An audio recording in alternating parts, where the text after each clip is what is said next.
Servant of the Empire by Ray.e.f and Janny Wirtz. Dedicated to the memory of Ron Faust, always a friend. Chapter 1. Slave. The breeze died. Dust swirled in little eddies, settling grit over the palisade that surrounded the slave market. Despite the wayward currents, the air was hot and thick, reeking of confined and unwashed humanity, mingled with the smell of river sewage and rotting garbage from the dump behind the market. Sheltered behind the curtains of her brightly lacquered litter, Lady Mara wafted air across her face with a scented fan. If the stench troubled her, she showed no sign. The ruling lady of the Acoma motioned for her escort to stop. Soldiers in green enamelled armour came to a halt, and the sweating bearers set the litter down. An officer in a strike leader's plumed helm gave his hand to Mara, and she emerged from her litter. The colour in her cheeks was high. Lujan could not tell if she was flushed from the heat or still angered from the argument prior to leaving her estate. Jikan, the estate Hadonra, had spent most of the morning vigorously objecting to her plan to purchase what he insisted would be worthless slaves. The debate had ended only when she ordered him to silence. Mara addressed her first strike leader. "Lujan, attend me, and have the others wait here." Her acerbity caused Lujan to forego the banter that, on occasion, strained the limits of acceptable protocol. Besides, his first task was to protect her, and the slave markets were far too public for his liking. So his attention turned quickly from wit to security. As he watched for any sign of trouble, he reasoned that when Mara busied herself in her newest plan, she would forget Jikan's dissension. Until then, she would not appreciate hearing objections she had already dismissed in her own mind. Lujan understood that everything his mistress undertook was to further her position in the game of the council, the political striving that was the heart of Tirani politics. Her invariable goal was the survival and strengthening of House Acoma. Rivals and friends alike had learned that a once untried young girl had matured into a gifted player of the deadly game. Mara had eluded the trap set by her father's old enemy, Jingu of the Minwanabi, and had succeeded with her own plot, forcing Jingu to take his own life in disgrace. Yet, if Mara's triumphs were the current topic of discussion among the Empire's many nobles, she herself had barely paused to enjoy the satisfaction of her ascendancy. Her father's and brother's deaths had taken her family to the brink of extinction. Mara concentrated on anticipating future trouble as she manoeuvred to ensure her survival. What was done was behind, and to dwell on it was to risk being taken unawares. While the man who had ordered the death of her father and brother was finally himself dead, her attention remained focused on the blood feud between House Acoma and House Minwanabi. Mara remembered the unvarnished look of hatred on the face of Desio of the Minwanabi as she and the other guests passed his father's death ceremony. While not as clever as his sire, Desio would be no less a danger. Grief and hatred now turned his motives personal. Mara had destroyed his father at the height of his power, while he hosted the warlord's birthday celebration in his own home. Then she had savoured that victory in the presence of the most influential and powerful nobles in the Empire as she hosted the warlord's relocated celebration upon her own estates. No sooner had the warlord and his guests departed Acoma lands than Mara had embarked on a new plan to strengthen her house. She had closeted herself with Jikan to discuss the need for new slaves to clear additional meadowlands from the scrub forests north of the estate house. Pastures, pens and sheds must be completed well before calving season in spring, so the grass would be well grown for the young Nidra and their mothers to graze. As Acoma's second-in-command, Lujan had learned that Acoma power did not rest upon her soldiers' loyalty and bravery, nor upon the far-held trading concessions and investments, but upon the prosaic and dull six-legged Nidra. They formed the foundation upon which all her wealth rested. For Akoma power to grow, Mara's first task was to increase her breeding herd.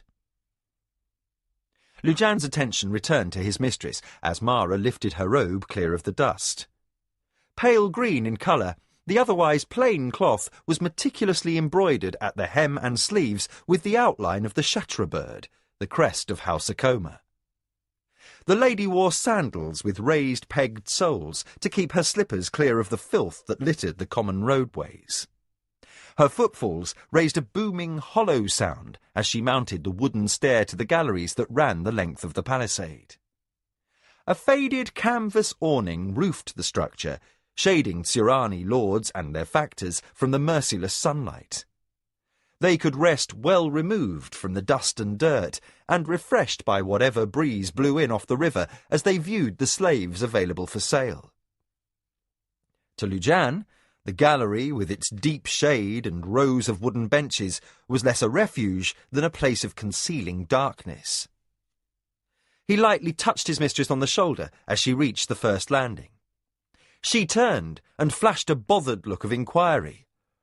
"Lady," said Lujan tactfully, "if an enemy is waiting, best we show them my sword before your beautiful face." Mara's mouth turned upward at the corners, almost but not quite managing a smile. "Flatterer," she accused. "Of course you're right." Her formality with Lujan became gentled by humour. "Though among Jikan's protests was the belief I would come to harm from the barbarian slaves, not another ruling lord." She referred to the inexpensive Midkemian prisoners of war.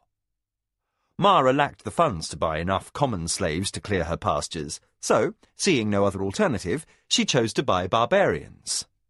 They were reputed to be intractable, rebellious, and utterly lacking in humility toward their masters. Lujan regarded his lady, who was barely as high as his shoulder, but who possessed a nature that could burn the man, lord or slave or servant who challenged her indomitable will. He recognized the purposeful set of her dark eyes. "Still, in you, the barbarians will have met their match, I wager." "If not, they will all suffer under the whip," Mara said with resolve. "Not only would we forfeit the use of the lands we need cleared before spring, we would lose the price of the slaves. I will have done Desio's work for him." Her rare admission of doubt was allowed to pass without comment. Lujan preceded his mistress into the gallery, silently checking his weapons. The Minwanabi might be licking their wounds, but Mara had additional enemies now, lords jealous of her sudden rise, men who knew that the Akoma name rested upon the shoulders of this slender woman and her infant heir. She was not yet 21, their advisers would whisper. Against Jingu of the Minwanabi, she had been cunning, but mostly lucky. In the fullness of time, her youth and inexperience would cause her to misstep. Then would rival houses arise like a pack of Jaguna, ready to tear at the wealth and the power of her house and bury the Akoma Natami, the stone inscribed with the family crest that embodied its soul and its honour, face down in the dirt, forever away from the sunlight. Her robe neatly held above her ankles, Mara followed Lujan around the first landing. They passed the entrance to the lower tier of galleries, which by unwritten but rigid custom was reserved for merchants or house factors, and climbed to the next level, used only by the nobility. But with Midkemians up for auction, the crowds were absent. Mara saw only a few bored-looking merchants who seemed more interested in the common gossip of the city than in buying. The upper tier of galleries would probably stand empty. Most Tsurani nobles were far more concerned by the war on the world beyond the rift, or in curbing the warlord Almecho's ever-growing power in the council, than with purchasing intractable slaves. The earliest lots of Midkemian captives had sold for premium prices as curiosities, but the novelty lost attraction with numbers. Now, grown Midkemian males brought the lowest prices of all. Only women with rare red gold hair or unusual beauty still commanded 1,000 centuries. But since the Sirani most often captured warriors, females from the barbarian world were seldom available. A breeze off the river tugged at the plumes on Lujan's helm. It fluttered the feathered ends of Mara's perfumed fan and set her beaded earrings swinging. Over the palisade drifted the voices of the barge teams as they poled their craft up and down the river Gargajin. Nearer at hand, from the dusty pens inside the high plank walls, came the shouts of the slave merchants and the occasional snap of a Nidrahide switch as they hustled their charges through their paces for interested customers in the galleries. The pen holding the Midkemians held about 24 men. No buyers offered inquiry, for only one overseer stood in different watch. With him was a factor apparently in charge of issuing clothing, and a tally keeper with a much chipped slate. Mara glanced curiously at the slaves. All were very tall, larger by a head than the tallest Sirani.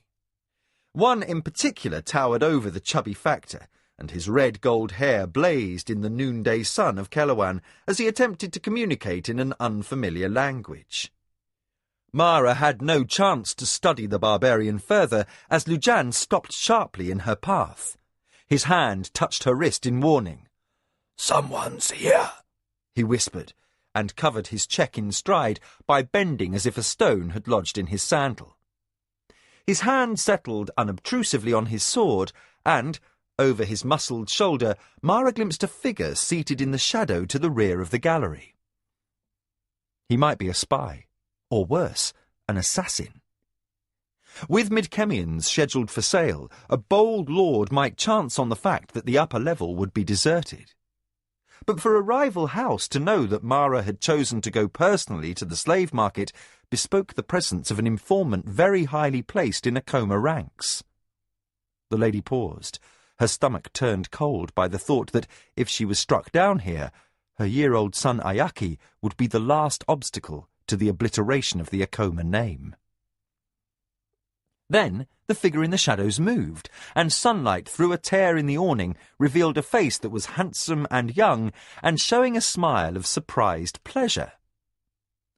Mara lightly patted Lujan's wrist, gentling his grip on the sword. "It's all right," she said softly. "I know this noble." Lujan straightened, expressionless, as the young man arose from his bench. The man moved with a swordsman's balance. His clothing was well made, from sandals of blue-dyed leather to a tunic of embroidered silk. He wore his hair in a warrior's cut, and his only ornament was a pendant of polished obsidian hanging around his neck. "Hokanu," Mara said, and at the name her bodyguard relaxed. Lujan had not been present during the political bloodbath at the Minwanabi estate, but from the talk in the barracks he knew that Hokanu and his father, Lord Kamatsu of the Shinzawai, had been almost alone in supporting the Akoma. This at a time when most lords accepted that Mara's death was a foregone conclusion. Lujan stood deferentially aside and, from beneath the brim of his helm, regarded the noble who approached. Mara had received many petitions for marriage since the death of her husband, but none of the suitors was as handsome or as well disposed as the second son of Kamatsu of the Shinzawai. Lujan maintained correct bearing to the finest detail, but, like any in the Akoma household, he had a personal interest in Hokanu. And so had Mara, if the flush in her cheeks gave any indication. After the subtle flattery of recent suitors, Hokanu's honest yearning for Mara's approval was refreshing.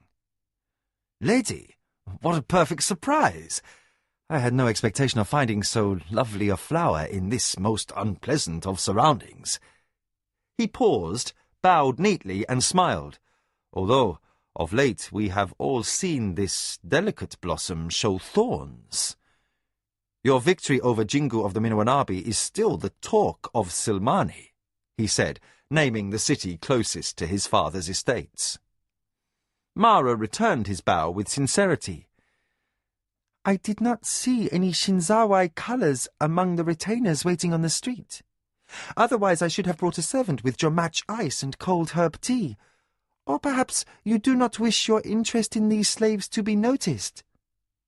She let that question hang a moment, then brightly asked, Is your father well? Hokanu nodded politely and seated Mara on a bench. His grip was strong but pleasant, nothing like the rough grasp she had known from her husband of 2 years.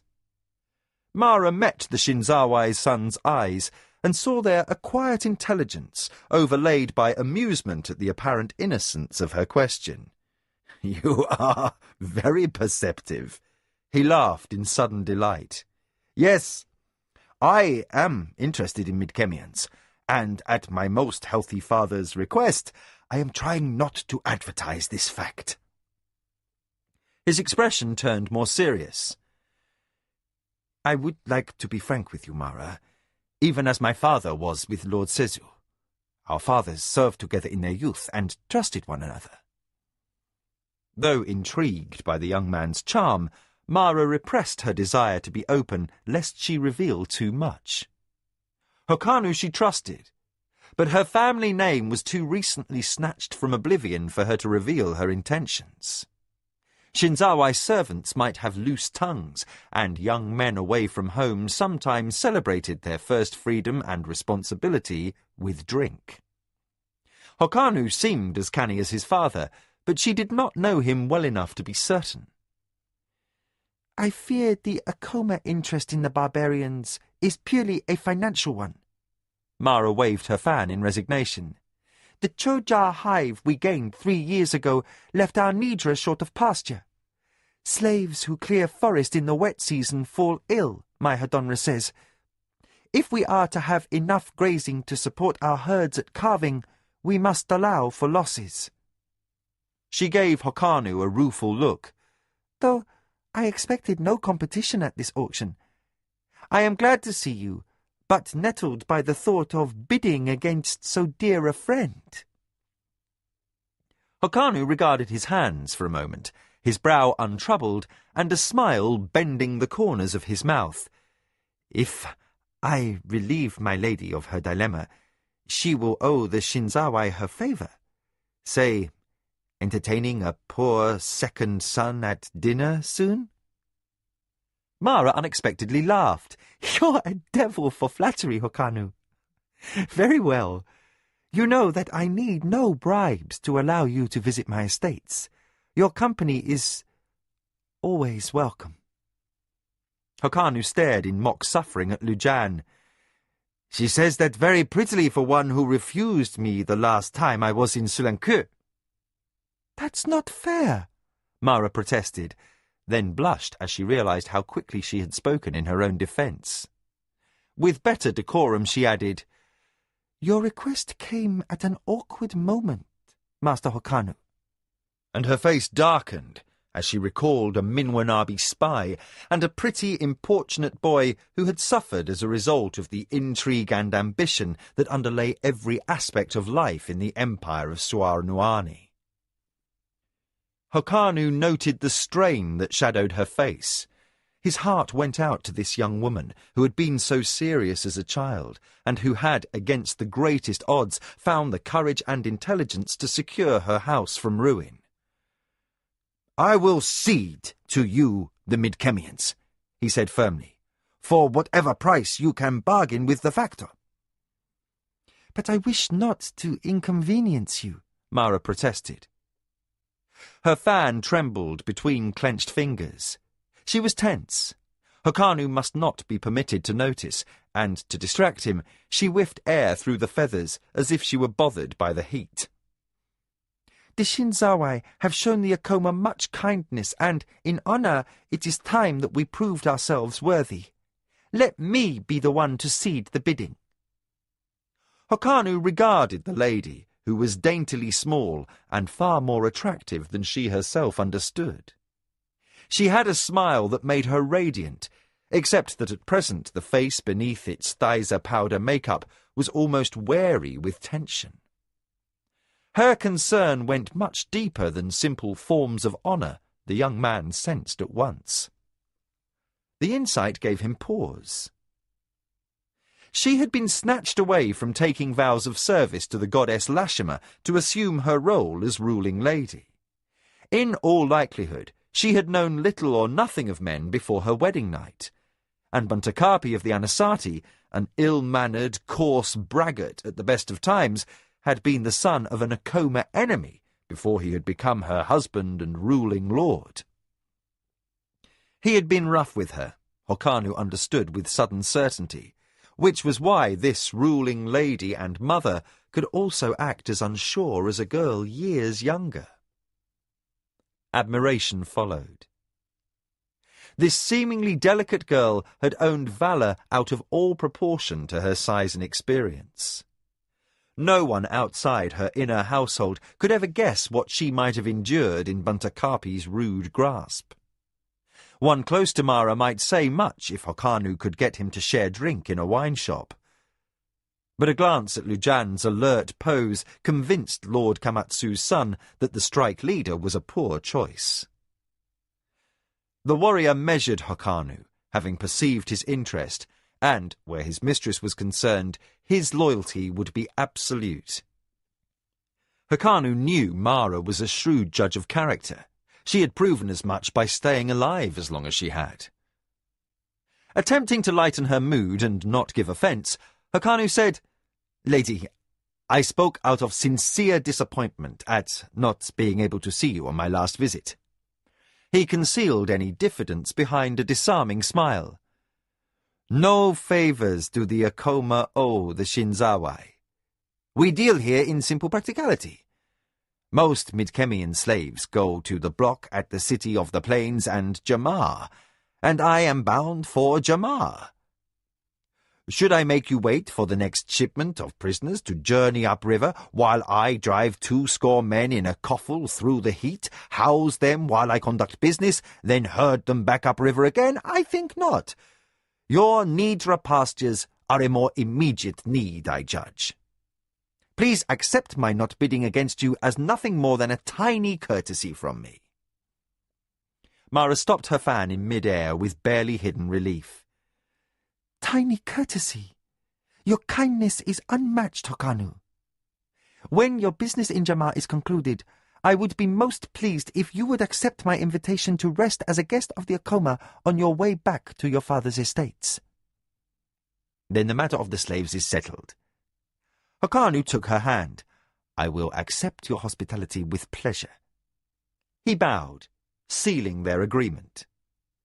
As he straightened, he saw 2 brown eyes regarding him intently. The lady of the Akoma had always attracted him from the moment he had first seen her. When he returned from Jamar, he might have the opportunity to know her better, to explore possibilities, to see if his interest was reciprocated. But now, intuitively, he sensed that his nearness confused her. The public slave market was no place to unravel the reason why, and rather than discomfort her to the point where her pleasure at seeing him change to regret, he rose from his seat. "Well then, the sooner I'm off to Jamar, the sooner I'll return this way. I look forward to seeing you again, lady." Mara fluttered her fan before her face. Unexpectedly self-conscious, she felt both regret and relief that Hokanu was departing. She nodded with the appearance of poise. "I too look forward to that time. Farewell upon your road." "Fare you well too, Lady Mara." The younger of the 2 Shinzawai sons threaded his way through the benches and left the upper gallery. As he stepped into the sunlight on the stair, his profile showed the straight nose, high forehead and firm chin that had captured the attention of many a noble's daughter in his home province of Szetak. Even to Lujan's overcritical eye, the man was as well favoured as he was socially well placed. The sound of raised voices drifted up from the slave compound. Mara's attentions turned from the retreating figure of Hokanu. She pressed close to the gallery rail to view the cause of the commotion. Since archers could not be concealed among bands of naked slaves, Lujan did not urge her to stay back within the shadows, but he did continue to observe nearby rooftops. Mara was surprised to discover that the unseemly shouting came from the factor overseeing the barbarians. Short, plump, and swathed in costly yellow silk, he stood shaking his fist under the chin of an outworlder. Facing him stood the red-haired Midkemian Mara had glimpsed before, his naked body gleaming in the afternoon light. He seemed to be desperately smothering laughter as he endured the factor's tirade. Mara was forced to admit the tableau was comic. The factor was short, even for a Sirani, and the barbarians towered over him. In a vain attempt to look threatening, their overlord was forced to stand upon tiptoes. Mara studied the outworlder. Although at any moment he might be savaged by a whip, he stood with arms crossed, a study in self-confidence. He was a full head taller than any of his betters, the overseer and the two assistants who rushed to the factor's aid. The outworlder looked down on their agitation like a boy noble bored by his jesters. Mara felt a sudden twist within her as she studied the man's body, made whipcord lean by meagre rations and hard work.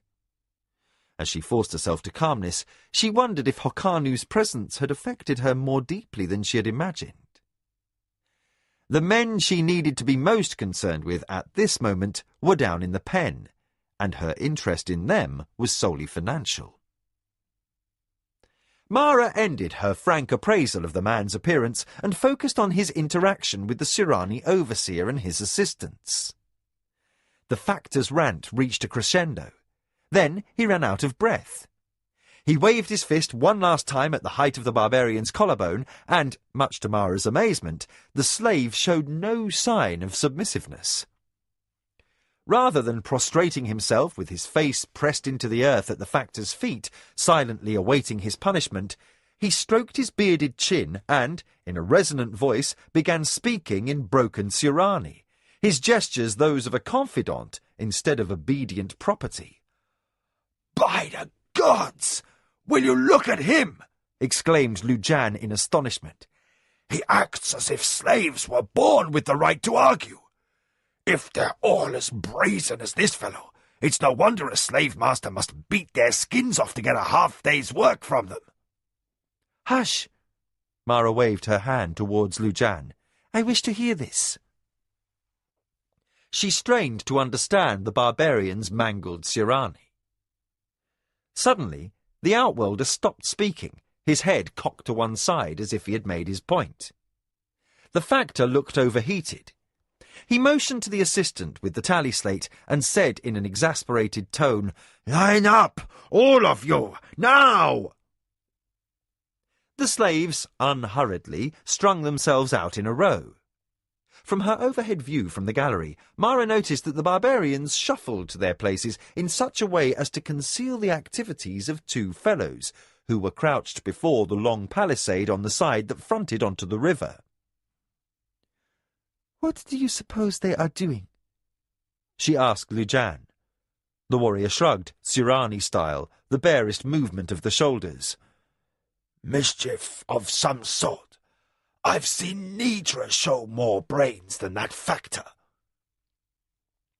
Below, the overseer and the assistant with the slate began laboriously to count the slaves. The two by the palisade joined the line late, and, by dint of a staged trip and some scuffling as the off-balance man crashed into the row, the tally-keeper lost track of his count. He started over, looking down to chalk a mark for each slave as he passed, while the factor cursed and sweated at the delay. Each time the tally-keeper consulted his slate, the unruly barbarians shifted position. The man with the whip lashed a few backs in an attempt to establish order. One slave shouted something in his native tongue that sounded suspiciously like an obscenity as he jumped away from the punishment, and others laughed. The lash fell to silence the ones nearest the overseer, which caused the line of standing slaves to break and shuffle and reform behind the man's back. The tallykeeper looked up in despair. Once again, the numbers were hopelessly confused. The factor shouted in a shameful show of impatience, "We'll all be dead in ashes by the time you finish with that!" He clapped his hands at someone on the sidelines, and, a moment later, a servant scuttled into the compound with a basket of rough-woven trousers and shirts. These he began to dispense among the slaves. At this point, the red-haired barbarian began to scream insults at the overseer. His Sirani might be broken and heavily mispronounced, but at some point along his line of march since his capture, some nameless beggar-child had taught him thoroughly and well. The overseer's mouth opened in incredulity as he considered the biological implications of what the outworlder had just said about his mother. Then he reddened and swung his lash, which the barbarian adroitly avoided. A chase developed between the large Midkemian and the smaller, fatter Sirani. Lujan laughed. "It's a shame the barbarian needs to be broken. This is a comedy worthy of any travelling troupe of performers I've ever seen. He certainly seems to be enjoying himself." Movement caught Lujan's eye in the far corner of the pen. "Ah!" he exclaimed. "And to clear purpose, it would seem." Mara, too, had noticed that one of the slaves had resumed his crouch by the palisade. A moment later, he appeared to be stuffing something through. "Lashima's wisdom," she said, startled into a smile of amazement. "They are pilfering the shirts." The gallery afforded a view of the operation. The red-headed giant raced around the compound. Despite his height, he moved with the grace of a sarkat, the quick and silent six-legged hunter of the grasslands, at first avoiding every attempt of the overseer to catch him.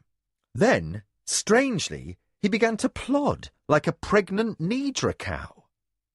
The overseer came close, and as the barbarian dodged the near miss of the lash, he shuffled, slid, dragged his heels and toes, and kicked up an excessive amount of dust. He also crashed often into those of his comrades who had received their allotment of trousers and shirt. These suddenly clumsy men fell and rolled, and, under cover of dust and movement, cloth miraculously disappeared. Some was bundled and passed to other slaves. Occasionally a shirt would unfurl and land to be picked up by another man. In this manner, the clothing passed at last to the man by the palisade. At opportune moments, he stuffed the fabric through a gap and caught the shell counters that served as coin within the empire that someone slipped through from without. These the Midkemian wiped on his hairy chest. Then he placed them in his mouth and swallowed them. "There must be beggar boys on the other side." Lujan shook his head. "Or perhaps some bargeman's child. Though why a slave should think he has use for coin is a mystery." "They certainly show great ingenuity and nerve," Mara observed, and Lujan regarded her keenly. That she had mistakenly conceded honourable attributes to men who, by the inflexible laws of society, were accorded less stature than the lowest scabby beggars in the gutters, made the strike leader pause. Desperation had taught Mara to reappraise the traditions of her people with sometimes ingenious results. Yet, although Lujan himself had sworn to her service through just such an unorthodox twist, even he could not guess what she might see in a lot of barbarian slaves. Trying to fathom her fascination, the warrior regarded the ongoing conflict down below. The overseer had called in reinforcements. Several brawny guards, equipped with curved hooks of roughened Nidra hide, raced into the compound and ran at the unruly redhead. Slaves who tried to hamper them were elbowed aside or kicked with sharp-toed sandals. One barbarian fell with a bloodied shin. Seeing that, the others quickly cleared the soldier's path. The red-headed ringleader also slowed his pace. He allowed himself to be cornered rather than suffer injury from brutal handling. The warriors took him in hand with their hooks and dragged him before the red-faced and dusty factor, whose robe was now sadly in need of a wash. They pitched their huge captive on his knees and held him, while the overseer yelled for cuffs and straps of hardened nidra leather to restrain his unmanageable wildness. Still the barbarian was not cowed. As if unaware that his life could be taken at a gesture of his overseer's hand, he flung back his tangled hair and regarded his captors with wide blue eyes. At some point in the scuffle, he had acquired a slash across one cheekbone. Blood ran down his face and soaked into the fiery brush of his beard. He could not be past his 20s, at a guess, and even harsh handling had not tamed his flamboyance. He said something. Mara and Lujan saw the factor's face go stiff, and one of the guards repressed an un-Surani-like burst of laughter behind one lacquered gauntlet. The overseer with the whip proved more in control. He answered with the lash, then kicked the barbarian forward onto his face. Mara did not flinch at the violence. Disobedient slaves were beaten on her estate for far less cause than this barbarian's outrageous behaviour. Still, the fact that the redhead's actions were inconceivable to the mores of society did not shock her beyond thought. She had acquainted herself with the customs of the Choja and come to respect their ways and wisdom, alien though it might be. As she watched the slaves in the compound, it occurred to her that these men were as human as she, but their world was far different from Keloan. Being strangers, perhaps they did not comprehend the scope of their lot. For, on Keloan, a man left slavery only through the portals of death. He was honourless, soulless, insignificant as an insect, to be raised to comfort or ground down in misery with as little thought as a man might regard a red bee who gathered his honey. A Surani warrior would die by his own hand rather than allow himself to be taken alive by an enemy. Captives were usually wounded, unconscious, or cowards. These Midkemians presumably had the same options, and in living on, past honour, they had chosen their lot. The redhead seemed anything but resigned. He rolled to escape the whip and crashed into the factor's ankles. The fat man yelped and staggered, saved from a fall by the tallykeeper, who hurriedly dropped his slate and grabbed a double handhold of creased yellow silk. The chalkboard fell flat in the dust, and the barbarian, with enviable subterfuge, rolled over it. The tally marks were obliterated by a smear of sweat and dirt, and Mara in the gallery saw with a queer thrill that the hamper was empty. Only a third of the men in the yard were clothed. Some lacked breeches, and others had no shirts. Although the redhead had gained himself a beating, perhaps even death by hanging, he had won a small victory over his captors. The men with the hooks closed in. The heat and the exertion had stripped them of patience, and this time their blows were aimed to cripple.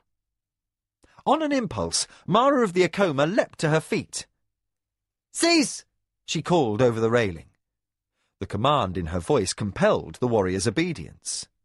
She was a ruling lady, and they no more than servants. Conditioned to follow orders, they lowered their hooks and halted their rush on the Midkemian.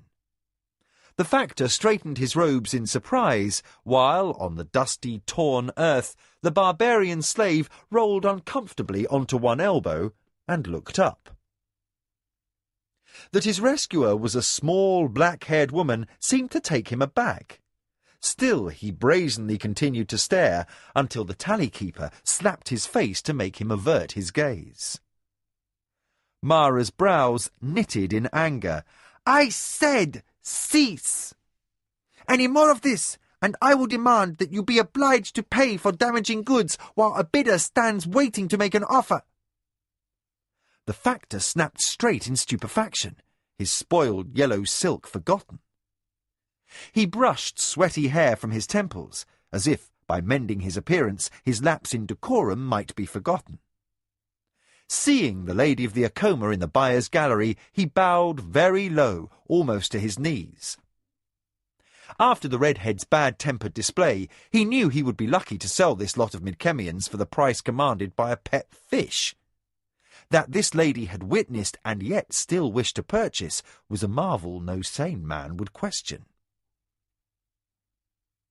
Aware that he was in no position to bargain, Mara swished her fan with a studied show of indifference. "I might give 30 centuries for these barbarians," she said slowly.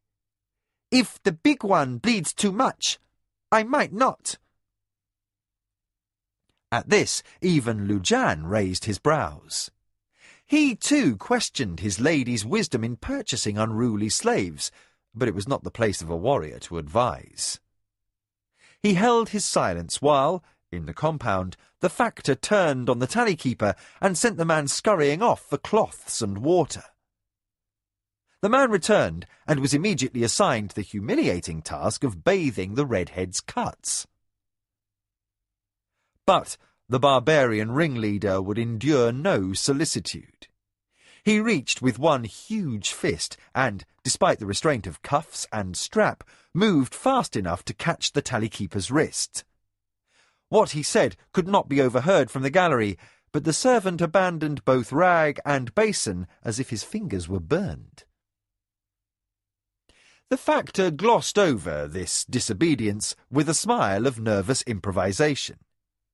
He had no wish to try Mara's patience by ordering reprisal against the slave.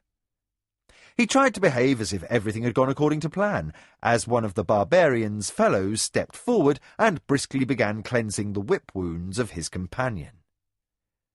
"Lady, the purchase papers can be drawn up at once, in the private comfort of my office.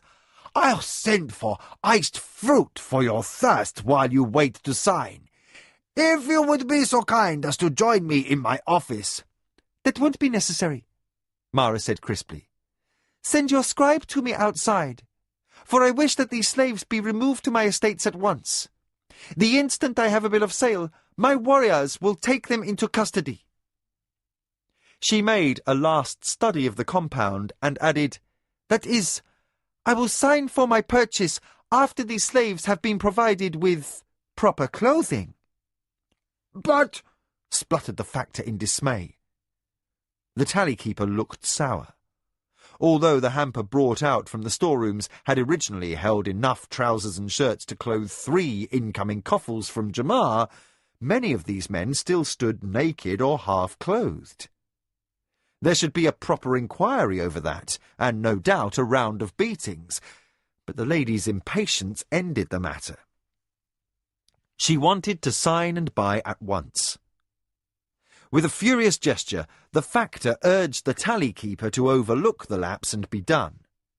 At 30 centuries, these slaves would bring little profit, but worse was the risk that they would linger unsold, swelling the holding pens and eating thysa that might be better used to fatten more amenable slaves, each worth 5 to 10 centuries alone. Aware of which shortfall he would rather report to his investors, the factor regained his poise. "Send my runner for a scribe to draw up the lady's document." He snapped something under his breath as his underling began to protest, surely an urge to make haste lest the lady come to her senses and change her mind. The assistant rushed off. The lady in the gallery paid his departure no heed. Her own gaze was turned toward the red-headed barbarian acquired on impulse and intuition. He, in his turn, stared back, and something about the intentness of his blue eyes caused her to blush, as Hokanu of the Shinzawai had not. Mara suddenly turned away, and without a word to her strike leader, hurried down the steps from the gallery to the street level. The strike leader needed but a step to overtake her and resume his position. He wondered if the speed of her departure resulted from her impatience to return to her home or from another discomfort. Putting aside speculation, Lujan bent to assist Mara into her litter. "Jikan's going to be thrown into a dither." Mara studied her officer's face and found none of his usual amusement. In place of mocking humour, she saw only concern and perhaps something more. Then the factor's scribe appeared with documents to finalise the sale. Mara signed, impatient to be away. A noise of alien chatter and grumbling, and the slaves were herded out of the gate from the holding area. Lujan gave the barest motion of his head, and Mara's company of guards busied themselves with readying 24 Midkemians for the journey back to the Acoma estates. The task was made difficult by the slaves' poor comprehension of the language and an unbelievable tendency to argue. No slave of Surani birth would ever think of demanding sandals before being required to march. Stymied by seemingly irrational defiance, the soldiers first threatened and finally resorted to force. Their tempers grew shorter by the minute. Soldiers were not overseers, and beating slaves was beneath their station. To be seen manhandling chattel in a public street shamed them and reflected no honour upon the mistress now ready to depart. Mara's too straight back, as she sat motionless on her cushions, showed her discomfort at this coarse display. She gestured for her bearers to shoulder the litter poles. The pace she commanded from them at least assured their passage through the streets of Sulenkur would be brief. Mara motioned to Lujan and, after the briefest conference, determined that she and her party should drive the Midkemian slaves by the least conspicuous route. This involved crossing the poorer quarters by the river over streets rutted with refuse and puddles of sewage and wash water. Now the warriors drew swords and shoved laggard slaves on their way with the flats of their blades. Footpads and street thieves were little threat to a company of their vigilance and experience, but Mara wished for haste for other reasons. Her enemies always took interest in her movements, no matter how insignificant, and gossip would arrive about her visit to the slave pen. Even now the factor and his handlers were probably heading for the local wine shop, and if just one trader or merchant overheard their speculation upon Mara's motives in buying outworld slaves, rumours would instantly begin to spread. And once her presence in the city was widely known, enemy agents would be racing to overtake her and track her movements. Since the Midkemians were intended for the clearing of new Nidra meadows, Mara wished that fact kept secret as long as possible. No matter how trivial, any information gained by her foes weakened the Acoma, and Mara's supreme concern, since the day she became ruling lady, was to preserve the house of her ancestors. The litter-bearers turned into the street that flanked the riverfront. Here the byway narrowed to an alley between ramshackle buildings, providing scant room for the litter on either side. Atop the walls, galleries with rough hide curtains loomed above the streets, their roof beams crowding together, swallowing sunlight. Successive generations of landlords had added additional floors, each new story overhanging the previous one, so that to look upward was to view a narrow slice of the green Kelowanese sky, brilliant against the oppressive dimness. Mara's soldiers strained to see in the sudden gloom, always watchful for threats to their mistress. This warren provided ample opportunity for ambush. The river breeze could not penetrate this tight-woven maze of tenements. The air hung motionless and humid, fetid with garbage, waste, and the pungency of decaying timbers. Many foundations were eaten away with dry rot, causing walls to crack and roof beams to sag. Despite the repellent surroundings, the streets teemed with humanity. The inhabitants hurried clear of Mara's retinue, commoners ducking into doorless hovels at the sight of an officer's plume. Warriors of great lords would instantly beat any wretch slow to clear their path. Only throngs of shouting and filthy urchins tempted such misfortune, pointing at the lady's rich litter and darting clear of the soldiers who jabbed spear butts to clear them away. The Midkemians had ceased their chattering, much to Lujan's relief. At present his warriors had enough to occupy them without that added irritation. No matter how often the barbarians were ordered to silence, as befitted slaves, they tended to disobey. Now, as the Acoma retinue passed between the overcrowded tenements, the spicy, smoke-scented air that issued from the dens of the drug flower sellers became prevalent. The eaters of the Kamota blossom resin lived in dreams and hallucinations, and madness came upon them in fits. The warriors carried their spears in readiness, prepared for unexpected attack, and Mara sat behind closed curtains, her scented fan pressed close to her nostrils. The litter slowed before a corner. Its occupant jostled as the bearers shifted grip and jockeyed their load past the posts of a sagging doorway. One of the poles caught upon the dirty curtain that hung across the entrance, pulling it askew. Within huddled several families, crowded one upon another. Their clothes were filthy, and their skins wretched with sores. A pot of noisome thysa was being shared out among them, while another similar pot collected the day's soil in one corner. The stench was choking, and on a tattered blanket a mother suckled a limp infant, 3 more toddlers lying across her knees and ankles. They all showed signs of vermin, ill health, and starvation. Inculcated since birth to know that poverty or wealth was bestowed as the gods willed, in reward for deeds in past lives, Mara gave their wretchedness no consideration. The bearers cleared the litter from the doorway.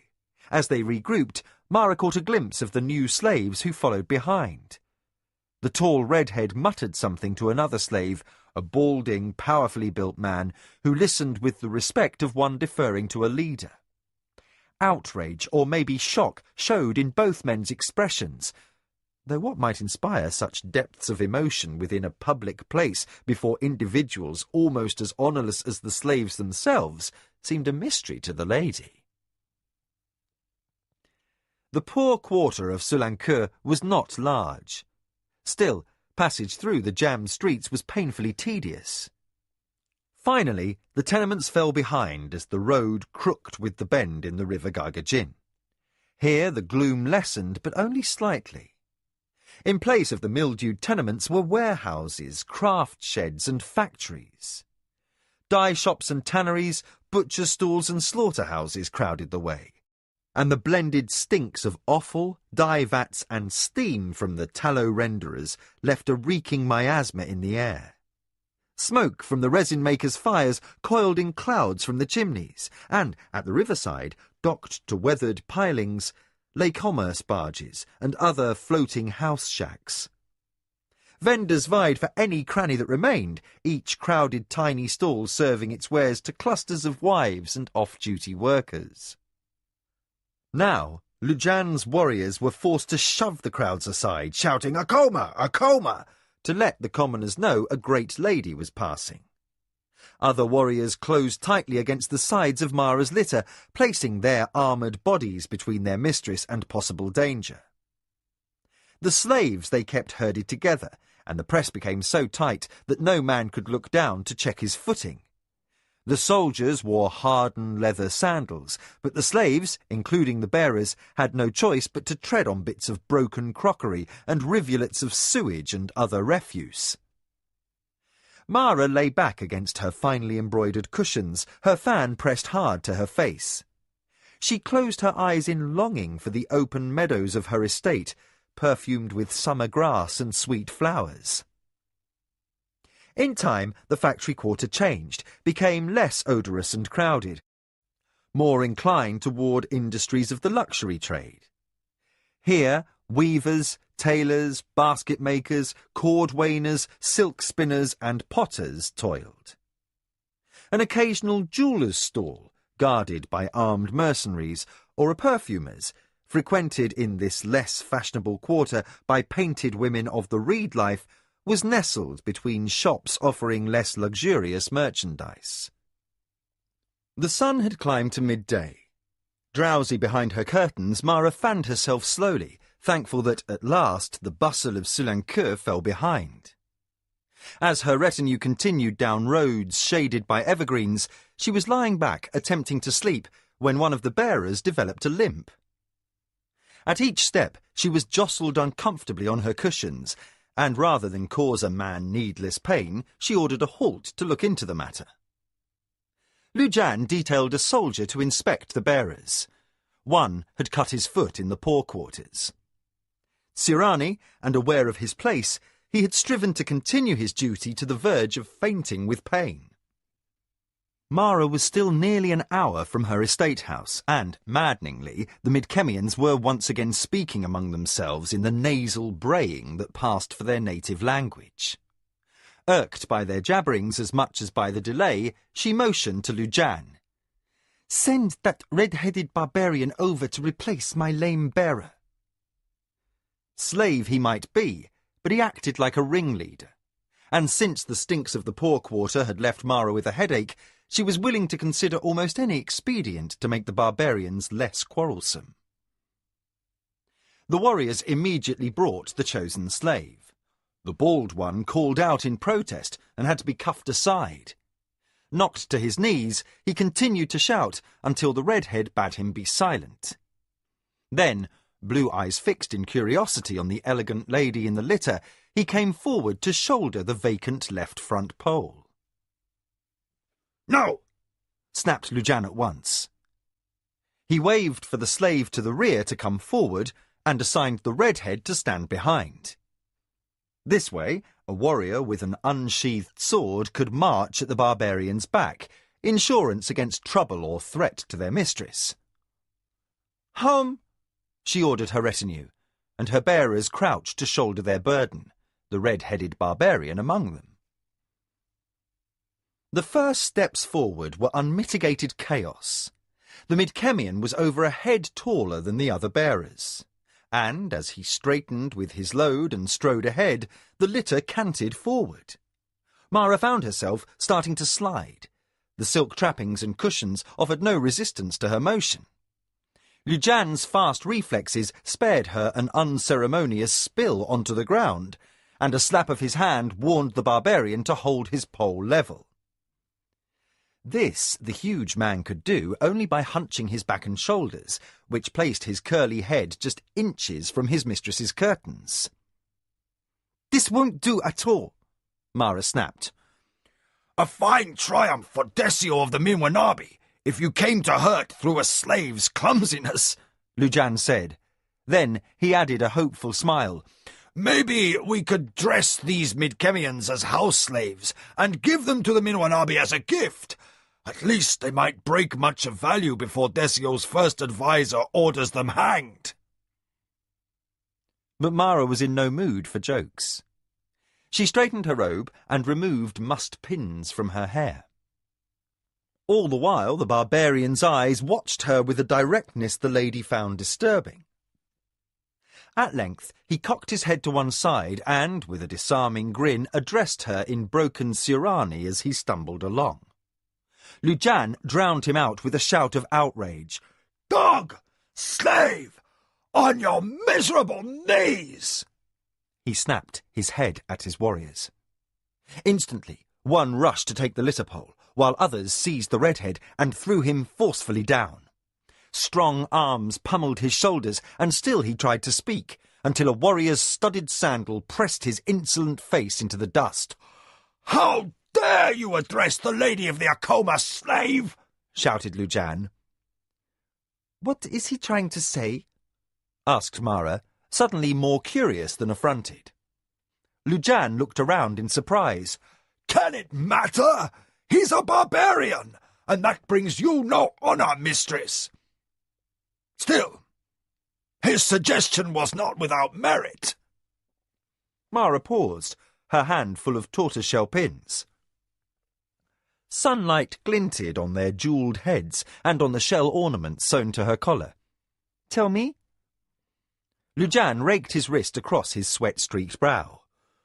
"The wretch suggested that if you would call over 3 of his fellows and dismiss your other slaves, they might carry your litter more easily, since they are closer to the same height."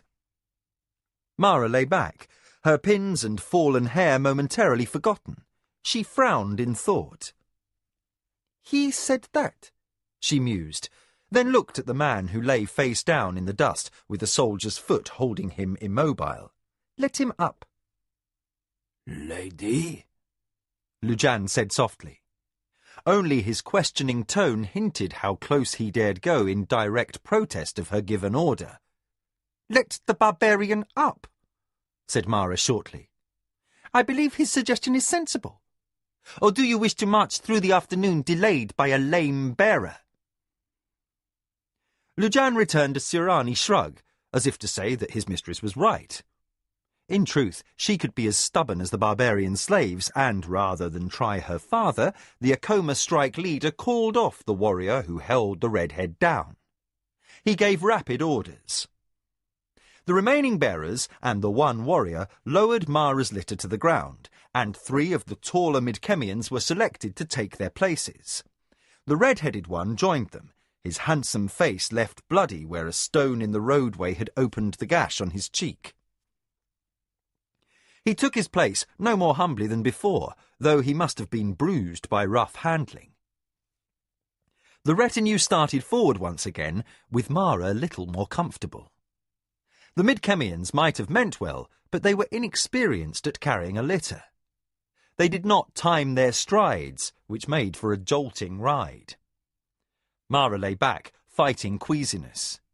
She closed her eyes in resignation. The slaves, purchased in Sulanque, were proving far too much of a distraction. She made note to herself to make mention to Jikan the Midkemians should perhaps be assigned to duties close to the estate house, where warriors were always within call. The more experienced overseers could keep watch until the slaves had been taught proper behaviour and could be trusted to act as fate had intended. Irritated that something as trivial as buying new slaves had evoked so much discomfort and confusion, Mara pondered the problem sent against her by her enemies. Eyes closed against the onslaught of a burgeoning headache, she thought to herself, what would I be plotting if I were Desio of the Minwanabi? Chapter 2. Planning. The air was still. Desio of the Minwanabi sat at the desk in his late father's study, contemplating the tallies before him. Although it was midday, a lamp burned near his elbow. The study was a shadowy furnace, all screens and battle shutters tightly closed, denying those inside the afternoon breezes off the lake. Desio seemed immune to the discomfort. A single jade fly buzzed around his head, apparently determined to land upon the young lord's brow. Desio's hand moved absently, as if to brush away the troublesome insect, and for an instant the sweating slave who fanned him broke rhythm, uncertain whether the lord of the Minwanabi gestured for him to withdraw. An elderly figure in shadow motioned for the slave to remain. Inkomo, first adviser of House Minwanabi, waited patiently for his master to finish the reports. Desio's brow knitted. He dragged the oil lamp closer and sought to concentrate upon the information listed on the papers before him, but the characters seemed to swim through the humid afternoon air. At last he rocked back on his cushions with an angry sigh of frustration. Enough!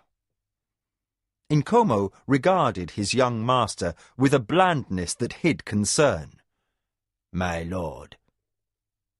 Desio, never athletic, pushed the lamp aside and rose ponderously to his feet. His massive stomach strained at the sash of the lounging robe he wore in his own quarters. Perspiration streamed off his face, and, with a pudgy hand, he swept damp locks out of his eyes.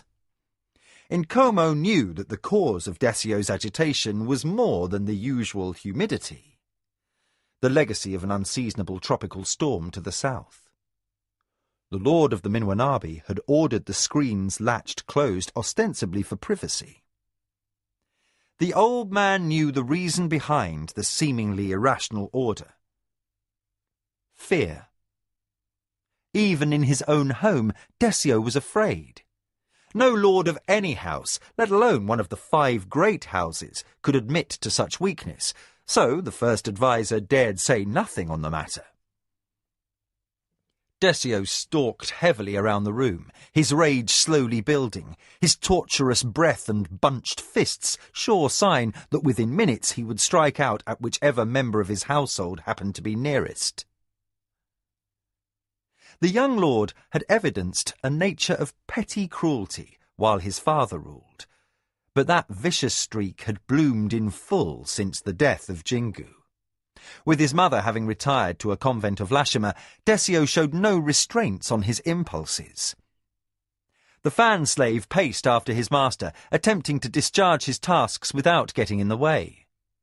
Hoping to avoid the incapacitation of another house slave, the first adviser said, "My lord, perhaps a cool drink would restore your patience. These matters of trade are urgent." Decio continued pacing as if he did not hear. His appearance revealed his recent personal neglect and indulgence. Florid cheeks and nose, puffy dark circles beneath his red-rimmed eyes, grimy hair hanging lankly around his shoulders, and greasy dirt under his fingernails. Nkomo reflected that, since his father's ritual suicide, the young lord had generally acted like an itchy Nidra bull in a mud wallow with a dozen cows. An odd way to show his grief, but not unheard of. Those confronted by death for the first time often embrace life-affirming behaviour. So, for days, Decio had remained drunk in his private quarters with his girls and ignored the affairs of House Minwanabi. On the second morning, some of the girls reappeared, bruised and battered from Decio's passionate rages. Other girls replaced them in a seemingly inexhaustible succession until the Lord of the Minwanabi had finally thrown off his fit of grief. He had emerged looking 10 years older than at the moment he had silently watched his father fall upon the family sword. Now Decio made a pretense of running the far-flung holdings he had inherited, but his drinking began at midday and continued into the night.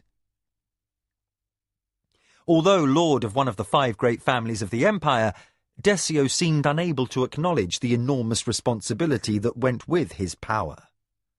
Tormented by personal demons, he tried to hide from them in soft arms, or wash them away with a sea of wine. Had Nkomo dared, he would have sent his master a healer, a priest, and a child's teacher who would issue a stiff lecture on the responsibilities that accompanied the ruler's mantle. But one look in Decio's eyes, and the madness hinted there, warned the first adviser any such efforts would be futile. Decio's spirit boiled with a rage only the Red God might answer.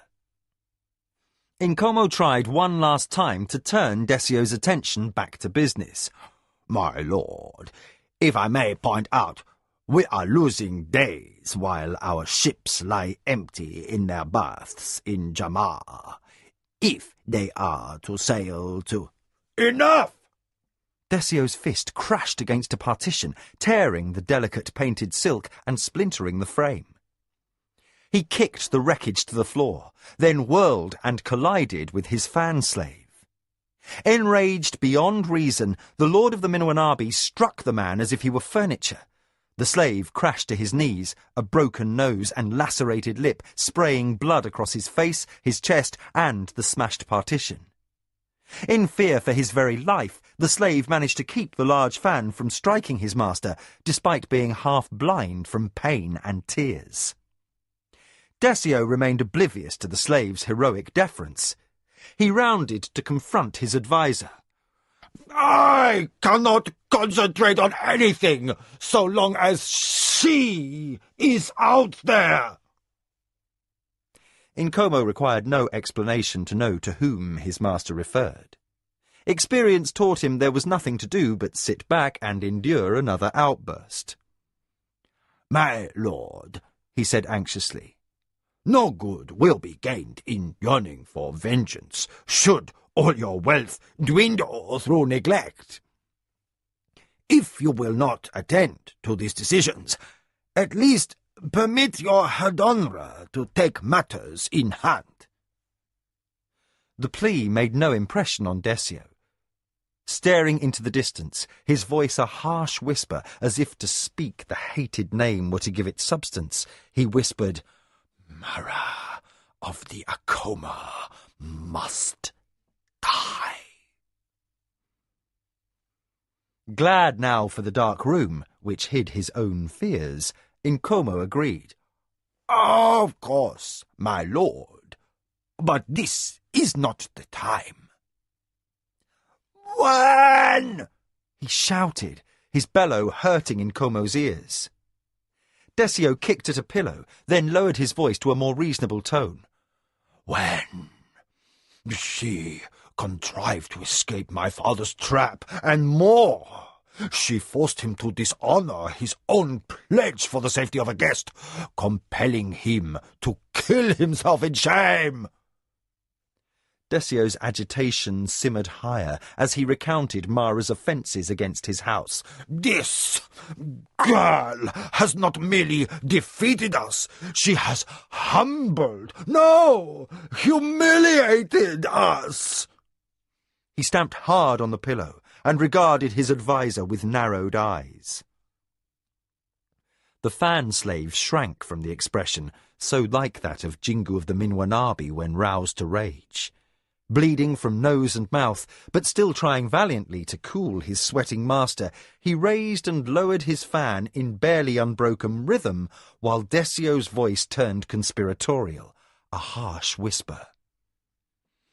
"The warlord looks upon her with amusement and affection, even favour.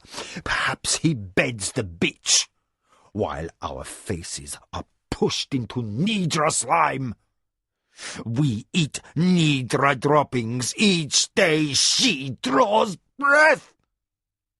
Desio's scowl deepened.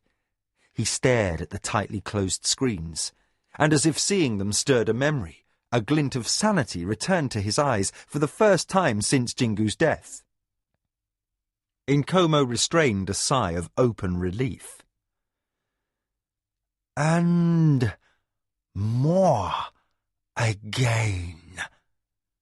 Desio finished with the slow care a man might use in the presence of a coiled pus-gadder. "She is now a real threat to my safety." Nkomo nodded to himself. He knew that the root of Desio's behaviour was fear. Jingu's son lived each day in terror that Mara would continue the Acoma blood feud with the Minwanabi. Now, ruling lord, Desio would be the next target of Mara's plotting, his own life and honour the next to fall. Although the stifling heat shortened his patience, Nkomo attempted to console his master. For this admission, no matter how private between a lord and his adviser, was the first step in overcoming that fear and perhaps in conquering Lady Mara as well. "Lord, the girl will make a mistake. You must bide your time. Wait for that moment." The jadefly returned to pester Desio. The slave moved his fan to intercept its flight, but Desio waved the feathers away. He glared through the gloom at Nkomo. "No, I cannot wait. The Acoma cow already has the upper hand, and she continues to grow stronger. My father's position was more advantageous than my own. He stood but one step away from the gold throne of the warlord. Now he is ashes, and I can count loyal allies on one hand. All our pain and humiliation can be placed at the feet of that woman." This was sorrowfully true. Nkomo understood his master's reluctance to speak his enemy's name. Barely more than a child when her father and brother died, with few soldiers and no allies. Within 3 years, Mara had secured more prestige for the Acoma than they had known in their long, honourable history. Nkomo tried in vain to think of something soothing to say, but his young lord's complaints were all justified. Mara was to be feared, and now her position of power had increased to the point where she could not only protect herself, but could directly challenge the Minwanabi. Softly, the first advisor said, "Recall Tasayo to your side." Desio blinked, momentarily looking stupid as his father never had. Then comprehension dawned. He glanced about the room and noticed the fan slave still at his post, despite the blood trickling from his broken nose and torn lip. In a moment of unexpected consideration, Desio dismissed the unfortunate wretch. Now, alone with his adviser, he said, "Why should I call my cousin back from the war upon the barbarian world? You know he covets my position. Until I marry and sire children, he is next in succession, and he is too close to the warlord for my taste. My father was wise to keep him busy with affairs upon a distant world. Your father was also wise enough to have your cousin arrange the Lord Sezu's and Nanokota's deaths in the first place." Hands tucked in his sleeves, Nkomo stalked forward a step. "Why not let Tasayo deal with the girl? The father, the son, now the daughter." Desio considered. Tasayo had waited until the warlord had been absent from the campaign upon the barbarian world to order Lord Sezu and his son into an impossible military situation. He had ensured their deaths without exposing the Minwanabi to any public culpability. It had been a brilliant stroke, and Desio's father had ceded some desirable lands in Honshoni province to Tasayo as reward. Tapping his cheek with a pudgy finger, Desio said, "I am uncertain. Tasayo might prove dangerous to me, perhaps as dangerous as that girl." Nkomo shook his head in disagreement. "Your cousin will defend Minwanabi honor. As ruling lord, you are not a target for Tasayo's ambition as you were when Lord Jingu was alive. It is one thing to seek a rival's demise, quite another to attempt to overthrow one's own lawful lord." Nkomo pondered a moment, then added, "Despite his ambitions, it is unthinkable Tasayo would break his oath to you. He would no more move against you than he would have against your father, Lord Desio." He stressed the last to drive home the point he wished to make. Desio stood, ignoring the fly, which at last perched upon his collar. His eyes fixed on a point in space, and he sighed aloud. "Yes, of course, you are correct. I must recall Tasayo and have him swear fealty. Then he must defend me with his life, or forfeit Minwanabi honor forever." Nkomo waited, aware his master had not finished. Sometimes clumsy with words, Desio still possessed a cunning mind, though he lacked his father's instincts or his cousin's brilliance. He crossed to the windows. "I shall include all the other loyal retainers and allies in my summons," he declared at last.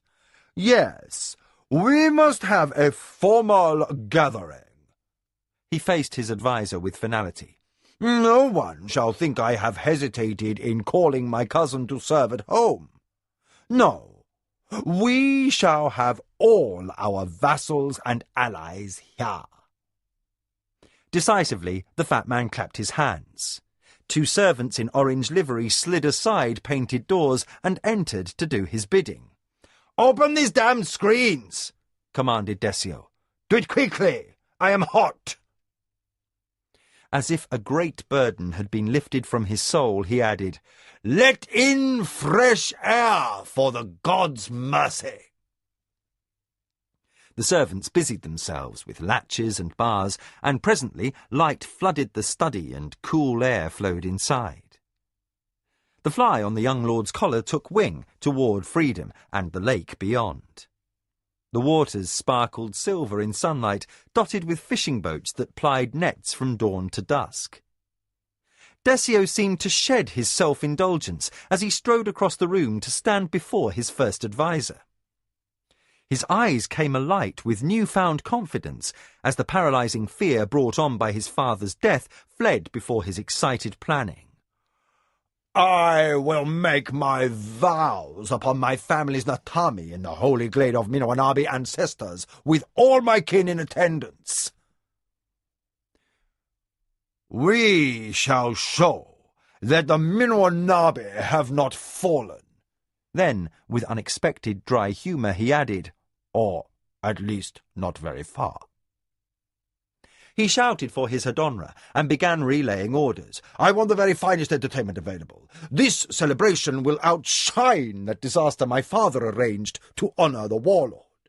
Have every family member attend, including those who fight upon the barbarian world. This shall be done, my lord. Nkomo sent a runner scurrying with instructions for officers, senior advisers, servants and slaves. Within moments, 2 scribes were furiously copying Decio's commands, while, close by, the family chop-bearer hovered with hot wax. Decio regarded this bustle with a cold smile on his lips. He droned on for a few minutes more, his orders and grandiose plans making him feel better than wine. Then, suddenly, he stopped. To all in the room he announced, "And send word to the grand temple of Turakamu. I will build a prayer gate, so that each traveller who passes through will invoke the Red God's indulgence, that he will look favourably upon Minowanabe vengeance. To the god I vow, blood will flow freely until I have the Akoma bitch's head." Nkomo bowed to conceal his sudden concern. To pledge so to Turakamu might bring fortune during a conflict, but one did not vow lightly to the death god. Disaster could befall if vows went unfulfilled.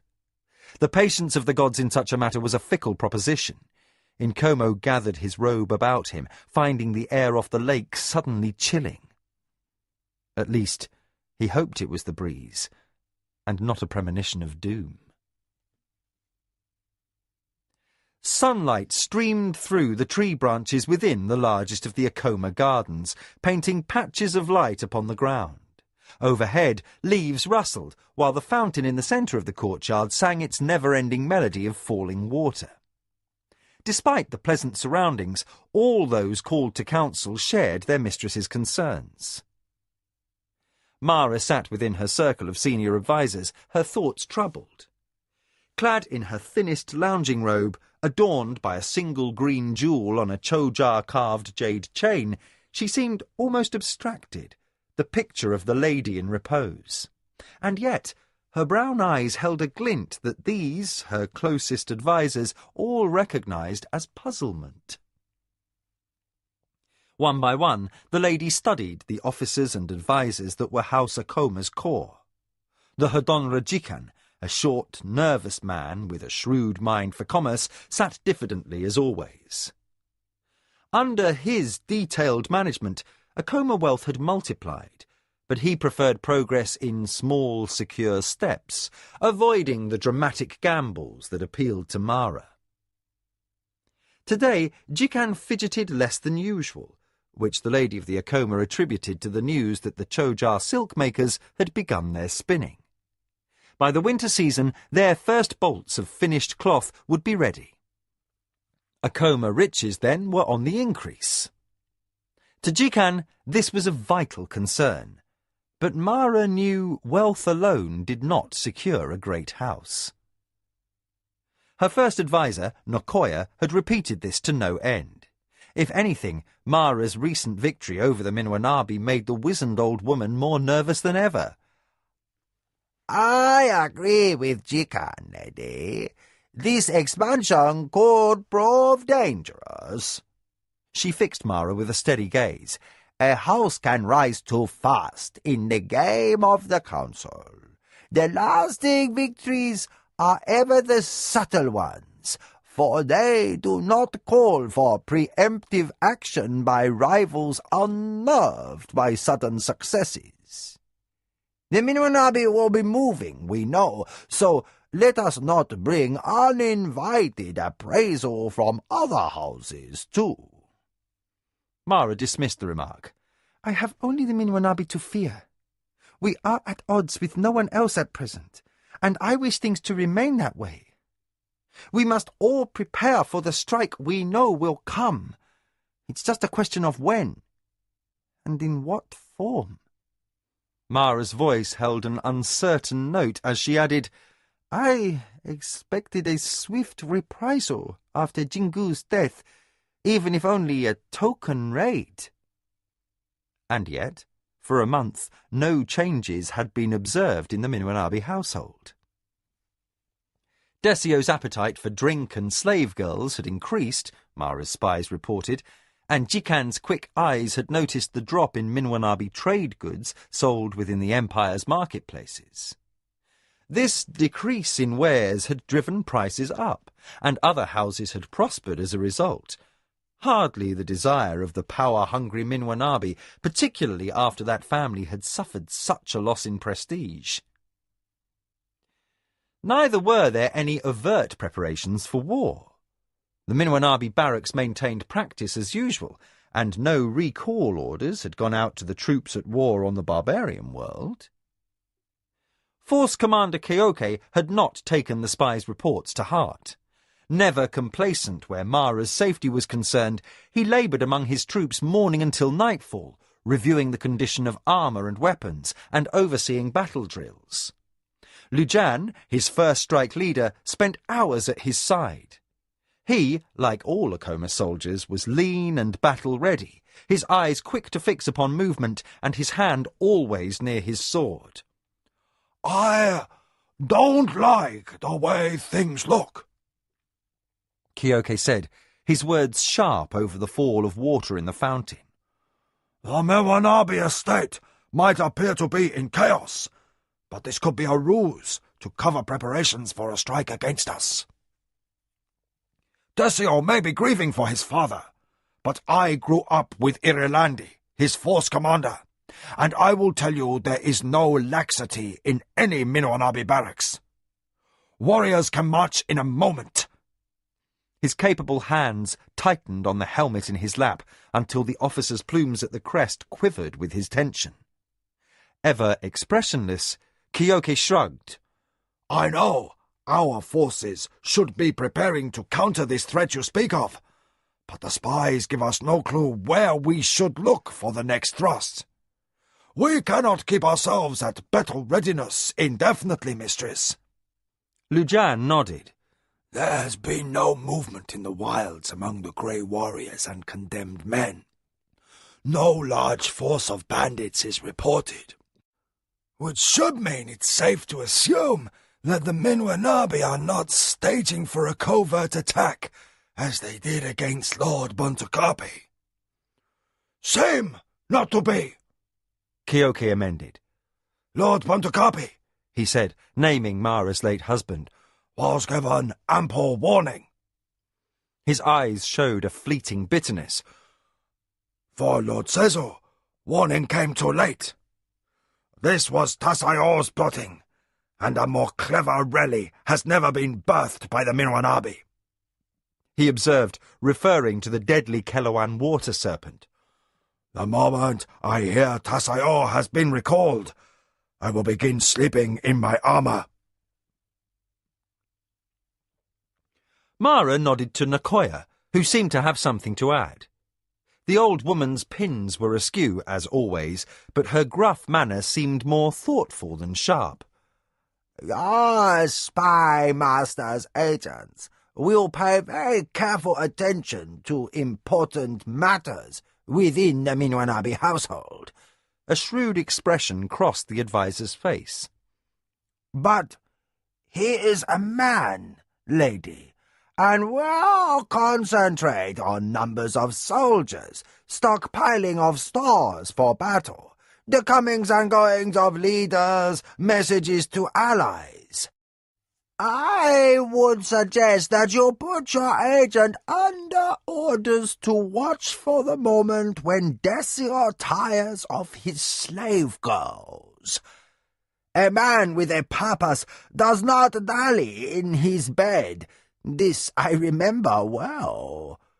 The moment Decio ceases drinking wine and fondling women, then we know he plots murder against your house.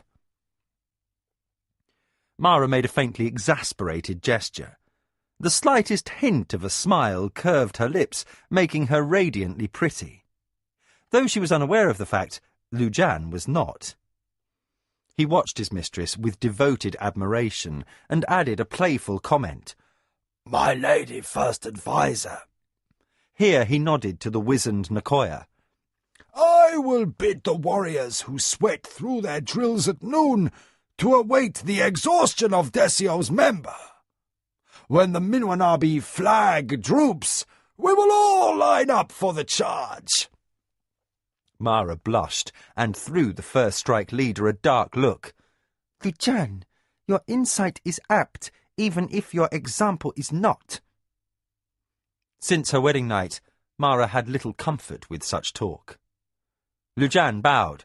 My lady, if I have given offence... She waved away the apology. She could never stay angry with Lujan, then turned her head as her runner rushed up and bowed at her elbow. Speak, Tamu, she said gently, for the young boy was new to his post and still uncertain of himself. Tamu pressed his forehead to the floor, still intimidated by being in a noble's presence. Lady, your spy master awaits in your study. He says he has brought reports from Hokkani province, particularly from estates to the north. At last, said Mara in relief. She recognized in the runner's choice of language what her spy master Arakasi had striven to impart. Only one estate in Hokkani mattered. He would have word of the counter-move her people had been awaiting through 4 strained weeks. To her advisers she said, I will speak with Arakasi at once, and meet with you all later in the afternoon.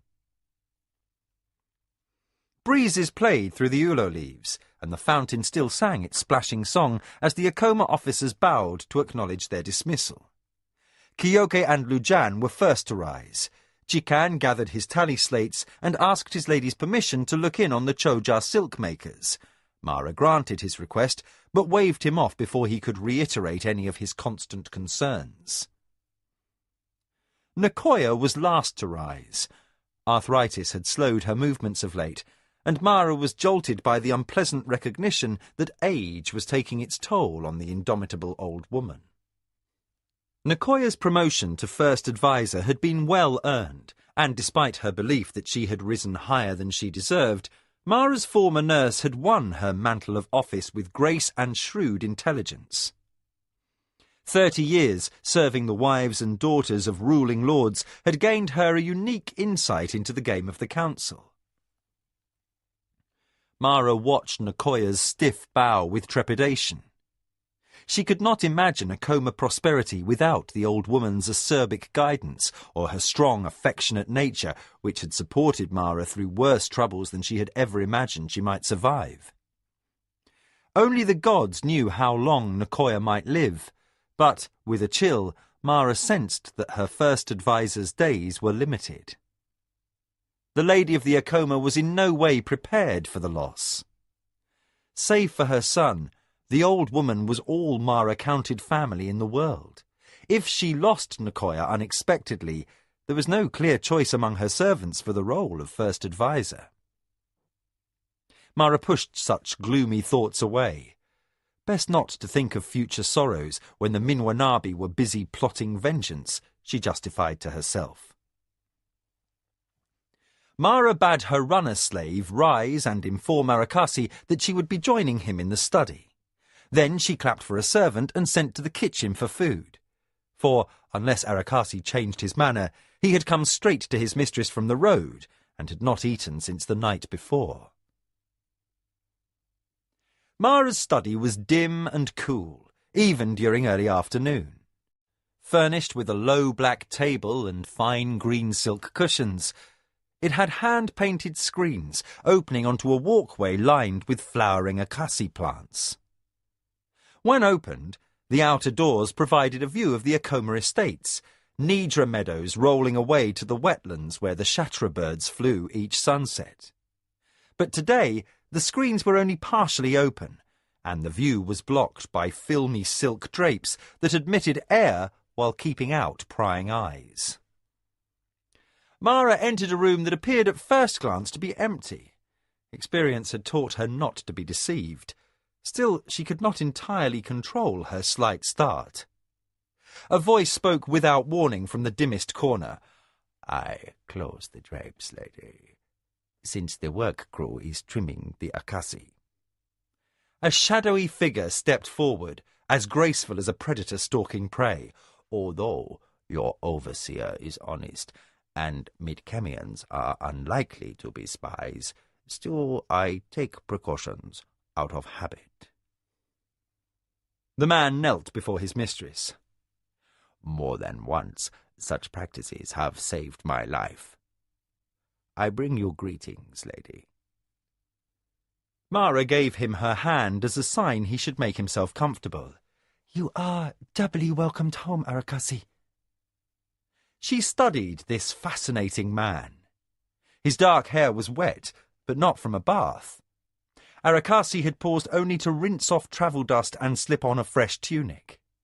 His hatred of the Minwanabi equalled any harboured by those born on Akoma lands, and his desire to see the most powerful of the 5 families ground down into oblivion was dearer to him than life.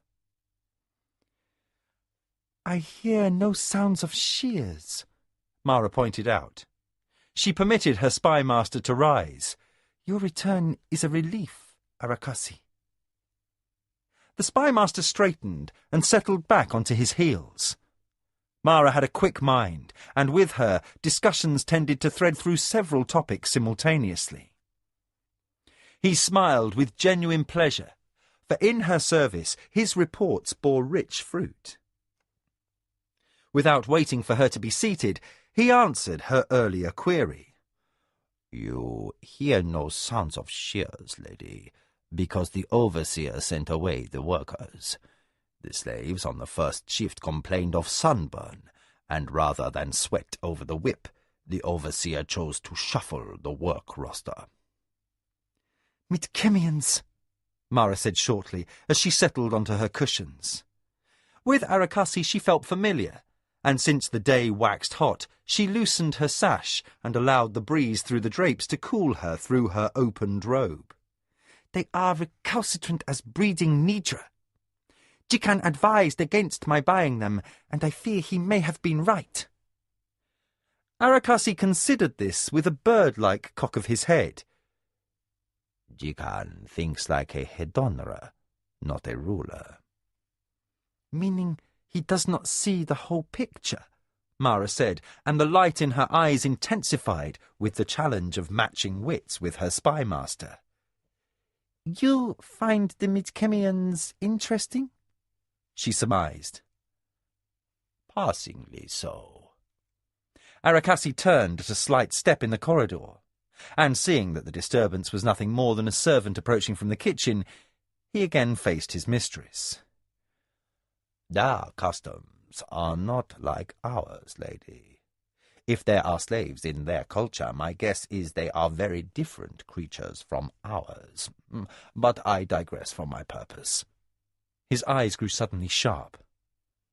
"Desio of the Minwanabi at last begins to show his hand as a ruling lord."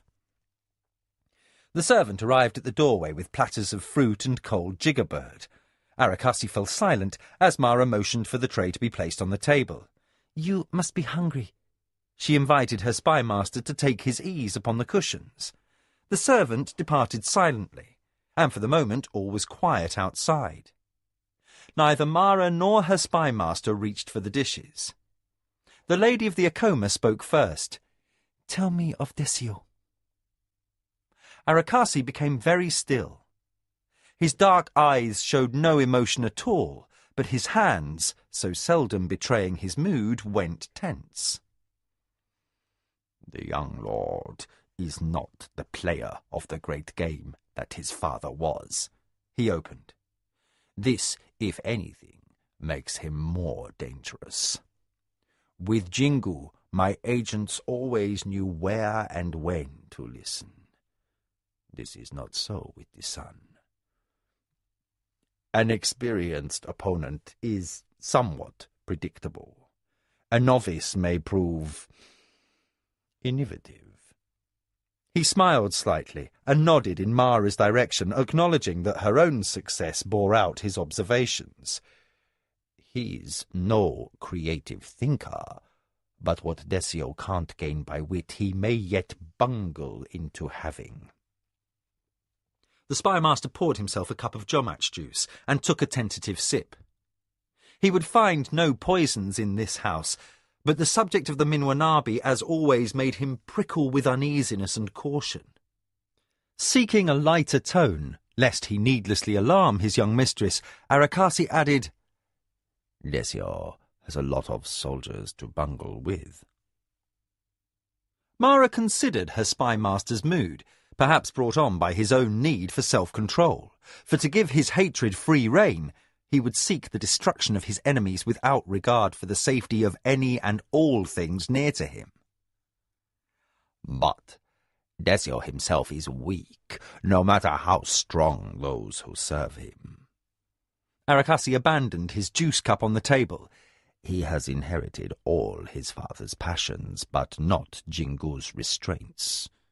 If not for Force Commander Irilandi's vigilance, his enemies might have torn through his defences and fed off his wealth like a pack of jagunas over a dead Haralth," he said, referring to Kelawan's dog-like carrion-eater and most feared predator, a giant six-legged terror, all speed and teeth. Arakasi steepled his hands and looked keenly at Mara. "But Force Commander Irilandi kept his patrols in first-class order. Many exploratory raids were mounted within days of Jingu's death, and Minwanabi left only a few survivors licking their wounds." "The Zacatecas were among those enemies," Mara prompted. Arakasi returned a nod. "They bear the Minwanabi no affection, and my agent in Lord Chipino's household indicates that the Zacatecas' first advisor raised the possibility of alliance with the Acoma. Others in his council are still opposed. They say you have shown the best you have and wait for you to fall. But Chipino of the Zacatecas listens without making final judgment." Mara raised her eyebrows, surprised. The Zacatecas were one of the 5 families. Her victory over Jingu had indeed raised regard for her name if Chipino's advisers would debate a possible alliance that would be a virtual declaration of war on the Minwanabi. Even the Shinzawai had skirted the question of open ties, content for the moment to keep a friendly but neutral position. "But the Zacatecas can wait," said Arakasi. "Desio will not formulate policy on his own, but come to depend on advisers and relations. Power and leadership will be spread over several men, making a clear-cut picture very difficult for my agents to gather. This will make our predictions unreliable where broad policy is concerned, and certainty impossible when it comes to assessing the Minwanabi's immediate plans." Mara watched an insect advance across the fruit dish, sampling each variety. So would Desio surround himself with ambitious and power-hungry individuals, and, though their desires might differ, all could be depended upon to wish the Acoma downfall. Perhaps ominously, The insect settled on one slice of Jamach, where several of its fellows joined it. We are fortunate that Tasayo is away in the wars upon Midkemia, the lady mused. Arakasi leaned forward. Fortunate no longer, mistress. The man who arranged the murder of your father and brother is returning through the rift at this very day. Desio has called a great gathering of relations and supporters for the week following next. He will take oaths of fealty and more. He has paid in metal for the erection of a prayer gate to the Red God. Now Mara went very still. Tasayo is dangerous. Ambitious as well, added Arakasi.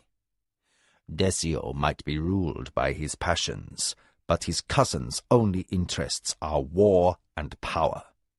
With Desio firmly upon the Minwanabi throne, Tasayo will advance his own cause for command over imperial troops and will serve Desio faithfully, albeit with an occasional silent wish for Desio to choke on a jiggerbird bone, I wager.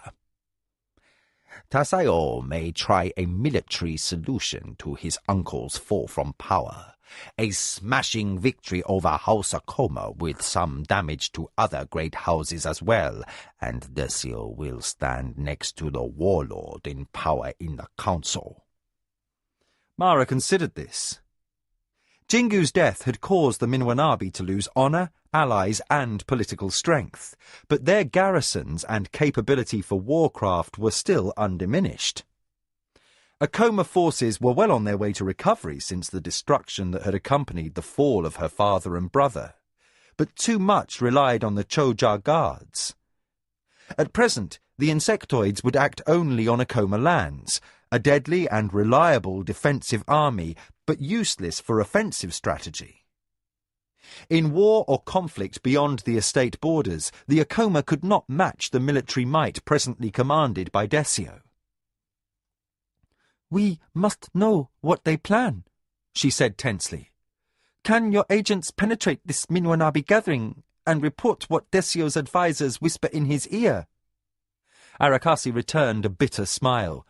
Lady, do not overestimate any spy's abilities. Remember that the man who reports was very close to Jingu. That servant still commands the same post, but as the son begins to exercise his powers, we have no guarantee he will remain there. Of course, I have begun to groom a replacement should things go amiss, but remember that the agent we place must be tailored to Desio's tastes. He will not be able to rise in the young lord's confidence for a few years at best. Mara anticipated Arakasi's next thought. And Tasayo is the greatest danger. The spymaster returned a slight bow. Lady, be sure that I will do all that is possible to compile an accurate report of what transpires at Desio's gathering. Should the young lord remain as stupid as I think he is, Tasayo will be but one voice among many. If he shows an unexpected flash of intelligence and assigns the campaign against us to Tasayo, we are doubly endangered. He set aside a barely nibbled piece of bread. Worrying about what may occur has limited benefit. Have your factors and servants listen in the markets for gossip and news. Knowledge is power. Remember that always. On this will the Akoma come to triumph. Smoothly, Arakasi arose, and Mara waved him permission to withdraw. As he slipped unobtrusively from her presence, she noticed with a chill that this was the first time she had ever known him to leave food when he was hungry. The room seemed suddenly too silent, oppressive with her own doubt. The image of Tasayo returning reawakened the desperate sense of helplessness she had known when she had learned of the deaths of her family. Unwilling to dwell upon the blackness of the past, Mara clapped for her servants. "Bring me my son," she commanded. Though she knew Ayaki would be soundly asleep, She had a sudden yearning for his noise, his mischief, and the warm weight of his small, muscular body in her arms. Chapter 3. Changes. The child turned over. Ayaki sprawled upon the cushions, asleep. Boisterous for a short time, he had finally succumbed to exhaustion. Mara stroked his black hair away from his forehead, filled with love for her son. Although the boy had his father's stocky build, he had inherited quickness from her family. In his second year, he showed remarkable coordination, a fast tongue that drove the servants to distraction, and continually bruised knees. His smile had won the hearts of even the most hardened warriors who served on the Akoma estates. "You will be a fine fighter and a greater player of the game," mused Mara softly. But now the boy's toughness and quick wit had one opponent he could not overcome, his need for an afternoon nap. Though he was the light of Mara's life, these brief interludes were welcome. For when awake, Ayaki required 3 nurses to keep him occupied. Mara tucked her son's robe about him and straightened his outflung limbs. She settled back upon her cushions in thought. Many recently planted seeds must bear fruit before Ayaki came of age. When that day dawned, her father's old enemies, the Anasati, would end the alliance begun for the sake of the boy. What goodwill Mara had secured through giving birth to the first grandson of Lord Tekuma of the Anasati would end, and the debt incurred by Buntakapi's premature death would be exacted. Then must the Akoma be unassailably strong, to weather the change in rule as Mara turned over control of her house to an inexperienced son. The Minwanabi menace must be fully eliminated before another powerful enemy challenged a young lord. Mara considered the years ahead, while afternoon sunlight striped the drapes and slaves returned to trim the akasi. The gardening around the walkways occurred often enough that she had become indifferent to the clack of shears, except for today, when that normal household sound was repeatedly interrupted by sharp commands from the overseer and the frequent slap of the short leather quirt he carried. Normally, the lash was ceremonial, a symbolic badge of rank carried on the belt. Tsirani slaves seldom required beating. But the slaves from Midkemia were indifferent to their overseer's displeasure. Their respect for their betters was non-existent, and whippings shamed them not at all. Tsirani slaves found the Midkemians as enigmatic as Mara did. Raised in the knowledge that their humble devotion to work was their only hope of earning a higher place upon the wheel that bound the departed to rebirth and life, they worked tirelessly. To be beaten for laziness, or to disobey their lawful masters in any way, was to earn the permanent disfavour of the gods, for beloved slave was only animal. And once returned from the wheel of life in a lower form, they would find salvation from the countless rebirths in pain and deprivation impossible. Disturbed from contemplation by a heated argument, Mara realized with annoyance that the barbarians still had not learned proper manners. The only change in them since the slave auction seemed to be the increased number of lash welts on their backs and a marked improvement in the command of their master's language. "The gods will! That's hogwash!" boomed one in heavily accented Tsirani. For a brief moment, Mara wondered what hogwash meant. Then the barbarian voice resumed. "I call it plain stupidity. You want work from these men, you'll take my suggestion and thank me for it." The overseer had no ready reply for slaves who talked back at him. Such things did not arise in Tsirani culture, and he had no means of coping except to slap the offender with his quirt and swear in an embarrassing display of temper. This had no effect. Disrupted utterly from her thoughts, Mara heard sounds of a scuffle and then words of unmistakable rage. Strike me again with that, little man, and I'll drop you headfirst into that pile of six-leggers' dung on the other side of that fence. Put me down, slave! Screeched the overseer. He sounded genuinely frightened. And since the situation had plainly got out of hand, Mara arose to intervene. Whatever hogwash might be, it wasn't something that indicated proper deference to authority. She crossed the study, whipped the drapes back, and found herself looking up across an impressively muscled expanse of shoulder and arm. The red-headed Midkemian, who had been at the root of the commotion at the auction, had a fist twined in the overseer's robe, lifting him into the air, his feet kicking above the ground. When he saw his mistress, the overseer's eyes rolled back in his head, and his lips moved in prayer to Kalesha, goddess of mercy. The barbarian simply looked down at the diminutive lady in the doorway, his expression bland, but his eyes as blue and hard as the sword metal that abounded on the Midkemian side of the rift. Mara felt her own anger rise at that openly rebellious stare. She curbed her temper and spoke evenly. If you value life, slave, let him go now. The redhead recognized authority in her dark eyes. Still, he was insolent. He considered her command an instant, then a wicked grin spread across his face, and he opened his fist. The overseer dropped without warning, buckled at the knees, and landed on his seat in the middle of Mara's favourite flower bed. The grin sparked Mara's anger.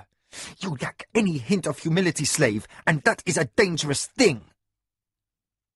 The redhead stopped smiling, but his eyes remained upon his mistress with an interest that now had more to do with her thin robe than any respect for her words. Mara was not too angry to notice. Suddenly made to feel undressed by the barbarian's frank appraisal, she felt her anger mount. She might have ordered the redhead's immediate death as an example to the others, except that Arakasi's earlier expression of interest in the barbarians made her pause. None of the Midkemians behaved in an appropriate way, and unless she could learn the reason why, the only expedient that could end the problem was to slaughter her purchases out of hand. Still, an object lesson was required. Turning to a nearby pair of guards, she said, "Take this slave out of sight and beat him. Do not let him die, but make him wish to. If he resists, then kill him." Instantly, 2 swords appeared, and, with clear intent to brook no resistance, the guards led the outworlder away. As he moved down the path, the imminent prospect of a beating seemed to have no effect on his self-important posture. The barbarian's lack of fear at his coming ordeal served only to irritate Mara more, for it was the one thing about the man that was Sirani-like and admirable. Then Mara caught herself. About the man? What could she be thinking of? He was only a slave. Jikan chose that moment to make an appearance. His polite knock on the door frame broke through Mara's angry contemplation. She whirled and snapped across the room. "What?" The sight of her Hedonra jumping back in fright made her feel foolish. She motioned for her overseer to remove himself from the flower bed, then retired to her cushions where Ayaki still lay asleep. Jikan stepped into the room from the hallway. "Mistress?" he inquired meekly. With a wave at her Hedonra, Mara said, "I am about to learn why Elzeki here must argue with slaves."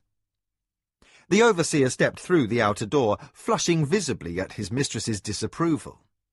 Elzeki was little better than a slave himself, an untrained servant given the office of managing workers about the estate, and authority given to him could be taken away.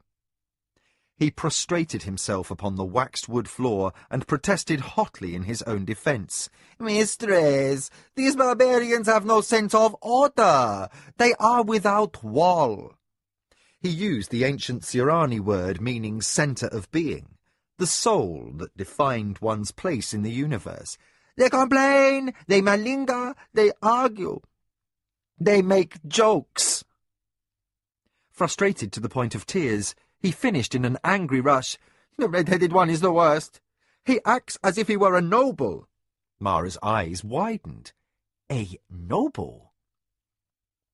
Elzeki straightened from his obeisance and glanced in appeal at the Hedonra. Jikan still winced at the poor choice of words. With no support forthcoming from the Hedonra, Elzeki prostrated himself again, his forehead pressed to the floor. "Please, mistress, I meant no disrespect." Mara waved away the apology. "No, that is understood. What did you mean?" Peeking up, he saw that his mistress's anger had changed to interest. "The other barbarians defer to him, my lady. Maybe this redhead was an officer too cowardly to die. He might have lied. These barbarians mix truth and untruth without distinction, I sometimes think. Their ways are strange. They confuse me." Mara frowned, thinking that if the redhead were cowardly or frightened of pain, he would not have shown such nerveless composure at the prospect of a beating by her guards. "What were you and he arguing about?" Jikan demanded. Elzeki, the overseer, seemed to shrivel, as if to review the events leading up to his shameful embarrassment were to relive them. "Many things, Honorable Hedonra. The barbarian speaks with such a savage accent he is difficult to understand." Through the screen beyond the drapes came the sound of a distant thud, followed by a pained grunt. Mara's orders for punishment were plainly being carried out by the guards. Since his own hide might be whipped over the barbarian's disobedience, the overseer began visibly to sweat. Mara motioned for the screen door to be closed, lest she be further disturbed. As a house servant rushed to do her bidding, she saw that the remaining barbarians were gathered on the walkway, their shears idle in their hands, regarding their mistress with open hostility and resentment. Stifling outrage at such blatant disrespect, Mara snapped at the overseer. "Then tell us just one thing that red-haired barbarian dared to feel important enough to argue about." Elzeki shifted his weight. "The redhead asked to move one of the men inside." Jikan glanced at his mistress, who nodded permission for him to cross-question. "What reason did he give?" "Some nonsense about our sun being hotter than the sun on their own world, and this other man being stricken by the heat." Mara said, "What else?" Elzeki glanced at his feet, like a boy caught sneaking sweets from the kitchen. "He also complained that some of the slaves needed more water than we were giving them because of the heat." Mara said, "And?" "He gave excuses for laziness. Rather than work hard, he objected that a few of the men who were set to tend the flowers knew nothing of plants upon their own world, let alone ours, and that to punish them for working slowly was foolish." Jikan sat back, astonished. "These sound like excellent suggestions to me, my lady." Mara expelled a long-suffering sigh. "It seems that I acted too hastily," she said ruefully. "Elzeki, go and put a stop to the beating. Tell my guards to have the red-headed slave cleaned up and brought to me here in my study." As the overseer hurried obsequiously away, Mara regarded her Hedonra. "Jikan, it would seem that I ordered punishment for the wrong man." "Elzeki has never had much perception," Jikan agreed. Silently, he wondered why that admission seemed to cause his lady distress. "We'll have to remove him from office," Mara summed up. "Slaves are much too valuable to be mismanaged by fools." She appealed at last to her Hedonra. "I'll have you break the news to Elzeki, and then trust you to appoint his replacement?" "Your will, my lady." Jikan bowed low and departed. As he passed through the screen to the corridor, Mara stroked Ayaki's cheek. She then called for her maid to remove him to his sleeping mat in the nursery. If she was to deal with this red-headed barbarian personally, she wanted no other distractions. That thought made her smile, as the maid lifted her stocky son and he murmured angry protest in his sleep.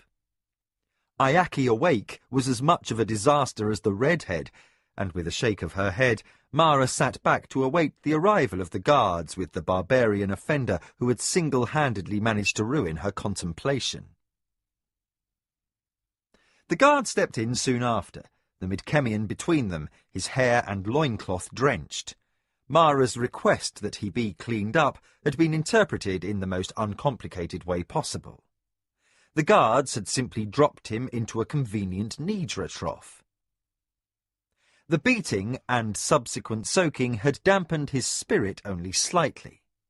The amusement in his eyes had changed to anger, barely held in check. His defiance disturbed Mara. Lu Jian had often crossed the line of good manners with his playful banter, but never had a socially inferior man dared to look at her in such an openly condemnatory fashion. Suddenly sorry she had not called for a more modest house robe, Mara nevertheless refused to summon her maid, lest she grant significance to the stare of a barbarian slave. Rather than feel embarrassment before the outworlder, she matched his gaze with her own. The guards were uncertain what to do with the wretch they had half-dragged into their lady's presence. Still gripping the huge man tightly, they offered ineffectual bows. The more senior of the warriors broke the silence with ill-concealed diffidence. "Lady, what is your wish? A barbarian in your presence would perhaps be more seemly on his knees." Mara noticed the guards as if for the first time, and the water pooling on her waxed floor. There was blood mixed in the puddles. "Let him stand if he wishes." She clapped for her servants and sent the first one to answer off at a run to fetch towels. The house slave reappeared with a pile of scented bath towels. He entered the study, bowed, and only belatedly realized that his lady's request had been made on behalf of the scruffy barbarian, who stood pinioned in the hands of the guards. "Well?" snapped Mara at her servant's hesitation. "Dry the brute off before he ruins the floor." "Your will, mistress," the slave murmured from a position of prostration. He arose and began to daub the reddened skin between the barbarian's shoulder blades, this being the highest place he could reach. Mara assessed the huge slave in a relatively calm moment, then came to a decision. "Leave us," she commanded her guards. They released the barbarian, bowed, and let themselves out through the screen to the corridor. The barbarian rubbed his wrists where the guard's grip had restricted circulation. The slave attempting to dry him seemed an irritation, and, after a glance at Mara, the outworlder reached out, took a clean towel from the pile, and finished the task himself. His hair stood up in spikes when he finished, and the slave looked in dismay at the pile of blood-soiled, damp towels heaped about the barbarian's feet. "Give those to my washing maids," Mara said. She motioned for the redhead to select a cushion and be seated. Mara studied the barbarian's face. The gaze he returned was as penetrating as her own. Suddenly, she felt out of her depth. Something about this man disturbed her. The reason struck her. She still considered him a man. Slaves were livestock, not people. Why did this one cause her to feel uncertain? Her practice in the role of ruling lady allowed her to assume the mask of command. She felt challenged to discover why this barbarian made her forget his station. She forced her voice to calm. "I was hasty, perhaps." As the house slave scooped up the towels and hastened away, she added, "It would appear upon examination of the matter that I ordered you beaten unfairly." Taken aback, but covering it well, the redhead selected a cushion and gingerly sat down. The scar left on his face by the overseer, at the slave market, did not detract from his appearance. Rather, the floor gave heightened contrast to his handsome features, and his heavy beard was a novelty not seen in Sirani freemen, who shaved as a matter of tradition. "Slave," commanded Mara, "I wish to know more of the land you come from." "I have a name," said the redhead in his deep-throated voice, which now was bristling with antagonism. "I am Kevin, from the city of Zun." Mara replied with irritation, "You might have been counted human once upon your world, but now you are a slave. A slave has no honor, nor does he have a spirit in the eyes of the gods. This you must have known, Kevin of Zin." She spoke the name with sarcasm. "You chose your lot, chose to forfeit honor. If not, you should have died before an enemy took you captive." She paused, as another thought occurred to her. "Or were you vassal to another more powerful house, whose lord refused you permission to take your own life?" Kevin raised his brows, momentarily baffled by confusion. "What? I'm not sure what you mean." Mara repeated herself in terms a child would understand. "Did your house swear vassalage to another?" Kevin straightened his back, winced, and raked a hand through his damp beard. "Zun swore allegiance to the High King in Rilanan, of course." The lady nodded, as if all were explained. "Then you were forbidden permission by this king to fall upon your sword, yes?" Thoroughly mystified, Kevin shook his head. "Fall on my sword? Why? I might be a third son of a minor family, but I don't need my king's permission to sanction what seems an act of total idiocy." Now Mara blinked in surprise. "Have your people no honor? If the choice was yours, why allow yourself to be taken captive into slavery?" Careful of his welts, which were swelling uncomfortably, Kevin regarded this diminutive woman who, through misfortune, had come to be his mistress.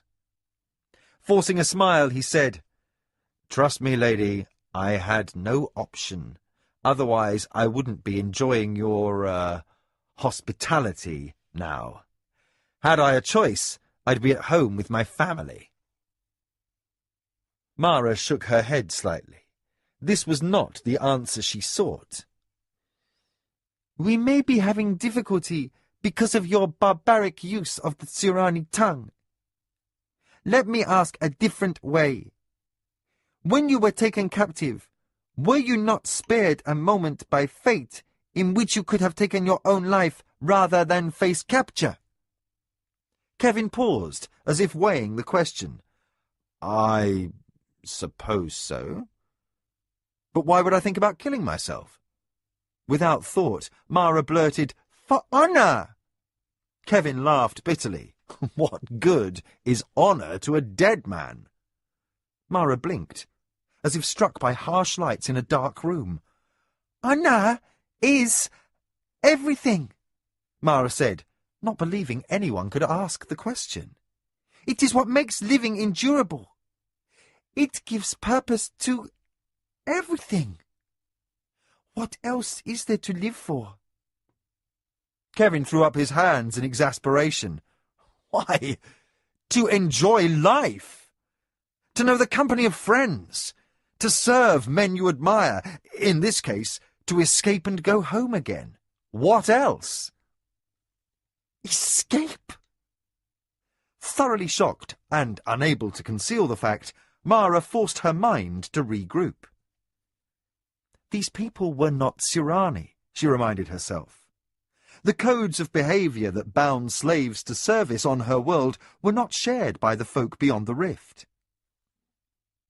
The Lady of the Akoma went on to wonder whether others of her culture might have discovered how different the Midkemians were from themselves. Hokanu of the Shinzawai sprang to mind. Mara made a mental note to pry loose information on Lord Kamatsu's interest in the barbarians during the son's forthcoming visit. Next, she considered whether this Kevin of Zun might hold strange knowledge or ideas that might prove helpful against her enemies. "You must tell me more of the lands beyond the rift," she demanded abruptly. Pained by more than cuts and bruises, Kevin sighed. "You are a woman of many contradictions," he said with some care. "You order me beaten, dipped in a livestock trough, and then dried with what must be your finest towels. Now you want speeches without so much as a drink to wet my throat first? "Your comforts, or lack of them, are beyond your right to question," said Mara acidly. "You happen to be bleeding on a cushion that cost much more than your worth on the open market. So be careful how you speak of my consideration." Kevin raised his brows in reproof. He intended to say more, but at that moment someone outside chose to scratch on the screen to the lady's private study. Since no Sirani would signal his mistress for attention with anything but a polite knock, Mara did not immediately respond. Whoever waited without seemed entirely unfazed by this fact. The wooden frame slid on its oiled track, and the bald-headed slave who had abetted the clothing scam at the slave auction poked his face inside. "Kevin?" he said quietly, oblivious to the fact that he trespassed upon nobility without spoken leave or invitation. "You all right, old son?" Mara gaped as the redhead returned a reassuring grin. The bald-headed man smiled at Mara, then withdrew without further ado. Mara sat speechless for a long moment. In all the memory of her ancestors, she had never known a slave with the effrontery to admit himself to his ruling master's chambers without any summons, to hold a personal conversation with another slave, then withdraw without leave, making only the most perfunctory attempt at acknowledging his rightful mistress. Mara curbed her first impulse to call for punishment, now being totally convinced of the need to understand more of these barbarians. She sent her runner to find another overseer to manage the barbarians and set them to cutting akasi, as they should have been doing all along. Then Mara returned her attention to Kevin. "Tell me how servants treat their mistresses in the lands where you were born." The barbarian returned a provocative smile. His eyes wandered boldly over Mara's body, which was covered only by an almost transparent silk robe. "To begin with," he said brightly, "any lady who wore what you do in front of her servants would be begging to get herself—" He struggled for a word, then said, "In my language it's not a polite term. I don't know how you folks feel about it, but given you're showing me all you've got without a thought, you obviously don't consider such things." "What are you talking about?" Mara snapped, at the edge of her patience. "Why—" He touched himself upon his dirty loincloth, then made an upward gesture with his extended forefinger. "What men and women do to make babies." He pointed in the general direction of her groin. Mara's eyes widened. She might be having difficulty thinking of this barbarian as a slave, but obviously he had no difficulty thinking of her as a woman. Softly, in tones that could only be called dangerous, she said, "To suggest such a thing, even indirectly, could mean a slow and painful death, slave. The most shameful execution is hanging. But if we wish the condemned to suffer, we hang them by the feet. Some men have been known to last 2 days that way. With a pile of hot coals just below your head, it can be a most unpleasant way to die." Aware of Mara's anger, Kevin hastily amended, "Of course, Zun has a much cooler climate than you're accustomed to." His phrases became broken as he searched for unfamiliar words or substituted ones in his own tongue when his knowledge was incomplete. We have winters and snow and cold rains during other seasons. The ladies from my lands must wear heavy skirts and animal skins for warmth. Tends to make the uncovered female body something we don't see a lot.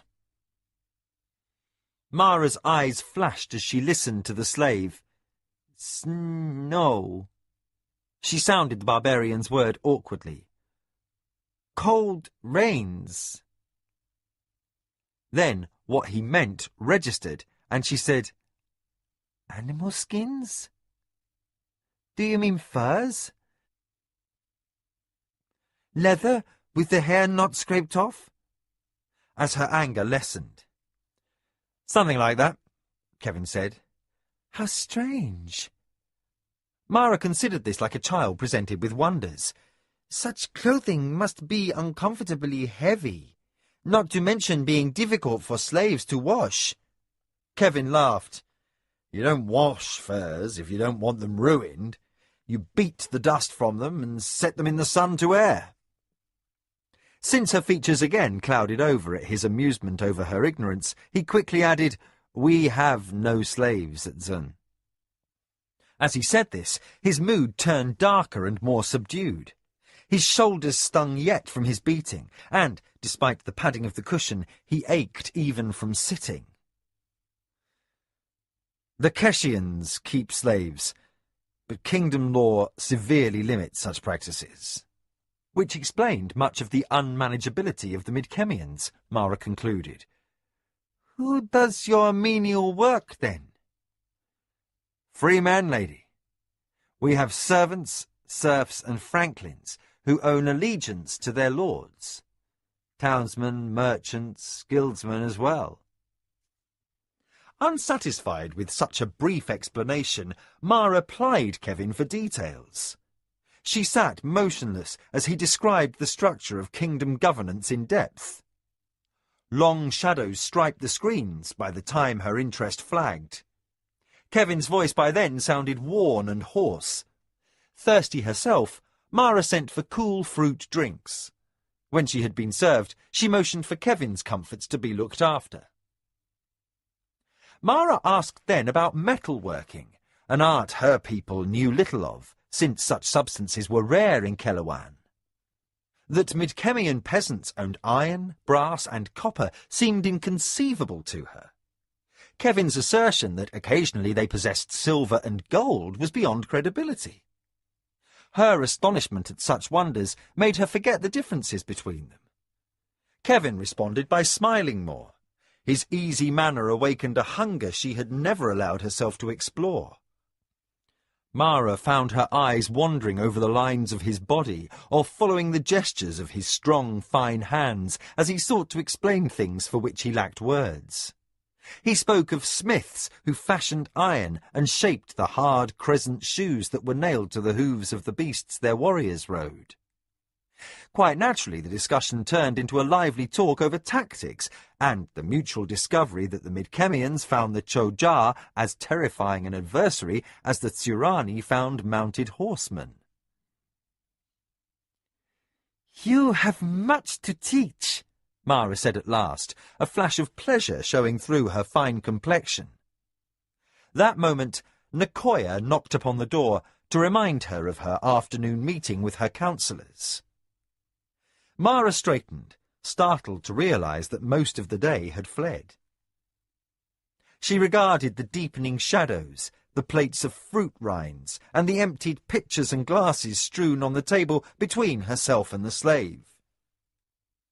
Sorry that the discussion between them must end, she waved for her personal servant.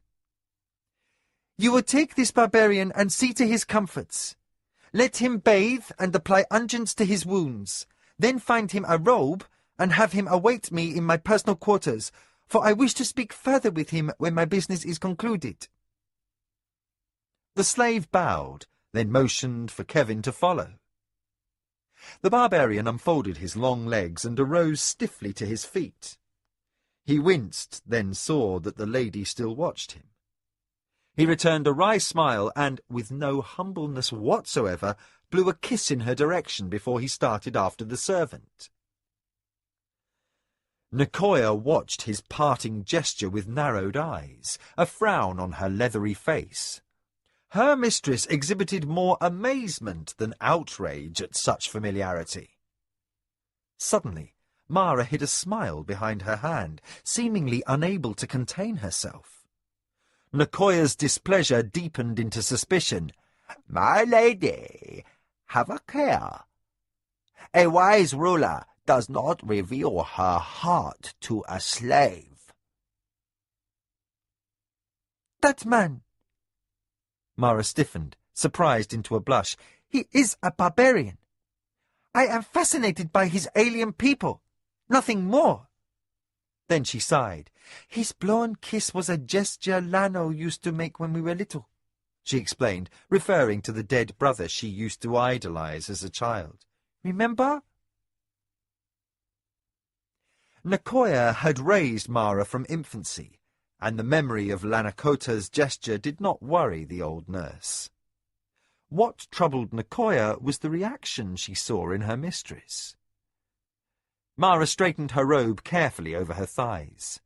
Nicoya, you know I have no wish for a man. She stopped smoothing her silken hem, and her hands tightened into fists. I know some ladies keep handsome men as litter-bearers so that more personal needs can be satisfied at whim, but I am uninterested in such diversion. Even to herself, Mara sounded unconvincing. Irritated by the urge to discuss what should have needed no denial, Mara closed the topic with an imperious gesture. Now, send for servants to remove these plates and cups. I will see my advisers, and Arakasi will relate his report on Lord Desio of the Minwanabi. Nicoya bowed, but as a house servant arrived and began clearing the table for the meeting, the old first adviser watched closely. A wistful smile came and went on Mara's lips. Shrewdly intuitive, Nicoya knew Mara did not contemplate the coming meeting, but rather the bronzed and red-haired barbarian who had whiled away an entire afternoon with talk. The sparkle in Mara's eyes and the half-excited, half-frightened clenching of hands betrayed the lady. Fears of pain and humiliation, memories of a brutal and insensitive husband warred with new desire. Nicoya might be old, but she remembered younger passions. 20 years ago she might have given serious thought to having the slave brought to her own sleeping room. Aware of Kevin's attractions, and foreseeing trouble, the former nurse sighed silently. Mara had proved herself a clever player of the game of the council, but she had yet to understand the most basic things about relations between a man and a woman. Already under siege, she lacked instinct to know an attack from that quarter was even possible. Fighting tears of concern, the former nurse composed herself for the forthcoming meeting. If Mara was to have her world turned upside down by an unexpected passion, she had chosen the worst possible time to have it happen. Chapter 4. Vows. Horns sounded. A thunder of drums joined in as the assembled crowd knelt, bowed, then sat back upon their heels in the ancient Sirani position of attention. Arranged according to rank, but clothed in no other finery than white robes tied with an orange and black sash, they awaited the arrival of the new Lord of the Minwanabi. The Minwanabi Great Hall was unique in all the empire. Some ancient lord had employed a genius for an architect, an artist of unsurpassed brilliance. No visitor to the house of Desio's ancestors could fail to be awed by the engineering, which couched a supreme comfort within what amounted to a fortress. The hillside chosen for the estate house had been hollowed out, the upper third pierced with arches that were left open to the sky, admitting light and air. Screens, designed to protect against inclement weather, were presently drawn back, and the entire hall lay awash in noonday sunlight. The lower portion of the hall was cut into the mountain. Its central chamber measured a full 300 paces from the single entrance across a richly patterned floor to the dais. There, upon a throne of carved agate, Decio would receive fealty offered by the retainers and vassals summoned to do him homage. Minwanabi guards in ceremonial armour stood at attention, their black lacquered helms and officers' orange plumes a smart double line in the gallery overlooking the main floor. The musicians by the entry completed their fanfare, then lowered their horns and drums. Silence fell. A piercing note cut the air. A door slid open to one side, and a priest of Turakamu, the red god of death, spun on light feet into the hall. The bone whistle between his lips was a relic preserved from the ancient days. A feathered cape fell to elbow length, and his nude body was painted red upon black, so he looked like a blood-drenched skeleton as he danced in praise of his divine master. He wore his hair slicked to his scalp with heavy grease, the ends plaited in 2 braids tied with cords, from which dangled bleached infant skulls. The priest circled 3 times around the dais, joined by 4 acolytes, each in red robe and skull mask. Their appearance caused a stir through the assembly. Many in the hall made surreptitious gestures to ward off ill luck, for to encounter the death god's minions was unpleasant at the best of times.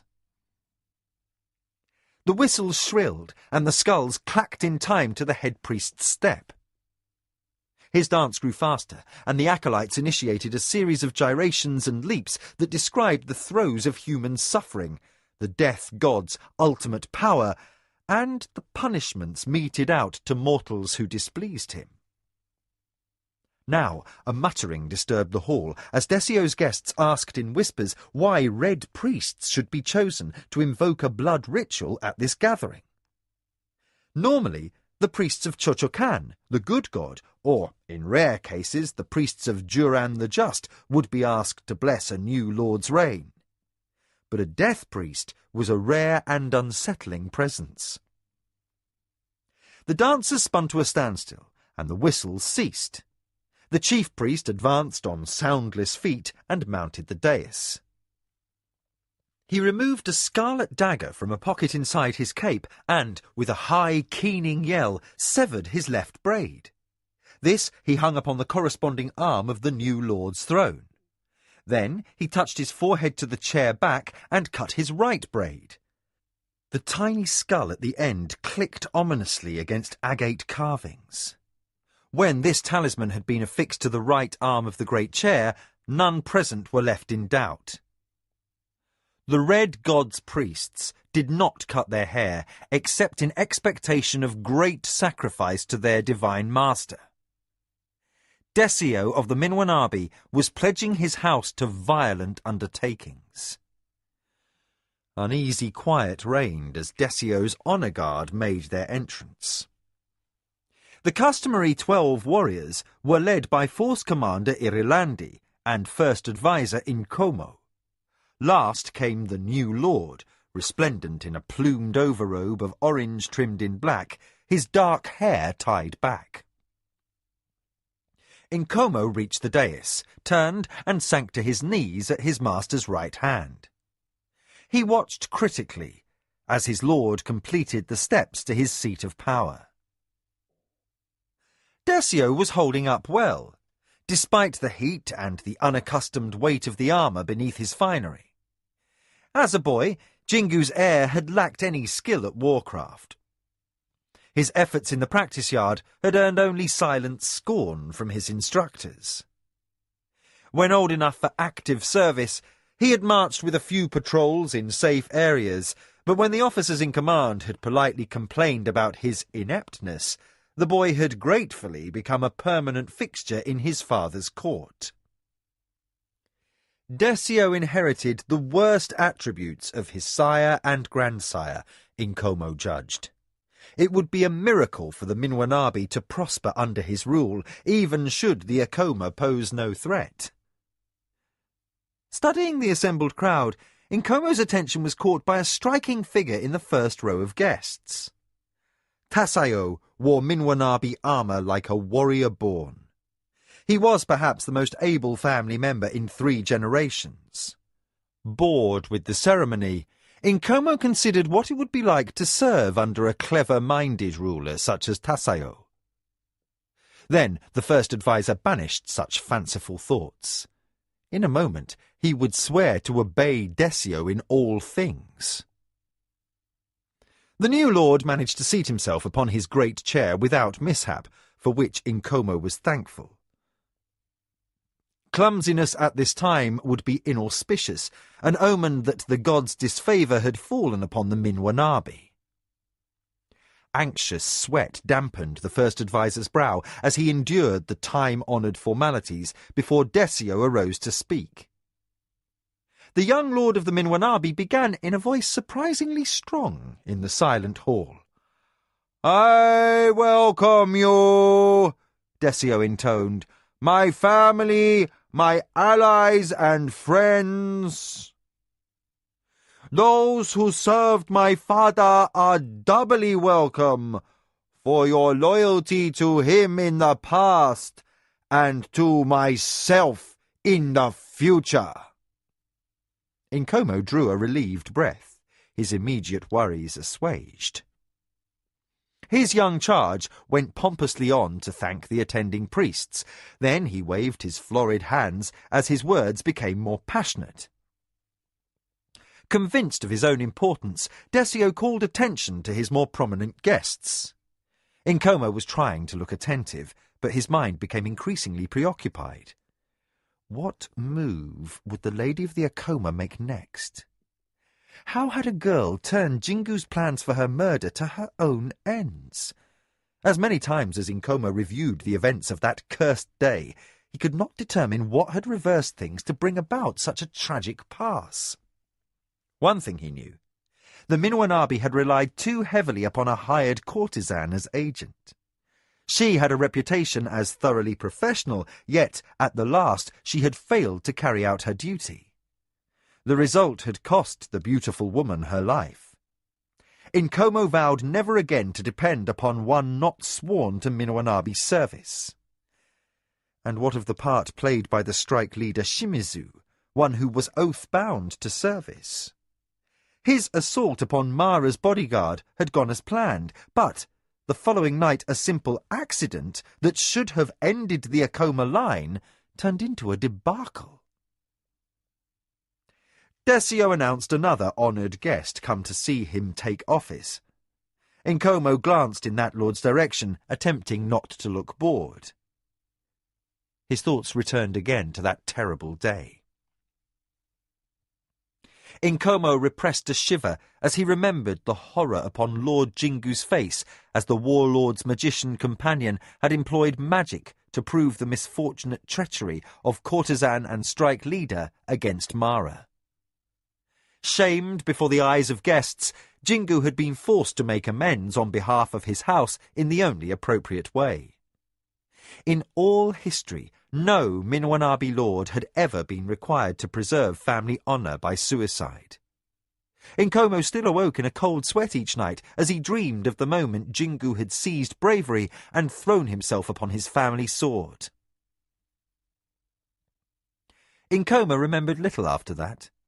The march back to the estate house, his lord upon the funeral bier, with his armour polished and shining, and his hands crossed upon his sword, were vague images. Instead, the first adviser was tormented by the moment of death. His lord sprawled upon the ground, life's blood and entrails spilling out of his stomach, his vacant eyes filming over like those of a fish dying upon the docks. The priest of Turakamu had quickly bound Jingu's hands with the ritual red cord and hidden his face with the scarlet cloth, but the memory remained indelibly. The reign of a great and powerful master had ended with terrifying swiftness. A movement reawakened Nkomo to the present. He nodded in greeting to another ruler come to pay homage to Desio. Then the Minwanabi First Advisor took a deep breath and collected himself. He had managed the household through Desio's days of dissipation with what seemed unassailable calm. But behind his emotionless, correct bearing, Nkomo battled with terror. For the first time in a long life of playing the game of the council, he knew paralyzing fear of another ruler. His only defence against this dread was an anger fuelled by the image of Mara and her retinue crossing the lake. Dozens of other lords had departed with her, their coloured craft flocked together like waterfowl in mating plumage. Among that flotilla had been the massive white and gold barge of the warlord. Aomecho had moved his celebration from Jingu's estate to the lands of the Akoma, as telling a sign of the Minwanabi fall from grace as any single thing could be. That moment, a shadow crossed Nkomo's face, ending his interval of reflection. A lean, graceful warrior mounted the dais to kneel at the feet of the new lord. Tasayo, son of Jingu's late brother, bowed low and presented himself to his rightful master. Tasayo's auburn hair was tucked back into an elegant jade pin. His profile was slightly aquiline, and his bearing was impeccably correct. Hands, scarred lightly from past battles, possessed the beauty of strength honed to an edge of perfection. He was the image of a humble warrior, sworn to serve his master, but nothing could hide the burning intensity in his eyes. He smiled up at his cousin and gave his pledge. My lord, this I swear upon the spirits of our common ancestors, even to the beginning of time, and upon the Natami wherein resides the Minwanabi spirit. To you I pledge honour in all things. My life and death are yours. Desio brightened as the most able rival to his place as ruler bowed to tradition. Nkomo put away his futile wish that the cousins' roles had been reversed. Had it been Desio bending knee before Tasayo, then would the Akoma have trembled. Instead, irrevocably, the cleverer, stronger man bound his fate to the weaker. Nkomo found his hands clenched to fists, his nails gouging into his palms. Something still nagged at him from the night when Minwanabi fortunes had soured. As Tasayo arose and marched from the dais, the first advisor considered a new thought. Mara had managed to discover the plot to end her life. But no, Nkomo corrected himself. Of course she expected the attack. Yet somehow she had sensed the moment and the manner of the strike. Luck could not explain such fortune. Coincidence on that scale was unlikely to the point of impossibility.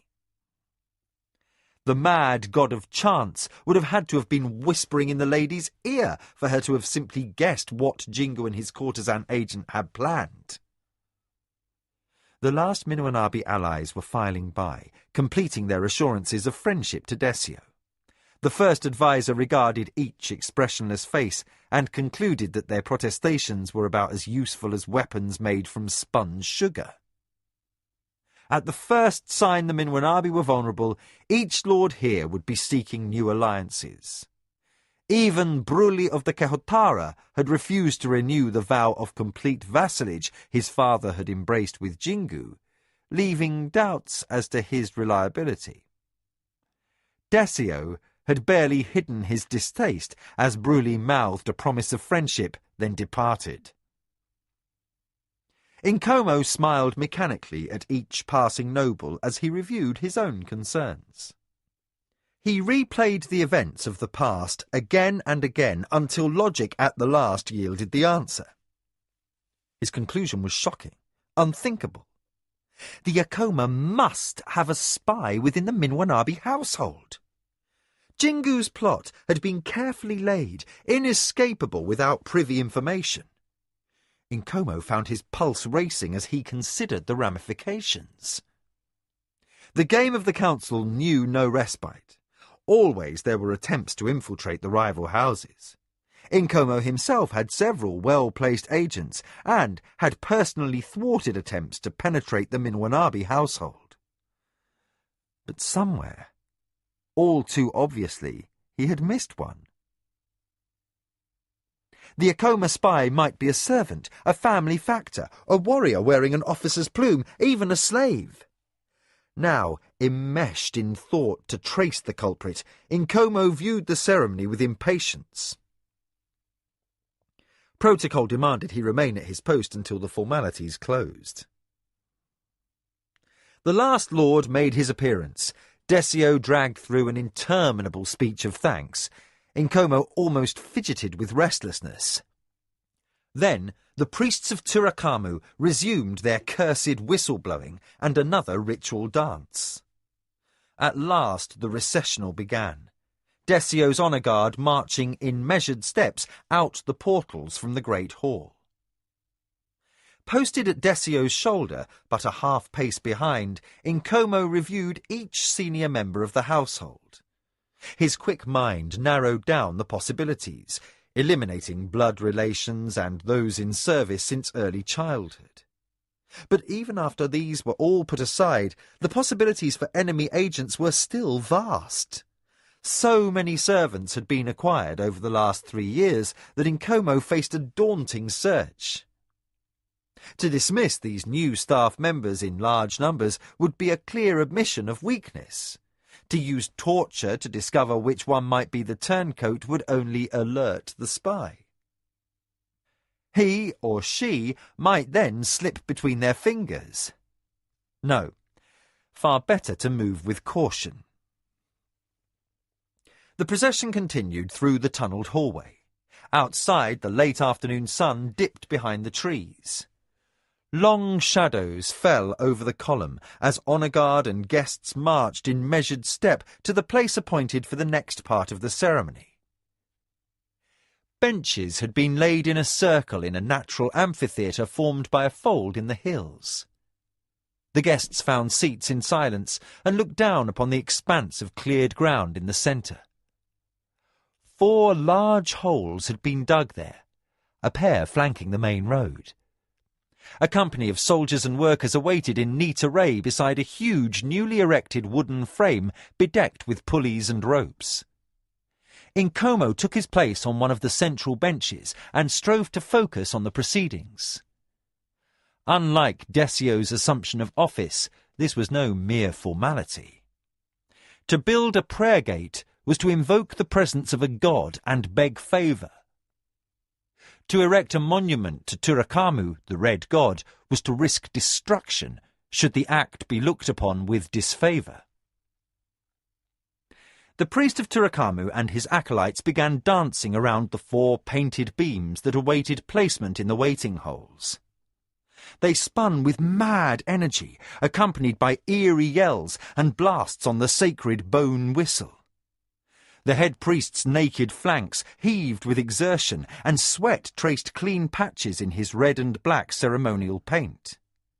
The bouncing of his flaccid genitals amused Nkomo. The first adviser scolded himself for his impiety. Rather than laugh and earn the Red God's displeasure, he averted his eyes slightly, out of respect for the holy performance.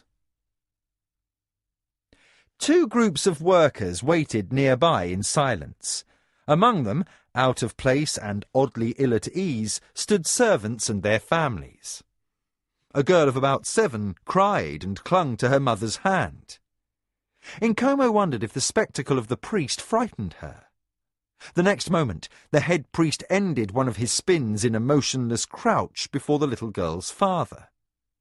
The acolytes screeched in unison. They sprang forward, caught the man by the shoulders in a ritual grip, and led him to the nearest of the holes. The bone whistle shrilled in the afternoon heat.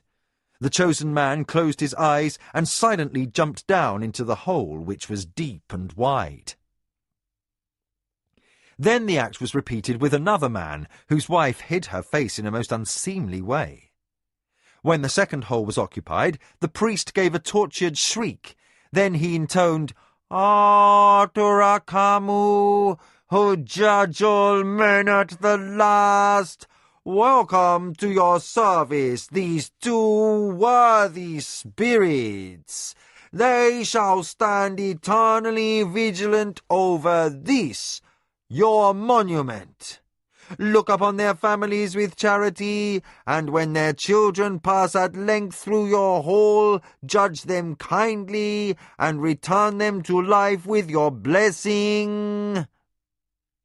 Nkomo heard the opening ritual with a rising unease. Human sacrifice was rare in the Empire, and while no longer common, it was still a practice in the Red God's temple. Obviously, these two workers had volunteered to become sacrifices for the gate, in exchange for the hope their children might return to their next life born to higher station. Warriors, or perhaps even lords. Nkomo considered that a thin bargain at best. If a man was pious enough, should the gods not grant him favour, as temple aphorisms stated? Yet only a fool would speak against an offering to the Red God. Nkomo watched in stony stillness as the volunteers were tucked into their holes, knees under chin and hands crossed in semblance of eternal prayer. The priests screeched a paean to their divine master, then signalled work crews to hoist the massive timbers that would support the arch of the gate. Ropes creaked under the strain as the workers hoisted the first upright high. They chanted and swung the beam, and a scythe of shadow crossed the pit as the end was jockeyed into position. Now the crowd of Minwanabi supporters was frozen, awaiting the moment of sacrifice. A foreman with a squint judged the position correct. He signalled to the head priest, who touched his bone whistle to his lips and blasted the quavering note that would summon the god. As the call faded and a hush claimed the gathering, two lesser priests raised a sacred axe of shining obsidian and slashed the ropes. The carved pole was released, thudded downward into the waiting hole, and crushed the first servant like a bug. A spatter of blood sprayed up from the earth, and the sobbing child tore from her mother's hold and threw herself against the post that had slain her father. "Bring him back! Bring him back!" she cried repeatedly as Minwanabi soldiers dragged her away. Nkomo knew the Red Priest counted this an inauspicious start. In an attempt to appease his god, the priest revised the ritual from first-level sacrifice to second. He clicked his bone rattle with his fingernails, and his acolytes donned ceremonial masks. The second victim was dragged from his hole, confusion plain in his eyes. He had expected his end to be the same as his predecessors, but apparently this was not to be. The first masked acolyte stepped forward with a bowl and an obsidian knife. He said no word, but at a gesture from the head priest, the men gripped the farmer, spread-eagled over the bowl. The acolyte raised his knife, chanting, and called for the god's favour. He laid the blade first on one side of the pinioned man's temple and then the other, consecrating the sacrifice. The unfortunate farmer trembled under the touch of the stone knife. He flinched as its keen edge cut a symbol into his forehead and strove to endure without outcry as a slash from the priest opened his right wrist. Blood pattered into the dust like obscene rain. Acolytes became spattered as they rushed to catch the drops in the bowl, and, like a litany of the damned, the whistle of the priest shrilled again. The second upright was hoisted. The obsidian knife darted again and drank from another vein. Now the farmer whimpered. He felt his life draining away, but the end could not come quickly enough to deaden his fear. He stumbled against the priests as they lifted him and lowered him head downward into the pit. The beam swung overhead. The whistle wailed, entreating the god to grant his favour. The head priest signalled, hastening the ceremony, since, for the gift to be acceptable, the waiting sacrifice must not lose consciousness and die before time. Yet haste cancelled precision. As the ropes were slashed, one acolyte hesitated, and the massive timber turned slightly as it fell. Its bowl crashed against one lip of the hole. Dirt and rock cascaded downward, bringing an involuntary yelp of terror from the victim. Then the full weight of the trunk sheared down the side wall. The timber crushed the legs and hips of the farmer, but did not kill him outright. He screamed uncontrollably in pain, and the ceremony became shambles. In vain, Decio shouted for workers to right the tilted trunk. Pale in his rings and finery, he threw himself face down on the bloodied earth and begged the red god's forbearance. The head priest advanced, his whistle silenced. Before all the waiting company, he rattled his beads and bones and solemnly announced his divine master's displeasure. Over the wail of the maimed sacrifice, he demanded to hear what the lord of the Minwanabi would pledge to regain the red god's favour. Behind the tableau of lord and priest, slaves strained at ropes, and the gate timber was slowly dragged upright. The farmer's screams changed pitch but did not stop. Workers rushed forward with baskets of earth and upended them into the pit, and gradually the cries became muffled. No one dared end the farmer's agony. His life had been consecrated to the god, and to interfere would bring curse. Sweating, his face smeared with dust and gore, Decio sat up.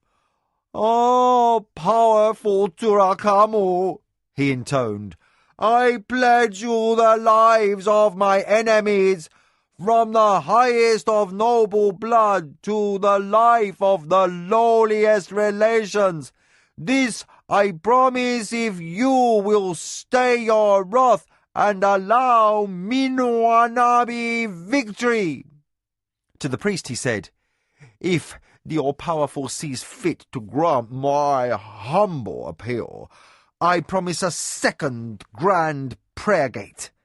Its posts shall be consecrated with the lives of the Akoma lady and her firstborn son and heir. The path beneath shall be paved with the crushed stone of the Akoma Natami and polished by the feet of your devoted worshippers. This I will give to the glory of the Red God, if mercy is shown for the transgressions that have happened this day." Decio fell silent. The priest stood over him for a moment, unmoving. Then he assented with a sharp jerk of his head. "Swear your promise!" He boomed out and extended his bone whistle for Decio to seal his pledge to the god. Decio reached out, convinced that once his hand clasped the bone, he was committed irrevocably. He hesitated, and a hiss from the priest warned he was close to bringing the red god's wrath. Feverishly, he grasped the relic. "I, Decio, lord of the Minwanabi, swear." "Upon the blood of your house!" commanded the priest. Onlookers could not help but gasp, for the priest made clear the red god's price for failure. Decio embraced the same destruction for his entire house, from himself down to his most distant relative, the same ruin he promised the Akoma should he fail. Even should both sides come to desire truce in the future, no quarter was now possible.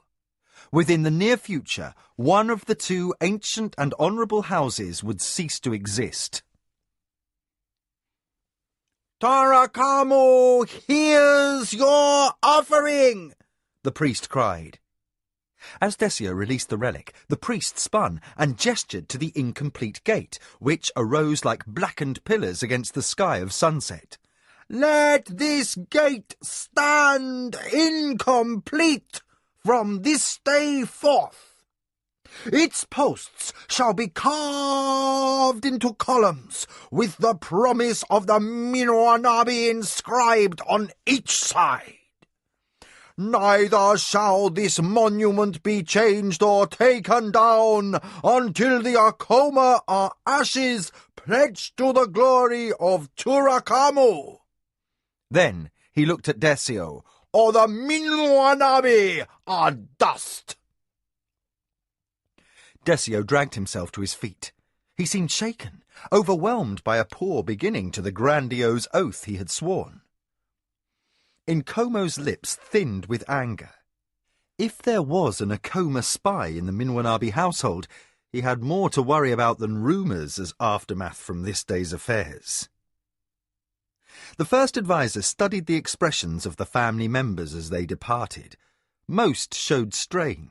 A few looked frightened, and here and there a noble swaggered with his chin jutted aggressively. Many would seek to advance themselves in the family hierarchy if Desio proved a weak ruler, but no one seemed particularly satisfied by the terrible turn of the day's events. Abandoning the attempt to divine the spy by naked will, Nkomo sought his master. Tasayo stood at the side of his lord, supporting Desio's elbow. Although the lord was the one wearing armour, there was no mistaking which was the warrior. Tasayo's carriage held the unthinking and deadly grace of the Sarkat. Nkomo hurried closer. Words reached his ears, blown on the rising winds of an incoming storm. My lord, you must not look back upon the mishaps of today as ill-omened. You have sworn our family to a powerful oath. Now let us see what we can do about fulfilling it. Yes, Desio agreed woodenly. But where to begin? Mara has Choja warriors guarding her estate house. Outright assault is folly without the warlord's favour. Besides, even should we be victorious, we would be weakened, and a dozen other houses would rush to seek advantage over us. But cousin, I have ideas. Tasayo sensed an approaching step, looked around and identified Nkomo.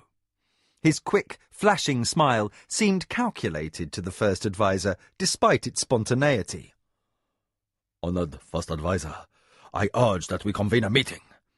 If our lord can fulfill his oath to the Red God, much glory may be gained for our house. Nkomo searched the words for irony. To fail a promise to the death god would bring the Minwanabi to final ruin, and saw that Tasayo was sincere. Then he examined the usually stern face for any hint of deceit, but found none. You have a plan? Tasayo's smile widened. Many plans, but first I understand we have to flush out an Akoma spy. While Desio's soiled face showed muddled astonishment, Nkomo struggled to conceal suspicion. How could you know about that, honoured cousin? But we have no Akoma spies in our midst, Desio broke in, suddenly and righteously outraged. Tasayo laid a calming hand on the young lord's arm, his words directed mostly toward Nkomo. But we must. How else could that stripling bitch know our last lord intended to kill her? Nkomo inclined his head, as if acknowledging a victory. That Tasayo had also surmised the cause of Mara's survival at the warlord's celebration showed the depth of his thinking. Honoured cousin, for the good of us all, I think we should listen to your plans. With a withered scowl, he reached out and helped the tall warrior shepherd his lord back to the shelter of the estate house. Ancient parquet floors creaked as servants hustled about, adjusting screens and drapes against rising breezes from the south. An approaching storm scudded clouds over the lake's silvered face, offering early but unmistakable presage of the wet season. The smell of rain mingled with the indoor scents of furniture oils and dust that ingrained the small study, a private chamber used by Jingu and his predecessors to formulate their deepest plots. The painted window screens were small, to discourage observers from the outside, yet the air was never stifling. Damp made Nkomo's bones ache. Concealing an urge to frown, he folded himself neatly onto the cushions opposite the Lord's seat, an elaborate nest of pillows atop a 2-inch-high dais. Some long-past Minwanabi ancestor had decided that a lord should at all times be raised above his retainers, and most rooms in the older portions of the estate house bore the token of his belief. Nkomo had been reared to the inconvenience of multi-level floors and of flagstones on certain walkways that were a half-step higher than those adjacent, but a new servant was always conspicuous by the number of times that he tripped. Sourly, his thoughts preoccupied by spies, Nkomo considered which factors and servants had been clumsiest while serving his late-departed lord. None came immediately to mind, which added to the first advisor's discomforts. In frustration, he awaited his master. The servants had departed by the time Desio could be unlaced and divested of his ceremonial armour and be wrapped in an orange silk robe sewn with black symbols connoting prosperity. He did not dally longer with bathing as his father had been wont to do. Smelling faintly of nervous sweat, he entered with his cousin in attendance and levered his bulk onto the precious gilt-edged cushions that his predecessor had worn thin before him. Desio was agitated. Nkomo decided he looked as if he was coming down with a cold, pale as reed paper about the face, except for his nose, which was pink. Beside him, his cousin looked tanned and lean and dangerous. While Desio squirmed his way into a comfortable position, Tasayo settled and rested his elbows on his knees. Beside Desio's fidgeting, Tasayo owned the taut stillness of a predator while it tests the air. Tasayo had lost nothing by serving in the barbarian wars for the past 4 years, Nkomo concluded.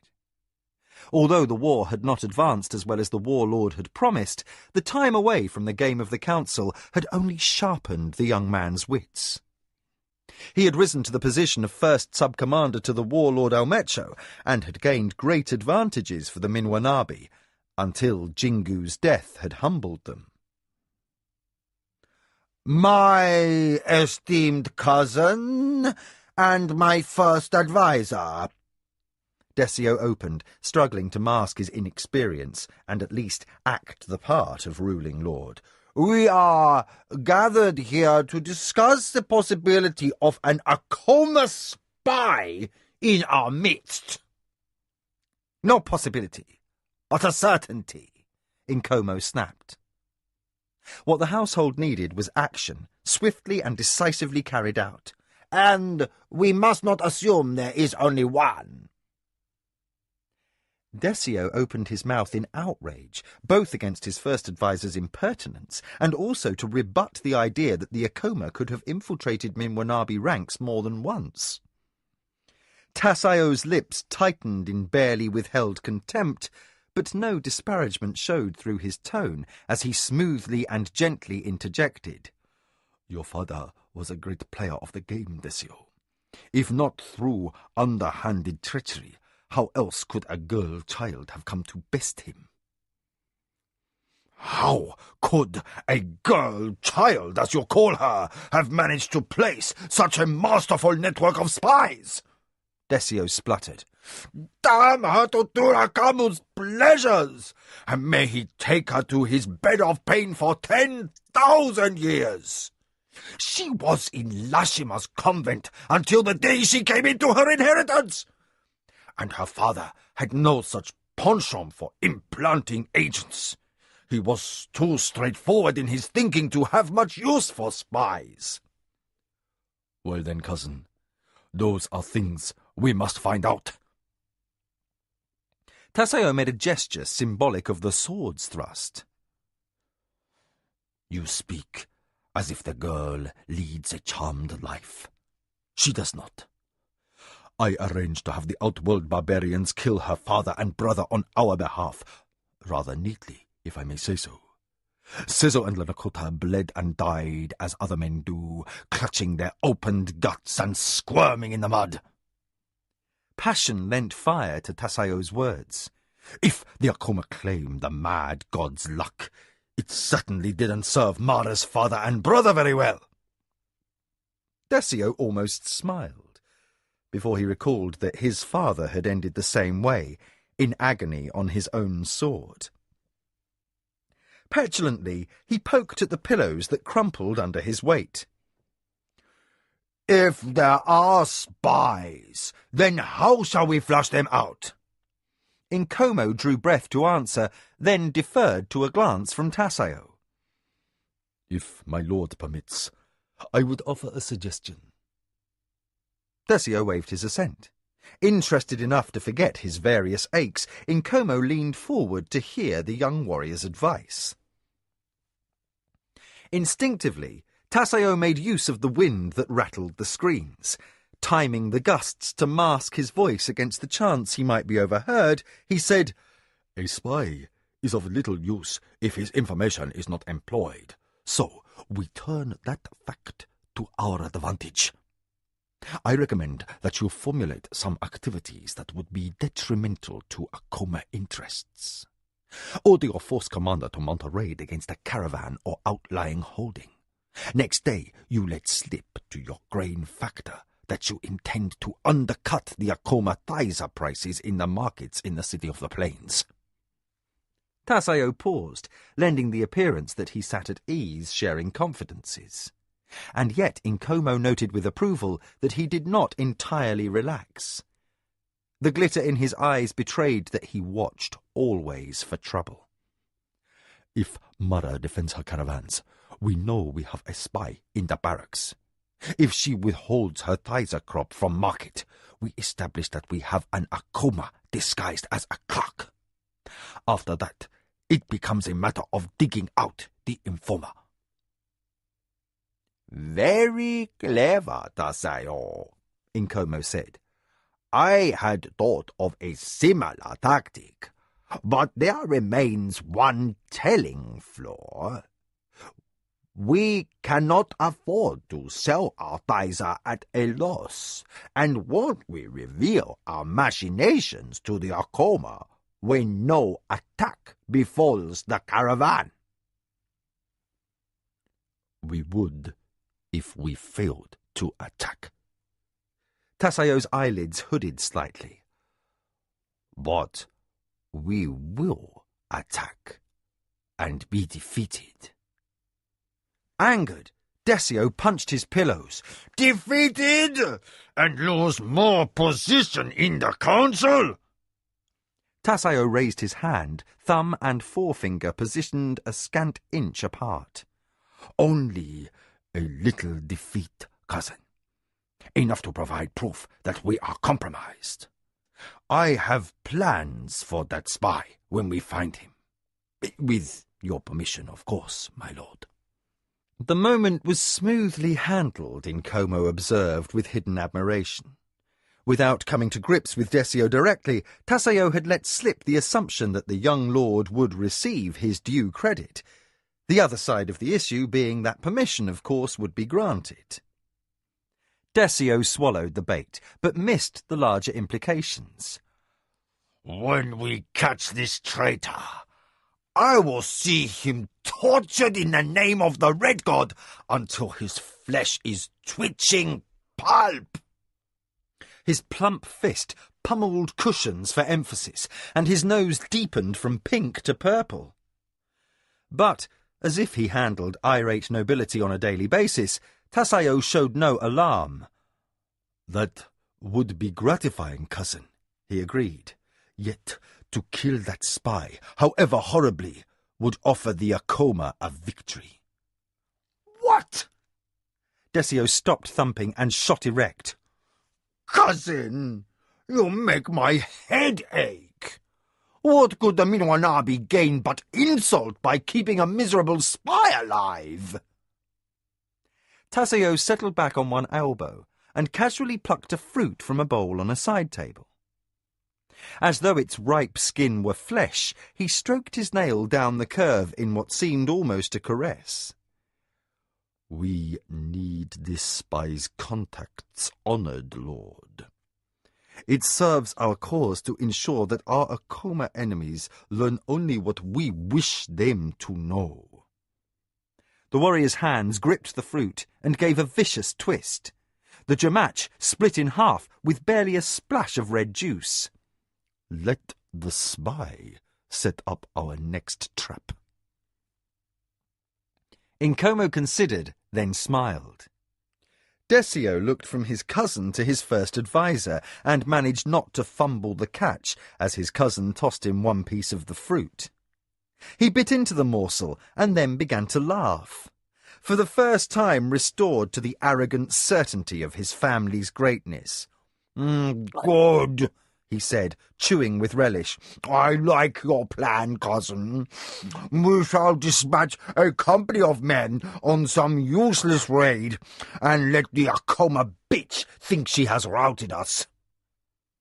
Tasayo tapped the remaining bit of fruit with his forefinger. But where? Where shall we attack? Nkomo pondered, then offered, My lord, I suggest that the raid should be close to her home. Why? Desio wiped juice off his chin with his embroidered cuff. She will be guarding her estate rigorously, as usual. Not the estate itself, lord, for the lady needs no spy's report to maintain vigilance against attack from your army. But she will not expect a raid against a caravan bound for the river port at Sulanke. If we attack between the Akoma lands and the city, and she is prepared for our raid, we can pinpoint the flow of information and find the agent among your household. Tasayo inclined his head in an unconscious gesture of command. First adviser, your counsel is excellent.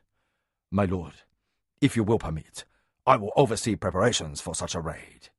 A routine trade shipment would warrant little protection unless the Akoma bitch knows she deals with blood enemies. He smiled, and white teeth gleamed against skin tanned dark on the warlord's campaign. We should know when such a caravan is due simply by contacting shipping brokers in Sulanke. A few discreet questions, and maybe a bribe or two to hide our inquiries, and we should know within the hour when Mara's next caravan is expected. Desio met Tasayo's offer with a lordly air of industry.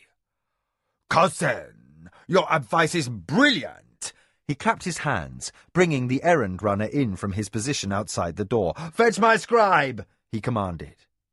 As the slave departed, Tasayo's composure became that of a man sorely tried. Cousin, he essayed, you must not write down the orders that we have discussed this hour. Ha! Desio released a second snicker, then a full-throated laugh. He leaned from his dais and fetched his cousin a resounding blow on the shoulder. Ha! He snorted again. You must not mock my intelligence, Tasayo. Of course I know better than to include even servants and slaves in our plot.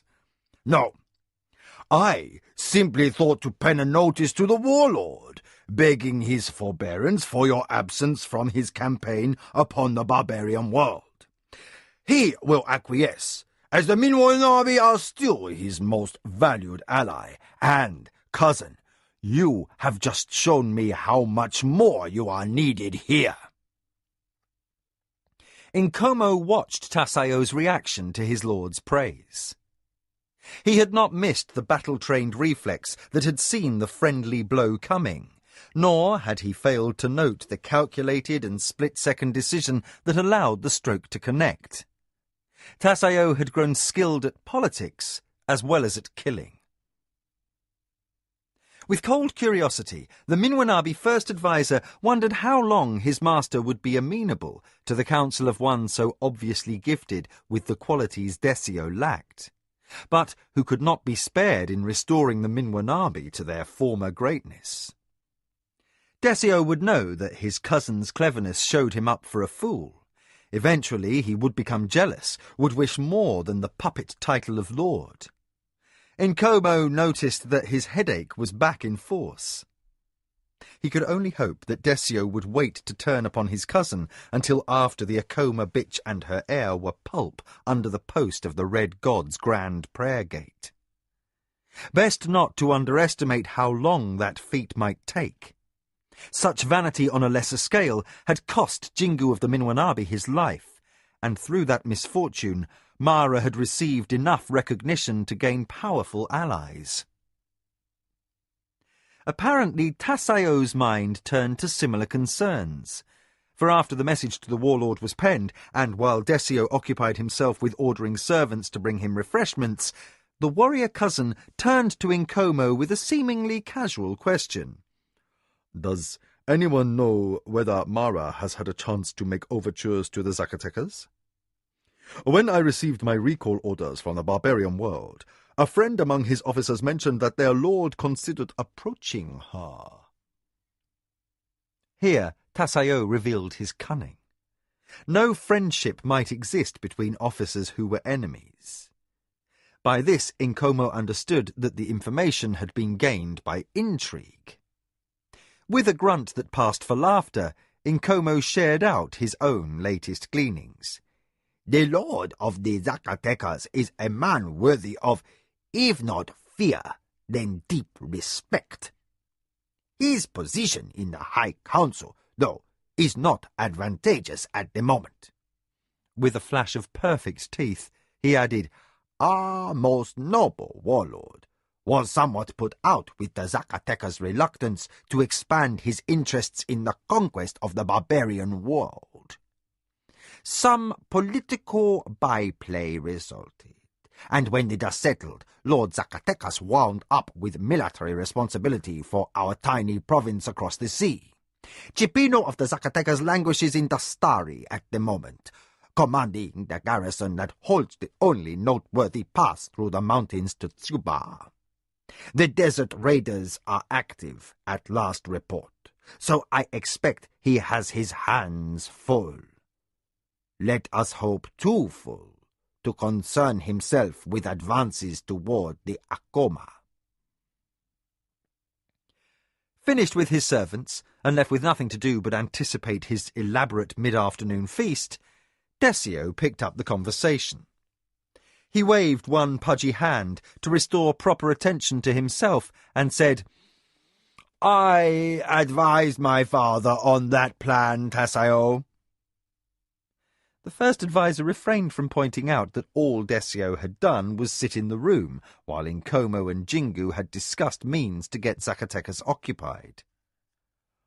Well then, said Tasayo, if Zacatecas is busy guarding our frontiers across the sea, we can focus our attention upon Lady Mara.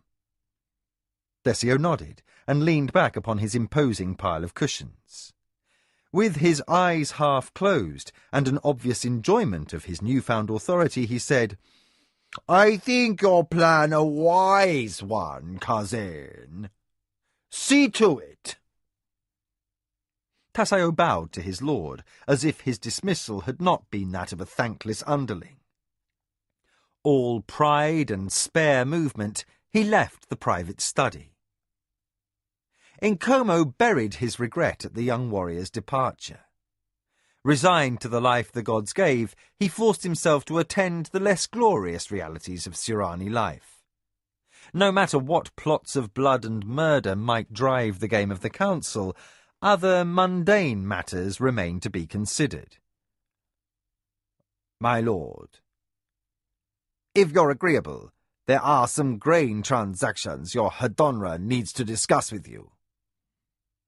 More interested in thoughts of his lunch, Desio seemed less than anxious to deal with the prosaic side of family business. But, as if his cousin's icy competence had awakened him to responsibility, he realized that he must. He nodded and waited without complaint as Nkomo sent for Murugali, the Hadonra. Chapter 5. Entanglement. Breezes rustled the leaves. The perfume of acacia flowers and trimmed greens filled Mara's personal quarters. Only one lamp was lit against the coming night, and that had but a small flame. The flicker painted a changing picture as each moment details emerged from shadow. A gemstone's glint, highlights on polished jade fittings, fine embroidery or enamel work. Just as the eye beheld the splendid aspect, the gloom returned. Although surrounded by beauty, the Lady of the Acoma was oblivious to the richness of her furnishings. Her mind was elsewhere. Mara reclined amid a nest of cushions, while a maid worked out the tangles in her unbound hair with a scented shell comb. The Lady of the Acoma wore a green silk robe, chatra birds worked in wheat-coloured thread around the collar and shoulders. The low lighting touched her olive skin to soft gold, an effect a more self-aware woman would have noticed. But Mara had finished her girlhood as a novice of Lashima, and, as ruling lady, she had no time for feminine vanity. Whatever beauty a man might find in gazing upon her was simply another weapon in her arsenal. With a directness any Surani nobleman would have found disconcerting, she questioned the barbarian who sat before her on his homeworld's customs and cultures. Kevin seemed utterly unaffected by the lack of social protocol, plunging directly to the heart of matters. By this, Mara judged his people blunt to the point of rudeness. She watched as he struggled to describe concepts alien to her language. Haltingly groping to express himself, he spoke about his land and people. He was a quick study, and his vocabulary improved daily. Right now, he attempted to amuse her by telling a joke that had been making the rounds in Zun, whatever that meant. Kevin wore no robe. The servants had tried in vain to outfit him, but nothing on hand had been large enough. In the end, they had settled for a loincloth, and had substituted fineness for the garment's brevity. Kevin wore russet silk with midnight blue borders tied at the waist by a knotwork sash and obsidian beads. Mara failed to notice the effort.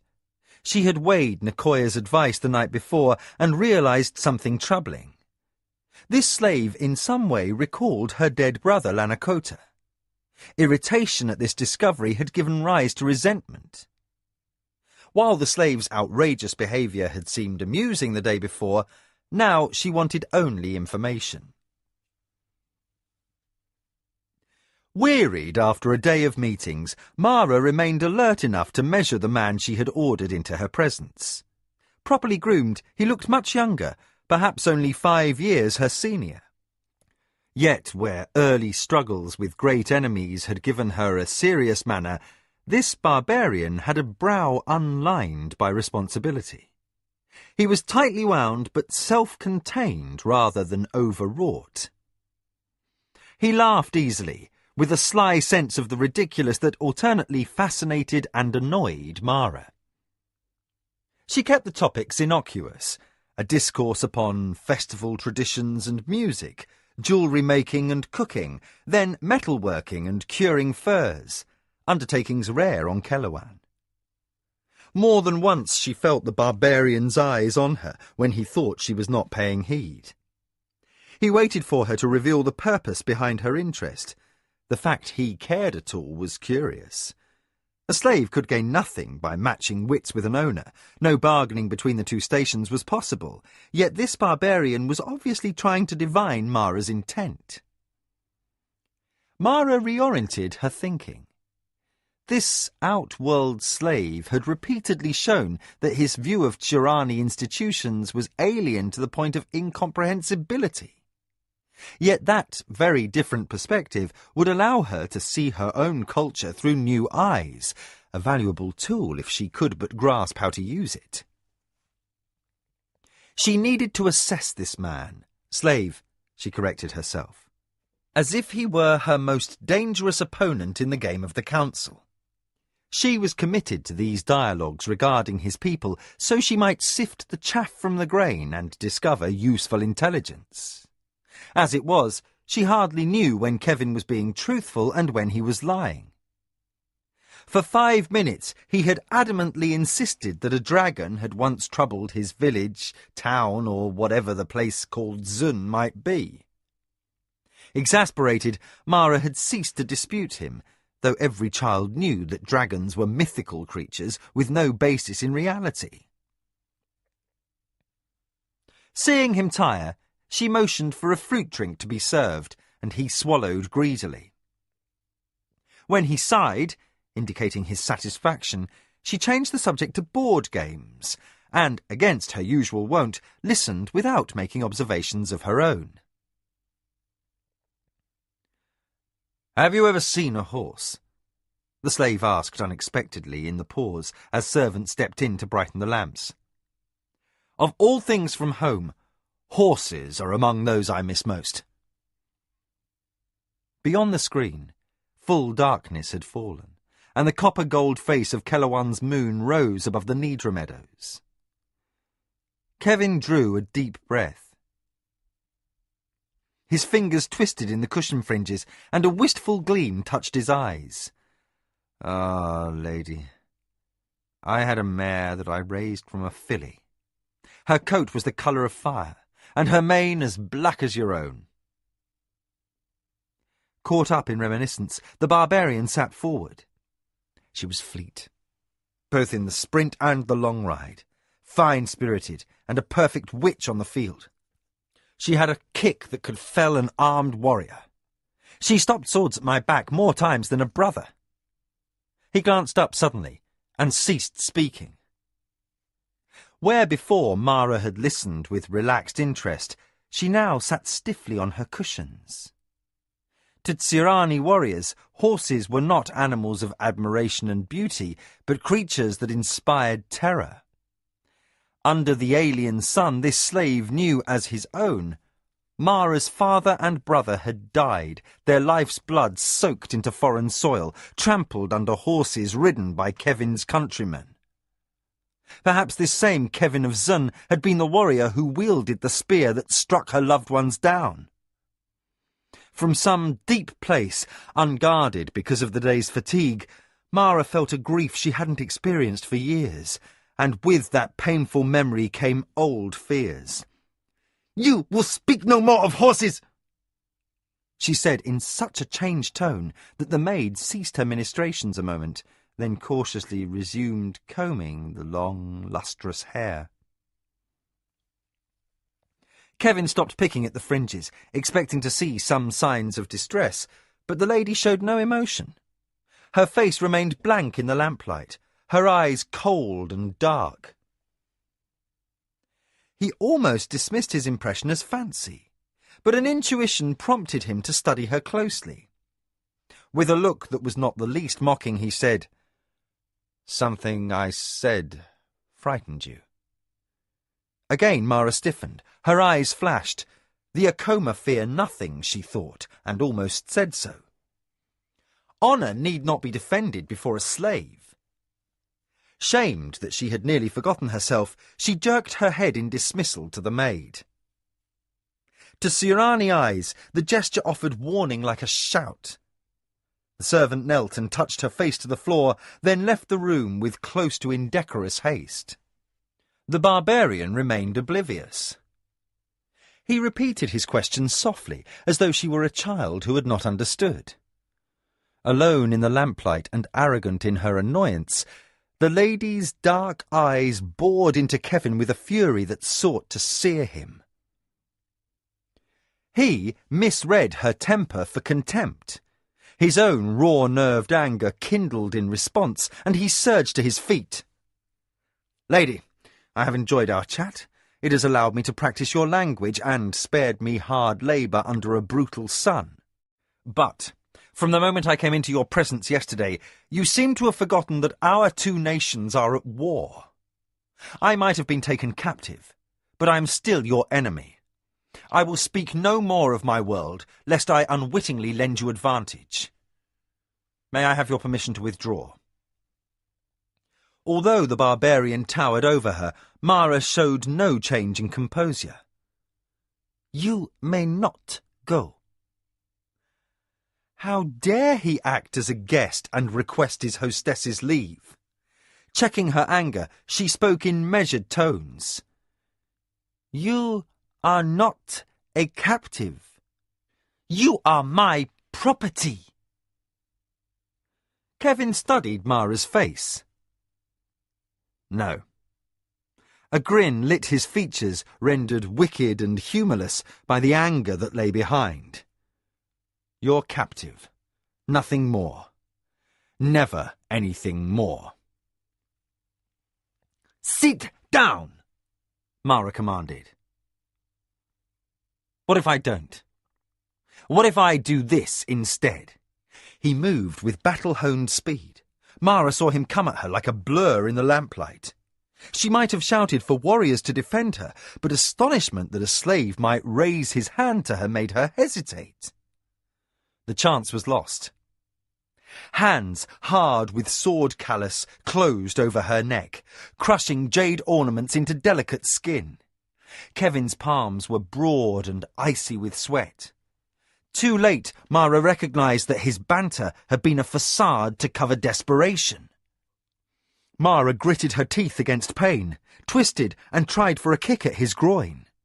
His eyes flashed. He shook her like a rag doll and did the same again as her nails raked his wrist. The breath grated through the back of her throat. He held her just tightly enough to prevent outcry, but not quite cruelly enough to stop her breath. His eyes bent close to hers, blue and hard and glittering with malice. "I see you are frightened at last," he observed. She could not speak, must be growing dizzy. Her eyes were very wide and dark and filling with tears from pain. And yet she did not tremble. Her hair hung warm over his hands, scented with spices. The breast that pressed his forearm through her silk robe made fury difficult to maintain. "You call me honourless slave and barbarian," Kevin continued in a hoarse whisper, "and yet I am neither. If you were a man, you would now be dead, and I would die knowing I had removed a powerful lord from my enemy's ranks. But where I come from, it is shameful for a man to harm a woman, so I will let you go. You can call your guards, maybe have me beaten or killed. But we have a saying in Zun. You can kill me, but you can't eat me. Remember this when you watch me die as I hang from a tree. No matter what you do to my body, my soul and heart are free. Remember that I allowed you to kill me. I permitted you to live because my honour required it. From this moment forward, your every breath is a slave's gift." He gave her a last shake and released her. "My gift." Humiliated to her very core that a slave should have dared lay hands on her and threaten her with the most shameful death, Mara drew breath to call her warriors. With a gesture, she could subject this red-headed barbarian to any of a dozen torments. He was a slave, he had no soul and no honour, and yet he slowly and with dignity sat back upon the floor before her cushions, his eyes mocking as he waited for her to name his fate. Revulsion not felt since she lay helpless beneath her brute of a husband made her shake. Every fibre of her being cried out that this barbarian be made to suffer for the insult he had forced her to endure. But what he had said gave her pause. His manner challenged her. "Call your guards," his tenseness seemed to say. "Let them see the finger marks on your flesh." Mara gritted her teeth against a shriek of pure rage. Her soldiers would know that this barbarian had held her at his mercy and chose to let her go. Whether she ordered him scourged or executed, the victory would be his. He might have snapped her neck as easily as that of a snared songbird, and, instead, he had maintained honour as he understood it.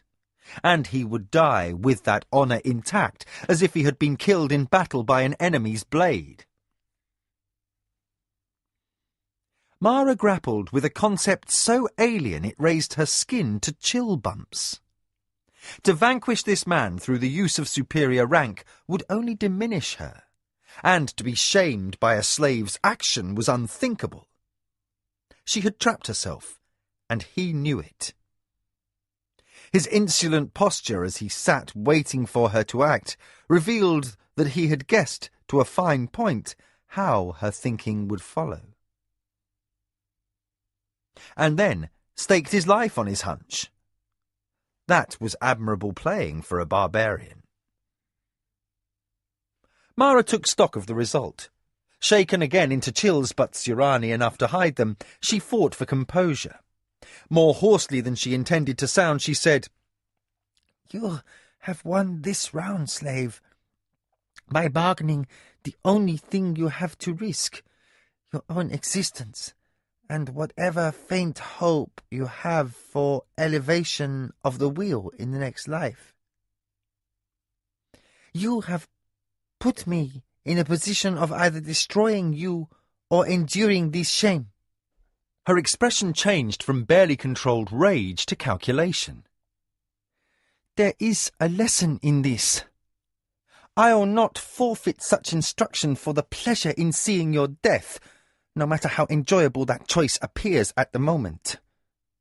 She called a servant. "Return this slave to quarters. Instruct the guards that he is not to be allowed out with the workers." Looking at Kevin, she added, "Have him returned here after the evening meal tomorrow." Kevin mocked her with a courtier's bow, not the obeisance due from a slave. His erect posture and confident stride, as he moved down the hallway, forced her to admire him. As the door to her study closed, Mara returned to her cushions, battling chaos within. Shaken by unexpected emotions, she willed her eyes closed and ordered herself to breathe deeply, inhaling through her nose and exhaling through her mouth. She called up an image of her personal contemplation circle, a ritual first practiced during her service at the temple. She focused on the mandala's design and banished all recollection of the powerful barbarian as he held her at his mercy. Fear and anger drained away, along with other strangely exciting feelings. When at last Mara felt her body relax, she opened her eyes once more. Refreshed as always from such exercise, she considered the evening's events. Something might be gained from this odd man when all had been assimilated. Then another angry flash visited her. Man! This slave! Again, she employed the exercise to calm the mind, but a strange and unsettled feeling lingered in the pit of her stomach. Clearly the balance of the night would hold nothing akin to tranquility. Why did she find it so difficult to find her inner peace? Except for damaged pride, she was unharmed. Early in life, she had discovered that pride was a means of trapping enemies. Perhaps, she considered, even I have pride I have not named. Then, unexpectedly, she giggled. "You can kill me, but you can't eat me," the barbarian had said. Such an odd expression, but one that revealed much. Caught by rising laughter, Mara thought, "I'll eat you, Kevin of Zun. I'll take your free soul and heart and tie them to me more than your body was ever bound." Then the laughter became a choked sob, and tears trailed down her cheeks. Outrage and humiliation overwhelmed her until she shook in spasms. With that pain came other emotions equally disturbing, and Mara crossed her arms to hold herself tightly, as if she could force her body to stillness. Control returned with difficulty as she employed her mental exercises yet again. When, at last, she regained her composure, she let out a long breath. Never had she needed to employ that exercise 3 times. With a muttered, "Damn that man!" She called servants to ready her bath. She rose and added, "And damn his wrong-headed pride." As she heard the bustle of servants racing to do her bidding, she amended her comment. "Damn all wrong-headed pride." Mara studied the outworlder, again in the red light of sunset. Heat invaded her study despite the open screens to the garden, admitting the faint evening breezes, yet Kevin was more relaxed than previously. His fingers still toyed with the fringes of the cushion, a habit no Tsurani would permit. Mara counted it an unconscious act, signifying nothing. Obviously, the implications of being allowed to live had finally registered on the outworlder. He studied Mara as intently as she studied him. This strange, handsome in an alien way slave had forced her to examine long-held beliefs and set certain truths aside. For the balance of the previous night and most of the day, Mara had sorted out impressions, emotions, and thoughts. Twice she had been so irritated by this necessity she had been tempted to send soldiers to have the man beaten or even killed. But she recognized that the impulse stemmed from her personal frustration, and resolved not to blame the messenger for the message. And the lesson was clear. Things are not as they appear to be. For some peculiar reason, she wished to play this man in an intimate version of the great game. The challenge had been made the moment he had forced her to submit to his rules. Very well, she thought, as she regarded him. You have made the rules, but you will still lose. She didn't understand why it was important to vanquish this slave, but her intent to do so matched her desire to see the Minwanabi ground into the dust. Kevin must come to be her subject in every way, giving her the same unquestioning obedience as every other member of her household. Kevin had been in her presence for nearly 10 minutes, silently waiting as she finished reading reports. Reaching for her opening gambit, she said, "Would you care for something to drink? The interrogation may prove long." He weighed her words well enough to know she did not offer conciliation, then shook his head. After another silence, she asked, "On your world, is it possible for a slave to go free?" Kevin's mouth crooked in irony. His fingers flicked and fringes scattered in a snap of pent-up frustration. Not in the kingdom, for only criminals with life punishment are sold as slaves.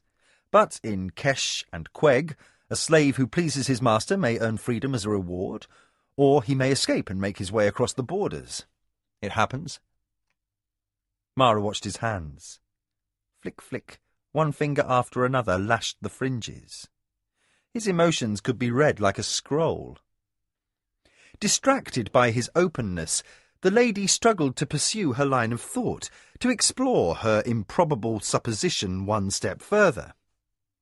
"And once across the borders, such a runaway might accumulate wealth and live in honour among other men?" "Yes." Kevin thumped his palms on his knees and leaned back at his ease on one elbow, ready to add more, but Mara cut him off. "Then you believe that if you were to find a way back across the rift to your own world, you would be able to regain your position, your honour, and your title?"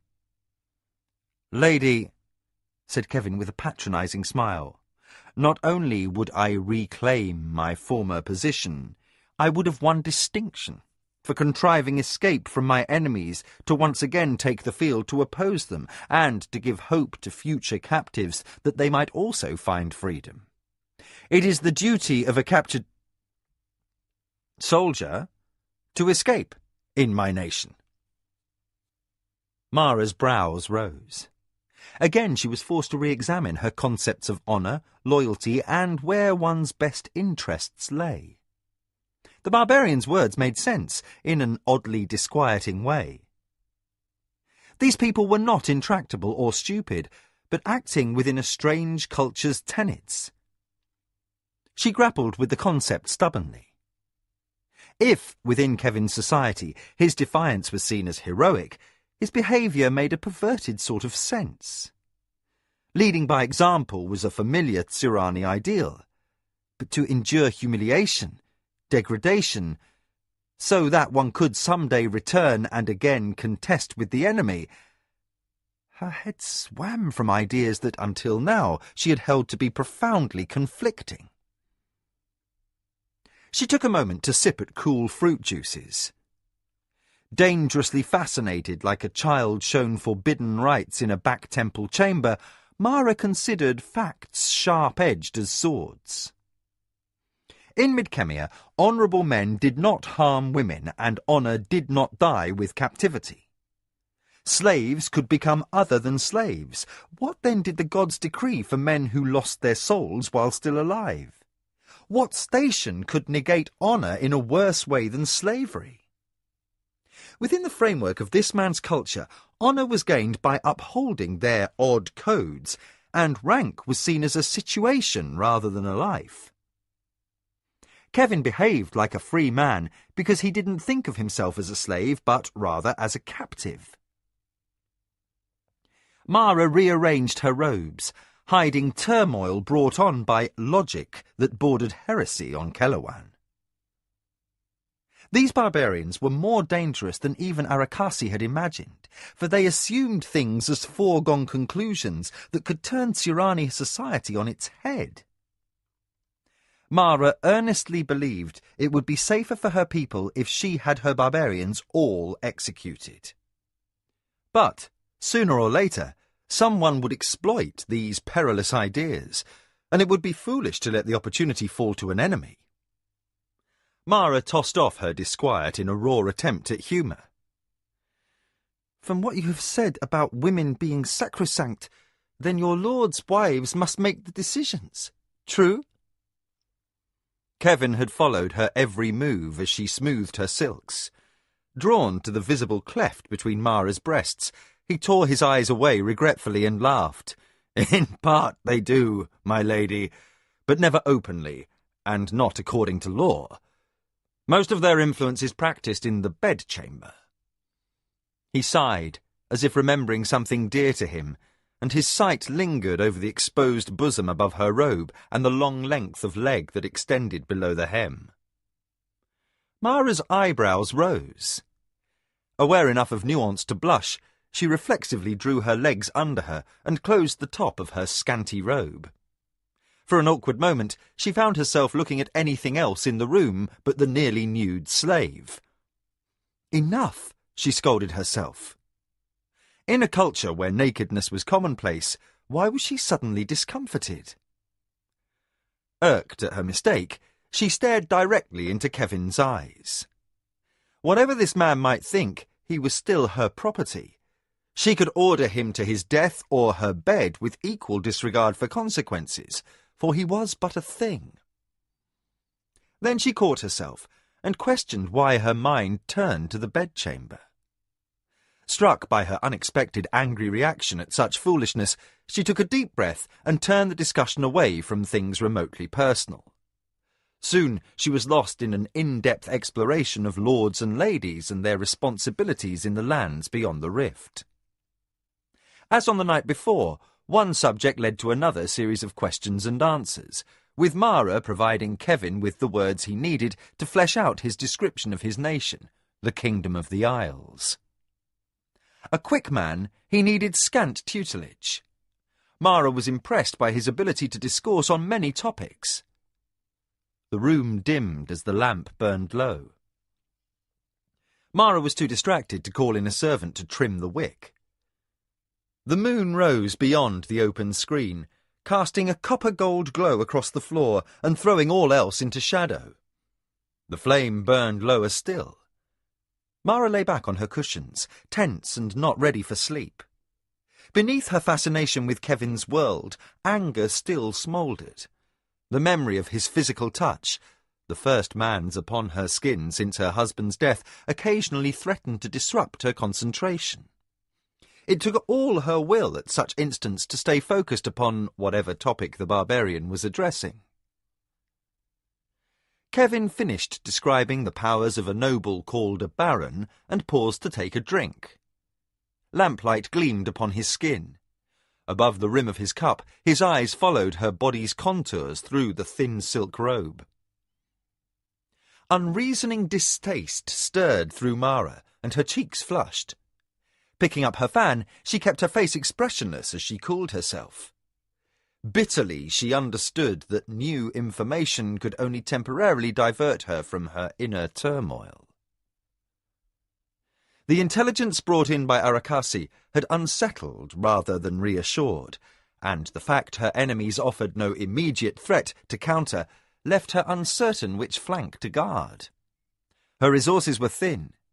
Too few men guarding too broad a front while she tried to arrive at a useful strategy.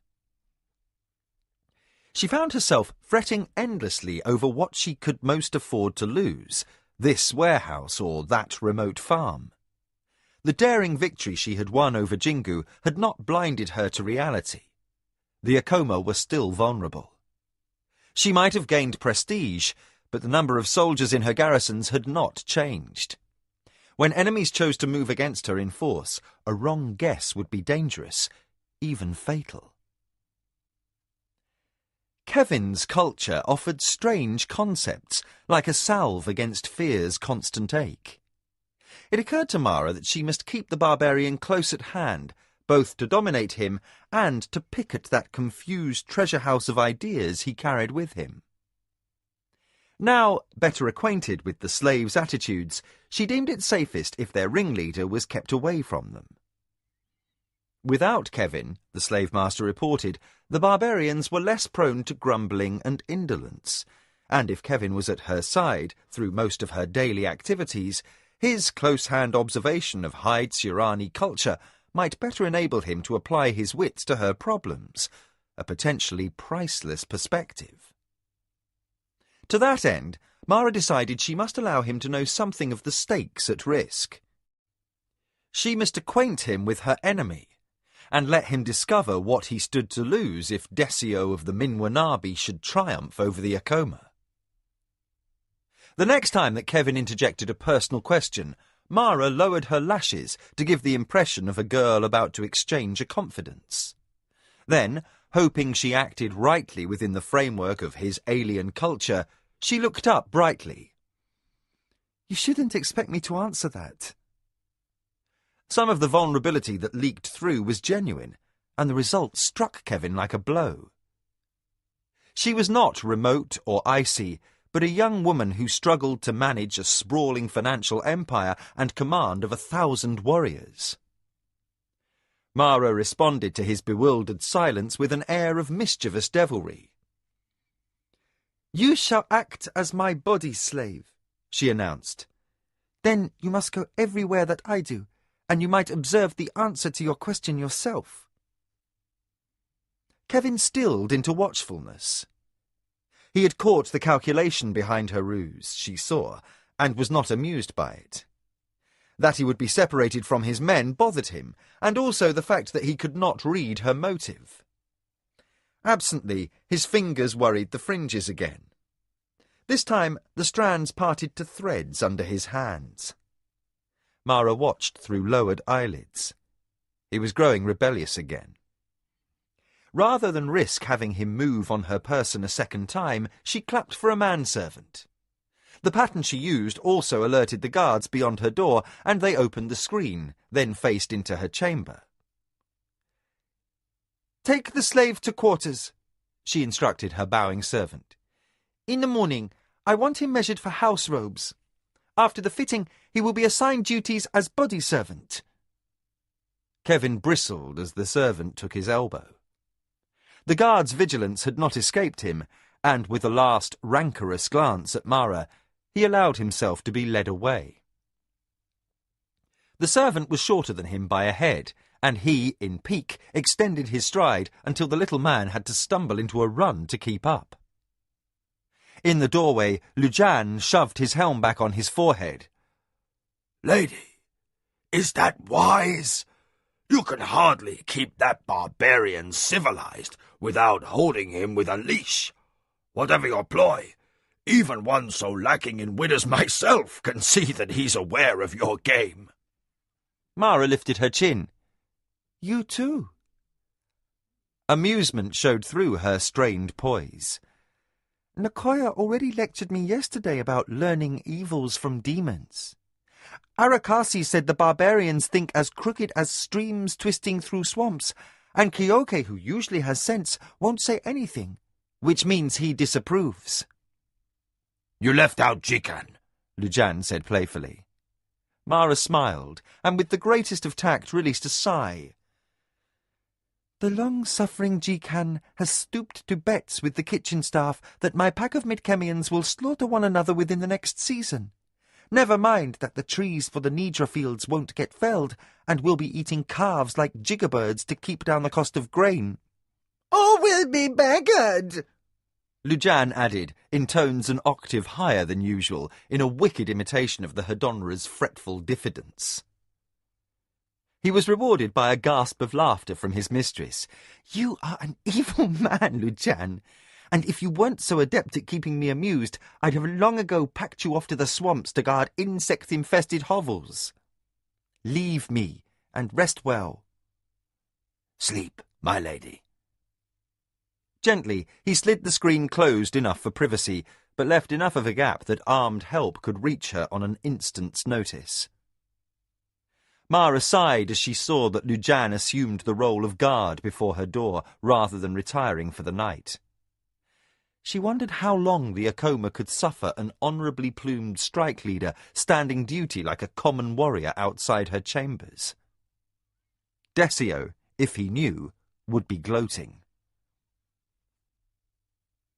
Ayaki grabbed a fistful of red hair. "Ow!" yelled Kevin in mock pain. He reached up to the boy, who straddled his shoulders, and tickled his silk-clad ribs. The young Akoma heir responded with an energetic howl of laughter that caused half the soldiers in Mara's escort to suppress a flinch. The litter curtains whipped aside, and Mara called through the gap, "Will both of you children quieten down?" Kevin grinned at her and gave Ayaki's toe one last tweak. The youngster screeched and burst into giggles. "We're having fun," the barbarian responded. "Just because Desio wants you dead is no reason to spoil a perfectly fine day." Mara made an effort to lighten her frown. That both Ayaki and Kevin had made their first visit to the Chojar hive with her retinue was reason enough for boisterous spirits. But what one was too young and the other too inexperienced to understand was that a messenger sent to recall her from the hive meant an event of unsettling importance. If the news had been good, inevitably it followed that it could have waited for her return to the estate house. Mara sighed as she settled back against her cushions. Sunlight washed across her lap, and humid air made her sweat. It had rained during the night, for the wet season was beginning. The ground where her soldiers marched was thinly filmed with mud, and the shadier hollows in the road sparkled with puddles like jewels. The added moisture caused even the commonest weeds to flower, and the air was oppressive with perfumes. Mara felt a headache coming on. The past month had worn her nerves as she waited for the Minwanabi, under Desio, to establish some predictable pattern. So far, the only concrete thing Arakasi's spy network had turned up was that Desio had informed the warlord that his cousin Tasayo was needed at home. That by itself was ominous. Tasayo's cleverness had nearly brought the Akoma to ruin in the first place, and recovery was too recent to withstand another major setback. As the litter rounded the last curve on the approach to the estate house, Mara felt apprehension that this summons from her force commander resulted from a move instigated by Tasayo. The man was too good, too subtle, and too ambitious to stay a minor player in her enemy's ranks. Had she been Desio, she would have put the entire conflict with the Akoma into Tasayo's hands. "What did you see that made you wonder?" Kevin inquired of Ayaki. The two of them had been instant friends since the morning the boy had tried to instruct the huge barbarian in the correct manner of lacing Tsurani sandals. even though he really didn't know himself. The barbarian's winning over the boy had given him some added protection against Mara's anger at his having put hands upon her. As she came to know Kevin, she found herself developing something resembling affection for him, despite his outrageous behaviour and a total lack of civility. "Funny smell!" shouted Ayaki, for whom enthusiasm was measured in decibels. "You can't see a smell," Kevin protested, "though I admit the Chojar's hole reeked like a spice grinder's shed." "Why?" Ayaki thumped his chubby fist on Kevin's crown for emphasis. "Why?" Kevin caught the boy's ankles and flipped him off his shoulders in a somersault. "I suppose because they're insects. Bugs." Ayaki, upside down and turning red with pleasure, said, "Bugs don't talk. They bite. Nurse swats them." He paused, dangling his hands downward and rolling his eyes. "She swats me too." "Because you talk too much," Kevin suggested. "And the Chojar are intelligent and strong. If you tried to swat one, it would squish you."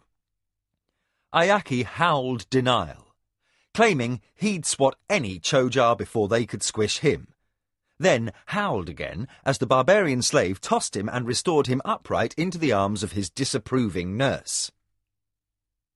The retinue had reached the estate house. The bearers squatted to lower Mara's litter, and the soldiers who accompanied her on even the most innocuous errands stood smartly at attention. Lujan appeared on station to help the lady to her feet, while Jikan offered a deep bow by the doorway. "Arakasi awaits with Kyoke in your study, my lady." Mara nodded abstractedly, mostly because Ayaki's retreating noise still foiled conversation. She tipped her head for the bearer, who carried new silk samples, and said, "Follow." Then she paused, considering. After a moment, she glanced to Kevin. "You too." The barbarian bit back an impulse to ask what the topic of conversation would be. Since his assignment to the lady's personal retinue, he had met most of Mara's advisers, but the spy master was an unknown. Always, when he delivered his reports, Mara had sent her body servant off on some task that would occupy him elsewhere. Curious what could have made her change her mind, Kevin had acquired enough sense of Akoma politics to presume the reason would be significant, even threatening. The more he observed, the more he understood that behind the lady's poised assurance lay fears that would have crumbled a lesser spirit. And despite his anger at being treated as little more than a talking pet, he had grudgingly come to admire her steely toughness. Regardless of age or sex, Mara was a remarkable woman, an opponent to be feared, and a leader to be obeyed. Kevin stepped into the dim hallway, following the lady. Unobtrusively, Lujan accompanied, a proper full step ahead of the slave. The strike leader would stand guard at the study door throughout the meeting, not only to protect his mistress, but to ascertain no servant lingered in the corridor to eavesdrop. Even though Arakasi had exhaustively scrutinized every domestic who worked in the estate house, he still urged Mara to take precautions. Seemingly loyal servants had been known to sink to dishonor and succumb to bribes, and a ruler who was slack in security habits invited betrayal. Warriors sworn to service and ranking advisers could be trusted, but those who picked fruit in the orchards and tended flowers in the garden could serve any master. The screens were drawn in the study, making the air more damp and close. The force commander's plumed helm showed as a shadow in the dimness. Kyoke sat with the patience of a weathered carving on the cushions before the shut screen. His scabbarded weapon rested across his knees, sure sign that he spent the interval while he waited for his mistress inspecting the blade for flaws that only his eyes could discern. If not cared for, Tsurani blades of cured hide could delaminate, leaving a warrior disarmed. Mara nodded curt greeting, shed her outer robe, and loosened her sash. Kevin tried not to stare as she tugged the thin silk of her lounging robe from her sticky skin. despite his care, his groin swelled in response to the sight of her bare breasts. In surreptitious embarrassment, he hitched at the inadequate hem of his slave livery to hide the result. As often as he reminded himself that concepts of modesty differed here from those of his native Midkemia, he could not become accustomed to the casual near-nudity adopted by the Keloanese women as a consequence of the climate. So involved was he in trying to curb the involuntary response of his body that he barely noted Mara's words as she waved away her maidservant and sat. "What do you have to report?" Kyoke inclined his head. There has been a raid, a very minor one, launched by the Minwanabi against the Thaisa caravan. Mara pushed back a loosened strand of hair, quiet a moment before she said, "Then the attack came as Arakasi's agent predicted." Again, Kyoke inclined his head. Even the numbers of soldiers were accurate.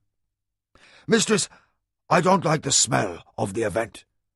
It appears to have no strategic relevance at all. "And how you hate loose ends," Mara concluded for him. "I presume the Minwanabi soldiers were routed." Killed to a man, Kyoke amended. His dry tone reflected little satisfaction at the victory. One company less to harry our borders if Desio chooses a war. But it's the ineptness of the attack that troubles me. The warriors died like men sworn to honorable suicide, not those bent on taking an objective. Mara bit her lip, her expression darkening. "What do you think?" she said into the shadows. Something moved there in response, and Kevin started slightly. He looked more closely and made out the slender form seated motionless with folded hands. The fellow's uncanny stillness had caused Kevin to overlook him until now. His voice was dry as a whisper, yet somehow conveyed the emphasis of a loud expostulation. "Lady, I can offer you little insight. As yet, I have no agent who is privy to Desio's private counsels. He discusses his intentions only with his first advisor in Como and his cousin Tasayo. The first advisor is, of course, not given to gossip or drink, and Tasayo confides in no one, even the warrior who was his childhood mentor. Given the circumstances, we do well to know that the agents we have are reporting accurately." "Then what is your surmise?" Silent a long moment, Arakasi replied, "Tasayo is in command, I would wager. He has a mind as devious and keen as any I have encountered. He served Lord Jingu well in the obliteration of the Tuskai." All save Kevin knew the fallen house was the one Arakasi served before coming to Mara's service. Tasayo is a very sharp sword in his master's hands, but working under his own direction, it is hard to judge what he would do. I think Tasayo probes. His warriors could have been ordered to die, so that he might test something about House Akoma. I judge it a gambit. "For what?" If we knew, mistress, we would be planning countermeasures instead of pondering possibilities. Mara paused through a tense moment. "Arakasi, is it possible we have a spy in our own ranks?" Kevin watched in curiosity as the Akoma spy master subsided once more into stillness. Close scrutiny revealed that the man had a knack for arranging himself in a fashion that caused him to blend with his surroundings. Lady, since the day I swore oath on your Natami, I have instigated diligent checks. I know of no traitor in our midst. The lady made a frustrated gesture. "But why attack a Thaisa caravan between the estate and Sulankur unless somebody guesses what plans we have afoot? Arakasi, our next grain shipment is to conceal our new silk samples. If that was information the Minwanabi sought to discover, our troubles might be grave indeed. Our Choja silk must take the merchants at the auctions by surprise. Revenue and standing will be lost if our secret is discovered beforehand. Arakasi inclined his head, conveying both agreement and assurance. The raid by Desio's soldiers might have been coincidence, but I concur with you. We dare not presume so. Most likely, he probes to discover why we arm our caravans so heavily. Why not give them a red herring? Offered Kevin. Herring! Snapped Kyoke with impatience. By this time, Mara's force commander had grown resigned to the barbarian's out-of-turn remarks. He could not be made to think like a slave, and the lady at some point, and for reasons of her own, had decided not to enforce protocol. But Arakasi and the Midkemian had never encountered each other previously, and the impertinence came as a surprise. The spymaster's eyes glinted in the shadows as he looked at the tall man who stood behind Mara's shoulder. Never one to entangle his intellect with preconceptions, he discarded both the man's rank and his insolence as irrelevant, and fastened what proved to be an almost frighteningly intense interest upon the concept behind Kevin's suggestion. You use a word for a species of fish, but imply something very different. A ruse of sorts. Kevin accompanied his explanation with his usual expansive gestures. If something is to be hidden in a Thysa shipment, confuse the enemy by burying wrapped and sealed packages in every wagon that carries goods. Then the enemy must either spread his resources thin and intercept all outgoing caravans, and thereby make plain his intentions, or else abandon the attempt. Arakasi blinked very fast like a hawk. His thoughts moved faster still. And the silk samples would be in none of these shipments, he concluded, but concealed somewhere else, perhaps even in plain sight, where silks might ordinarily be in evidence. Kevin's eyes lit up. Precisely. Perhaps you could sew them as the lining of robes, or maybe even as a separate shipment of scarves. The concept is sound, Mara said, and Arakasi nodded tacit agreement. We could even have servants wear underrobes of the fine silk beneath their usual travelling robes. That moment, someone outside knocked insistently at the screen. Arakasi faded into his corner as if by reflex, and Mara called an inquiry. The screen whipped back to admit the dishevelled Akoma first adviser in a red-faced state of agitation. Kyoke settled back on his cushions and loosened his tense hand from his sword hilt as Nakoya descended upon her mistress, scolding even as she made her obligatory bow. "My lady, just look at your clothes!" The former nurse turned her eyes heavenward in despair. Surprised, Mara glanced at her lounging robe, draped open in the heat, and showing dust about the collar from her earlier visit to the Choja hive. "And your hair!" Nakoya ranted on, now shaking a wizened finger in reproach. "A mess! All tangles when it should be shiny clean and scented. We're going to need 12 maids at least." Then, as if noticing Kyoke's and Arakasi's presence at the same time, she clucked in renewed affront. "Out!" she cried. "Your mistress must be made presentable very quickly." "Nakoya," Mara snapped, "what gives you cause to descend upon my private council and order my officers about like house staff? And why is the matter of my personal appearance suddenly so urgent?" Nakoya stiffened like a stung jiggerbird. "By Yashima, most holy lady, how could you forget? How could you?" "Forget?" Mara shoved back a fallen strand of hair in honest confusion. "Forget what?" Nakoya huffed, speechless at last. Arakasi intervened very gently and answered for her. The little grandmother most likely refers to Hokano of the Shinzawai, whose retinue I passed on the road from Sulanku. The Akoma First Advisor now recovered poise with acerbity. That young gentleman's letter of inquiry has sat on your desk for a week, my lady. You answered him with an acceptance, and now you offer him insult by not being ready to greet him upon his arrival. Mara used a word not at all in keeping with her station.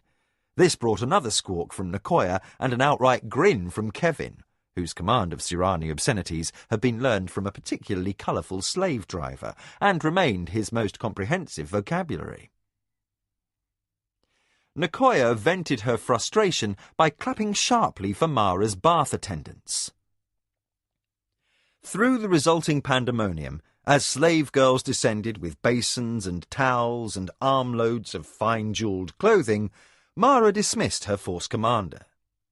While 3 sets of hands removed her clothing, she fought one wrist-free and gestured at the bundled silk samples brought from the Chojar hive. Arakasi, decide what to do with these. Jikan will tell you when they're due to arrive at Jamar. Contrive some subterfuge to get them there unnoticed. The spy master returned an unobtrusive bow and departed with the bundle. Kevin remained. Forgotten in his place behind his mistress's cushions, he spent the next minute being tantalized by the sight of Mara standing in her tub while her servants poured hot water over her lithe body. Then she sat, slowly, gracefully. While she rested in the tub, her woman servants soaping her down and washing her hair, Kevin repeatedly caught glimpses of nude flesh. Motionless in the corner, he inwardly cursed the inadequate coverage of his brief Tsurani garment, as the sight of his pretty young mistress caused his manhood to rise up again in appreciation. Like an embarrassed kitchen boy, he stood with both hands folded before his groin and tried to focus on unpleasant thoughts to bring his unruly body back under control. When the lady of the Akoma emerged at speed from the attentions of her maids and bath servants, Kevin followed in his accustomed place, mostly because no one in authority had bothered to tell him otherwise. Jewelled, primped, and clad in a fine overrobe sewn with seed pearls and emeralds, Mara was far too agitated to note the barbarian slave who had been a part of her retinue for almost a month now. She swept through the hallways with a frown pinching the skin between her eyebrows. Kevin, grown familiar enough to guess at her moods, determined that this Hokano of the Shinzawai came for something outside the usual social visit. In many ways, Mara preferred involved financial discussions with her Hodonra to meeting the social obligations that fell to her as ruler of a time-honoured Sirani house. At Nicoya's furiously whispered reminder, Mara slowed her step before the entry to the enclosed courtyard, which at this hour was the coolest place in which to make a guest comfortable. The first advisor patted her charge's wrist and delivered last-minute instructions. Be charming with this man, daughter of my heart, but do not underestimate his perception. He is no importunate boy like poor Bruley to be swayed by the follies of romance, and you have certainly offended him by keeping him waiting. Mara nodded distractedly and shed the protective Nicoya. With Kevin still on her heels, she stepped out into the dappled shade of the courtyard. Cushions had been laid by the fountain, and a tray with refreshments close by. Both appeared untouched. At Mara's entrance, a slim, well-muscled man paused between steps in what must by now have been the last of a dozen restless tours along the garden pathways. He wore blue silk, sewn with topaz and rubies, robes obviously tailored for the son of a powerful family. Now more practised at reading Tsurani inscrutability, Kevin did not look at the handsome but expressionless face for enlightenment. Instead he checked the hands, which were well-formed and strongly sword-calloused. He noticed the slight spring in the stride as the young man turned to greet the lady, and also noticed the tenseness in carriage that conclusively betrayed annoyance. Still, the voice emerged pleasantly tempered. "Lady Mara, I am pleased. Are you well?" Mara swept him a bow, her jewels flashing in stray flecks of sunlight through the leaves. "Hokanu of the Shinzawai, I am well enough to know better. You are irked at my tardiness, and for that I plead no excuses." She stood upright, the top of her forehead barely level with his chin. To meet his dark eyes, she had to tilt her head up in a manner that, entirely without artifice, made her stunning. "What can the Akoma do but ask your forgiveness?" Mara paused with a disarmingly sheepish smile. "Quite simply, I forgot what time it was." For a second, Hokanu looked outraged. Then, obviously at a loss before the lady's appeal, and taken by the fact she had not lied to him, his teeth flashed in a burst of honest laughter. "Mara, you confound me. Were you a warrior, I should be trading sword blows with you. As it is, I can only note that you owe me a debt. I'll claim your company as my compensation." Mara stepped forward and allowed him a briefly formal embrace.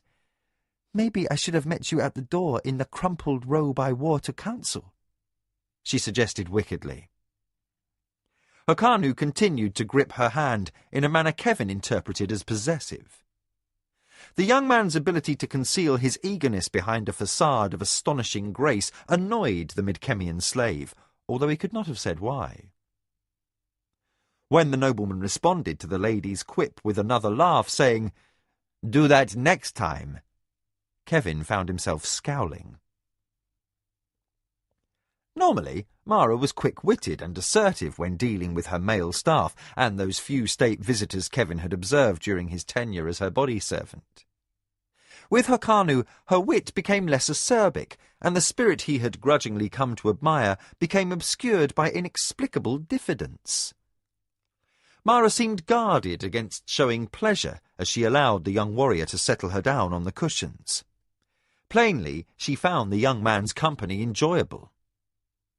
With submissive courtesy, she called Kevin to serve food and drink. Hokanu accepted a dish of spirit-soaked fruits and a goblet of sour wine. His dark eyes flicked with interest over the Midkemian. Kevin momentarily felt inspected inside and out like merchandise. Then the nobleman turned teasingly to Mara. "I see that you have tamed this Tsar cat of a barbarian most admirably. He appears to have learned his place somewhat better than others of his kind." Mara hid amusement behind the rim of her chocha cup as she took a small swallow. "So it might seem," she said quietly. "Did you find the slaves your father acquired on the Ngagi swamps?" Hokanu's eyes flicked as he inclined his head. "The matter has been resolved satisfactorily." Then, as though aware that Mara had been as reticent with him as he was with her concerning their mutual but unspoken interest in Midkemians, he returned the subject to Kevin's physical attributes, as though the red-headed Midkemian were not present and listening. "He looks as strong as a Nidrabo, and should do very well at clearing the land for your pastures." Ill-accustomed to being discussed like an animal, Kevin opened his mouth and observed that he would rather take wagers over arm wrestling.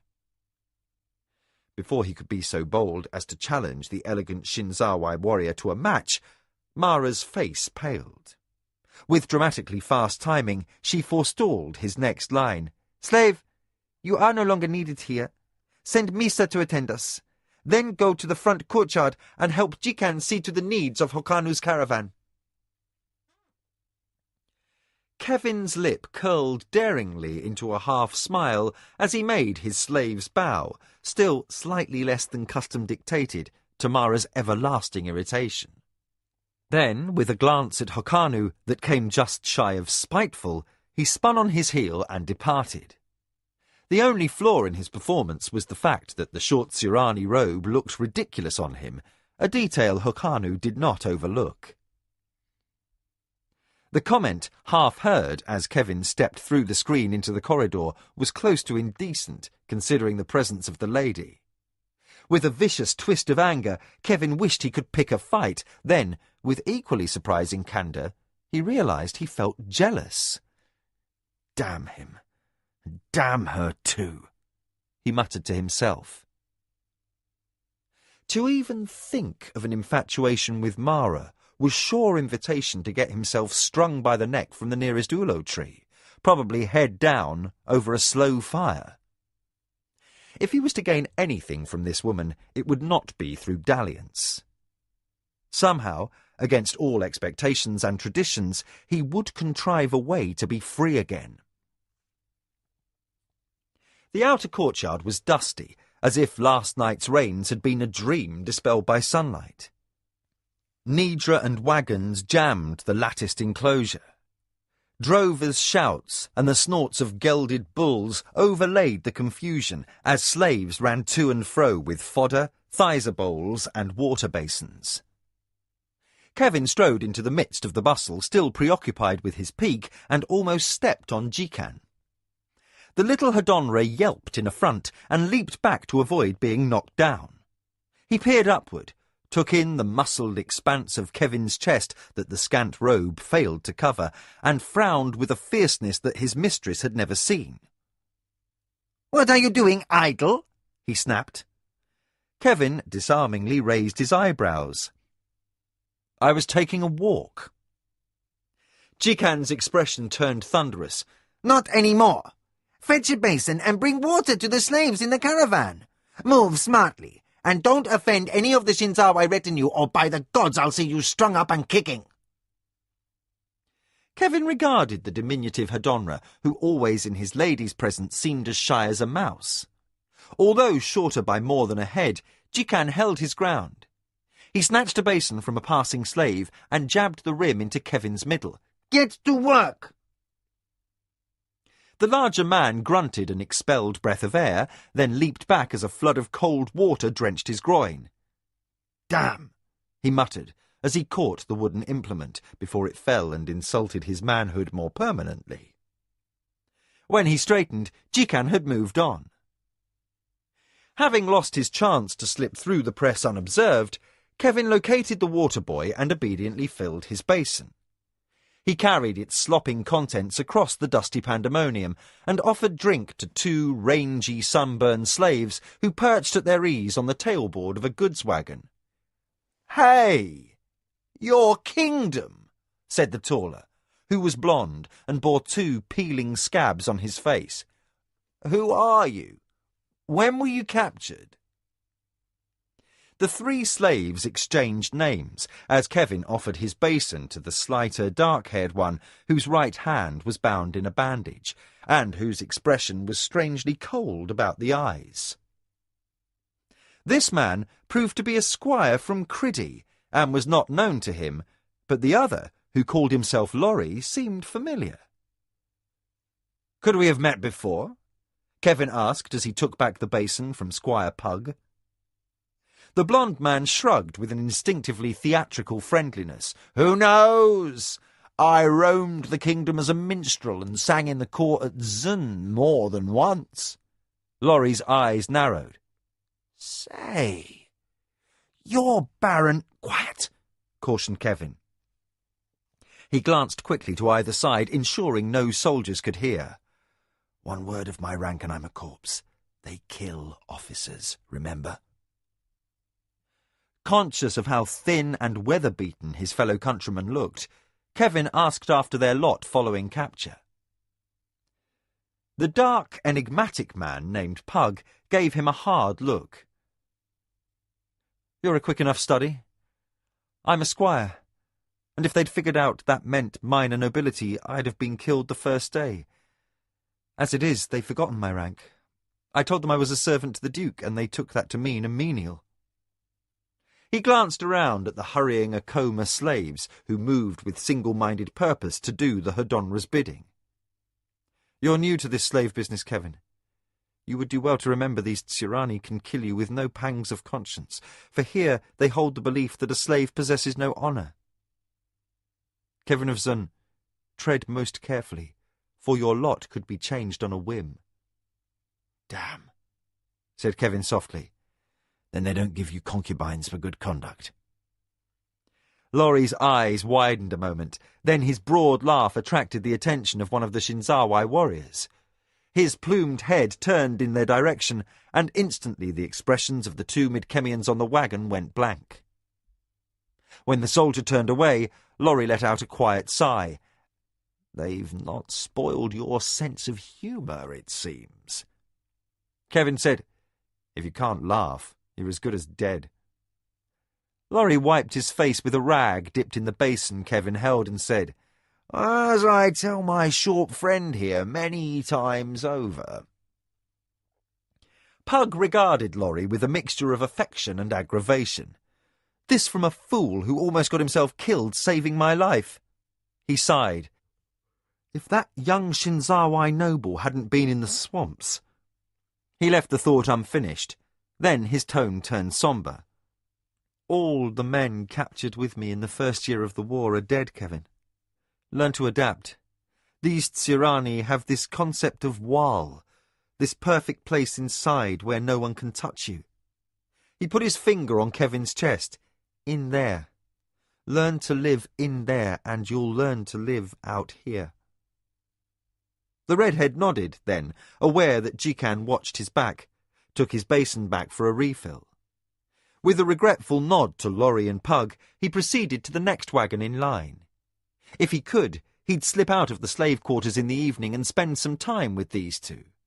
Trading some information might not prove useful, but it might ease the pain of homesickness a bit. But, as the evening wore on, he was given more work until, exhausted, he was led back into the great house and commanded to sleep in the room set aside for him. A guard outside his door made any attempt to visit his former countryman useless. But, in the night, he could hear faint voices speaking words barely understood, yet familiar with accents well known. Sighing in frustration, he knew his own companions were visiting with the two Islemen from the Shinzawai caravan. He would get his gossip second-hand when he next had chance to speak with Patrick or one of the other men. Yet, the lack of first-hand contact caused the most bitter pangs of homesickness he had felt since capture. "Damn that bitch," he whispered into his hard pillow. "Damn her." Chapter 6. Diversions. The wet season ended. Lengthening days brought back the dry dust, and strong sunlight faded the plains grass surrounding the Minwanabi estate house. Within weeks the hills would begin to lose their lushness, until by midsummer all would be golden and brown. During the hotter weather, Lord Desio preferred to remain within the shaded comfort of his estate house, but admiration for his cousin often lured him outdoors. Tasayo might be serving his family as a senior advisor, but the day never dawned that he failed to maintain his battle skills. Today, while the morning mists burned off the lake, he stationed himself on a hillside with his bow and sheaves of arrows and straw figures set at varying distances for targets. Within a half-hour, they bristled with shafts fletched in Tasayo's personal tricolours. Minwanabi black and orange, cut with a band of red for Turakamu. Desio joined him as his battle servant retrieved arrows between rounds. Aware of the young lord's approach for some time, Tasayo turned at precisely the correct moment and bowed. "Good morning, my lord cousin." Desio halted, panting from his climb up the hill. He inclined his head, wiped sweat from his pink brow, and regarded his taller cousin, who wore light hide armour studded with precious iron, garnered as a war prize from the barbarian world. Tasayo wore no helm, and the breeze stirred his straight auburn hair, clipped short in a warrior's style. The bow in his hand was a recurve, lacquered shiny black and tasselled at each horn with orange silk. Politely, Tasayo offered the weapon. "Would you care to try a round?" As yet too breathless for speech, Desio waved to decline. Tasayo nodded and turned as the servant approached, a bin of recovered arrows in each hand. He bowed before his master. While he remained on his knees, Tasayo removed the shafts by their nocks and pressed them one by one, point first, into the sandy soil. "What brings you out this fine morning, cousin?" Desio watched the arrows pierce the earth in perfect lines, like warriors arrayed for a charge. "I could not sleep." "No?" Tasayo emptied the first bin and started on the second. A jade fly landed on the battle servant's nose. He twitched no muscle and did not blink as the insect crawled across his cheek and began to suck at the fluids of his eye. To reward his perfect composure, Tasayo at length gave the man leave to brush the insect away.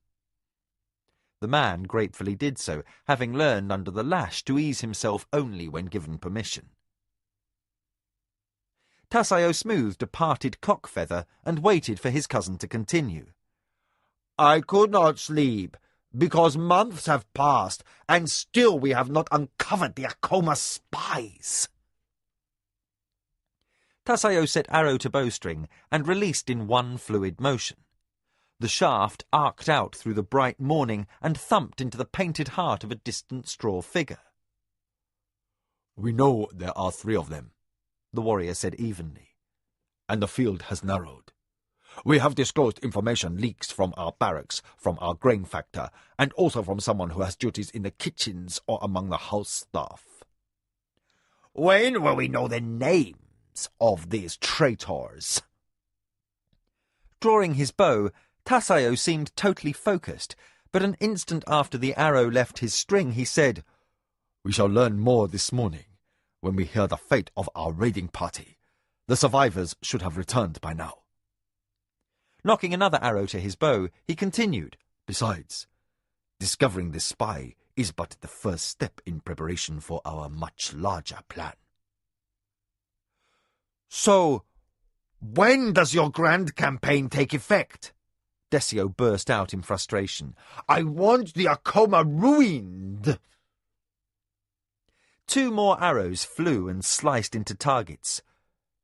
"Patience, cousin."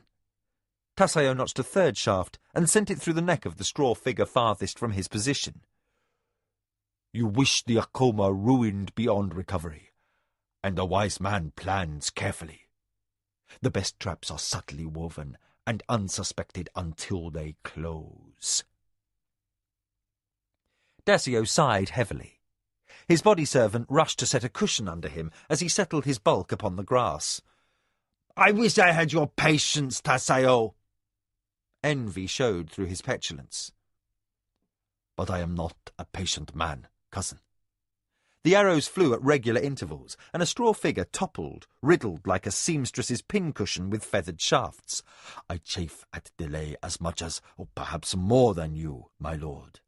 I hate waiting." He studied his distant targets, as if evaluating his performance.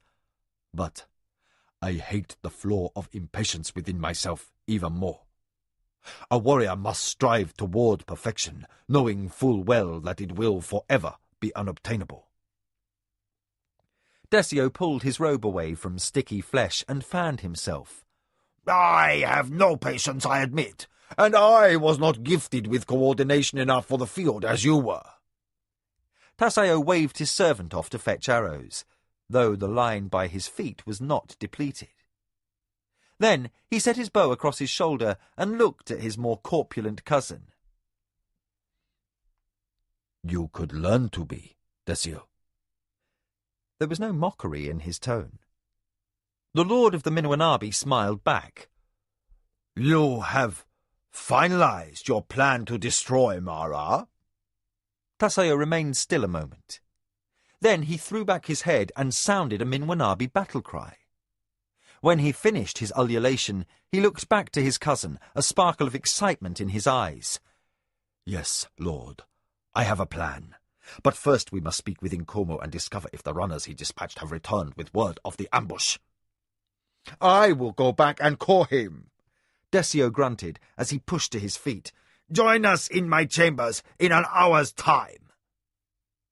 Tasayo acknowledged that his lord paid him deference by complying with his request for a meeting.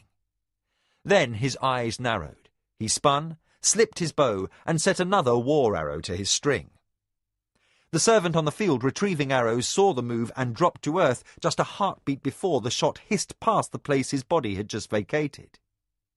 He remained prone as more shafts whined by, peppering the dummy by his elbow. Wisps of straw drifted down and made his face itch, yet he did not move to brush them away until he saw that his master had depleted his arrows. You play with your men as a Sarkat plays with his prey before the kill, Desio observed, having lingered to watch the display. Tasayo raised one cool eyebrow. I train them to treasure their lives, he amended. On the battlefield, they must fend for themselves against our enemies. If a servant cannot keep himself alive and be where I need him, he is of no use, yes? Desio conceded the point with an admiring chuckle. Tasayo said, I am done, I think. No need to wait an hour, my lord. I will accompany you back now. Desio clapped his cousin on the shoulder, and together they started down the hill. The Minwanabi first advisor met them in the private study, his grey hair damp from his bath, and his back erect as a sword blade. He was an early riser, inspecting the estates with the Hodonra in the morning hours. Afternoons he spent over paperwork, but years of watching sunrises had given him the weather-beaten appearance of an old field general. He watched with a commander's perception as he made his bow before the cousins. Lord Desio was sweating, though he had already consumed 3 mugs of rare iced drinks. Runners continually drove themselves to exhaustion to provide him with the luxury. As the summer progressed and the snow line receded up the northern peaks, the young lord's craving for cold dishes could no longer be satisfied. Then he would turn to drink to dull the heat. But, unlike his father Jingu, he did not slacken his intake after sundown. With an inward frustrated sigh, Nkomo regarded Tasayo, who still wore his armour and archer's glove, but who showed no fatigue from his hours of practice in the hills. His only concession to comfort was the slightly loosened lacing at his throat. At all times, even just after rising, Tasayo seemed but a half-second away from being ready to answer the call of battle. Tasayo has finally devised his plan to defeat the Akoma. Desio opened as his first advisor took his place on the cushions beneath the ceremonial dais. That is well, my lord, answered Nkomo. We have just received word of our ambush on the Akoma Thaiza wagons. How did it go? Desio rocked forward in his eagerness. Badly, my lord. Nkomo's expression remained wooden. We were defeated as we expected, but the cost was much higher than anticipated. How costly? Tasayo's voice seemed detached. Nkomo shifted dark eyes to the cousin. Slowly he said, Every man we sent was killed. 50 raiders in all. Desio sat back, disgust upon his face. 50? Damn that woman! Is every move she chooses ordained to win her victory? Tasayo tapped his chin with a finger. It may seem so now, cousin, but victory belongs to the last battle. In the end, we shall see where Mara is vulnerable. He inclined his head to Nkomo and asked, How did our enemy achieve so total a success? Simple, answered the first advisor. They had 3 times the guards on the wagons that we would expect. Tasayo considered this, his fingers motionless on his knees.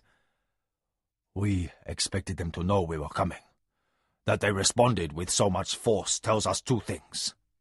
First, they did not want us to capture that wagon at any price, and second, his eyes widened in sudden speculation, That damned Choja hive must be breeding warriors like jade flies. Desio seemed confused. What does this have to do with uncovering Akoma's spies? Nkomo smoothed his robes with the fussiness of a bird ruffling feathers. Unbreakably patient, he qualified. Our offensive was aimed at tracing information leaks. Mara's too competent spy master has just confirmed the guilt of one or all three of our household suspects. Timing is all, my Lord Desio.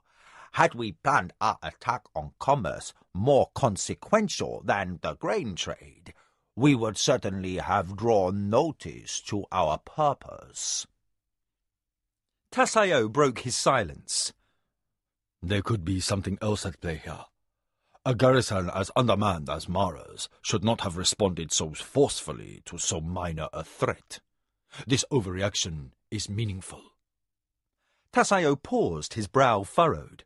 Suppose our action has in some way disrupted a plan the Akoma have underway. Suppose we just blundered into their next move against our interest.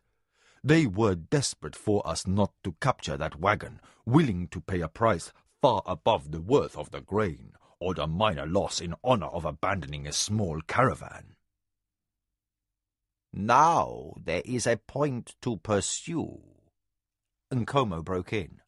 Our factor in Sulanko reports that since our raid, the Akoma have doubled the guards on all their trade caravans. Rumors circulate that secret goods lie hidden under every bushel of grain. By the flurry of covert activity, we could conclude that one real treasure exists, a treasure our enemies have determined at all costs to keep secret. Nkomo's excitement dissolved in a frustrated sigh. How I wish we had an informant in Mara's inner household. Something important is underway, something we nearly discovered accidentally in our raid near Sulanke. Why else should a minor sortie provoke such elaborate countermeasures? Desio reached for his ice glass and swirled the last fast-melting chips in the dregs. She has sent messengers to Dastari, too. No doubt to invite Cipino of the Zacatecas to parley on his return from the borders. If he accepts, the Akoma will almost certainly gain an alliance. Only Tasayo remained unmoved before the evidence of setbacks. Gently he said, "Let that bide, cousin. I have a long-range plan for Mara that might take 2 years to bring to fruition." 2 years! Desio slammed his mug on a side table. If the Choja hive is breeding warriors each spring, Mara's estates become that much more unassailable. Tasayo waved this aside.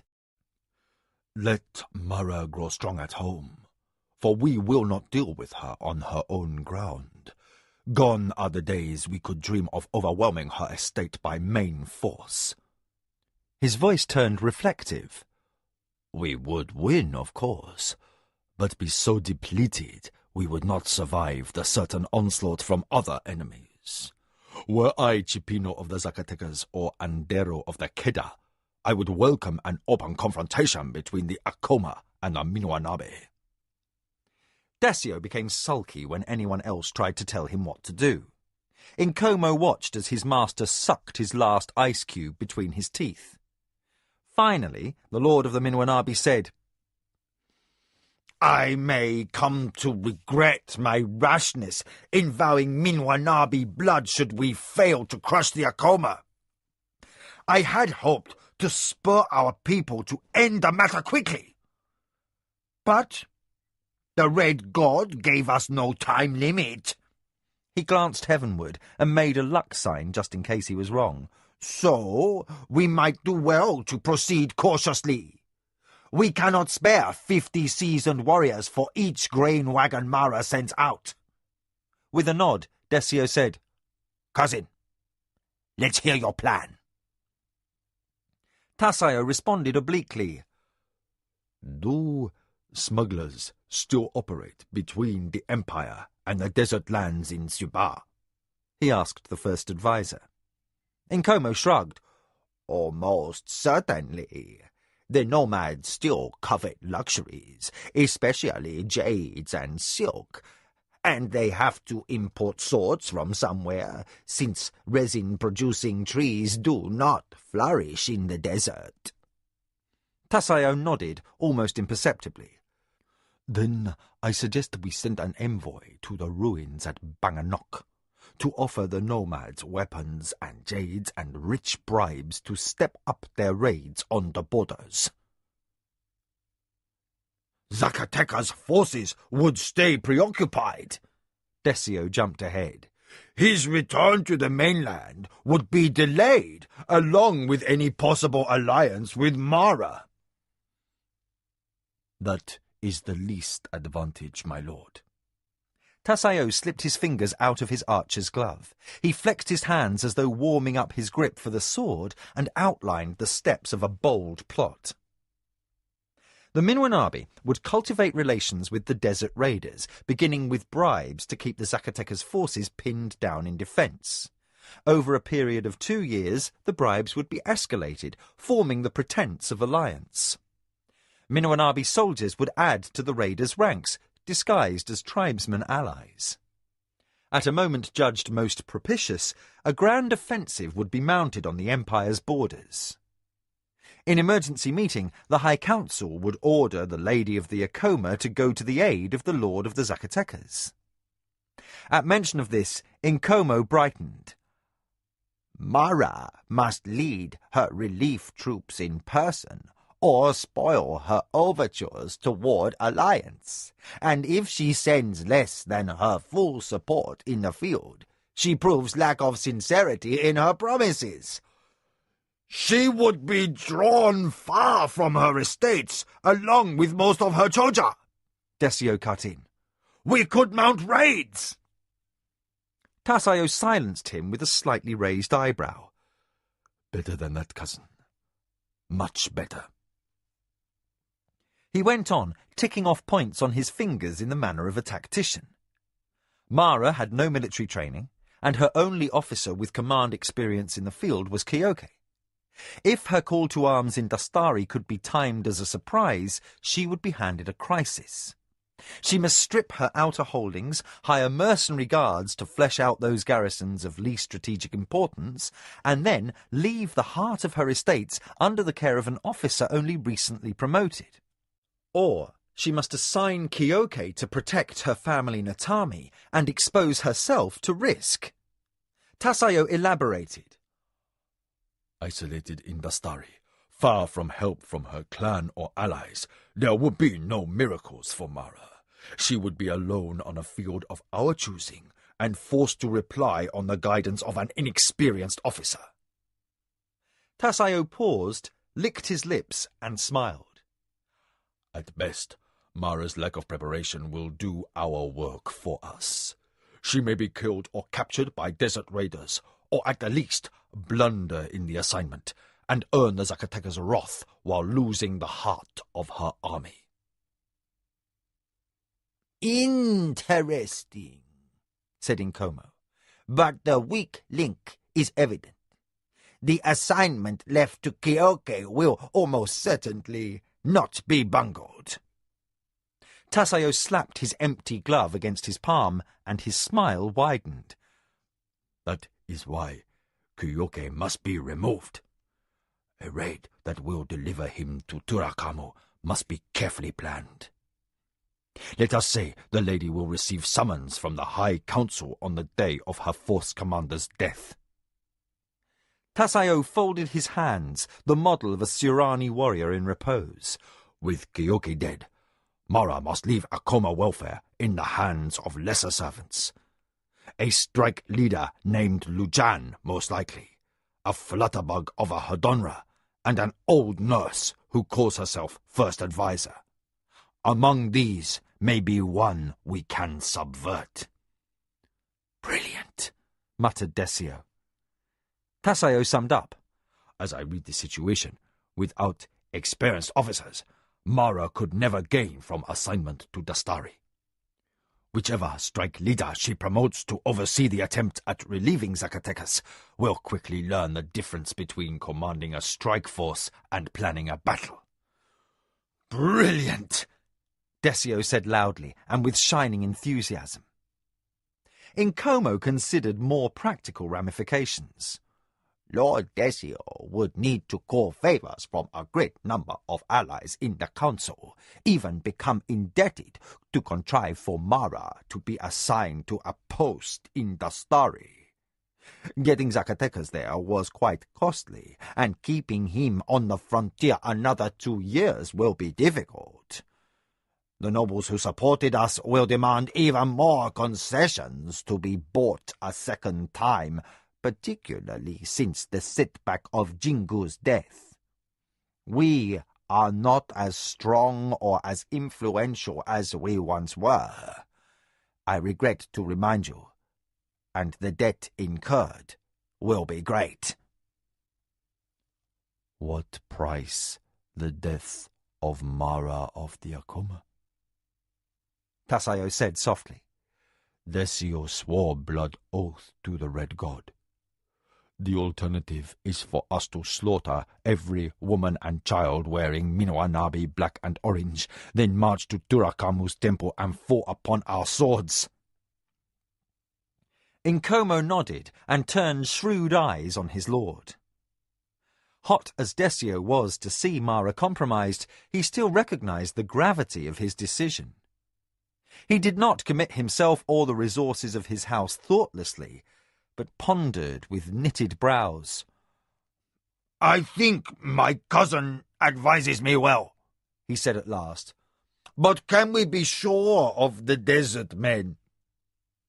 Tasayo looked out of the window, as if something in the distance shaped his answer. It's immaterial. For among those allies attacking will be a field commander ready to take the necessary steps to ensure Mara's failure. I will supervise the battle personally. The suggestion filled Decio with delight. Wonderful, cousin! Your reputation credits you too little. You are more crafty than I had been told. He nodded enthusiastically. Let preparation for these plans begin. We shall put aside haste in favor of completeness. Tasayo nodded. I have much to arrange, my lord. Our plan must proceed with perfection, or we risk enmity from two great houses rising in power. The army we gather 2 years hence must be smuggled in small numbers by boat to Hlama, then westward along the coast trail to Banganok. No one must suspect the movement of troops, and when Zacatecas is hard-pressed, we must be ready to kill Kiyoke the first moment he's vulnerable. He blinked, as if recalling his focus to Decio. Yes, I have much to see to. I ask my lord's permission to depart. Decio waved him on his way. Though matters of protocol were furthest from his mind, Tasayo arose and made his bow, correct to the last. Incomo watched and wondered again if undue ambition lay behind such perfect poise. As the Minwanabi cousin departed from the study, he leaned closer to his lord and murmured a soft-spoken question. Decio stiffened in surprise. Tasayo, turn traitor to his lord? He exclaimed entirely too loudly. Never! His conviction rang with blind faith. All my life, Cousin Tasayo has been an example to us all. Until the moment of my ascension to the rank of lord, he would have happily slit my throat to gain the mantle of the Minwanabi. But the moment I took my father's place, Tasayo became mine to command. He is the soul of honor and a devil for cleverness. Of all the men in my service, that one will bring me the Akuma Natame. Satisfied with his own judgment on the matter, Decio ended his clandestine council. He clapped for servants and asked for pretty serving girls to bathe with him in the cool waters of the lake. Nkomo bowed, content that while Desio fathered bastard children, Tasayo would need his help to begin plotting the vast design to destroy Mara. If the Minwanabi First Advisor felt any resentment at Tasayo's usurpation of his role, he hid it even from himself. He was loyal to his master. As long as Tasayo served Minwanabi interests, Nkomo had no jealousy within his breast. Besides, the wry thought intruded, lords of great houses quite commonly came to youthful deaths. Until Desio married and fathered an heir, Tasayo remained next in line for the ruler's mantle. Should Desio perish untimely, it would never do to have one unexpectedly inheriting the title be displeased with the resident first advisor. Nkomo motioned for a servant to attend his desires. Send word to Tasayo that I am at his disposal in any fashion for which he deems me worthy, and that I will happily lend my feeble efforts to his great work. As the servant hurried off, Nkomo considered ordering a cool tub and a pretty woman to wash his sweaty, tired body. Shrugging off the wistful image, he arose from his cushions. Too much work remained undone. Besides, if he read young Tasayo correctly, he would be sent for within the hour. Mara moved between nodding rows of kakali blossoms, a basket on her arm. She pointed to a bloom and said, "That one," and the servant who trailed her obligingly cut the stem with a sharp knife. Another held up a lantern so the first might see clearly in the shadows of early evening. The servant lifted the indigo flower, inspected it briefly to see that the petals were unharmed, then bowed and handed the blossom to the lady. She pressed it to her nose to enjoy the fragrance before she added it to the others already piled in her basket. The Hedonra Jikan trailed her as she turned down a bend in the path. The ravine between your southernmost Nidra meadows has been flooded, my lady. Mara pointed out another flower she wished cut, and a smile curved her lips. Good. The bridge across our new river will be completed before market season, I trust? Now Jikan chuckled. Planking is being added to the framework even as we speak. Jiddu of the Tuscarora sweats as he writes daily, begging permission to transport his chochala crops down the ravine by boat. However, as I politely pointed out on your behalf, my lady, the right-of-way you granted when you purchased the land permitted only wagons. Very good. Mara accepted the indicated blossom from her servant and carelessly stabbed her finger on a thorn. The pain she accepted with Surani impassivity, but the blood was another matter. Kelowanese superstition held that chance-spilled blood might whet the red god's appetite, making the deity greedy for additional death. Jikan hastily offered his handkerchief, and Mara bound up her stinging finger before any droplets could fall to the soil. Her plan to beggar Lord Jiddu of the Tuscarora and force him to become her vassal had been delayed by a season because of the attentions received by her house following the death of Jingu of the Minwanabi. Now, as events resumed their proper course, she found her planned victory over her neighbour to the south had partially lost its savour. Hokanu's visit had offered a welcome interlude, but his stay had been brief, owing to his need to return home. Nicoya blamed her restlessness on the lack of male company. Mara smiled at the thought and shifted her basket of flowers. The first advisor insisted that no young woman's life could be complete without a healthy male diversion now and again. But Mara viewed romance with scepticism. As greatly as she enjoyed Hokanu's company, the thought of taking another husband to her bed made her hands turn clammy with apprehension. To her, marriage and sex were simply a woman's bargaining chips in the game of the council. Love and pleasure had no place in such decisions. "Where's Kevin?" said Jikan unexpectedly, making his lady start. Mara settled on a stone bench and motioned her Hedonra to join her. "He's being fitted for new clothes." Jikan's eyes brightened. He loved to gossip, but was seldom so bold as to trouble his lady outright on matters outside of estate finance. Mara indulged him. "Kevin went out with the hunters yesterday, and when he complained that his legs and backside had suffered from thorns, I allowed him to be measured for Midkemian dress. He's off to show the leatherworkers and tailors what to do, as they know little about his nation's odd fashions.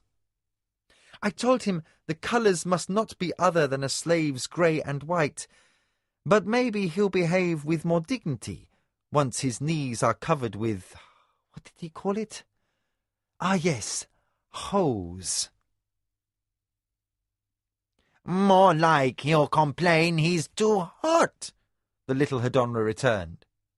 Then, as Mara dismissed the other servants, he added, "I have news of your silk samples, lady." Instantly, he had Mara's entire attention. "They were safely stowed aboard your message barge yesterday. The factors in Jamar will have them before the close of the week, in time for inspection before the price auctions." Mara sighed with relief. She had worried endlessly that the Minwanabi might discover her move into the silk market before time and give warning to their silk-producing allies in the north. Most Akoma revenues came from Nidra raising and weapon craft, but now she needed to strengthen her army and outfit the ever-rising number of Chojar warriors bred by the new queen. Hides and armour would be needed at home, cutting back on her marketable goods. The silk trade Mara hoped to create must balance out the loss. If the timing was spoiled, the northern silk merchants would undercut her prices and offer early deliveries to starve out her fledgling enterprise. Years of established trade had given them influence over the dyers' and weavers' guilds. Paying costly bribes to ensure guild secrecy and goodwill was an unavoidable necessity, until Akoma craftsmen could be schooled to mastery of these specialized new skills. But if Akoma silks arrived on the market at just the right moment, not only would Mara gain income, she would upset the revenues of the Minwanabi allies. "You have done well in this, Jikan." The Hedonra blushed. "Success would not have been possible without Arakasi's planning." Mara stared out over the gardens into the gathering gloom of twilight. "Let us not speak of success until the price auctions are dominated by demand for Akoma goods." Jikan returned a deep bow. "Let us hope the day comes without mishap." He made a sign for the good god's favour and quietly retired from her presence. Mara lingered, alone except for a few servants. She set down her basket and surveyed the gardens that surrounded the estate house's east wing. This had been her mother's favourite place, or so Lord Sezu had told the daughter whose birth had caused that lady's premature death. From this seat, the Lady Oskiro had watched her lord select his hunting dogs as the young ones were brought out for his inspection. But the kennel's runs were empty now. By Mara's command, the baying of the hounds had reminded the new ruling lady too painfully of the past, and her husband had cared more for battle practice and wrestling with the soldiers than coursing after game with fleet dogs. Or perhaps he had not lived long enough to appreciate the sport. Mara sighed and shook off her regrets. She excused her servants and stared over the distant meadows as the shatra birds flew at sundown. Normally, their flight calmed and reassured her, but today she felt only melancholy. That no attack upon the Acoma estates seemed imminent did not reduce the threat. The most brilliant moves within the game of the council were those that came without warning. The tranquil passage of days only made her skin creep, as if assassins lurked in hiding at her back. Knowing that Tassaio stayed on as Desio's adviser promised subtle and devious trouble. Arakasi was worried also. Mara knew by his stillness as he stood to deliver his reports. He had survived the fall of one lord and lived to serve another. A matter that could trouble him would not be anything slight. Mara lifted a kakali blossom from the basket at her feet. The petals were soft and fragile, susceptible to the slightest chill and fast to wilt in extreme heat. The bushes themselves were hardy and armed with thorns for defence, but the flowers were short-lived and vulnerable. This evening, surrounded by the perishable beauty of the kakali, Mara missed the baying of the hounds at their dinner. More, she missed the strong presence of her father as he sat in the garden, enjoying the cool of the oncoming night, sipping on a bitter ale, while his son and daughter prattled on about childish things. Gold light faded from the western sky, and the chatraflock settled to rest after their sky dance. A bare-footed slave lit the last lanterns along the path. The instant he finished his task, he hurried away for his meal of thysamush. In the kitchens and common dining hall, estate workers gathered for the evening meal. Still Mara lingered. Dusk deepened. Stars appeared, and the western hills became a silhouette against the last trace of afterglow.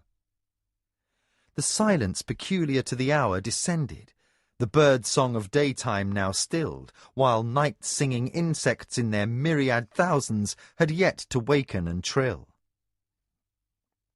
Since this garden was farthest removed from the soldiers' barracks and servants' quarters, it was silent. Mara enjoyed a rare moment of peace. She found herself thinking of Hokanu. His visit a few months earlier had been disappointingly brief, a lingering dinner. Then, at first light after breakfast and what seemed a short chat, he took his leave and departed. Some development in the game had compelled his return to the Shinzawa estates sooner than Mara would have liked. Left with the sense that Hokanu felt he should have bypassed the house and returned straight upriver to his father's estates, Mara felt flattered he had compromised his sense of duty a little and stolen a visit with her. But she had said nothing to him, sheltering her feelings behind tradition's accepted behaviour. His wit might make her smile, and his intelligence inspire her own wit, yet she shied from contemplating any final outcome of this handsome noble's attentions. Attractive as she found Hokanu, the thought of returning to any man's bed made her shudder. Even now she had nightmares of her late husband's rages and the bruises he had inflicted in his passions. No, she decided she had no desire to encourage the company of a man. And yet, when Hokanu's small caravan had drawn out of sight, Mara had been astonished at how swiftly the time had fled. The young man's company had pleased her. She had not had a comfortable moment while he had been there, but she missed his lively company. Footsteps approached on the gravel path. Mara turned in time to see a tall, long-strided figure invade her temporary sanctuary. "There you are," called a voice. Even without the heavy accent, the disrespectful address and the boisterous tone identified the visitor as Midkemian. And as often as Mara was astonished by such directness, she was also attracted to it. "I've been looking for you since sundown," Kevin added, treading a winding path between kakali bushes to reach the bench where she sat. "I asked Nakoya and the old witch just grunted and shrugged. The servants looked nervous when I spoke to them, and finally I had to track down Lujan at the change of the guard." "He must have known you were following him," said Mara, unwilling to believe her best soldier would be so lax of his duties. Of course. Kevin rounded a last island of flowerbed and paused before her. We were discussing the fine points of swordplay. Your methods differ from ours. Ours are better, naturally, he added. Irritated that his intentional baiting always worked, Mara raised her head. She found him grinning in anticipation of her rejoinder and realized he played with her. She refused to be teased and studied his new attire. The lantern light caught Kevin in profile, burnished his wavy hair copper, and caught the long flowing sleeves of the white shirt just collected from the seamstresses. Over this he wore a jerkin belted tightly around his waist and hose that clung tightly to a muscled length of leg. The neutral grey colour flattered him, for it set off his hair and beard and the deep tan of his face, and somehow made his blue eyes more intense. Mara glanced down to find the effect spoiled at the ankle by the same worn sandals he had been given on the day of his arrival. Aware of the lady's gaze on his feet, Kevin laughed. The boots aren't finished yet. He looked very exotic, handsome in a barbaric way. Fascinated by the sight of him, Mara forgot to reprimand his lack of form. However, this time, Kevin kept courtesy. He made his bow mid-Kemian style from the waist. "Is that how you show respect for your kingdom, ladies?" Mara asked somewhat acidly, mostly because she could not take her eyes off his wide, strangely clothed shoulders. Kevin gave back a wicked smile. "Not quite. Have I your permission?" Mara inclined her head, then started as he reached and took her hand. "We greet our ladies like this." He confidently touched her fingers to his lips. The caress was very soft, barely a brush of flesh against flesh. Mara shivered slightly and stiffened to pull away. But Kevin was not finished taking liberty. The feel of proper clothing and the mildness of the night lent him a spirit of recklessness. He firmed his grip, not so much that his mistress could not break away, but enough that she must struggle or follow his lead. "Sometimes we take the ladies dancing," he invited, and he drew her to her feet, grasped her lightly around the waist, and spun her in a circle through the lantern light. Mara laughed in surprise, not feeling in the least threatened. Glad to be distracted from the morass of difficult memories, the Lady of the Acoma abandoned herself to this single moment of fun, and between Kevin's breathless laughter and the heady perfume of the flowers, she discovered that the touch of him was pleasing. His strength did not intimidate, but warmed her. Small as a doll in his arms, she tried to keep pace with him, yet she did not know the steps of his wild dance. Her feet got in his way, and he stumbled. She felt his muscles tense in response. He had reflexes swift as a cat's. But the back step he initiated to save his balance tangled disastrously with the basket she had abandoned on the path. The wicker container overturned, showering the gravel with kakali. Kevin tripped sideways, dragging Mara with him. The plunge happened too suddenly to allow the lady to cry out. Caught in Kevin's embrace, she felt him turn his shoulder to cushion her fall. She landed sprawled across his chest, slightly breathless, and still entangled in his arms. His hands moved, slid down her back, and paused at her waist. "Are you all right?" he said in a voice that was unfamiliarly deep. Overwhelmed by a rush of strange sensations, Mara did not answer at once. Kevin shifted under her. He freed one hand and picked up a kakali blossom from the ground. He pinched the stem in his teeth and, by touch, stripped off the thorns. Lantern light softened the planes of his face as he finished and carefully wound the flower in a strand of Mara's hair. At home, we call flowers that look much like these by another name. Mara shut her eyes against a strange rush, something like dizziness, yet not. His fingers brushed her neck as he finished with the flower, then withdrew, leaving her aching. Huskily, she asked, "What name?" "Roses." Kevin felt the slight quiver that coursed through her flesh. The hand on her back moved, drew her closer.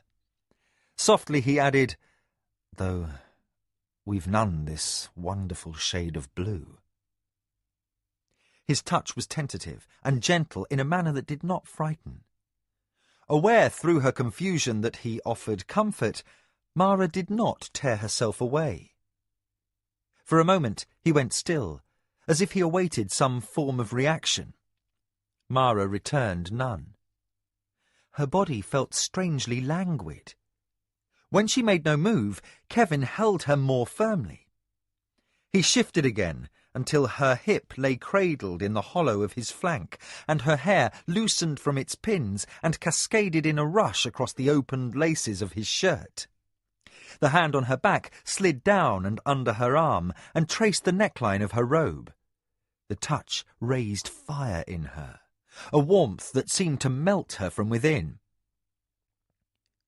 "Lady," he said softly. His other hand brushed the hair back from her face.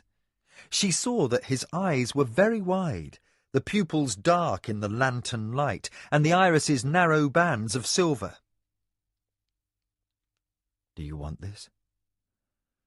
A man on my world gives roses to a lady when he loves her." "I care very little for love," Mara answered, her voice oddly rough to her own ear. Now her body tensed against his. "My husband taught me more than I ever wished to know." Kevin sighed, changed his position, and lifted her. Overwhelmed by his strength, she felt a giddy sense of familiarity, reminiscent of a time when a tiny girl was held gently by her warrior father's powerful hands. Yet Mara sensed no danger, for despite the power of those hands, their touch was only loving. Mara felt a chilly rush of air as she and Kevin separated when he gently sat her upon the bench. Her robe had pulled askew. He did not stare at her exposed breasts, but sought something within her own gaze. Her eyes followed his as he carefully stepped back, awaiting her command. Mara settled against the stone seat and recovered the semblance of poise. Yet the control she had schooled to be second nature came with difficulty. Inside, she remained in turmoil. Despite the memory of her former husband's brutality, despite the ingrained fears, her body ached to be touched again by such tender strength. Kevin made no move toward her, and this only made her flesh cry out all the more. Battling to impose logic over confusion, Mara said nothing, which left Kevin the task of smoothing over the awkwardness of the moment. "My lady," he said, and bowed again from the waist. For some reason, the movement gave her the shivers. He turned his back, bent, and methodically began to gather the blossoms strewn across the path. "A man might also give a woman a rose if he admired and respected her. Keep the flower in your hair. It truly does become you." Mara reached up and touched the blossom which rested still, twined in the lock above her ear. She became absorbed by the play of muscles under his loose-fitting white shirt. The sensation in her middle mounted to an ache. She shivered again as Kevin stretched and recovered the tipped basket. Lantern light caught his hair and his sinewy wrists as he laid the recovered flowers inside. A few remained crushed by his body during the fall, and he arose to return the basket to her. He grimaced and said, "Curse the thorns." Instantly, Mara felt contrition. Moved by an unfamiliar instinct, she reached out and touched the back of his hand. "Did you receive a wound?" Kevin looked at her wryly. "No, lady. I'd hardly call a few pricks in the back on your behalf a wound. Let me see, demanded Mara, pressed by a recklessness that made her giddy. The barbarian regarded her, his moment of surprise well hidden. Then his wryness expanded into a smile. As my lady wishes. He loosened the laces of his cuffs, shed the shirt in an enviably smooth movement, and straddled the bench by her side. Presented with a view of his back, Mara hesitated. Plain in the light, she could see scratch marks studded with embedded kakali thorns. Shaky now, and frightened still, she fumbled until she found the handkerchief lent by Jikan. Tentatively, she dabbed at a cut. Kevin held motionless. The feel of his skin was silken smooth, not at all what she expected. The handkerchief fabric caught on a briar. Gently, Mara drew it out. She ran her fingers down and down, found more thorns and drew them, until finally none were left. Her hands did not want to leave him. She traced the side of his flank, felt the hard muscle there, and flinched back with a gasp as memory of Bunta Karpi made her start. Kevin swung his knee over the bench and spun to face her. "Lady, is something wrong?" The concern in his voice suddenly broke her heart. She fought against tears and lost. "Lady," whispered Kevin, "what makes you cry?" He gathered her to him, held her shaking against the hollow of his shoulder. Mara tensed, at any moment expecting his hands to turn brutal, to twist at her clothes and seek out her most tender parts. But nothing happened. Kevin simply held her, unmoving. And in time her fear unlocked. Mara realized that he was not going to be rough, but would only offer her comfort. "What troubles you?" he asked again. Mara stirred, then surrendered to his warmth and leaned against him. "Memories," she said softly. Now Kevin's hands did harden. He caught her firmly, lifted her, and resettled her in his lap. Mara caught herself just short of a scream. Shame burned her cheeks that she had so nearly disgraced her heritage. She choked a breath to call Lujan, but Kevin's hold loosened. He stroked her hair, gentle once more, and relief made her cry all over again. "Your memories must be painful," Kevin murmured in her ear. "I've never seen a beautiful woman so frightened at a man's attentions.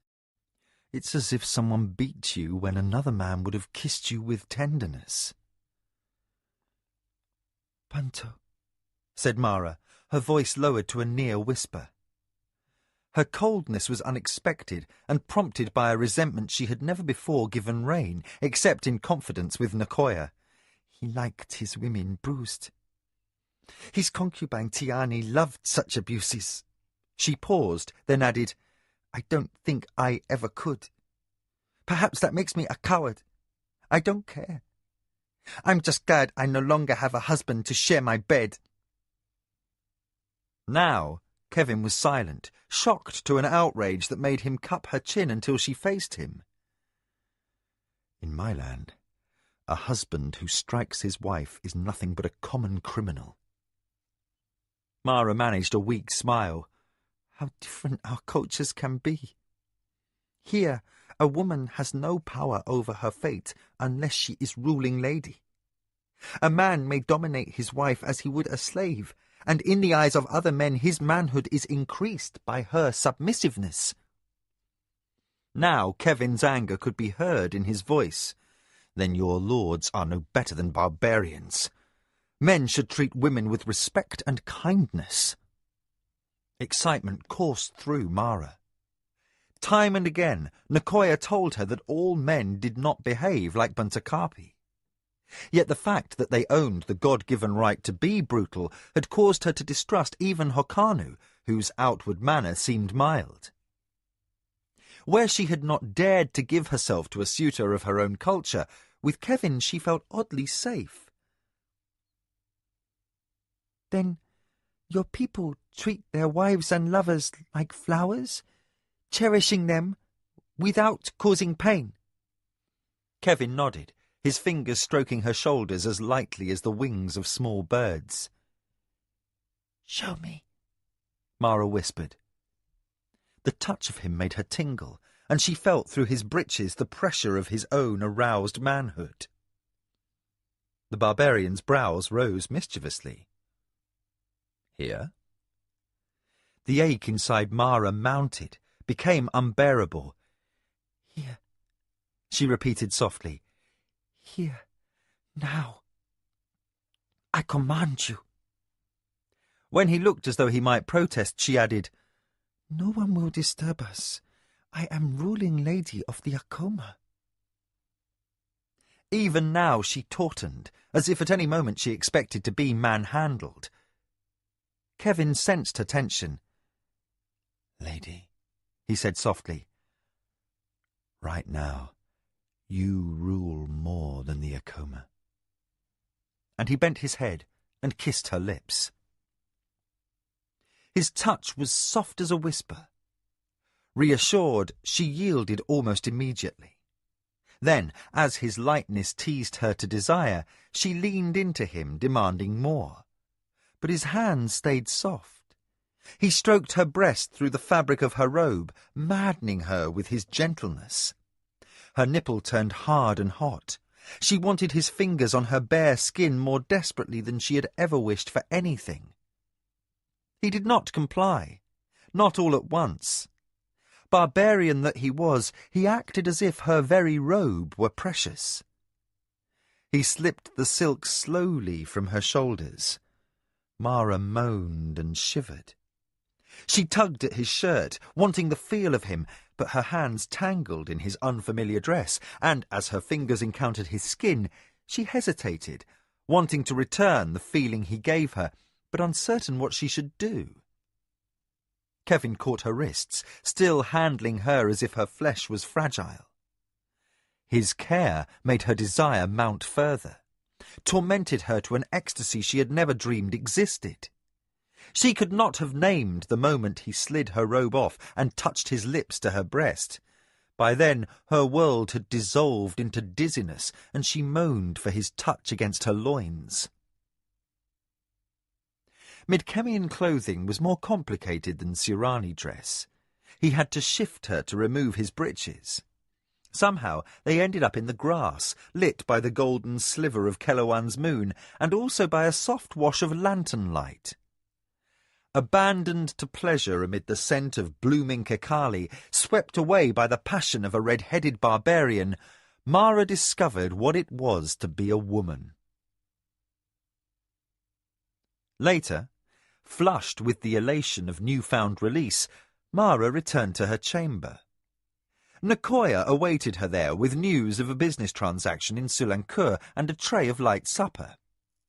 One look at her mistress's face, and she forgot the contents of the scroll. "Thank Lashima," she said, correctly interpreting the cause of Mara's euphoria. "You've discovered the joy of your womanhood at last." Mara laughed, a little breathless. She pirouetted like a girl and sat on the cushions. Kevin followed her, his hair still tousled and his face more guardedly sober. Nakoya regarded him closely for a moment. Then her lips pursed in mild disapproval. She turned upon her mistress. "My lady, you must excuse your slave." Mara looked up, her first flush of surprise changing to annoyance. "First adviser, I shall do as I please with my slave." Nakoya bowed deeply in respect for her mistress's prerogative. Then she went on as though Kevin were not present.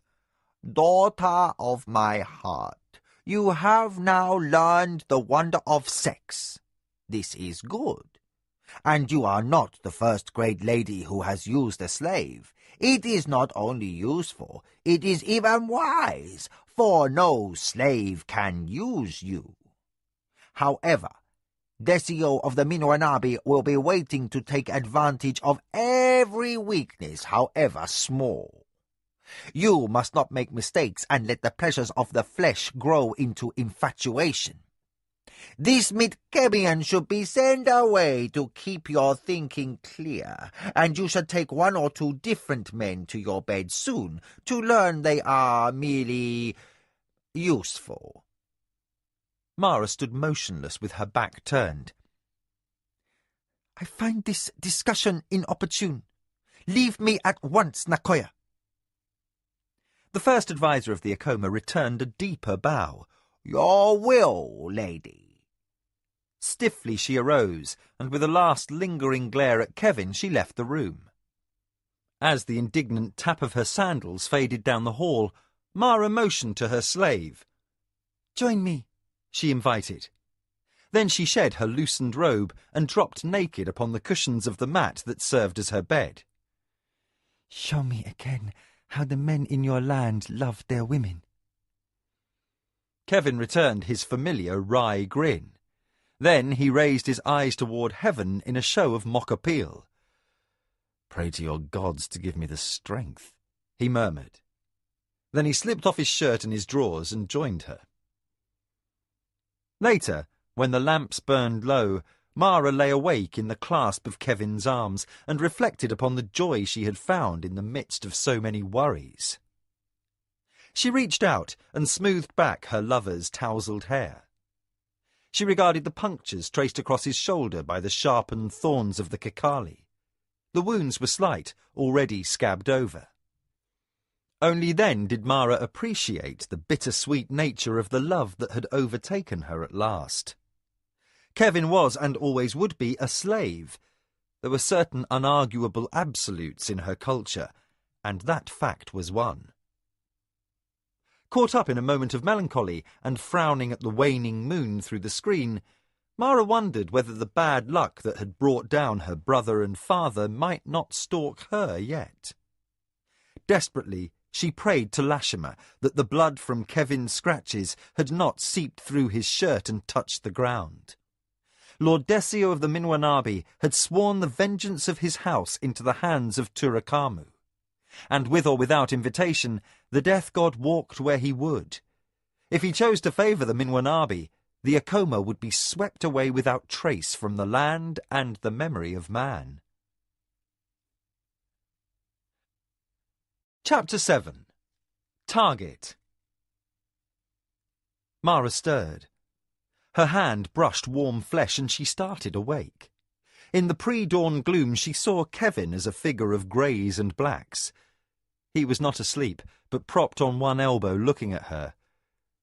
"You're very beautiful," he said. Mara smiled drowsily and snuggled into the crook of his elbow. She felt tired but content. Through the month since Kevin had come to her bed, she had discovered new aspects to herself, a sensual side, a tender side, kept hidden away until now. The pleasures she shared with the barbarian made the brutalities of her marriage seem a distant and unpleasant dream. Playfully, she ran her fingers through the hair on Kevin's chest. She had come to value their morning chat after lovemaking as much as counsel with her advisers. In ways not fully realised, she was learning from him. His nature was far more guarded than she had guessed upon first impression. She now understood that his direct and open manner stemmed from a cultural surface trait that masked an inner privacy.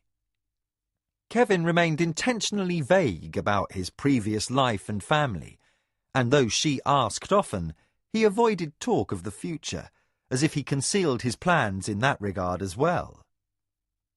Different as he was from a born Tsurani, Mara judged his character to be complex and deep. She found it astonishing that such a man could be a common soldier, and wondered if others with like potential lay undiscovered among her warriors. Kevin said something, disturbing her contemplation. Mara smiled indulgently. "What did you say?" Caught up by a thought, he mused, "What strange contrasts your world has." Brought to alertness by his uncharacteristic intonation, Mara focused her attention. "What troubles you?" Are my thoughts so transparent? Kevin shrugged in partial embarrassment. He remained silent for a moment, then added, "I was thinking of the poor quarter in Soulancourt." "But why?" Mara frowned. She attempted to reassure him. "You will never be permitted to starve." Starve? Surprise made Kevin pause. He drew a fast breath, then stared at her, as if he might fathom her woman's mind by studying her intently. At last, moved to some inner conclusion, he admitted, "Never in my life have I seen people suffering in such numbers." "But you must have poor folk in the kingdom of the Isles," Mara returned without inflection. "How else do your gods show their displeasure at man's behaviour than by returning him to his next life in low estate?" Kevin stiffened. What do the gods have to do with starving children, disease and cruelty? And what of the righteousness of good works and charity? Have you no arms in this land? Or are all Surani nobles born cruel? Mara shoved herself upright, spilling cushions across the waxed floor. "You are a strange man," she observed, in a voice that hid a note of panic. As often as she had bent tradition, she had never questioned the gods' omnipotence. To dare that heresy was to invite utter destruction. Mara realized that other nobles might be less firm in their adherence to their ancestors' faith, but she herself was devout. Had fate not destined her for the ruler's mantle, she would have dedicated herself to a life of contemplative service to the goddess Lashima. The ultimate truth was that the gods decreed the order of the empire. To question this was to undermine the very concept of honour that was the foundation of Surani society. It was this divine mandate that imparted order to the empire and made sense of everything from the certainty of ultimate reward for honourable service and the right of nobles to rule, to constraints in the game of the council, so that wholesale carnage never resulted. With one careless remark, the barbarian had challenged the very fabric of Surani beliefs. Mara clung to her poise, inwardly battered by a host of alarming implications. The pleasures Kevin brought her could never compensate for the dangerous new bent of his thoughts. He must not be allowed to speak such blasphemous idiocy, especially not within Ayaki's hearing. The boy had grown to dote upon Kevin, and the future lord of the Akoma's resolve as he led his house to greatness must never be shaken by uncertainties. To conquer the might of other families because the gods looked favourably upon such efforts was one thing. To vainly think accolades came solely through wit and skill and some random factor of luck was morally destructive and unthinkable. Cornered, with only one option, the lady of the Akoma chose her course. "Leave me," she said sharply. She arose at once from her bed and brusquely clapped for servants. Although the sun had not yet risen, and the screens were still closed for the night, 2 maids and a manservant answered her summons.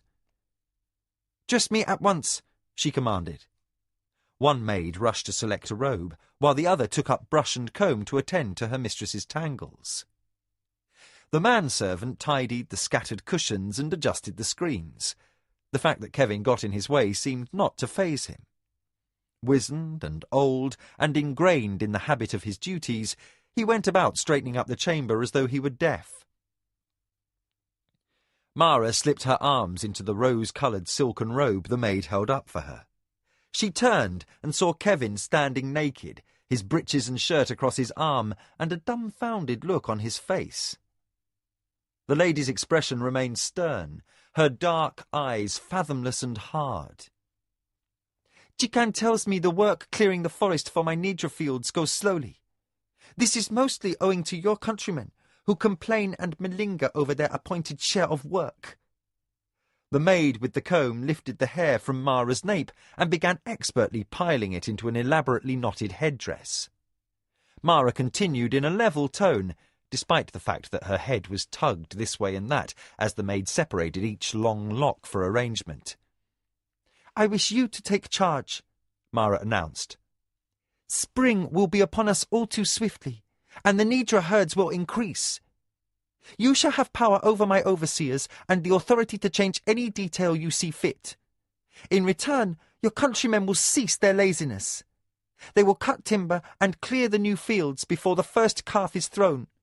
You may coddle their needs so long as the work gets done. Fail to complete this task, and I shall have one man chosen at random and hung for each day my new pastures remain unfinished past the spring welcoming festival." Kevin appeared puzzled, but he nodded. "Shall I return tonight, or—" he began. "You will need to stay with the workers in the meadow camp." "When shall I return?" Coldly, Mara interrupted. "When I choose to send for you. Now go." Kevin bowed, his face revealing bafflement and anger. Still carrying his clothing, he departed the room. The soldier on duty by the door showed no change in expression as the barbarian stepped into the corridor. The Midkemian looked at the impassive soldier as if he had said something, then let loose a burst of ironic laughter. "Damned if I can figure her out either," he confided in tight frustration. The soldier's eyes fixed upon Kevin, but the features remained unchanged. Despite being surrounded by servants, Mara overheard Kevin's comment. She heard the pain that he did not bother to conceal, and closed her eyes against inexplicably threatening tears. Tyranny decorum kept her from showing emotion, though her inner self might cry out with the desire to call Kevin back. As a lover, she wished to ease his pain, but as Lady of the Acoma, she must not be ruled by the heart. Mara kept her anguish behind a mask, while her servants worked unobtrusively on her person.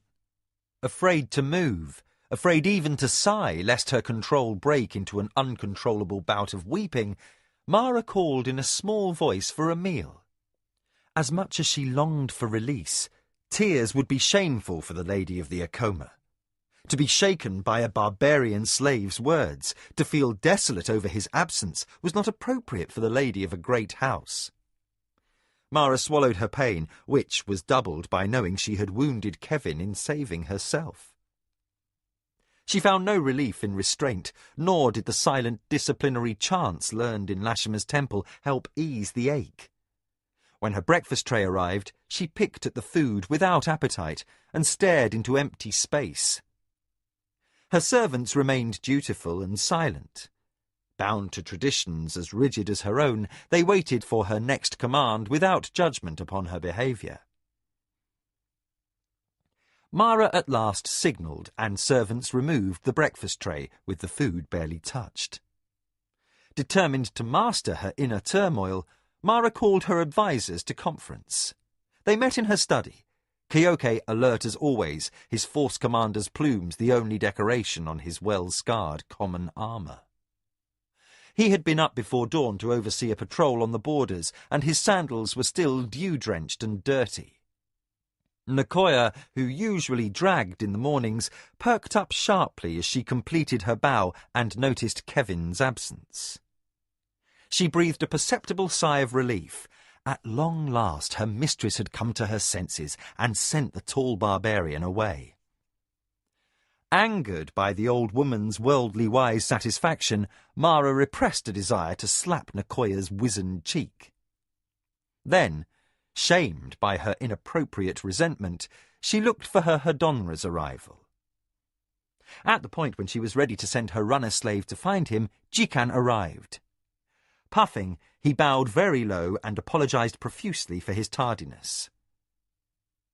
As Mara belatedly recalled that his delay had been caused by her summarily rearranging the work roster, she cut Jikan's apologies short. "I want a list of every asset we have that you feel might be vulnerable to exploitation by enemies," Mara instructed. "There must be other transactions aside from our silk interests that Desio could damage. either by undercutting prices or through buying off the guilds who rate the quality of our goods. There are markets he might strangle, trade routes he could disrupt, agents that could be bribed, and buyers who could be threatened. Boats could be sunk, wagons overturned, warehouses burned. None of this must be allowed to occur. That does not seem to be Desio's style, a dry voice said from the doorway that opened onto the outer pathways. Arakasi stepped in through the partially open screen, a shadow against the misty grey of dawn. Mara barely managed to repress her surprise. Kyoke and the guards in the hallway all lowered their hands from their weapons. The spymaster bowed and chose a place among the advisers, and the furrow over his brows indicated he had more to say. Mara indicated her permission, and the spymaster sat at the table, his long fingers folded in his lap. He continued as if his presence had been expected all along. Except that the young lord of the Minwanabi has not held power for long enough to evolve much style.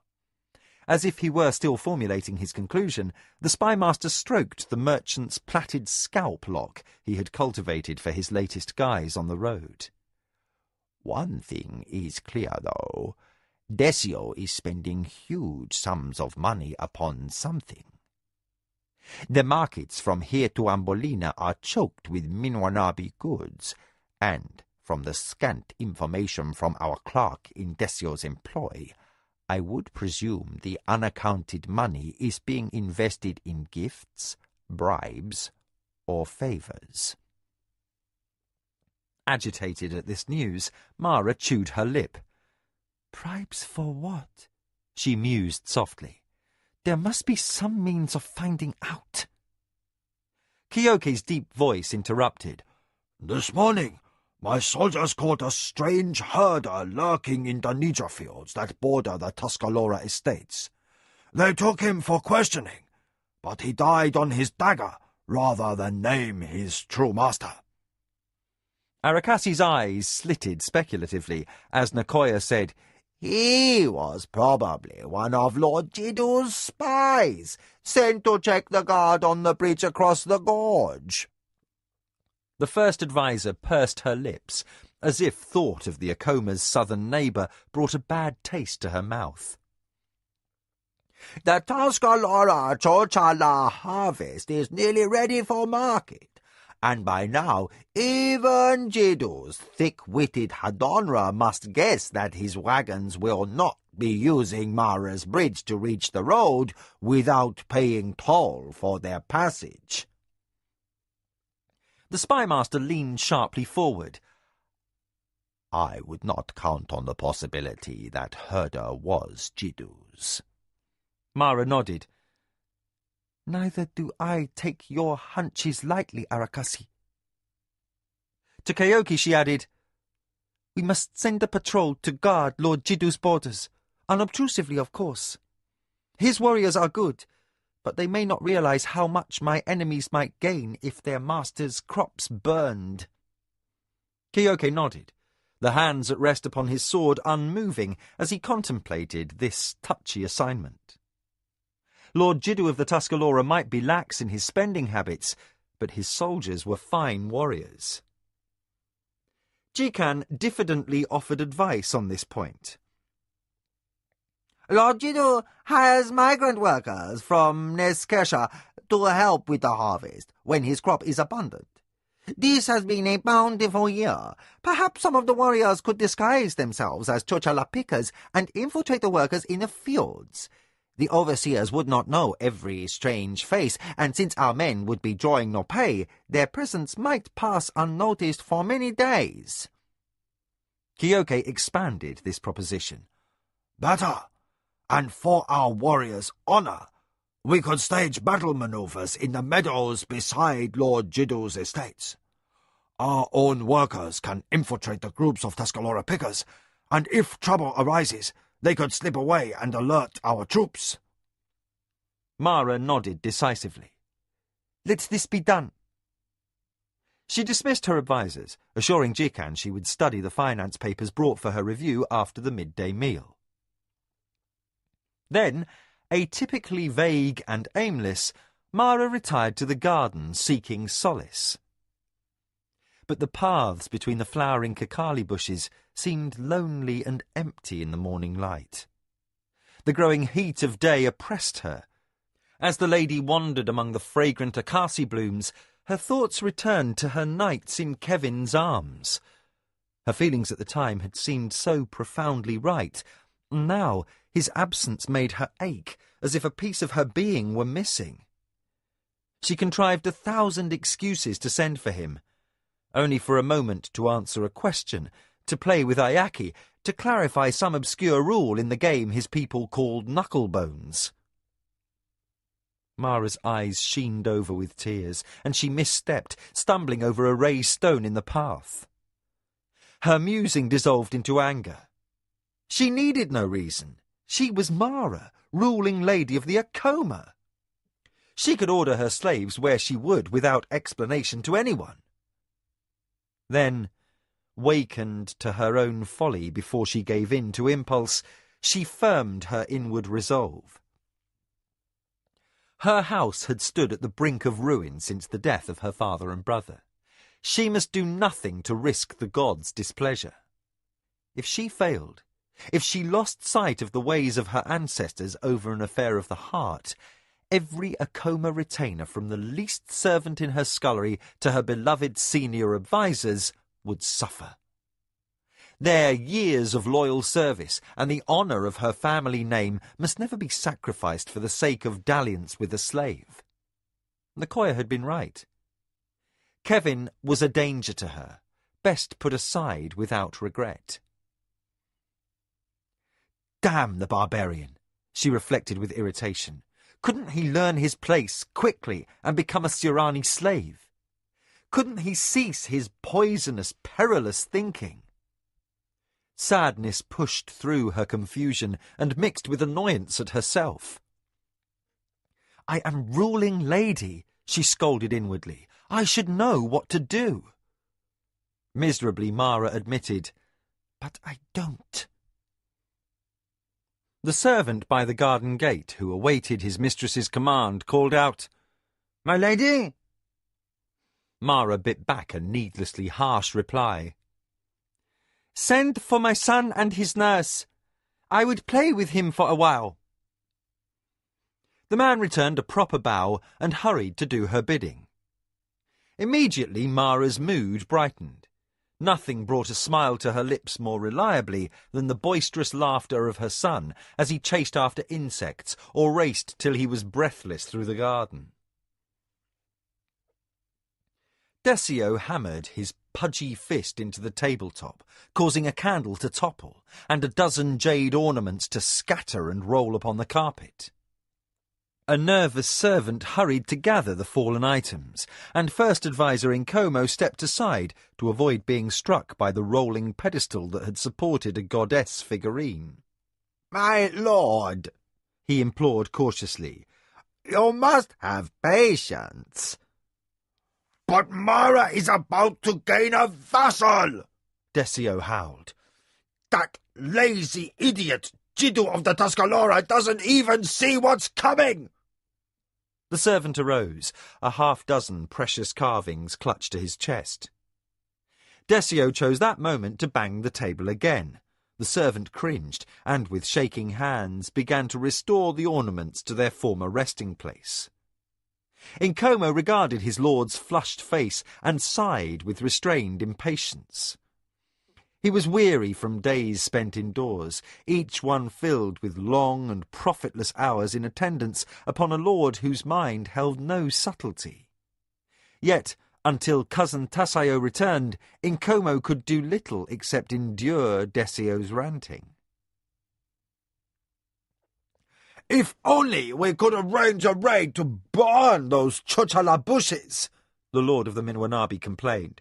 Then Jiddu would see his ruin staring him in the face, and we would rescue him with a loan that would compel his loyalty to us. Where did that fat-headed Nidrabull find the foresight to disguise informants among his workers? Now we dare not intervene without damaging our credibility in the council. Nkomo did not trouble to voice the obvious, that with their current outlays in bribes to get Mara assigned to duty in Dastari, the Minwanabi finances could hardly be extended any thinner, and Lord Jiddu was a poor prospect for a loan at any time. With his reputation for drinking, gambling, prostitutes, and bad debts. Not to mention that Mara would most certainly counter a Minwanabi loan by ruining Jiddu, ensuring no funds could be recovered. Even if she remained ignorant of an enemy's transaction, the problem would simply recur next year. Nkomo knew better than to waste his breath with explanations. He prepared to endure another hour of complaints, when a voice interceded from the doorway. The informants among the workers were not Lord Jiddu's, but spies sent in place by Kyoki, Tasayo said as he entered. They are the reason 200 Akoma warriors stage maneuvers on the borders of Jiddu's estates. Kyoki! Desio echoed. His face turned deeper purple. The Akoma Force Commander! Tasayo's smile thinned at this statement of the obvious. Seeing the Tuscarora Chochala safely through the harvest is in the Akoma's best interests, he reminded. Mara's security is too tight, Desio grumbled, but with a shade less heat. While the relieved servant finished with the ornaments and scuttled into the background, the portly young lord sought his cushions.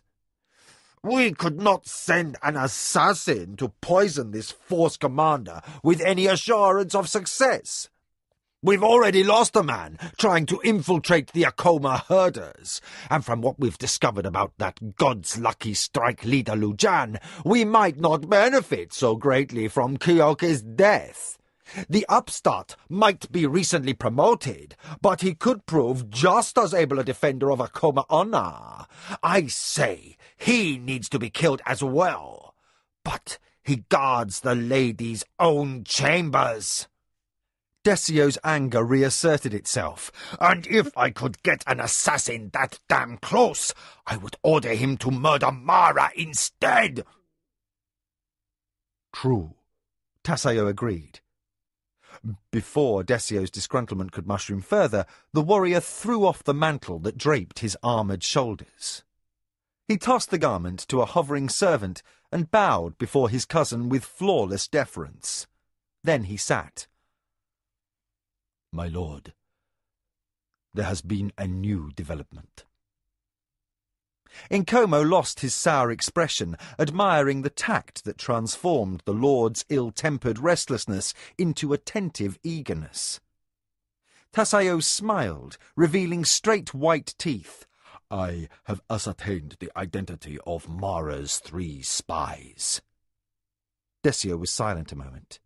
The anger fled his visage, quickly replaced by astonishment. Wonderful, he said softly. Then, with more pleasure than Nkomo had heard since the death of Desio's father, the young lord repeated himself. Wonderful! He clapped his hands together. This calls for a celebration, cousin. While a servant hastened off to fetch refreshments and a carafe of a rare vintage Sa wine, the lord sank back on his cushions, eyes narrowed with rapturous speculation. How do you plan to punish these traitors, cousin? Tasayo's expression never changed. We shall use them as our pawns, send falsified reports to the Akoma, and arrange Kyoki's demise. Ah! Desio echoed his cousin's smile as his thoughts leaped ahead. The plan conceived in words the season before at last seemed a reality to him. To kill the Akoma force commander and force Mara to personally command troops in the field, where Tasayo could seek her out and kill her. He clenched a fist, his pleasure almost sexual in intensity. I look forward to seeing the Akoma bitch's head on the floor before me. We shall feed the spies our false information this afternoon. Nkomo muffled a grunt of annoyance behind his hand. But if Tasayo shared his impatience with Desio's short-sightedness, he showed no sign. My cousin, the warrior said evenly. To send the reports today would be gratifying, I admit. But we must bide our time until precisely the right moment to utilize our knowledge.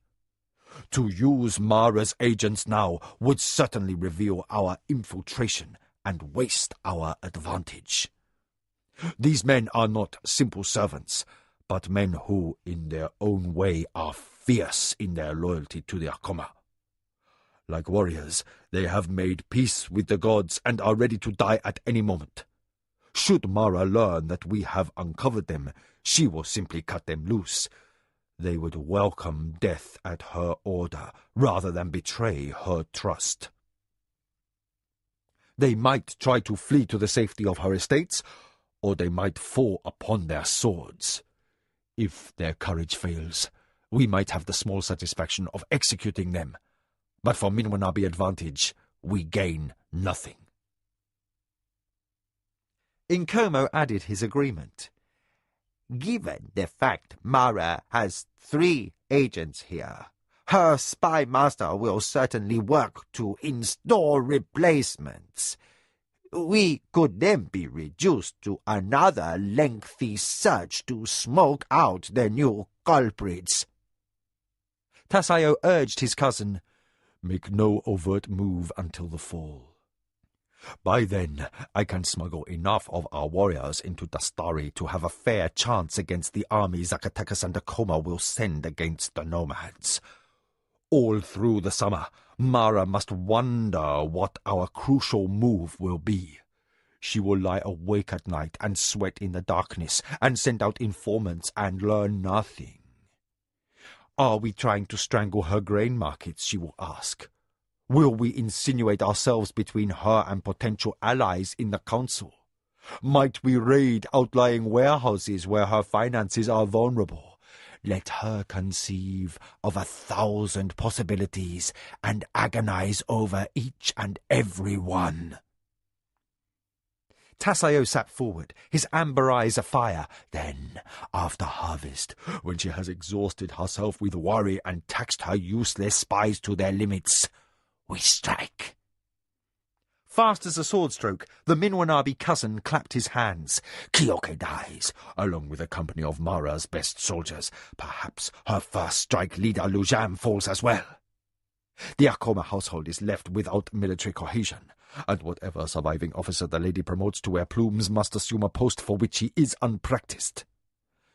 Troops that have served under the same commander for 30 years cannot help but become disrupted.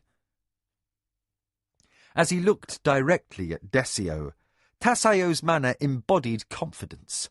Now, cousin, suppose we further the Akoma disarray. Suppose that the summons to Dastari arrives from the High Council before Kyoke's ashes have a chance to grow cold. Desio's eyes lit. Though the plan was as familiar to him as a prayer, the repetition swept away his doubts. His anger dissolved, and as Nkomo observed his master, he saw the wisdom of Tasayo's manipulation. When Desio doubted, he became unstable, a danger to his house, as he acted on impulse. The oath sworn to the Red God at the young lord's investiture might have brought such a disaster. But, like a master tactician, Tasayo would turn the blunder into victory. Not for the first time, Nkomo wondered why the gods had not switched fathers of the 2 cousins, that the truly brilliant man might wear the Lord's mantle instead of the one who, at best, was merely competent. Desio heaved his bulk straight on his cushions and released a deep-chested chuckle. The sound gained force until the young lord rocked with laughter. My cousin, you are brilliant! He gasped between paroxysms.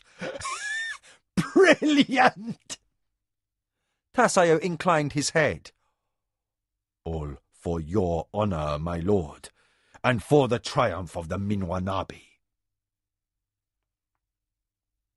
Summer came, and the Acoma silk samples disrupted all of the southern trading district's markets. The factors for the northern guilds were taken entirely by surprise.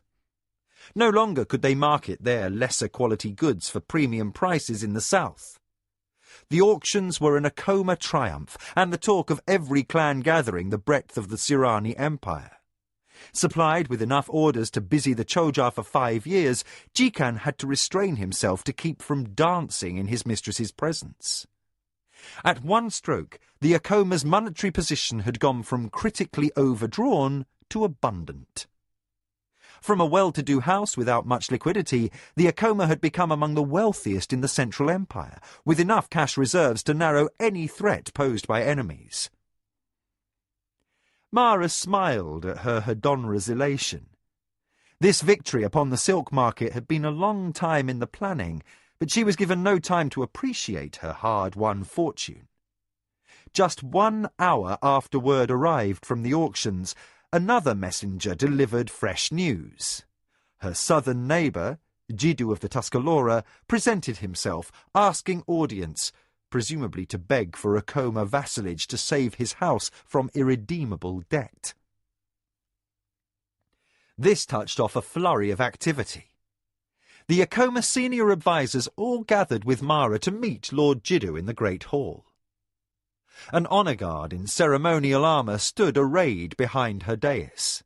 With Nakoya on her right hand and Kyoke and Lujan on her left, the lady observed the proper forms as the fat lord, splendid in pale blue robes and clouds of expensive perfumes, presented his appeal. Once Mara's Tsurani soul would have revelled in the sight of an antagonist brought to his knees before her, particularly since Jiddu had tried to bully her as if she were an importunate girl after her husband's death. Though she and her honour guard had suffered an attack at this neighbour's command, and she had come close to being killed, the humbling of a man twice her age had lost all sense of triumph. Perhaps Mara had matured in the past year. Certainly the exposure to Kevin's alien concepts had changed her. Where once she would have seen only glory gained for the Acoma, now she could not escape noticing the hatred in Lord Jiddu's pouched eyes as he paid her obeisance. She could not block her ears to his overtones of anger, nor entirely absolve herself from his self-made burden of shame. With stiff shoulders and eyes that sparkled with frustration, too private for expression, Lord Jiddu admitted his dependence upon Acoma good grace. Almost, Mara found herself wishing she could turn this event to another ending, allow Jiddu to redeem his honour through Acoma generosity, and gain his gratitude and willing alliance. As Jiddu ground out his last sentence, she was haunted by Kevin's accusation on the last morning she had seen him. Are all Sirani nobles born cruel? And yet leniency, where Lord Jiddu was concerned, was a dangerous indulgence. In the machinations of the great game, mercy could be dispensed only by the unassailably strong. In the small or the weak, it was considered weakness. The ruler of the Tuscarora might be lax in matters of finance, but he had strong warriors and a gift for strategy on the field. Given his penchant for gross overspending, his loyalty could all too easily be bought by an enemy, and Mara dared not leave such a threat unattended on her southern border. As her vassal, Jiddu could make no alliances without Acoma's sanction. The honour of his house would be entrusted to Mara's hands and those of Mara's heirs for the span of Lord Jiddu's living days.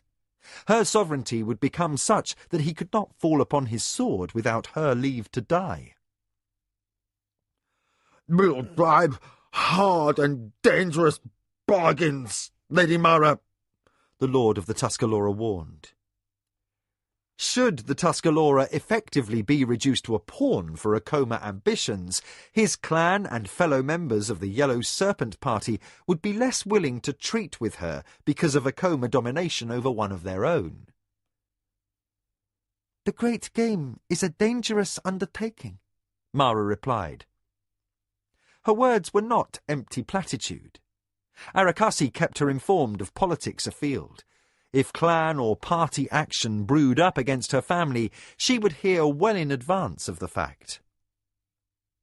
Her heart might be divided concerning Jiddu, but her option stayed unequivocally clear. "I choose to take your oath, Lord Jiddu." The ruler of the Tuscarora bowed his head. Pearl ornaments chinked on his clothing as he knelt in submission, to recite the formal words. Mara signalled, and Lujan stepped from the ranks, the rare metal sword of her ancestors in his hands. As the Akoma strike leader poised the shining blade over Jiddu's bent neck, the lord swore his oath of vassalage, his voice hard and deep with pent-up hatred, and his fists clenched helplessly in rage. He ended the last phrase and arose. "Mistress," he pronounced the word as if he tasted poison. "I'll ask your leave to withdraw." On impulse, Mara withheld her consent. While Lord Jiddu flushed red and her on-the-guard went from ready to tensely nervous, she weighed her need for control against her wish to ease this man's humiliation. "A moment, Jiddu," she said finally. As he looked up, suspicious, Mara strove to impart understanding. "The Akoma need allies, not slaves. Give up your resentment over my victory and willingly join with me, and both of our families will benefit." She sat back upon her seat, speaking as if to a trusted friend. "Lord Jiddu, my enemies would not treat you so gently. The Lord of the Minwanabi demands Tanjin-Ke of his vassals." The word she used was ancient, describing an absolute vassalage that granted the overlord powers of life and death over the members of a subservient household. Under Tanjin-Ke, not only would Jiddu become Mara's vassal, he would be her virtual slave. "Bruli of the Kehotara refused to continue that abject service to the Minwanabi when he inherited his office, and, as a result, Desio withholds many of the protections the Kehotara have known for years.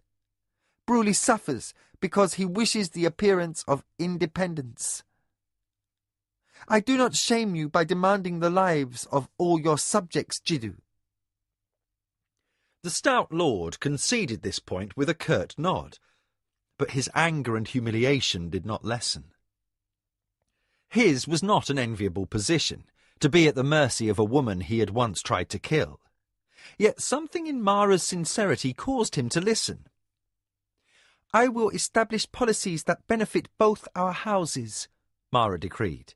"but the daily affairs of your estates remain yours to oversee. Profits from your Chochala harvest shall stay in the Tuscarora coffers. Your house will pay no tribute to the Akoma. I shall ask nothing from you save your honor to serve ours." Then, given insight on how she might mollify this enemy, Mara added, "My belief in Tuscarora honor is such that I shall entrust the protection of our southern borders to your troops. All Akoma guards and patrols will be withdrawn from the boundary of our two lands." Kiyoke's expression did not change at this development, but he scratched his chin with his thumb in a long-standing secret code of warning. Mara reassured her force commander with a suggestion of a smile. Then her attention returned to Lord Jiddu. "I see you do not trust that friendship might exist between us. I will show my good intentions. To celebrate our alliance, we shall mount a new prayer gate at the entrance to your estate in glory to Chochokan. This will be followed by a gift of 100,000 centuries to clear your past debts, that the profits from this year's harvest may be used for the good of your estate. Nicoya's eyes widened at the amount, fully a fifth of the funds being forwarded from the silk auction. While Mara could afford to be generous, this honour gift cut considerably into Acoma reserves. Jikan was certain to become apoplectic when his mistress ordered the sum transferred to the wastrel lord of the Tuscarora. Jiddu searched Mara's face, but study as he might, he saw nothing to indicate that she toyed with him. Her words were spoken sincerely. Considerably subdued, he said, "My lady of the Acoma is generous." "The lady of the Acoma strives to be fair," Mara corrected. "A weak ally is a drain, not a benefit. Go, and know that should you have need, the Acoma will answer your call, as we expect you to honour ours." And she gracefully allowed him leave to withdraw. No longer angered, but profoundly puzzled by his sudden shift in fortune, Jiddu of the Tuscarora left the hall. As the last of his blue-armoured guardsmen marched out, Mara abandoned her formal posture. She rubbed weary eyes and inwardly cursed her weariness. Months had passed since she sent Kevin off to oversee the crew clearing forests. She still slept poorly at nights. My beautiful lady, let me compliment you on your deft handling of a particularly vicious dog, said Lujan with a respectful bow. Lord Jiddu is now well collared, and he may only whine and snap at your command, but he dare not bite. Mara focused her attention with an effort. "At least we won't need soldiers guarding that cursed Nitra bridge day and night after this." Kyoke burst into sudden laughter to the astonishment of both Lujan and Mara, for the old soldier rarely showed pleasure. "What?" said Mara. Your stated intention to strip our southern border had me concerned, my lady. The force commander shrugged. Until I understood that, without needing to patrol the Tuscarora side of our boundary, we have freed several companies to reinforce more critical defences. And with no further worries from the north, Lord Jiddu can mount more vigilant defences on other fronts. We have effectively gained another 1,000 warriors to guard one larger estate. Nicoya joined in. And with your generous gift, daughter, Jiddu can afford to ensure his men are properly armed and armoured, and that cousins can be called to serve to expand his army. Mara smiled at the approval. "Which will be my first, request of my new vassal. His warriors are good, but they lack the numbers for our needs. When Jiddu recovers from wounded pride, I shall ask that his force commander consult with Kyoke on the best ways to protect our common interests." Kyoke returned a guarded nod. Your father would look upon your far-sightedness proudly, Lady Mara. He bowed in respect. I must return to duty.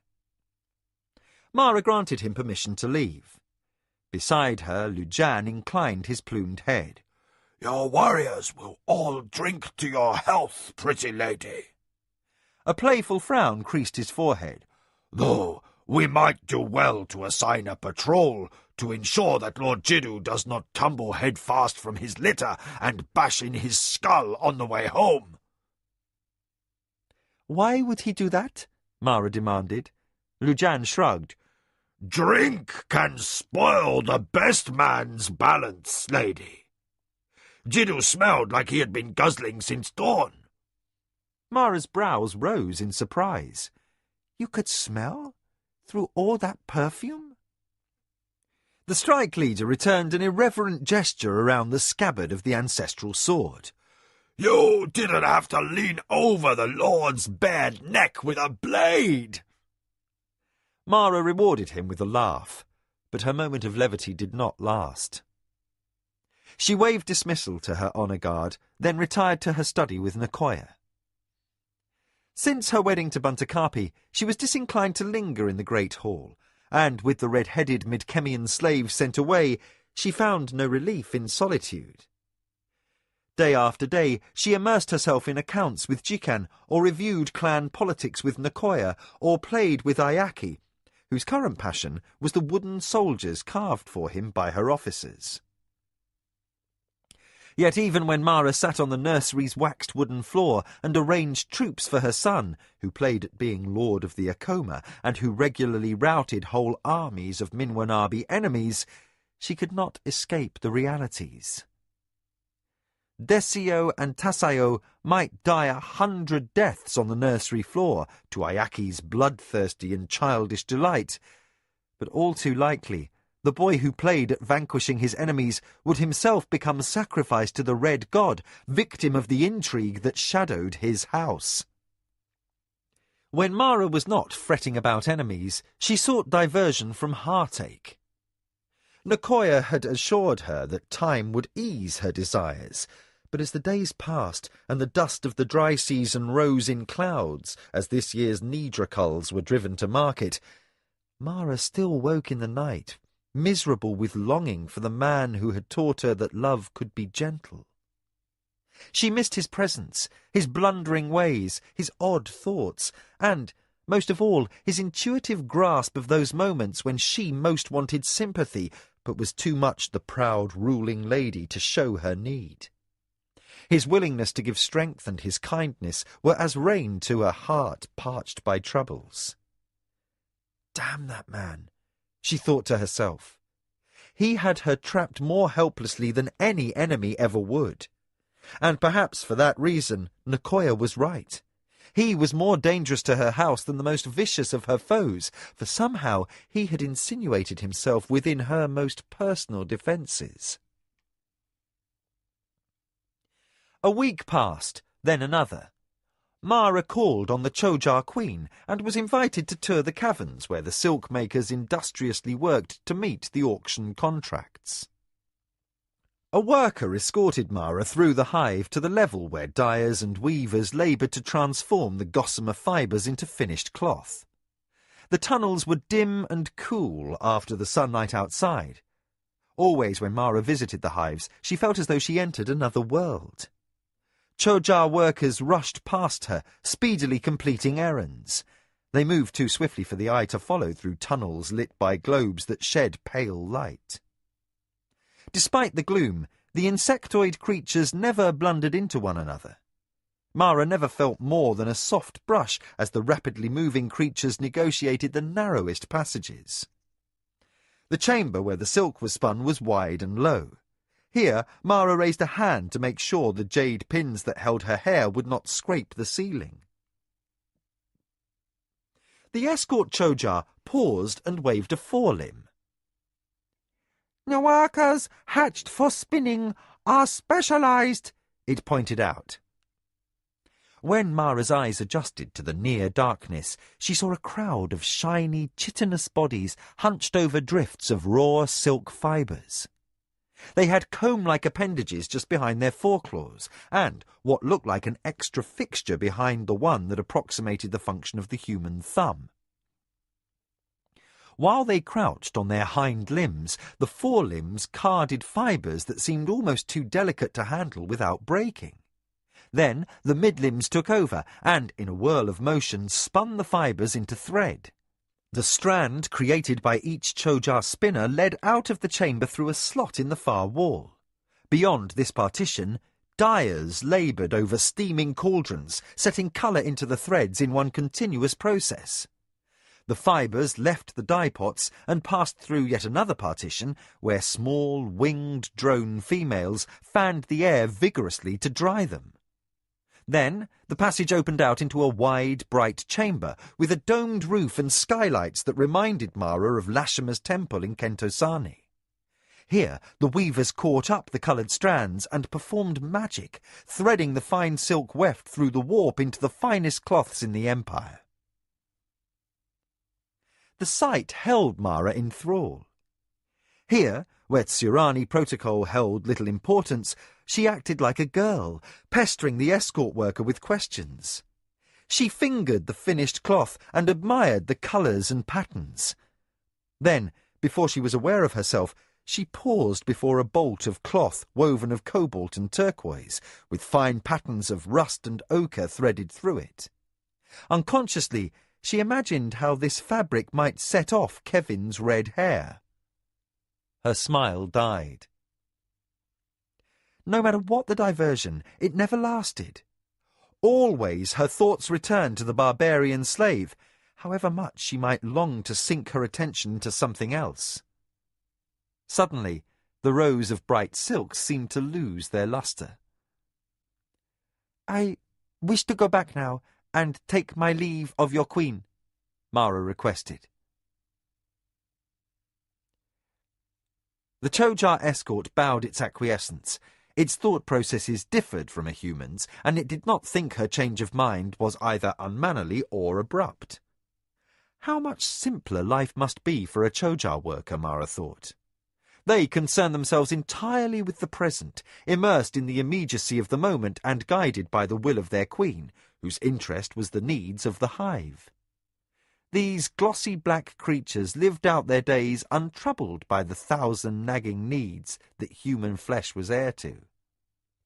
Envying them their peace of mind, Mara wended her way back through the press towards the Queen's chamber. Today, unlike every other day, her curiosity was quiescent. She did not long to beg the silkmaker's secret from the Chojar Queen, nor did she make her usual request to visit the nurseries, where newly hatched Chojar young blundered on awkward legs to complete their first steps. Her escort guided her to the junction of two major passages, and was about to turn downward to the deepest level, where the Queen's chamber lay, when a warrior in a plumed helm raised a forelimb and intercepted them. Confronted by the razor-sharp edge of chitin that the Chojar could wield like a second sword, Mara stopped at once. Though the edge was turned away at an angle that indicated friendliness, she did not know why she was being stopped. Chojar did not think like individuals, but reacted according to the mind of their hive, and the consciousness that directed that collective purpose was the Queen's. Chojar reactions were frighteningly fast, and their moods could change as suddenly.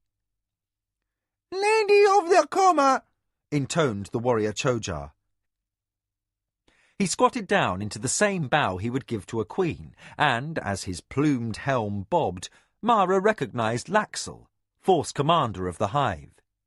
Reassured that intentions were not hostile, she relaxed, and returned the nod due a commander of Laxel's rank. "What does your queen require of me?" Laxel stood erect and assumed a statue-like stillness that seemed unreal amid the bustle of workers that continually passed around him and the lady with her escort. "My queen requires nothing of you, but wishes you best health. She sent me to report that a messenger has arrived from your estate house, asking with some urgency for your presence. He waits on the surface." Mara sighed in frustration. Her morning should have been free of commitments. She had scheduled no meetings until afternoon, when she was due to review figures from the Nidra sales with Jikan. Something must have come up, though it was summer's end, and the game usually underwent a lull, as most lords involved themselves with finances prior to the annual harvest. "I must return to find out what has happened," the Lady of the Acoma said regretfully to Laxel. "Please convey my apology to your queen." The Chojar force commander inclined his head.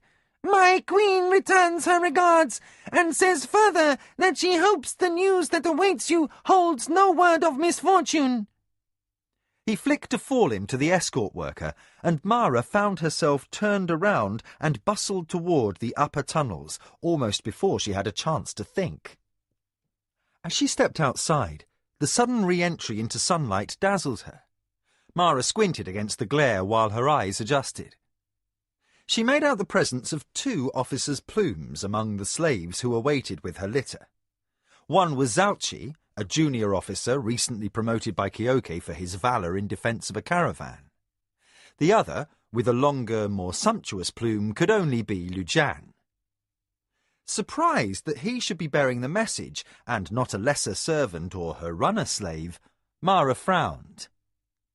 Whatever news awaited her would not be a matter for ears that could not be trusted. She dismissed her Chojar escort with absent-minded politeness and hurried toward her strike leader, who had seen her emerge from the hive and who strode briskly to meet her. "My lady!"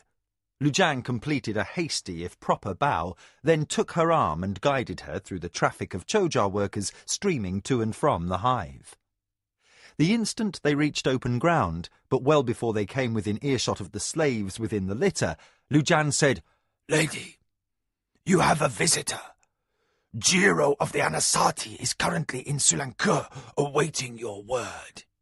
His father, Takuma, has sent him to discuss a matter too sensitive to entrust to a common messenger." Mara's frown deepened.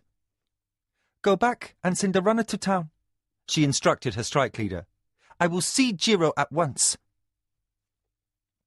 Lu Jiang saw her to her litter, helped her inside, and bowed. Then he was offered a run down the lane that led back to the estate house. The bearers shouldered the lady's litter, and Zalchi mustered the small company of soldiers who marched as her escort. More slowly, the cortege followed in Lu Jiang's footsteps. "Pick up the pace," Mara commanded through the curtains. She fought to keep the concern from her voice. Before her marriage to Buntakapi of the Anasati, that ancient house had been second behind only the Minwanabi among Akoma enemies. Since she had engineered her husband's death, the family had more cause than ever to hate her. Only the common interest of Ayaki, son of Bunto and grandson of Lord Takuma, kept the two houses from open conflict. The thread that held that alliance together was slender indeed. For very little excuse, Takuma might wish her out of the way, so that he could install himself as regent of the Akoma until Ayaki came of age to assume the title of lord. A matter too sensitive for even a bonded messenger was unlikely to be good news. A familiar tightness clutched Mara's middle. She had never underestimated her enemy's ability to plot, but lately a lack of any overt threat had caused her to come dangerously close to complacence. Mentally, she readied herself for a difficult interview. She would need 500 warriors armoured and at the ready, and an honour guard of 12 within the hall where she received Jiro. Any less would offer him insult. Mara settled her head against the cushions, sweating in her thin silks. Maddeningly, endlessly, between planning what her life might depend on, she thought of a barbarian slave, who, at this moment, stood in hot sunlight, directing men cutting timber into fencing, 6 rails to a span, and shoulder-high to a tall warrior. The Nidra fields were nearly finished, too late for this season's calves, but well in time to fatten the weanlings for the late fall markets. Mara blotted her brow in fussy annoyance. She had enough on her mind without adding the question of what she was going to do with Kevin when the new pastures were finished. Perhaps she would sell the man. But her mind dwelt on this idea only a moment before she resolved that some other task must be found to keep him away. Mara took her place beside the entrance to the estate house, while Jiro's litter and escort approached the Akoma borders. Her first adviser stood at her side, looking uncomfortable beneath sumptuous fine robes and jewels. Although Nakoya enjoyed the authority inherited with her promotion, in some things she outspokenly preferred the duties of a nurse. State dress was one of them. Had Mara been less nervous, she might have smiled at the thought of the elderly servant resenting the fussing and attentions of maids that Mara had been forced to endure lifelong, at Nakoya's tireless instigation. The only surcease the Akoma daughter had known had been during her novitiate in the Temple of Lashima. Those days, with their tranquil simplicity and hours of scholarly study, seemed far behind her now. Mara glanced about her to be sure all was in readiness. Amid the clutter of footmen, soldiers and servants, she noted one person missing. "Where's Jikan?" she whispered to Nakoya. The first advisor inclined her head, forced to raise a hand to rescue a loosened hairpin. She reset the errant finery with an impatience that had much to do with being awakened from a nap for the purpose of greeting a personage still regarded with venom. Nakoya's dislike of Buntakapi extended to all his relations, and, though Mara knew she could rely on the ancient woman to maintain perfect protocol, the household was likely to suffer several days of grouchy aftermath. Your Hadonra is in the kitchens, making sure the cooks slice only first-quality fruit for the refreshment trays, the former nurse answered tersely. Mara raised an eyebrow. "He's more of an old lady than you are. As if the cook needs to be told how to prepare a meal. He would do no less than his best for the sake of Akoma honor." Nakoya whispered, "I told Jikan to supervise. The cooks might wish to slip an Anasati guest something less than appetizing. Their view of honor is different from yours, daughter." Buntakapi had not made himself popular in the kitchen either. Still, Mara kept to herself the thought that even the Akoma chief cook would not shame her house for something as petty as slipping sour fruit to Jiro, no matter how much he would have enjoyed doing so. Mara glanced at Nakoya. Silently, she considered how easily she had come to regard her house servants as part of the furnishings. That they had actively resented Bunto's brutality as much as she had never occurred to her. She remembered how rough he had been on them. Her servants and scullions had perhaps suffered worse than she during Buntakapi's tenure as lord, and, belatedly, Mara remembered to sympathize. Had she been one of those kitchen girls, or her brother, father, or lover, who had been dragged into service in Bunto's bed, she too might have been tempted to feed his brother leavings from the garbage set aside for the jiggerbirds. Mara repressed a smile at the thought. "I must pay more attention to the feelings of my staff, Nakoya, lest I perpetuate Bunto's thoughtlessness." Nakoya only nodded. Time for talk was past as the painted red and yellow litter and rows of marching warriors filed into the dooryard. Mara fingered the emerald and jade bracelet on her wrist and strove to maintain decorum as the Anasati honor guard snapped to a halt and Jiro's bearers set down his litter before her doorway. At the last possible moment, Jikan hurried through the door to take his place beside Nakoya and Tasido, who, as senior Akoma strike leader, commanded the ladies' honor guard. Wishing Kyoke or Lujan were present in his stead, Mara observed the Anasati soldiers through narrowed eyes. They were not relaxed, but spaced in a formation that allowed free access to draw weapons. She had expected no less. Yet, to be confronted by such readiness for hostility with an elderly officer in charge was not a comfortable circumstance. Old Tasido had arthritis and cataracts. In better times he would have seen honourable retirement by now. But the Akoma forces had taken too many casualties on the barbarian world when Lord Sezu was betrayed to his death for even one officer to be spared. In another year, or perhaps two, the old man would be given a hut near the river where he could live his remaining days in peace. But today, not one sword could be dispensed with.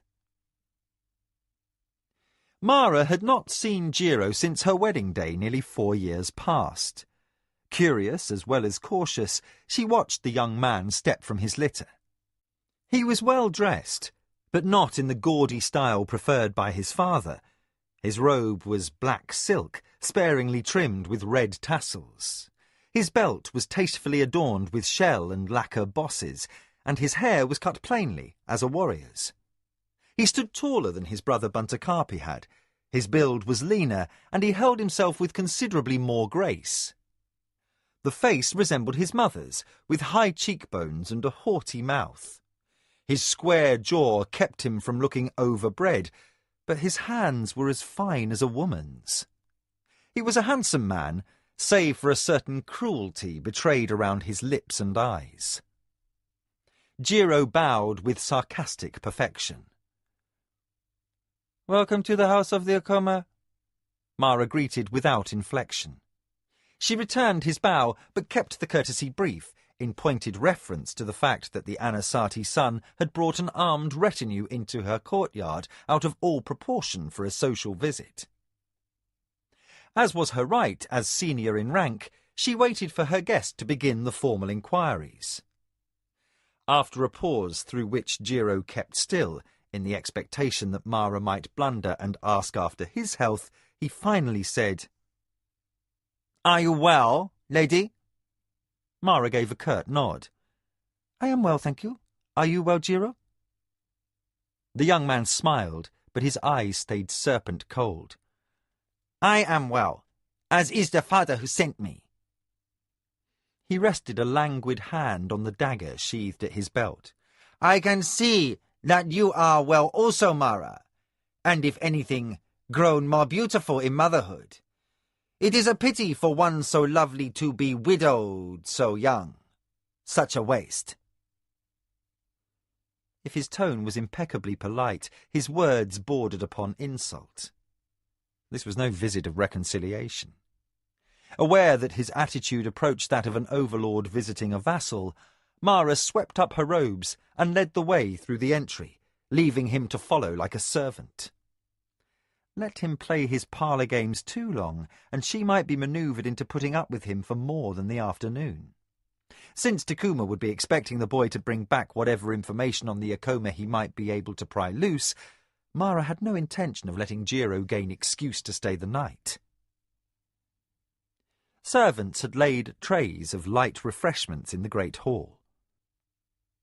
Mara seated herself on the dais. She appointed Nicoya the place on her right and granted Jikan the permission to retire that he longed for. Then she waved for Jiro to make himself comfortable on the cushions across from her. The place she accorded him was that of an equal. Given this voluntary courtesy, he could not protest the fact that Tassido and his sub-officers would be standing at his back. To place her honour guard on the dais was done only when hostile parties met for parley. This not overtly being the case, Jiro's bodyguard must remain by the door. Mara's most trusted house servant plied her noble guest with a bowl to wash his hands and a towel. He politely inquired what Jiro would prefer to drink, his timing perfectly arranged to keep the guest occupied with trivia. The lady of the Akoma spoke before Jiro could seize the chance to regroup. "Since a man would not require so many soldiers on a visit to console his brother's widow, I presume your father has some message for me?" Jiro stiffened. He recovered his bearing with admirable control and looked up. Mara had struck hard and to the heart.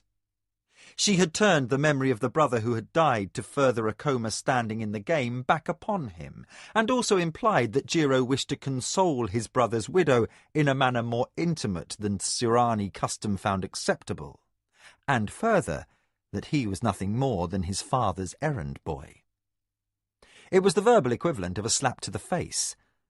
The look the Anasati son turned upon her was icy and possessed a fathomless hatred. Mara hid a shiver. By Nicoya's white-lipped stillness, she was aware that she had made a mistake. She had also underestimated Jiro's enmity. This boy despised her with a passion beyond his years. In his cold silence, Mara realized he would lurk like the poisonous relly of the swamps, biding his time until he saw his opening. He would not move against her until his trap was perfected and he was absolutely certain of his victory.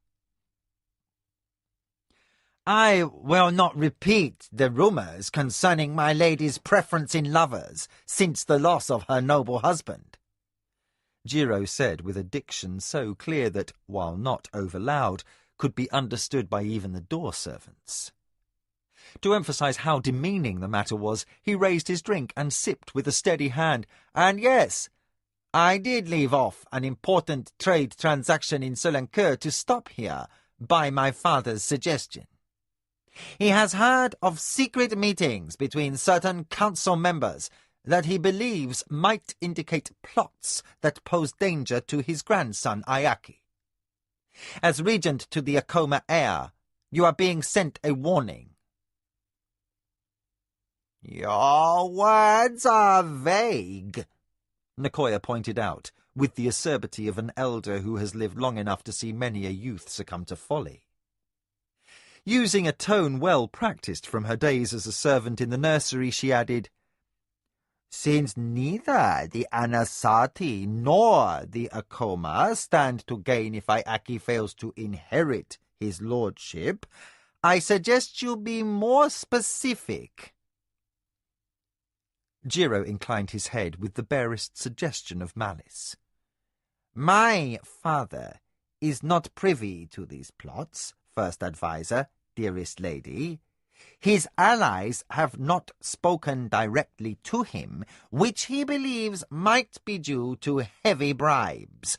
But he has eyes and ears in strategic places that see and hear for him, and he wished you to know that factions who are partial to the Minoanabi have met more than once in secret. The Omechan were heard to compliment Lord Desio's restraint in the face of Akoma affront, and while they are powerful, their dependence upon Minoanabi goodwill in the alliance for war makes them chary of losing supporters at this time. More than the Omechan applaud Desio's cold-blooded planning, and that approval works against your heir's interests. In short, you have few allies voicing support in the High Council. Mara waved for a servant to carry away the refreshment tray, which Jiro had not touched. Although she regretted provoking Jikan's disappointment that the finest fruits in the kitchens should be spurned, she was too tense to indulge herself. She did not like the way Jiro's eyes darted about, taking in every detail of the Akoma hall, servants and guardsmen.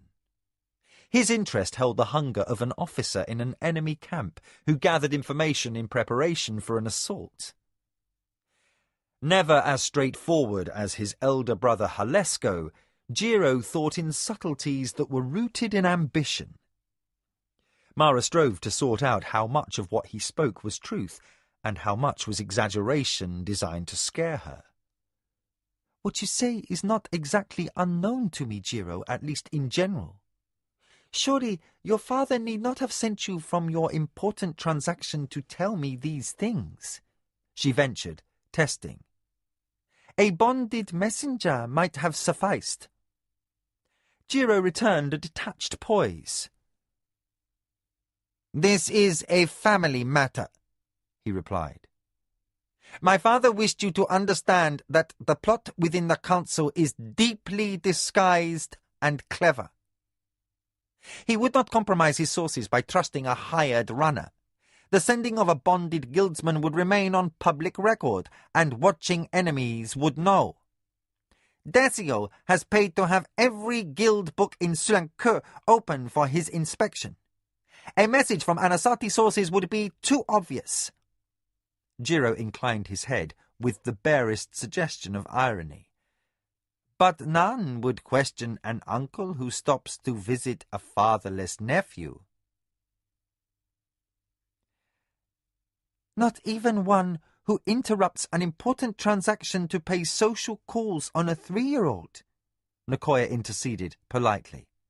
Jiro didn't even blush, which required commendable control. We are none of us in a position to trade accusations, as the first adviser to my brother's widow should remember. Besides, what harm if Desio thinks we share secrets? He can only imagine what they may be.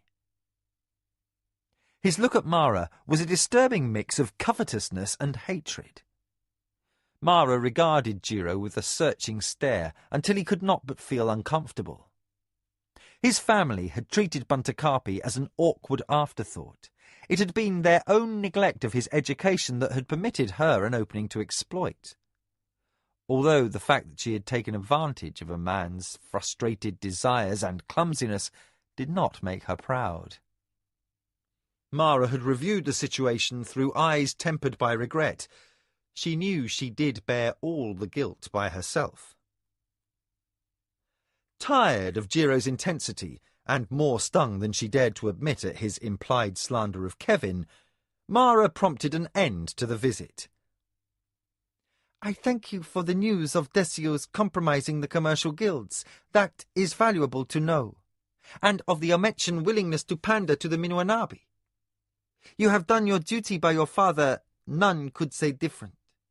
I would not delay you from completing your important transactions in Sulanke.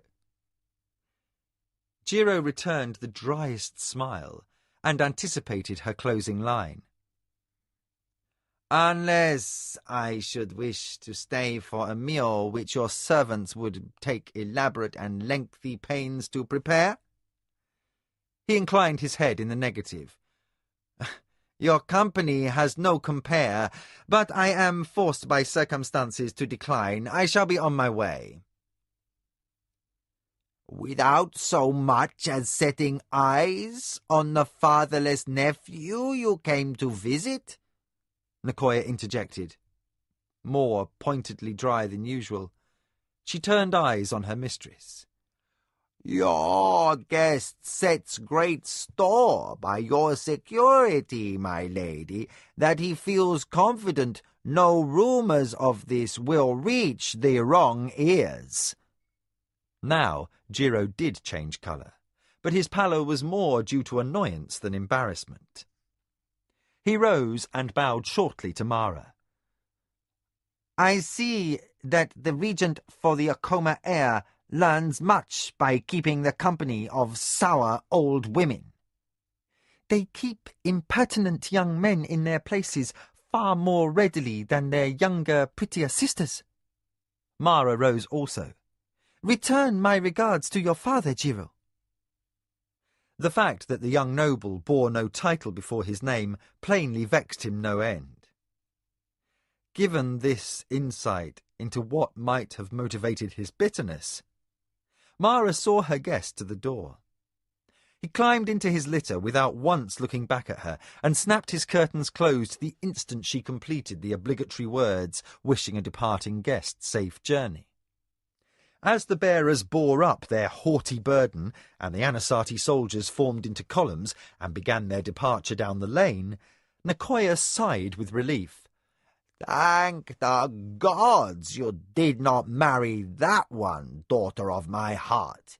He is much too clever for his own good. He bears me no friendship, that much is certain. Mara turned back into the cooler shadow of the house, her brows tightened into a frown. Nicoya regarded her mistress keenly. What did you expect after you chose his younger brother over him? From the first instant you and Tekuma agreed to your hand fast with Bantokapi, that boy began to hate. He considered himself the better candidate for your title, and he will carry that grudge to his dying day. More, he hates doubly, because at the root he desires you. He would take you still, should you but allow him your bed. Then the old woman sighed.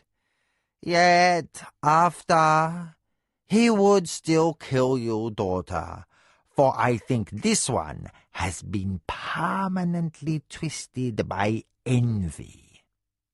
Mara captured a stray wisp of hair, then lowered her hand, the rare metal bracelet on her wrist jangling. Lashima's folly, but men's pride is easily bruised. Her eyes betrayed pain that had nothing to do with Jiro's anger over her past rejection of him. Nicoya shook a finger at her. You're thinking of that no-good barbarian again. Mara ignored the accusation. Kevin has nothing to do with this. Why should Jiro come all this way and take such elaborate lengths to provoke me, all on the excuse of some not-so-very-well-documented clandestine meetings within the council? Now Nicoya looked shocked. My lady, you would do well to heed Lord Tecuma's warning.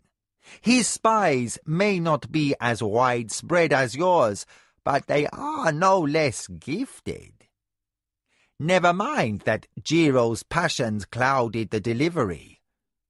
You stand in very grave danger. Mara dismissed her first advisor's concern with irritation. Nakoya, surely I have enough of real import on my mind without burdening myself with trivia. If there was plotting afoot in the council, surely Arakasi's network would keep me informed of the fact. Sunlight fell through a half-open screen, catching the first advisor's face like some wizened caricature of a cameo. Lady, she said gravely, you rely far more on Arakasi's spies than you should. They are only men.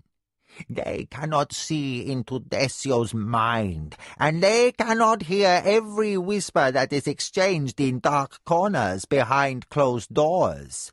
They can be in only so many places at one time, and, as mortal men, they may be corrupted or misled. Nakoya, you worry beyond duty's call. You have my permission to retire and pursue some recreation. While Nakoya completed a stiff-backed bow, Mara pulled at her heavy robes. She wanted a bath and a change, and maybe some players to make her laugh. Her morning with the Choja seemed very far away. Jiro's icily schooled antagonism bothered her far more than Takuma's concerns with the council. And she missed Kevin unbearably. Starved for his friendly company in a way that made her ache, she impulsively sent her runner to fetch a scribe. When the man she had summoned made his bow, burdened down with chalks and slates, she cut his courtesy short with a gesture. Go out to the new Nidra fields and observe the workers. Make a transcription of everything that happens there, with particular regard for the red-headed man who is slave master. I wish to know all that he does and says, so that I may evaluate the efficiency of his work team. The scribe bowed low over his satchel. It was not his place to question his mistress's will, but he left with a puzzled look. For the lady concerned herself with a detail that was normally her Hadonra's responsibility. In the days he had served since apprenticeship, the scribe had never received so unusual a request. Chapter 8. Reconciliation. Tasayo smiled. Startled by his unusual expression, the lord of the Minwanabi watched suspiciously as his cousin crossed the grand hall upon his return from his trip downriver. Then, recalling that Solencoeur was the city nearest the Akoma estates, Desio recovered his wits. "What has passed?" he inquired, as his cousin paused and bowed before the dais. Not the large one with its throne, but a cushioned level off to one side, reserved for less formal occasions, where Desio was not forced to loom over his councillors. To one side, Force Commander Irilandi waited without resentment to listen to the man who had supplanted him in everything but title. Tasayo was both nobly born and a brilliant field commander. As the warlord's second-in-command in the campaign on the barbarian world, he was surrogate for Desio as clan war chief.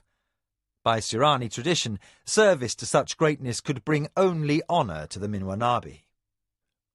"My lord," said Tasayo, rising in full and flawless courtesy before his cousin, "it has begun." Desio tensed with anticipation. Inspired by his cousin's example, he had undertaken to practice the martial traditions. As he sat in his finery on a brocaded mat, his waistline sagged less, and his florid face had lost its puppyish appearance.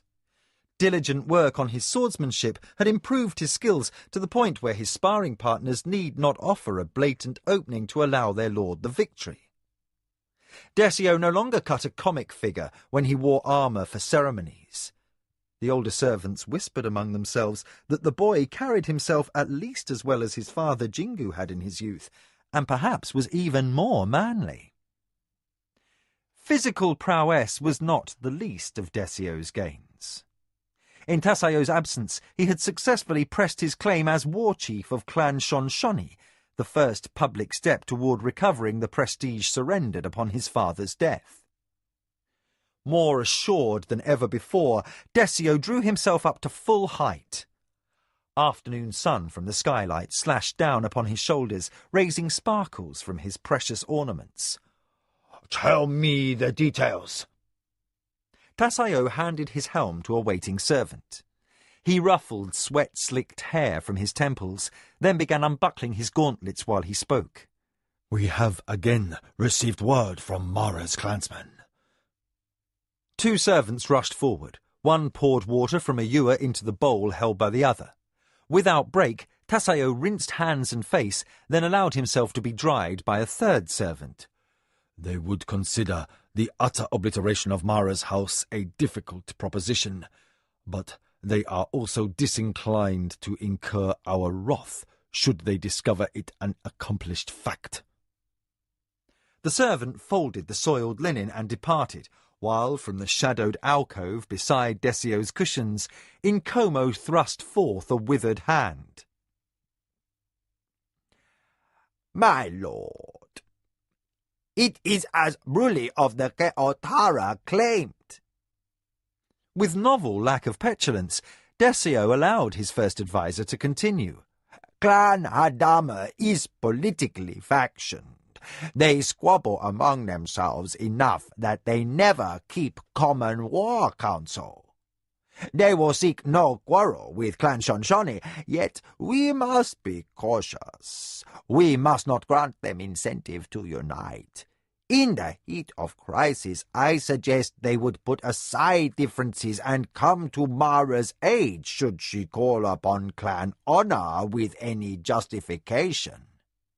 We must ensure we give them no such cause, lest we face an entire clan. We would be forced to marshal Clan Shonshoni in return. Any conflict of that magnitude would bring intervention from the Assembly of Magicians, Tasayo pointed out, which would be disastrous. He flicked a fingernail that harboured an invisible fleck of dirt. So we act with circumspection. And after Mara and her son are dead, Clan Hadama will cluck their collective tongues, mouth regrets, and go about their usual business. Yes. Desio held up his hand for silence and considered. Inkomo withheld his urge to press counsel, pleased by his lord's newfound maturity. Tasayo's influence had proved a gift of the gods, for the young lord seemed on his way to becoming the confident, decisive leader not seen in the Minwanabi Great Hall since his grandfather's reign. Now, sensitive to nuance, the lord surmised, "So, you have determined the moment to spring the first part of the trap?" Tasayo smiled again, broadly and slowly as a sarcat's yawn. Less time than I had anticipated, but not as swiftly as we would like. Word must be passed through the Akoma spies that we are moving to attack their cursed silk shipments. Desio nodded. Logical choice. We were punished enough by the chaos caused by their surprise entry into the silk auction. Mara's advisers will readily believe that we raid to regain some lost wealth and damage her ill-gotten profits. Tasayo fingered the marks left by his gauntlet straps. Yet if this was a sign of eagerness, the rest of his demeanour stayed cool. On your word, should we let it be known that bandits will raid the caravan heading down the river road to Jama? Once, Desio would have nodded in transparent eagerness. Now he frowned in concentration. Foot troops will not be enough. Be sure to send the impression that we hold boats in readiness as well. Should Mara's Hadonra reroute the caravan by barge, have her understand that river pirates will fall upon them. But, of course, my lord. Tassayo no longer needed to act as if the suggestion were novel. Such tactics will force Kiyoke to send a strongly guarded decoy caravan by the main highway, while he personally escorts a small, fast-moving band of wagons across Tuscarora lands. Where will you take him? Decio asked, intense concentration on his face. Tassayo signalled the runner slave, who in turn summoned the aide who waited outside the main hall. The warrior entered, bearing a heavy roll of parchment. He made proper obeisance before his lord, then threw his burden to the floor, where 2 servants rushed to unroll it. Tassayo drew his sword. In a short, neat movement, he indicated the meandering blue line that represented the river Gargajin. Once through Sulanku, Mara will send her wagons southward on the Great River Road, or else she will put them aboard barges and take the water route. She will draw much attention upon this false caravan, so she will not risk her real wares to follow through the woodlands to the east of her holdings. It is too close to the false cargo. His sword scratched across the river that offered the main avenue of trade through the heart of the empire, east and west. Major roads were inked in red lines. Here, said Tassayo, stabbing his sword at a minor line twining south from the Akoma border. Kiyoke is certain to cross south through Tuscarora lands and pass through the foothills of the Kayamaka Mountains. He will make for the delta north of the Great Swamp and continue directly for Jamar, gateway to the southern markets. Leaning forward over the chart, Decio anticipated him. You'll attack in the foothills. Tassayo tapped his weapon at a serpentine bend in the road. At this narrow pass. Once into it, Kiyoke's forces can be bottled up at both ends, and with the Red God's blessing, no Akoma warrior will survive. Decio tapped his full lips with a finger, silent. But Mara might keep her force commander with her. Suppose her strike leader Lujan is sent in Kiyoke's place. Tassayo shrugged. Mara has shown cleverness in trade, but in battle she must delegate command. Her options, besides Kiyoke and Lujan, are a half-blind old strike leader soon to retire, and 2 others newly promoted. She'll do the only intelligent thing, send her proven officers with her 2 caravans, and trust her Choja allies' raw power to protect her home estates. Yet Decio was not satisfied. Can we arrange an accident for Lujan also? Tassayo considered this with abstracted interest. Difficult. Mara's soldiers will be expecting trouble, and even a gifted assassin would be unlikely to get near their commander. Unless... Decio arose from his mat and squatted on the stair above the map. After a studied moment he said, What if we arrange to have our young strike leader come rushing down to aid his commander? Tassayo's eyes widened. You'll need to be clearer, my lord. Pleased to have surprised his cousin even slightly, Decio set his chin on clenched knuckles. We expose one Akoma spy, torture him enough to convince him we're serious, and, while doing so, brag about our trap. We'll even tell him where it will occur. Then, at the moment Kiyoke cannot be recalled, we'll let him escape. Tassayo's face was expressionless. And he'll run home to the Akoma. Deliberate in his movements as always, he returned his sword to his scabbard.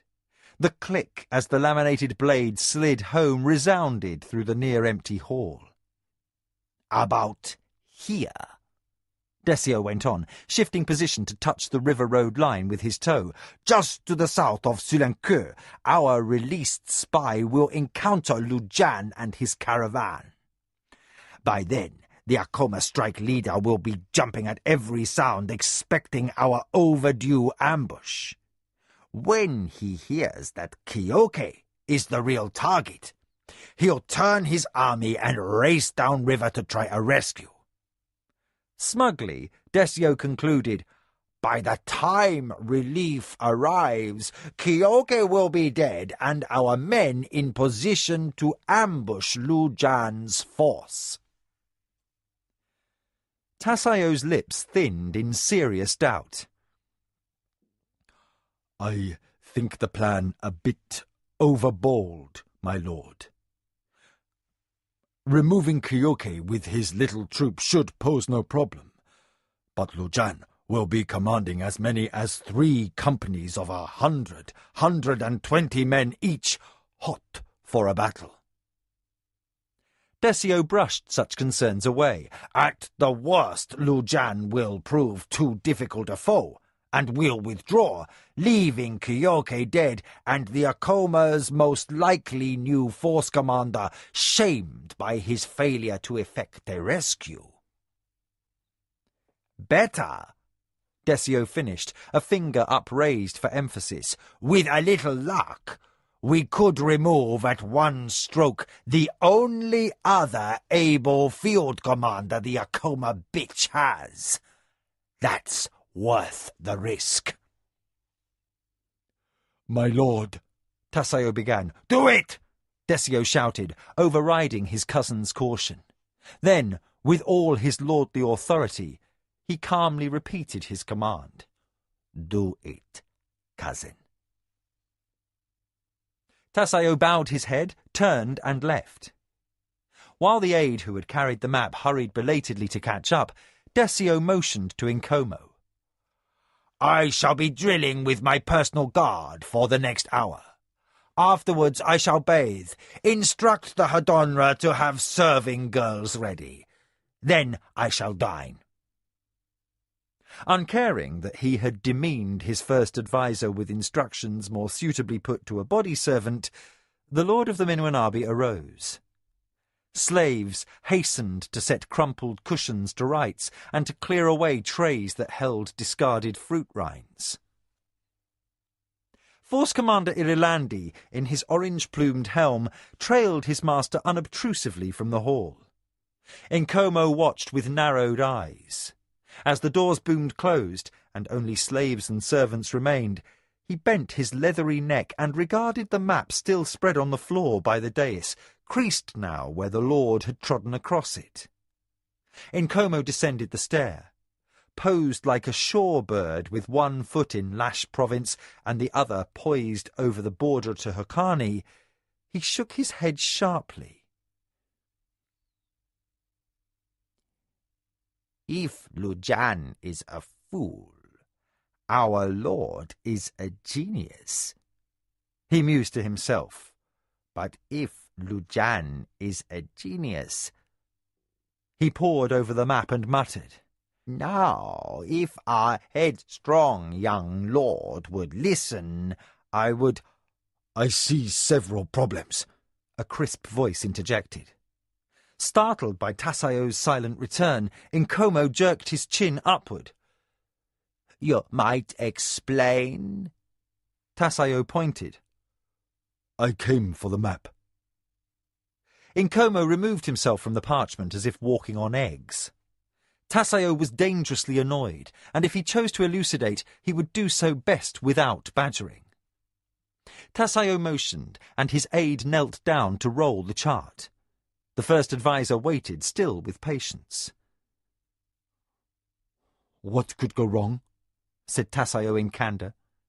He took the rolled map from his officer and slung it casually under his arm. "My cousin's boldness does him honour as head of the clan, However, he depends far too much on events proceeding as Minowanabi desires would have them. From experience, I suggest it is wiser to prepare for the worst. Then you expect the double raid to go wrong? Inkomo prodded skillfully, implying a defeat that Tasayo would face death rather than to allow. Tasayo lifted tawny, black-lashed eyes and returned a merciless stare. I will not be able to stay and lead this raid to ensure that things will go right.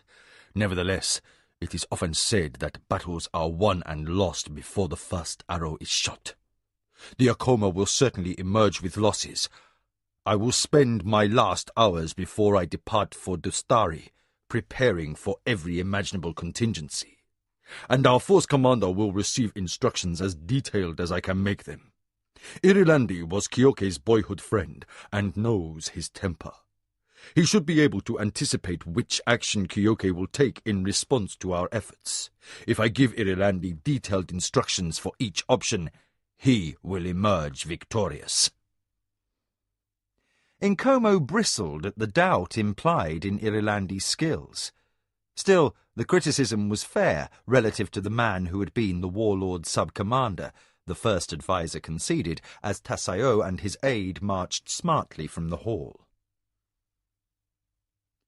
Desio's cousin was probably the most skilled field officer in the Empire, having earned a reputation for valour and cunning in the rise of the Minwanabi under Jingu, then refining his natural talents through 4 years of commanding the Alliance for War on the barbarian world. Inkomo sighed.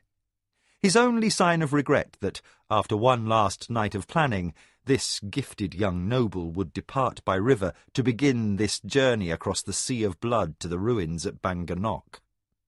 There, Tasayo would join the men already in camp with the Desert Raiders to effect the second stage of the plot to be set in motion by the Silk Raid. The campaign against the Zacatecas in Dostari must be stepped up, else the demand for an Akoma relief force could never be bribed through the council. Assigned the more demeaning worries of bathwater and pretty serving girls, the Minwanabi first adviser skirted a sweeper as bent as time and shuffled his way out of the vast hall. Mara paced. She spun in a tight circle, repressed an impulse to kick a pillow, and said, "Call him back at once." The scribe, whose slates lay in a disorderly stack by the desk in the lady's study, bowed low and touched his forehead to the floor. "Your will, mistress." He scrambled erect and hurried from the room, too intimidated by Mara's anger to resent the fact that she had ordered him off to the farthest reaches of the estate as though he possessed a runner-slave's fitness. As the servant's footsteps dwindled down the passage, Nicoya clucked in reproof. "Daughter, the troubles you shoulder are difficult, but that should not let you take liberties. You have worked yourself into a deplorable state." Mara whirled, white with fury. "Old woman, your nattering is most unwelcome." Nicoya raised a furrowed brow. "Worry has made you unreasonable." Her gaze fastened unerringly upon Kevin's name, repeatedly scribed on the slate strewn around the floor. Narrowing her eyes as if trying to peer into her foster-daughter's heart, the former nurse said, "Or love has." Now Mara did kick the cushion. It sailed through the screen and through close-woven branches of acacia. Flower petals exploded in profusion, and a cloud of pollen showered the floor. "Old woman, you try me beyond tolerance. Love has nothing to do with this. I'm angry because I allowed myself to send him away out of fear, and cowardice of any sort is unacceptable." Nicoya fastened at once on the key phrase. "Fear. A barbarian slave?" "I feared his blasphemous opinions on the working of fate's wheel, and the effect that attitude might have upon my son. And I'm put out with myself for feeling this. Kevin is my property, is he not? I may have him sold or killed at my whim, yes? Mara sighed in frustration. For these last 2 months I have had his behaviour watched, and he has conducted himself well.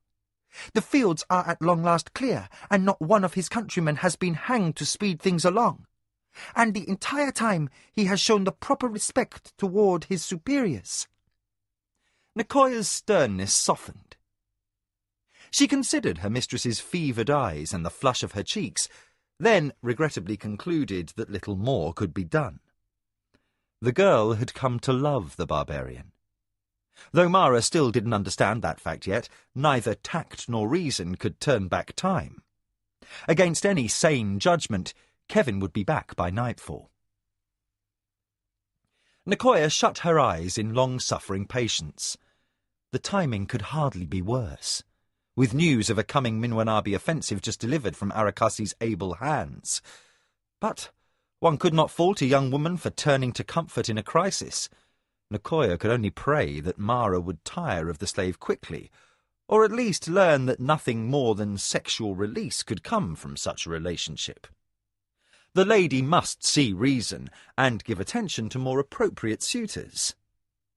Once married to a man of rank, firm on her seat as ruling lady with a fit consort at her side, Mara could sleep with anyone she chose. Her husband must accept this was a right of her office, as mistresses would be for a ruling lord. But finding a consort, that was the problem. Since the shaming of poor Bruli of the Kehotara a year before, most young noblemen shied clear of the ruling lady of the Akoma. Shirani street gossip consistently took the breath away with its detailed accounts of what occurred in supposedly private bedchambers.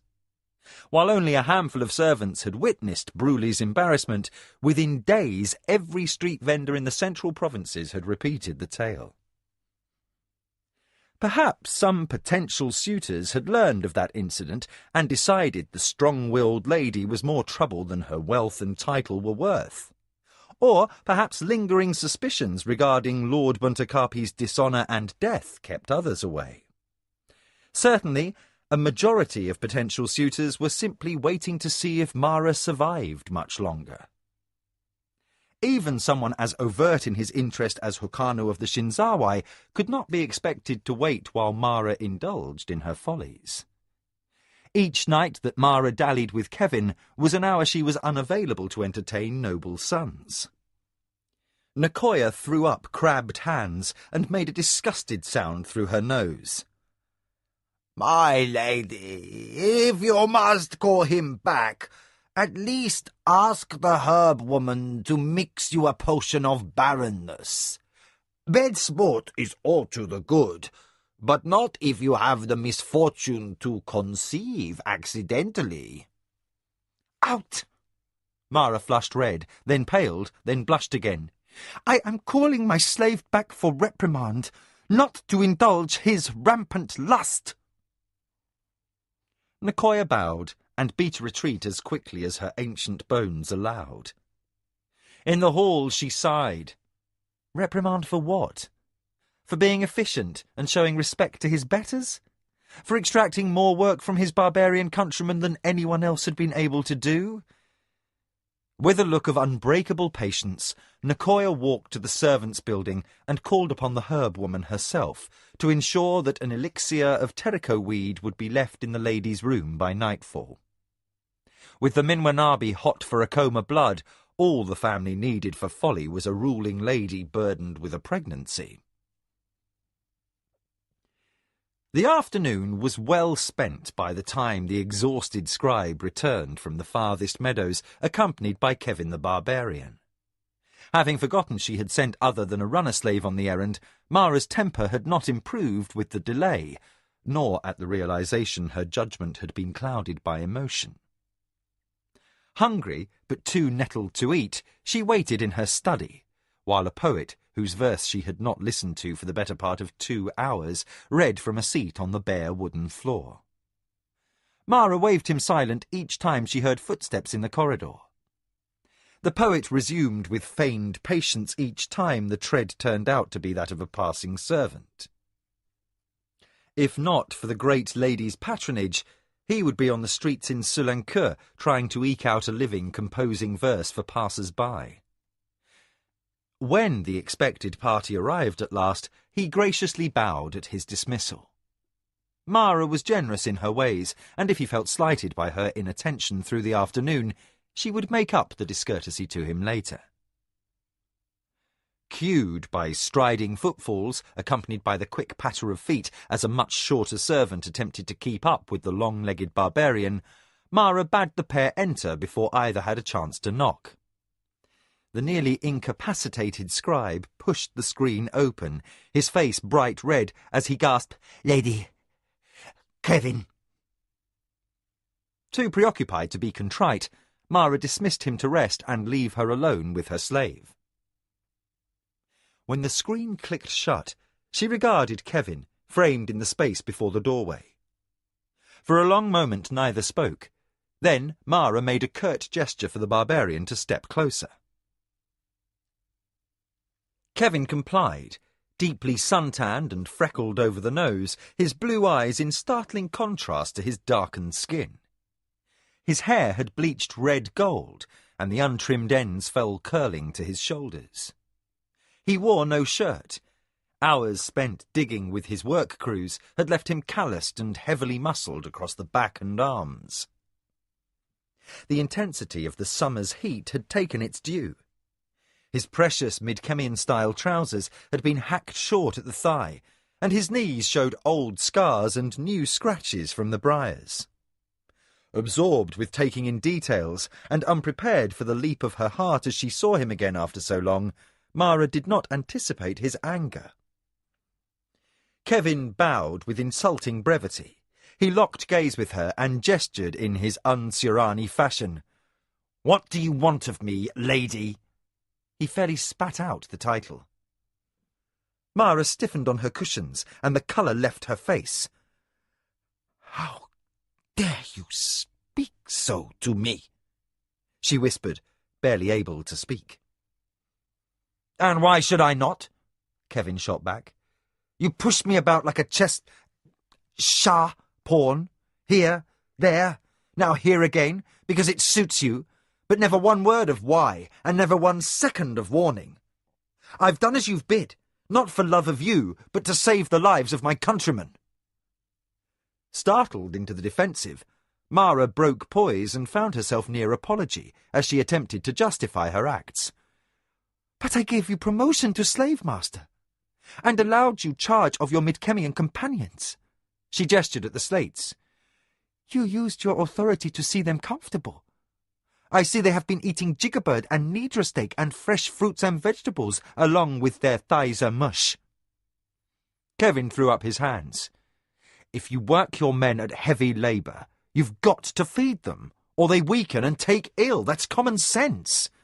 And those fields are a lousy place to be, filled with stinging flies and insects and all manner of six-legged pests. Any kind of cut gets infected in this climate. You think my men have been enjoying banquets? You try sleeping on the ground out there, where the dust chokes your nostrils, and what passes for slugs and snails on this god-forsaken world invading your blankets after dark. And when you do rid your kit of guests, you lie awake unable to catch a breath of air." Mara's eyes darkened. "You will all sleep wherever I bid, and keep your complaints to yourselves." Kevin tossed back his untrimmed bangs, the better to glower at her. "Your damn trees got cleared, and the fences are nearly complete. Give me another week. That's something, considering our Surani counterparts wilt and take siesta every time the sun crosses the zenith." "That does not give you leave to take liberties," Mara snapped.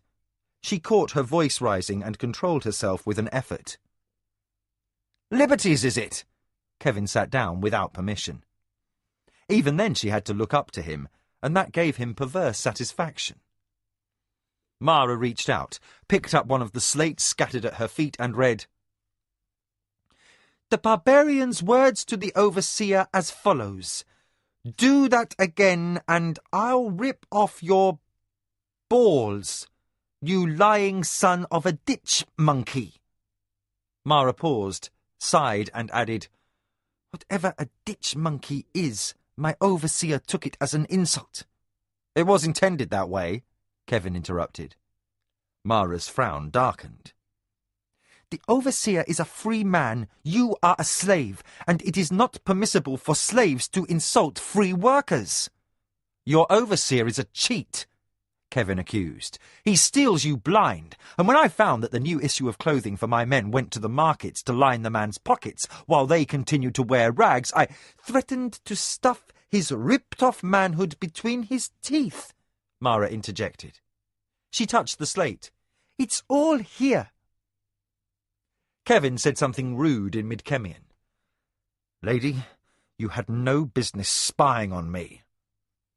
Mara's brows rose. "About my overseer, you happened to be right. He has been punished for his thefts.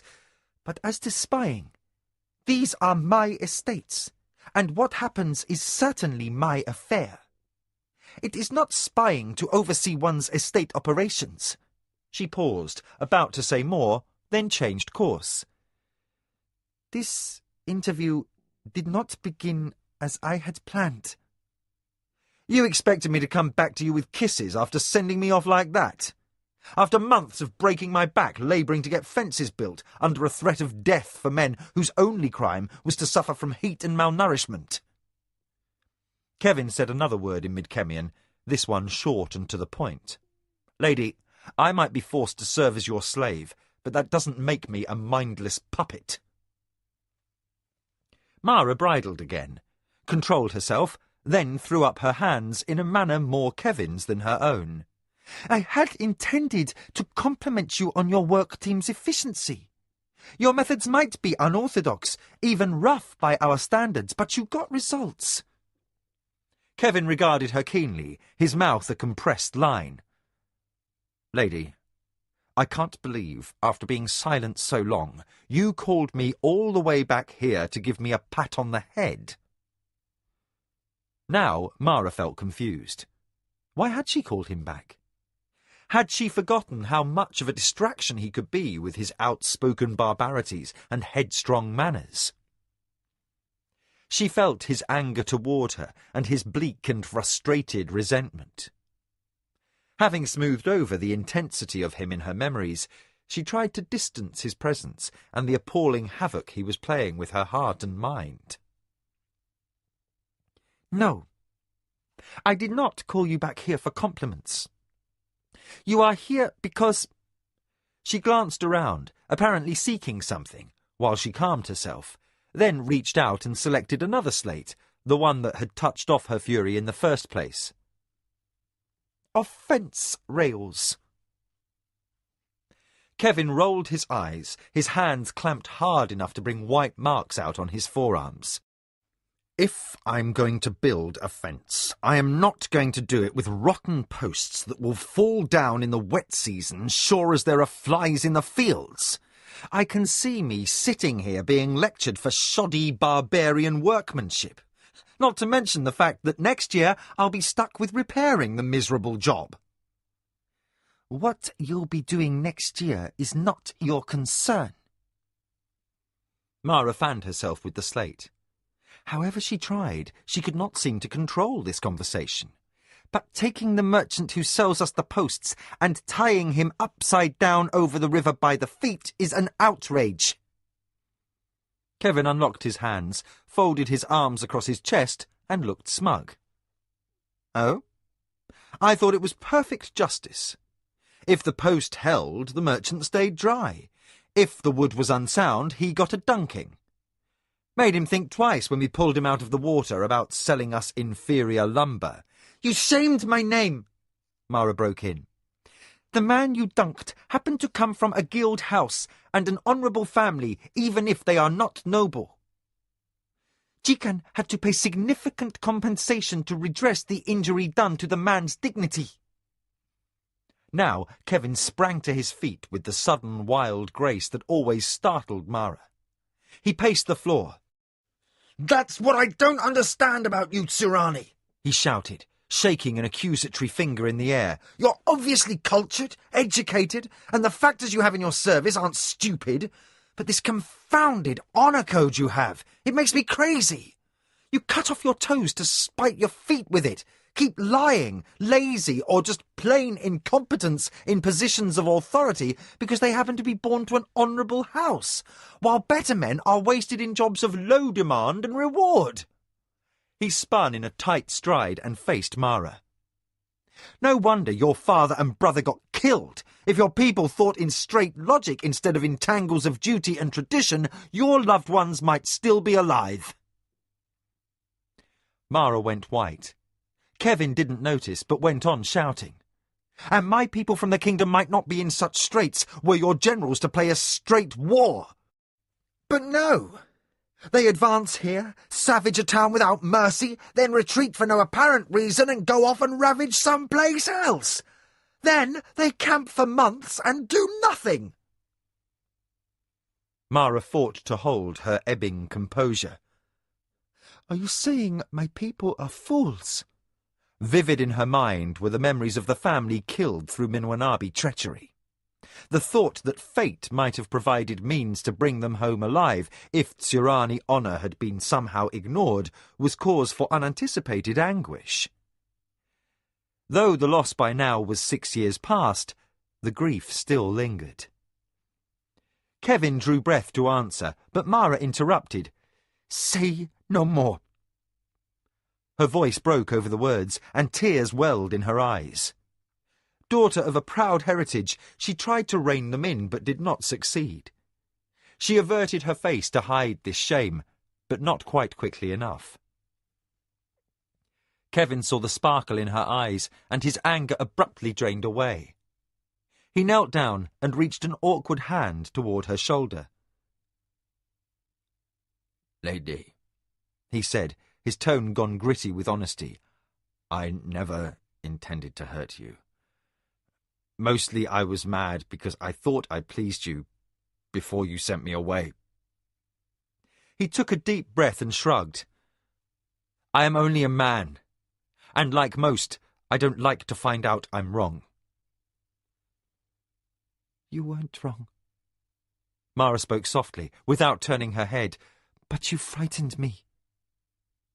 Many of your ideas are constructive, but others are an affront to the gods, to what I believe in. I would not see the Akoma be ground down into the dust because I listened to your outworld logic, to the exclusion of wisdom and spurned divine law. Her shoulders spasmed with a sob, and Kevin's heart went out to her. Had he stopped to think, he would have hesitated, but analysing emotions was not his habit. He gathered her small, tense form into his arms. Mara, he spoke softly into her hair. Sometimes powerful, greedy men interpret the laws of heaven to suit themselves. I've learned a bit of your gods from your countrymen. Your Lashima is much like our Killian, and Killian is a kind and loving goddess. Do you think Lashima in her generosity would shrivel the hands on your wrists if you took pity and gave coins to the poor? Mara shivered in his grip. I don't know.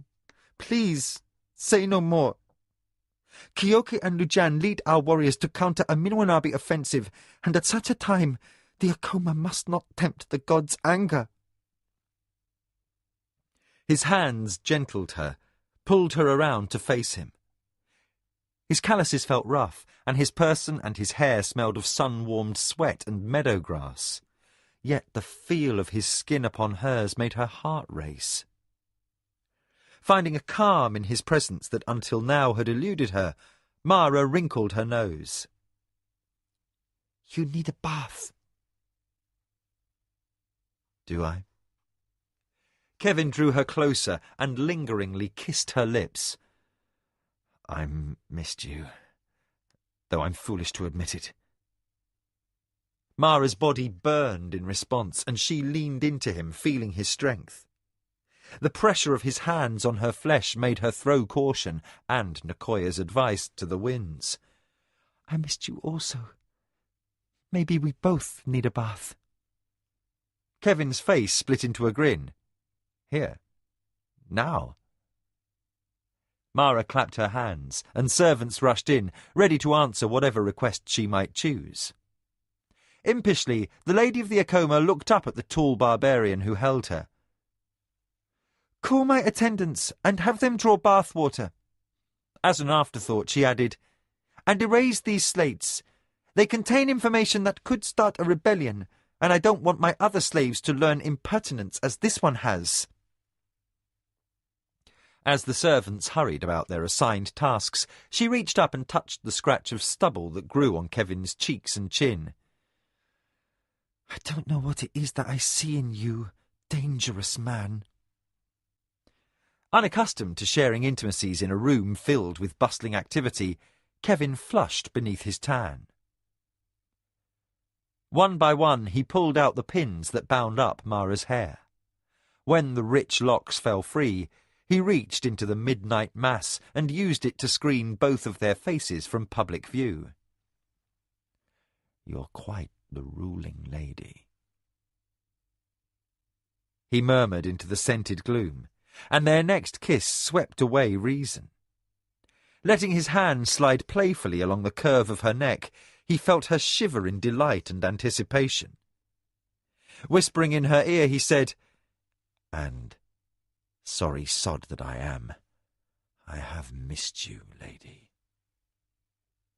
Mara moved far enough away to see if his expression was mocking, but instead she read something in his eyes that caused a weakness to flow through her.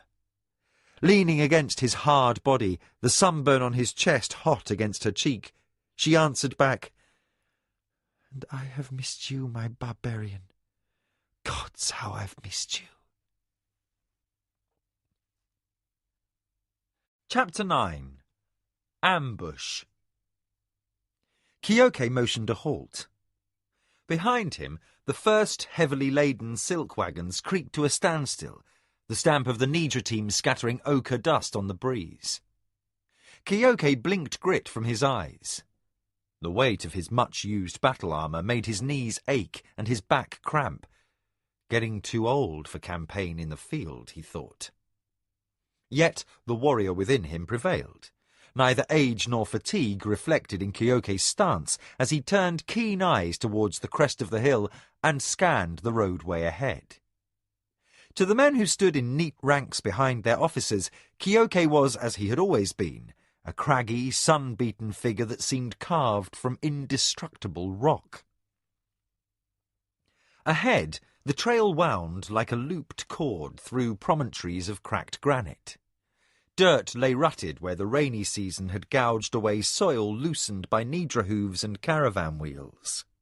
But the rise ahead of the pass was not empty, as it should have been. Against a sky fogged with dust, Kyoke perceived movement and a sparkle of sunlit green armour. A trail-breaker had lingered in wait for the caravan, sure sign that something was amiss. Kyoke motioned to his newly promoted strike leader, a short man with a scar that marred an eyebrow named Dakati. "Pass the word to be ready." The order was superfluous. Warriors stood poised in their lines, hands rested lightly on sword hilts. They had marched at the ready since leaving friendly borders.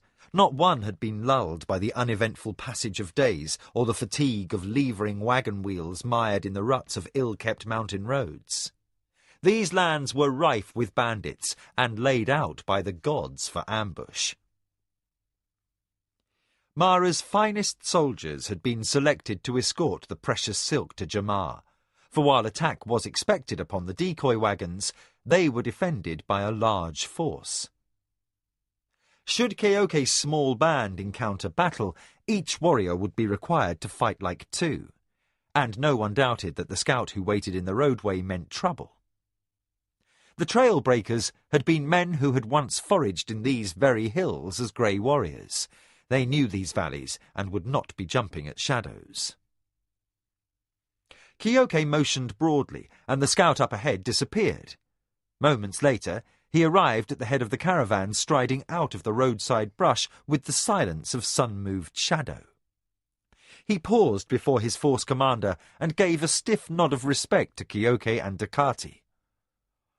"Report, Wialo," Kyoke said. His body might feel its burden of years and service, but his memory was yet sharp. He made a point of knowing every soldier's name. The scout passed a last uneasy glance over the slope, then spoke.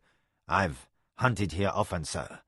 Before evening, mulaks and kodja birds should be flying above the lake beyond that ridge." He indicated the sun-dappled shade of the forest.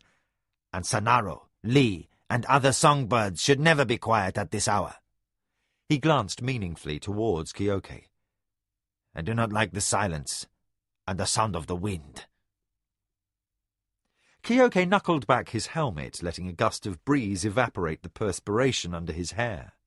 Then, slow and deliberate, his seamed fingers tightened the chin strap. Veteran Akoma warriors knew their force commander prepared for a fight. "Other birds roost in these trees, do you think?" Wialo grinned. "Large birds, force commander. Ones who wear dogs' tails instead of feathers." Ducati licked his teeth, uneasy. "Minmanabi or bandits?" Wialo's smile died. "Grey warriors would give this company a wide berth." Kyoke snapped his chin-strap tab through the keeper under his jawbone. "Minmanabi, then. Where would they be likely to hit us?" Wialo frowned. "A clever commander would see us over this next small rise." He pointed at the ridge that rose like a knife cut against late-day haze. "About halfway up the slope on the far side of the next valley, the road rises sharply again and snakes through a chain of steep gullies." Kyoke nodded. "The enemy would keep to higher ground, while we, under bowfire, would be forced to whip the Nidra uphill over rocks to escape." His clear eyes met those of Wialo. "That's where I would strike, with a follow-up company to plug the valley from the rear and cut off our chance of retreat." He glanced around. "They are most likely infiltrating behind us right now." Behind the rows of nervous soldiers, a Nidra bawled. Traces creaked, and a carter cursed, and a patter of running footsteps approached. "Make way! A scout returns!" Somebody called from the rear. Neat ranks parted, and a warrior stumbled through, white-faced and gasping for breath. Ducati stepped forward and caught the runner as he rocked unsteadily to a stop. "Force, Commander!" Kyoke turned with a calm he did not feel. "Speak clearly." "Soldiers upon the road behind us." The man dragged in a painful breath. "Perhaps 100, 150, and Koshazun says he recognized their officer. Minwanabi." Kyoke's first reaction was a softly spoken, "Damn." Then he touched the heaving shoulder of the runner and added, "Well done. Is this army travelling covertly?" The runner scrubbed his palm over his salt-wet brow. "They march openly. We estimated the troop size by the cloud of dust they raised." Kyoke's eyes narrowed. Briskly, he concluded, "That's no raiding band. That's a company strength. 100 men at least to drive us into the trap." Ducati ventured an opinion. "If we have an ambush waiting for us, and an army closing from behind." "They knew we were coming," finished Kyoke. The implications were chilling, but academic, unless someone survived to warn Lady Mara she had an intelligence leak within her household. "I hate to abandon the silk wagons, but if we don't, we are all sacrifices to the Red God, and the silk's lost anyway." The force commander prepared to deliver grim orders. A touch from Wialo stopped him. "Force commander," offered the one-time grey warrior, "there might be another way." "Tell me quickly," Kyoke demanded. "There's a foot trail hidden by boulders near the base of this rise. It leads to a narrow canyon that bandits used as a camp. The wagons cannot pass, but the silk could be hidden, and the position at least offers hope. There is only one entrance, and that can be defended with very small numbers of men. Kyoke's gaze shifted to the horizon, as if searching for sign of the army that approached to destroy them. How long could we last there? Long enough to get word to Lady Mara, or to recall Lujan? Wialo was silent. He said on a frank note, A message, perhaps, to our mistress. Long enough to hold until relief arrives from home. The Minwanabi could force their way through if they were willing to endure a terrible slaughter. Dakati slapped his thigh in a startling display of anger. What honor! To abandon that which we are pledged to defend! Curtly, Kyoke said, The wagons are lost in any event. We cannot defend them and sully against 100 men in the open.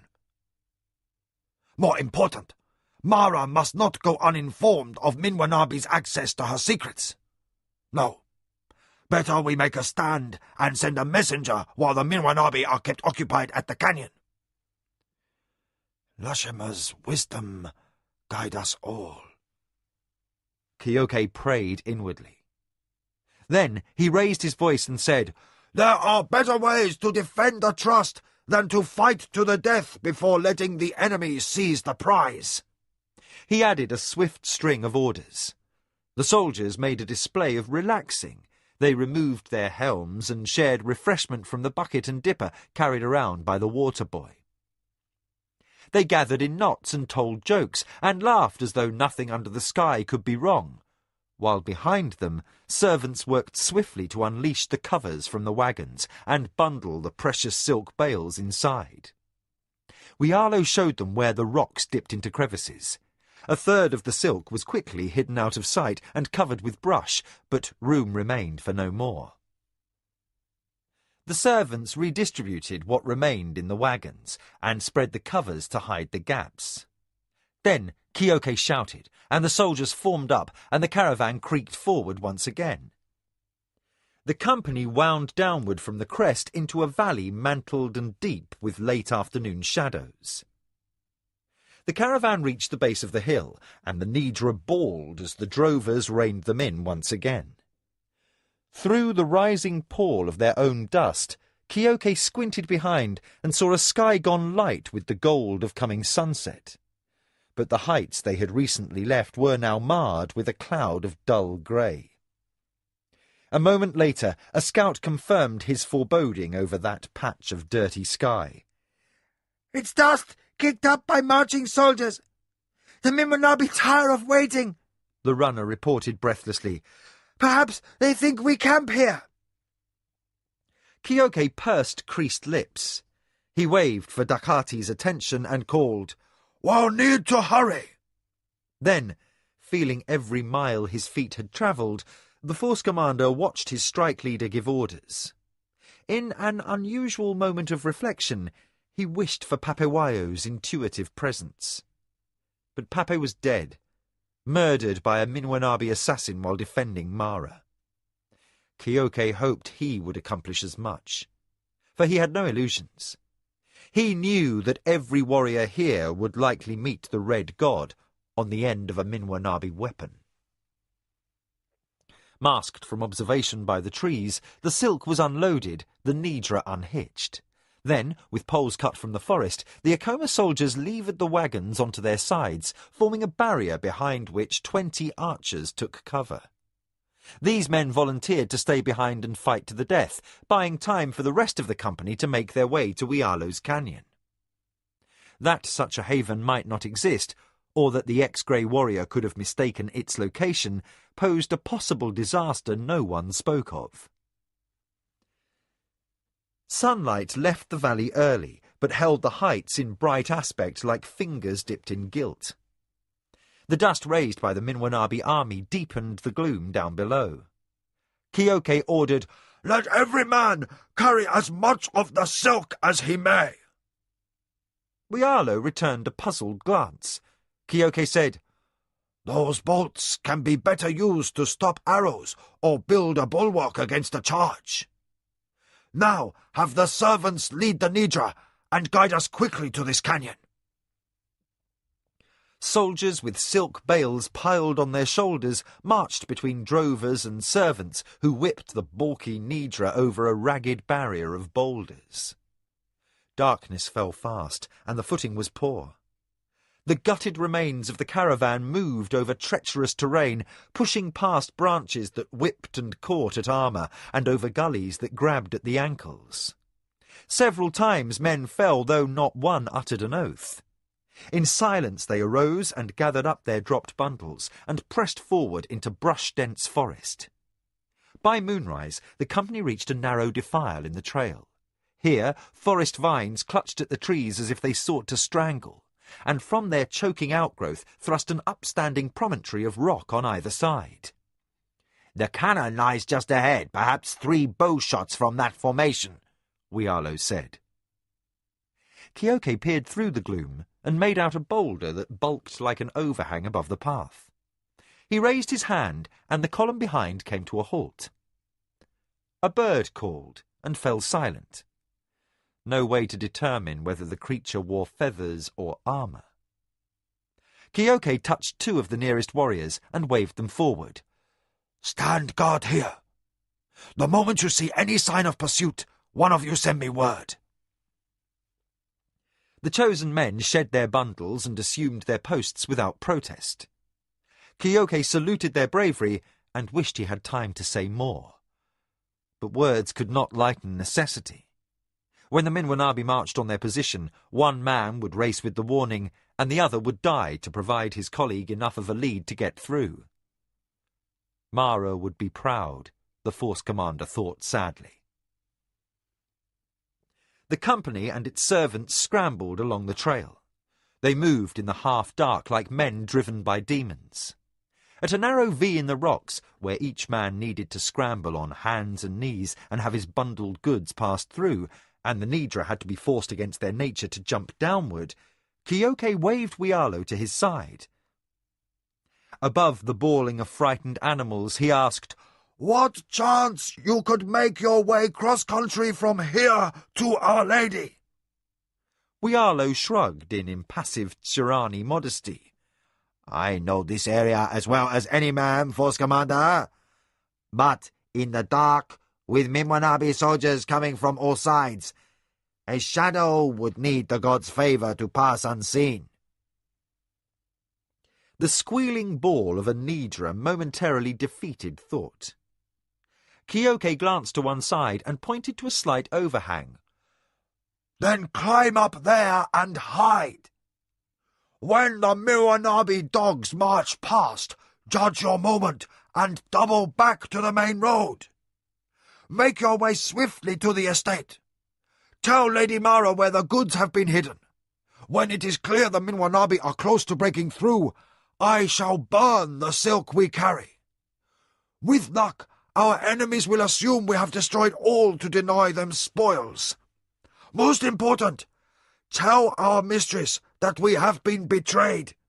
We may have a spy in our house. Now go!" Honoured at being chosen for the important assignment, Wialo nodded smartly and began to climb. At the top of the boulder, he removed his helm and crouched to avoid being seen by the enemies soon to pass below. Staring downward, Wialo called, "May the gods preserve you, Force Commander. Send many Minwanabi dogs to the halls of Turakamu tonight." Kioke returned a quick nod. "Hamechocha can guide your steps." The next man in line gathered up Wialo's abandoned bolt of silk and stoically resumed his march. Silent, grim, and too preoccupied to dwell on his aches, Kioke bent his knees and crawled over ground turned jagged with gravel. With the reek of Nidra droppings sharp in his nose, he wormed under the stone outcrop and pressed forward to lead his struggling company. The night deepened, and the moonlight flashed and vanished behind a rim of black rock. Insects chittered in a forest where night birds did not sing, and the wind whispered secrets in the leaves. Men moved like ghosts through the mist-shrouded defile, their feet sliding to find purchase upon wet roots and moss-covered rocks. The clack of lacquered armour echoed down the ravine. cut by the whine of the hide whips the drovers used to prod the Nidra. Of the soldiers and servants hurrying through the night, none reached the small canyon without bloodied arms and knees, and the Nidra stood shivering and lamed, their coats rankly matted with sweat. Under starlight, Kyoke issued brisk orders as he surveyed the canyon where they would make their stand. Men shed their loads of silk and began to throw up a barricade of boulders, logs and earth dug in haste from the stream bed between the water-smoothed walls of rock that formed at the canyon's entrance.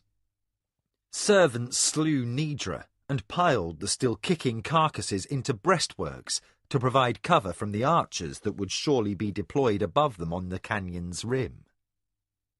The night air grew thick with the reek of fresh blood and the heavier odour of excrement. Kyoke ordered the servants to butcher one of the carcasses and build a small fire to cook and dry the meat. Soldiers could not fight without sustenance. Finally, soldiers stacked the bolts of precious silks like a palisade in a hollow to the rear of the canyon. Piled before the rise of the cliff wall, the beautiful iridescent rolls of cloth would serve as a niche to fall back to in the extremity of a final stand. Then, hoarse from calling orders, Kyoke knelt before a pool of water fed by a small waterfall that splashed through an unscalable cleft in the rim. He unstrapped his helm, rinsed his parched face, then did up the buckle with hands that betrayed him by shaking. He was not afraid. He had led charges in too many battles to fear any death by the blade. No, it was age and weariness, and sorrow for his lady that set his fingers trembling at their task. Kyoke checked his sword and then his knives in their sheaths, and lastly looked up to find the water boy with his dipper awaiting a turn at the brook. The boy was also shaking, though his shoulders were held straight as any man's. Proud of even the smallest member of his company, Kyoke said, "We have enough water here to last as long as we need. See that the soldiers drink deeply." The boy managed an unsteady smile. "Yes, Force Commander." He splashed his pail into the pool, as ready to die for his mistress as the most hardened soldier. Kyoke arose and turned his gaze over the bustling activity.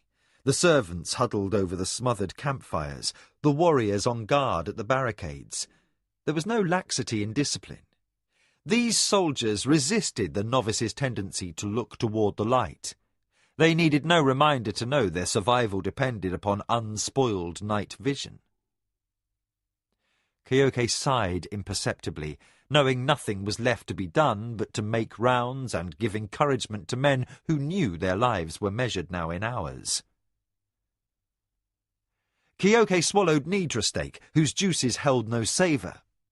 To the cook who took his empty plate, he said, "Be my spokesman to the servants.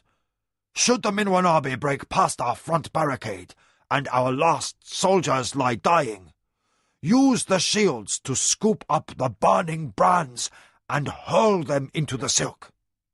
Then throw yourselves at the Minwanabe that they must kill you with swords and grant you honourable deaths." The cook bowed his head in abject gratitude. "You honor us, Force Commander." Kyoke returned a smile. "You will honour your lady and your house by carrying out your orders. In this, you must be like warriors." The old man, whose name Kyoke couldn't recall, said, "We shall not fail Lady Mara's trust, Force Commander." Kyoke had given orders that one man in every 3 should move to the rear of the narrow canyon and eat a quick meal. The second company had finished eating, and now the third took their places near the campfire.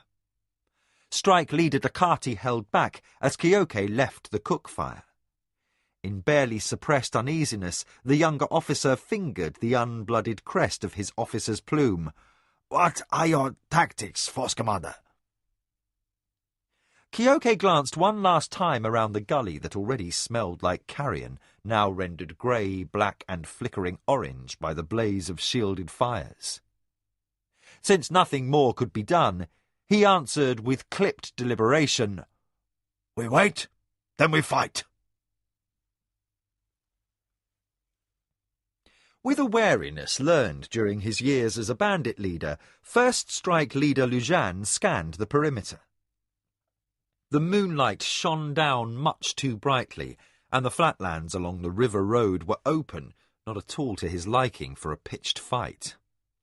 But level ground gave him the advantage of seeing an enemy's approach, and he had at his command every soldier that could be spared from Mara's estate. It would take a major assault by at least 3 full companies of warriors to break through the circled wagons. And the Minwanabi would need to send no fewer than 500 men to be certain of victory. Nonetheless, Lujan suffered an uneasy stomach and an urge to pace. Again, he reviewed his defences, studying the archers atop the wagons, and found nothing amiss as cooks cleaned up after the evening meal. His foreboding did not lessen, but only increased, for battle was long overdue. The Minwanabi should have struck by now. At first light tomorrow, his caravan would roll towards the gates of Sulankeu. The report from Arakasi's spy said a major attack was a certainty. And to Lujan's practised military mind, the most likely site for ambush had been a forested bend in the road passed uneventfully the previous afternoon. That left a night attack, for it was inconceivable the Minwanabi would try to seize the caravan inside the city. Again, Lujan surveyed the road. His instinct screamed that something was wrong. For lack of anything better to do save sleep, he walked the perimeter, and, as he had done only minutes before, he spoke a quiet word with guards who were growing edgy from his repeated surveillance. His worry was hampering the vigilance of the sentries, Lujan knew. The strike leader passed through the narrow corridor between the backs of his guards and the rows of leather-lashed wagons shielding the central fires, the Nidra pickets, and the men who slept in shifts. The wagons were laden with theiser bags under their linen coverings. For appearance's sake, 2 bolts of silk showed beneath one bulging mist-tied corner. The cloth glistened by moonlight, smooth as water and opulently perfect in quality. Lujan fingered his sword. He repeatedly reviewed what he knew and couldn't escape the same conclusion. The delayed attack made no sense. After sunrise, the enemy would be forced to wait until the caravan left the gates on the south road to Jamar. Ambush then would be complicated by the possibility that the cargo might be loaded onto barges and sent downriver by water. Could the Minwanabi have mounted 2 forces, one on shore and one on boats, to attack upon the river? They had enough warriors, gods knew. But battle on the swift-flowing Gagajin would pose difficulties. "Strike leader!" hissed a nearby sentry. Lujan's sword left its sheath, seemingly by its own volition. The Akoma strike leader forced a calm he did not feel into his words as he urged the man to speak. "Look there!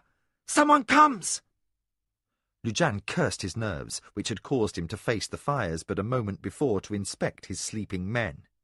Now he waited impatiently for his night vision to return.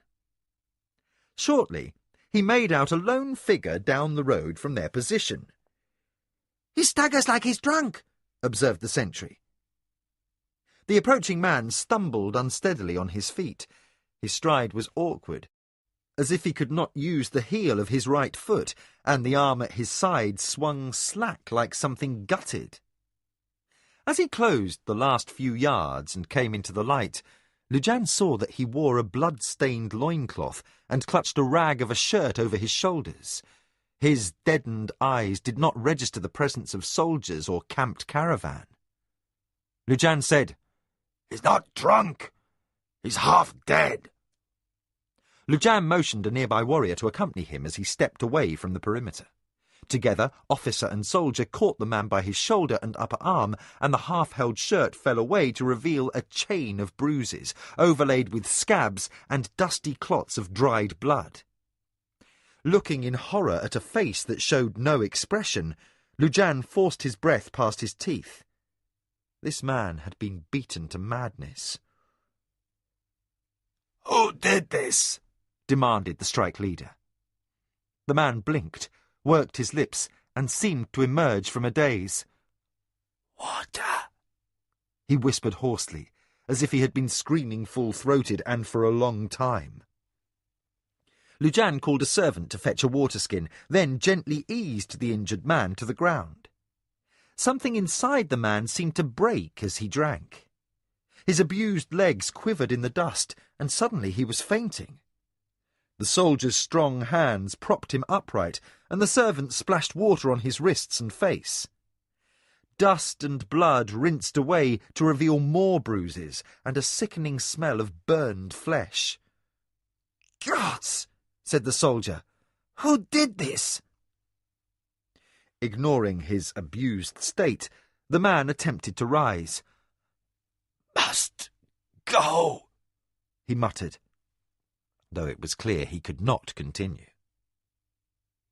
Lujan ordered 2 warriors to lift the man up and carry him through the wagons to a fire. Settled on a blanket and exposed at last to the light, the extent of what he had suffered was revealed. No portion of his body had been spared from torment. The tale was told in ugly lesions, ragged at the edges, where caustic solutions had been applied. The hand wrapped in the shirt tatters was a mass of blackened burns and without fingernails, and the skin over sensitive nerve centres was congested and purple with bruising. Whoever had tortured this man had been an artist of pain, for while the man yet survived, several times during the process he must have begged for passage to the halls of Turakamu. Lujan spoke softly in sympathy. "Who are you?" The man's eyes struggled to focus. "I must warn her," he insisted, in a voice made feverish by pain. "Warn?" asked Lujan. "I must warn my lady." Lujan knelt and bent closer to the man, whose voice grew faint. "Who is your lady?"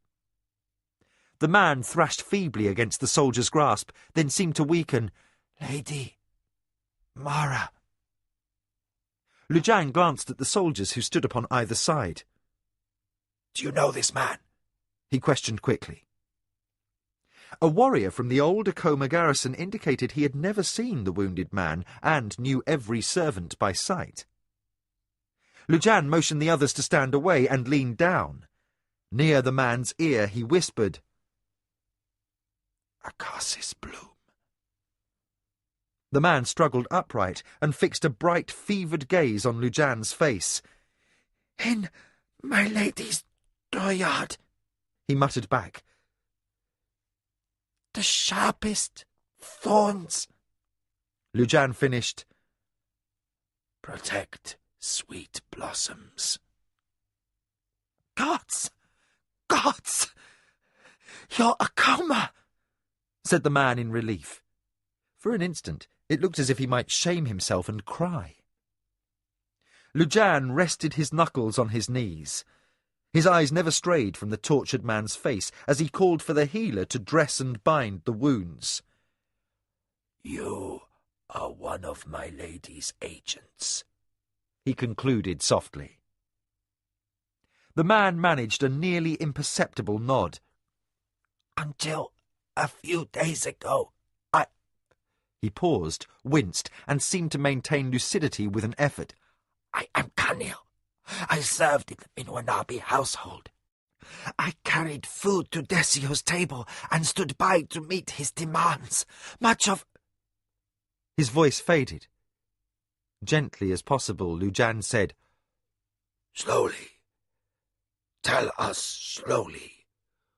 We have all night to listen." The injured servant jerked his chin violently in the negative, then sank back into a faint. "Give him air, and tell the healer to bring a restorative to rouse him," Lujan snapped. A warrior hurried off to comply, while the men who had been steadying the man gently eased a blanket under his head. Moments later, the healer arrived, unlimbering his bundled box of medicines and bandages. He quickly prepared and pressed a strong-smelling medicine to the unconscious man's nose. He roused with a groan and thrashed his arms. Lujan caught his tortured gaze. Tell me, you were discovered. Somehow. The man blinked, as if trapped by unpleasant memories. The first advisor in Como found out I was an Akoma agent. Lujan said nothing. Besides the spymaster, only 4 people in the Akoma household, Mara, Nakoya, Kyoke, and himself, knew the passwords changed at irregular intervals that would identify an Akoma agent. The possibility could not be dismissed that this man might be a Minwanabi imposter. Only Arakasi would know for certain. If torture could force the password from the real agent, any number of enemy warriors might agree to this abuse to ruin the Akoma. Kanil clawed weakly at Lujan's wrist. I don't know how they found me out. They called for me and then took me to this room. He swallowed hard. They tortured me. I lost consciousness. And when I awoke, I was alone. The door was unguarded. I don't know why. Perhaps they thought I was dead. Many Minwanabi soldiers were rushing to board boats and cross the lake. I crept out of the room in which I was a prisoner and stowed away on a supply boat. I passed out, and when I was again conscious, the flotilla was docked at Sulankur. There were only 2 guards at the far end of the docks, so I slipped off into the city. Strike leader, Lujan, the healer interjected. If you question this man too long, his survival may be threatened.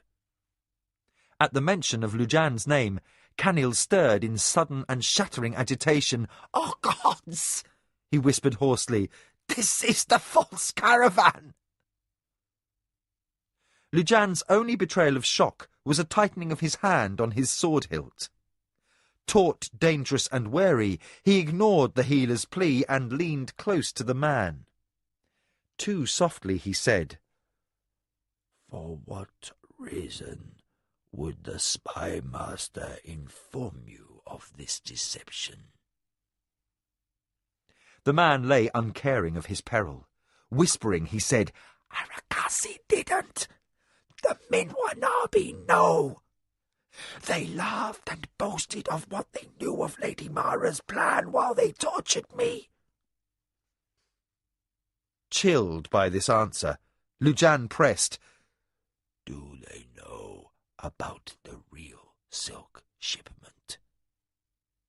Kanil returned a painful nod. They do. They sent 300 men to plunder it. Lujan stood. Curbing an impulse to fling his plumed helm to the ground, he cried, Damn the fickleness of the gods! Then, aware of curious eyes that turned in his direction, he waved healer and soldiers away, leaving him alone with the tortured man. Night wind stirred the fire. Kneeling, Lujan seized Kanil by the back of the neck and hauled his battered face near to his own so they might speak without being overheard. Upon your soul and life, do you know where? Tremors coursed through Kanil's body, but his eyes were steady as he said, The attack will happen on the road through the Kayamaka Mountains beyond the Tuscarora border, in a place where wagons must climb out of a depression towards a western ridge. That is all I know. Lujan stared unseeing into features ravaged by enemies. He thought with a clarity that came on him in moments of crisis, and reviewed every dell and hideout and cranny he remembered in the mountains, where he had once led his band of grey warriors. There were many an army might use for an ambush. Yet only one place that was suitable for concealment of the 3 full companies matched the description. As if dreaming, Lujan said, "How long ago did the Minwanabi dogs pass Sulanke?" Camille's head sagged sideways. A day, perhaps 2. I cannot say. I fainted in a hovel in the city, and the gods only know how long I lay unconscious. An hour, or perhaps a full day. He closed his eyes, too spent to add more, and the strength of purpose that had sustained him drained away with the deliverance of his message. Lujan lowered his hands and settled the limp head on blood-marked blankets. He made no protest as the healer hurried forward and began to tend the man. Lujan completed his inner calculations. Knotted inside with concealed rage, he shouted loudly enough to wake the most sluggish of the sleeping servants. "Break camp!" To the worried presence of his sub-commander, he added, "Assign a patrol and wagon to take this man to Lady Mara in the morning, and then detail half a company to see the rest of the wagons safely to our warehouses in Sulanku at dawn." The officer saluted. "Yes, strike leader!" "The rest of us march now," Lujan finished. He wasted no breath with elaboration. Every second counted. For if the Minwanabi attacked Keoke in the pass, there was only one place to make a stand. The bandits' canyon would be known to the scouts, but in the heat of ambush and battle, had any of them found the chance to mention its presence? Curse of Turakamu, Lujan thought. The silk could be lost already, and Keoke might at this moment be a corpse staring sightless at stars. Only a fool would hold to hope, and only an even greater fool would risk another 2 companies. Yet Lujan could not conceive of any alternative but action. For Lujan loved Mara with a devotion deeper than life. She had returned him to honour from the meaningless existence of a grey warrior. And the force commander Lujan had come to admire with the affection a son reserves for a father had become ensnared in a Minwanabi trap. Keoke had embraced the tattered soldiers from Lujan's band as if they had been born to Akoma Green, and he had supported Lujan's promotion to first strike leader with a fair judgment few men maintained in old age. Keoke was more than a commanding officer. He was a teacher with a rare talent for sharing and for listening. Looking southward, with eyes flat as pebbles, Lujan raised his voice to his company. "We march! And if we must steal every boat and barge in Sulanku to make passage southward, we shall. By dawn, I want to be on the river, and before another day passes, I want to be hunting dogs in the foothills of the Kayamakas." The forest was silent. Night birds did not cry, and the high steep rim of the canyon cut off even the whisper of wind. Except for a brief hour when the moon had crossed the narrow slice of sky overhead, the darkness was unrelenting. Keoke refused all pleas to unbank the fires, though the air was chill at this altitude, and the lightly clothed servants shivered.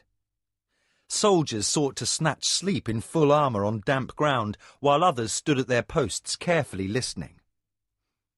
Only unwelcome sounds reached their ears. The scrape of disturbed stones and the muffled grunts of effort as climbers tested canyon walls in the dark.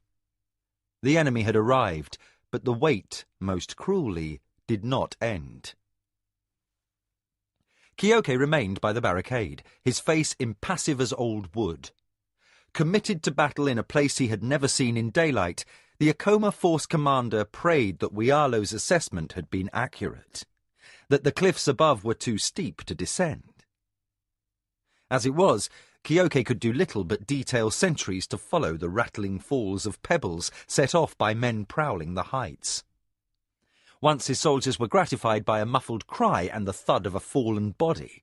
The corpse that lay sprawled in the canyon was raggedly dressed, but too well fed and kempt for a bandit. His weapons were first quality and stamped with the maker's mark of an armourer well known in Zetak province. No further proof was needed. That craftsman's trade supplied the Minwanabi, as his forebears had for several generations. Kyoke squinted at stars and found them paling. Dawn was approaching, and soon the enemy would have light enough to try arrows.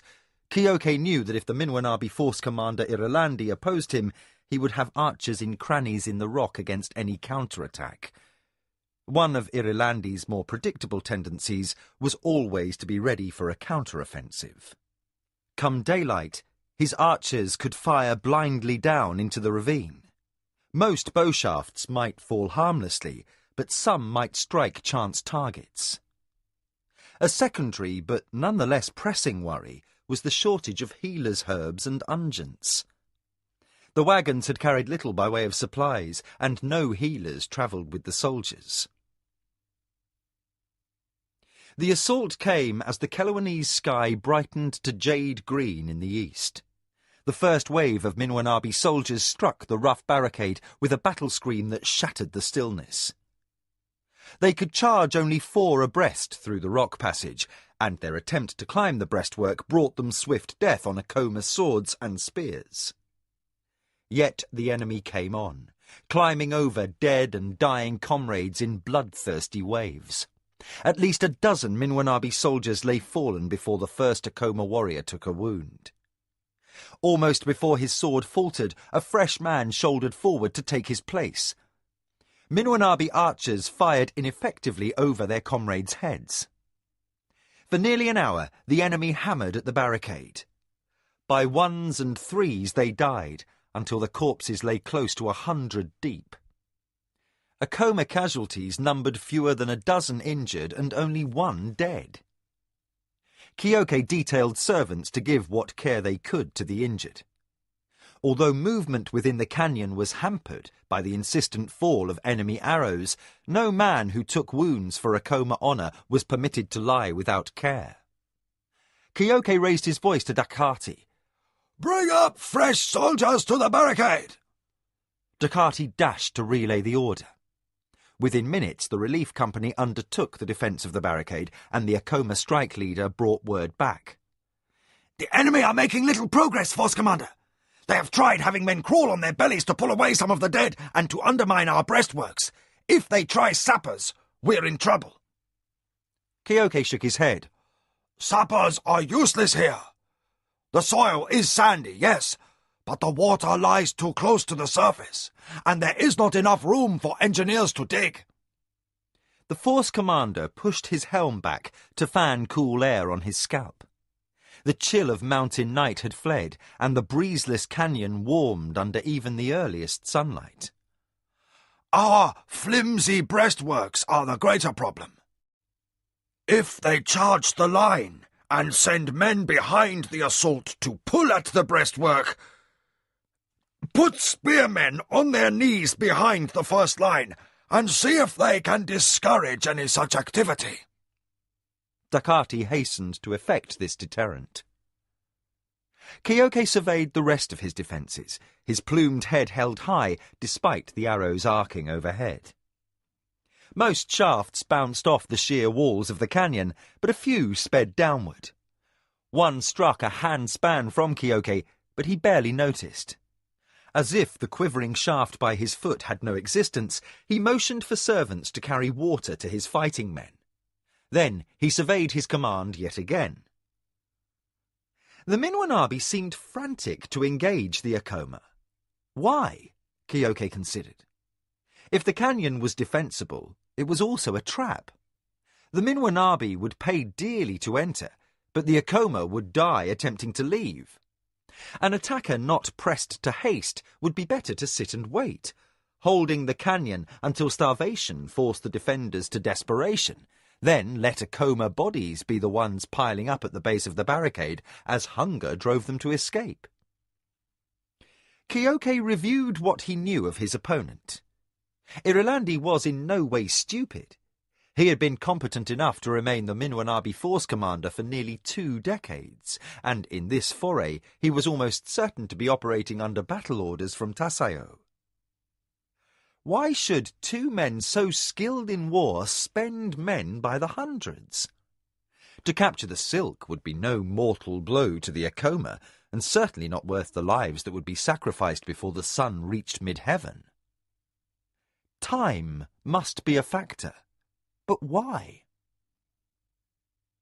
Disturbed, Kyoke turned away from unanswerable questions and selected soldiers for the next rotation. Before each warrior took his turn behind the barricade, Kyoke inspected weapons and armour and briefly placed a hand upon each lacquered shoulder guard. He spoke quiet words of encouragement, then sent the relief forward. There they waited until a weary Akoma warrior would step back and his replacement move forward, the change taking only a moment. Kyoke assessed the blood-spattered soldiers who removed their helmets and washed sweat-soaked hair and faces in the creek. He decided to step up the rotation. The Minwanabi were still able to send only 4 men at a time against the barricade, and the spearmen had held off any further attempts to destroy the fortification of tangled branches and rocks. Better to keep the men as fresh as possible, Kyoke judged. A sudden shout arose from behind Minwanabi lines. Uncertain what this might signify, Kyoke signalled every man in the canyon to stand ready. Strike leader Dakati hastened to his force commander's side, sword pointed at the barricade. But no foray came against the defenders. Rather than choke the defile with more soldiers, the Minwanabi unexpectedly withdrew. Dakati expelled a pent breath. Perhaps they tired of seeing their men die for naught. Kyoke shrugged non-committal. Retreat was not Irilandi's style, and certainly not Tasayo's. Perhaps, he conceded. But our enemies were willing enough to waste lives until this moment. On the verge of speaking, Dakati fell abruptly still as an object was launched into the air from a point beyond the canyon's rim. Dark against the daylight sky, it came flying into the gully, a bundle of soaked rags and knots. It struck the hard dirt and rolled, servants scattering from its path in case it contained a nest of stinging insects, an old siege trick, or something equally unpleasant. Kyoke signalled, and Dakati moved to investigate. The strike leader lifted the bundle and unwrapped it. When he pulled away the last turn of cloth, his lips tightened and his face blanched grey beneath his tan. As Dakati glanced up, Kyoke nodded almost imperceptibly. His strike leader covered the bundle in response. "It's Uyalo's head," he murmured softly. I thought so. Kyoke's voice betrayed no hint that he shared the same hopeless, helpless rage. Mara, he thought, you and Ayaki are in grave danger, and I can do nothing to help. Equally mindful of the threat to the Akoma household, Dakati added more. They included a bit of rope, so we might know they hanged him before they cut his head off. Kyoke repressed a flinch at the mention of an honourless end. Uyalo told them he was a deserter, no doubt. He may have been hanged, but he died with courage. I'll attest to that before the Red God himself. Dakati nodded grimly. Your orders, Force Commander. Kyoke did not answer immediately. He was pained beyond measure by the fate of his messenger Tamara.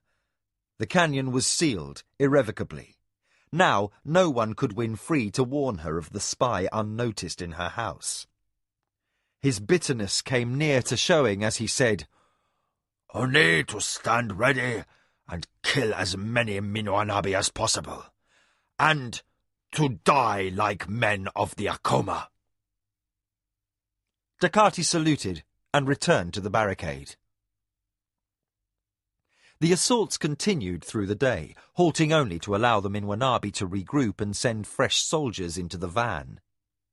They no longer made pretense of being outlaws, Kyoke observed with old hatred. The ranks that assaulted the breastwork now wore orange and black armour. Dedicated to their mission, the enemy warriors threw themselves against the Akoma defenders. They died and died, until the flow of their lifeblood soaked the soil and mixed into sucking mud.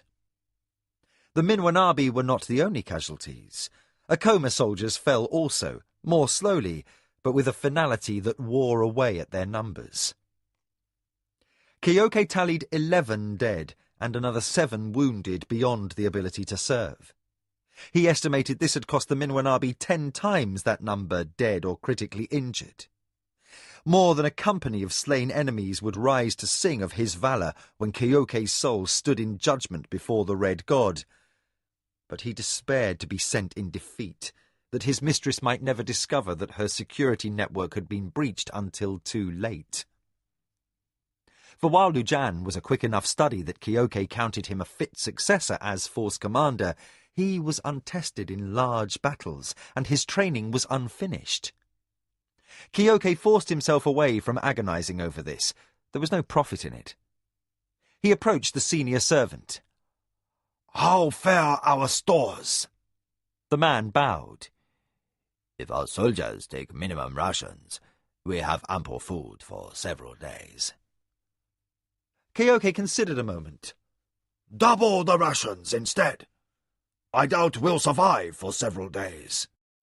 The Minwanabi seem determined to waste lives as a drunkard spends centis in a tavern." Shouting arose from the canyon mouth, and Kyoke spun around, his sword out of its scabbard with the speed of reflex. Minwanabi soldiers had contrived to gain a position on a ledge behind their own lines, and archers were shooting at the heads of the Akoma defenders, forcing them down, while the attackers at the barricades threw shields across the bodies of fallen comrades to enable them to leap over the top into the canyon. The first Minwanabi soldier attempted the jump only to land upon a ready Akoma spear, but the soldier who made the kill took an arrow for his trouble. Kyoke whirled and shouted to Dakati, who stood by with a reserve company. "Prepare to sortie!" Dakati called his men into ranks.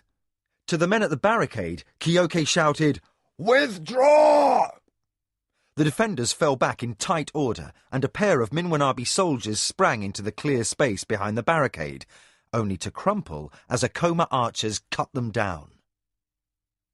The grating sound of rocks and heavy branches pushed across stone resounded through the canyon as the Minwanabi attempted to force through the barricade.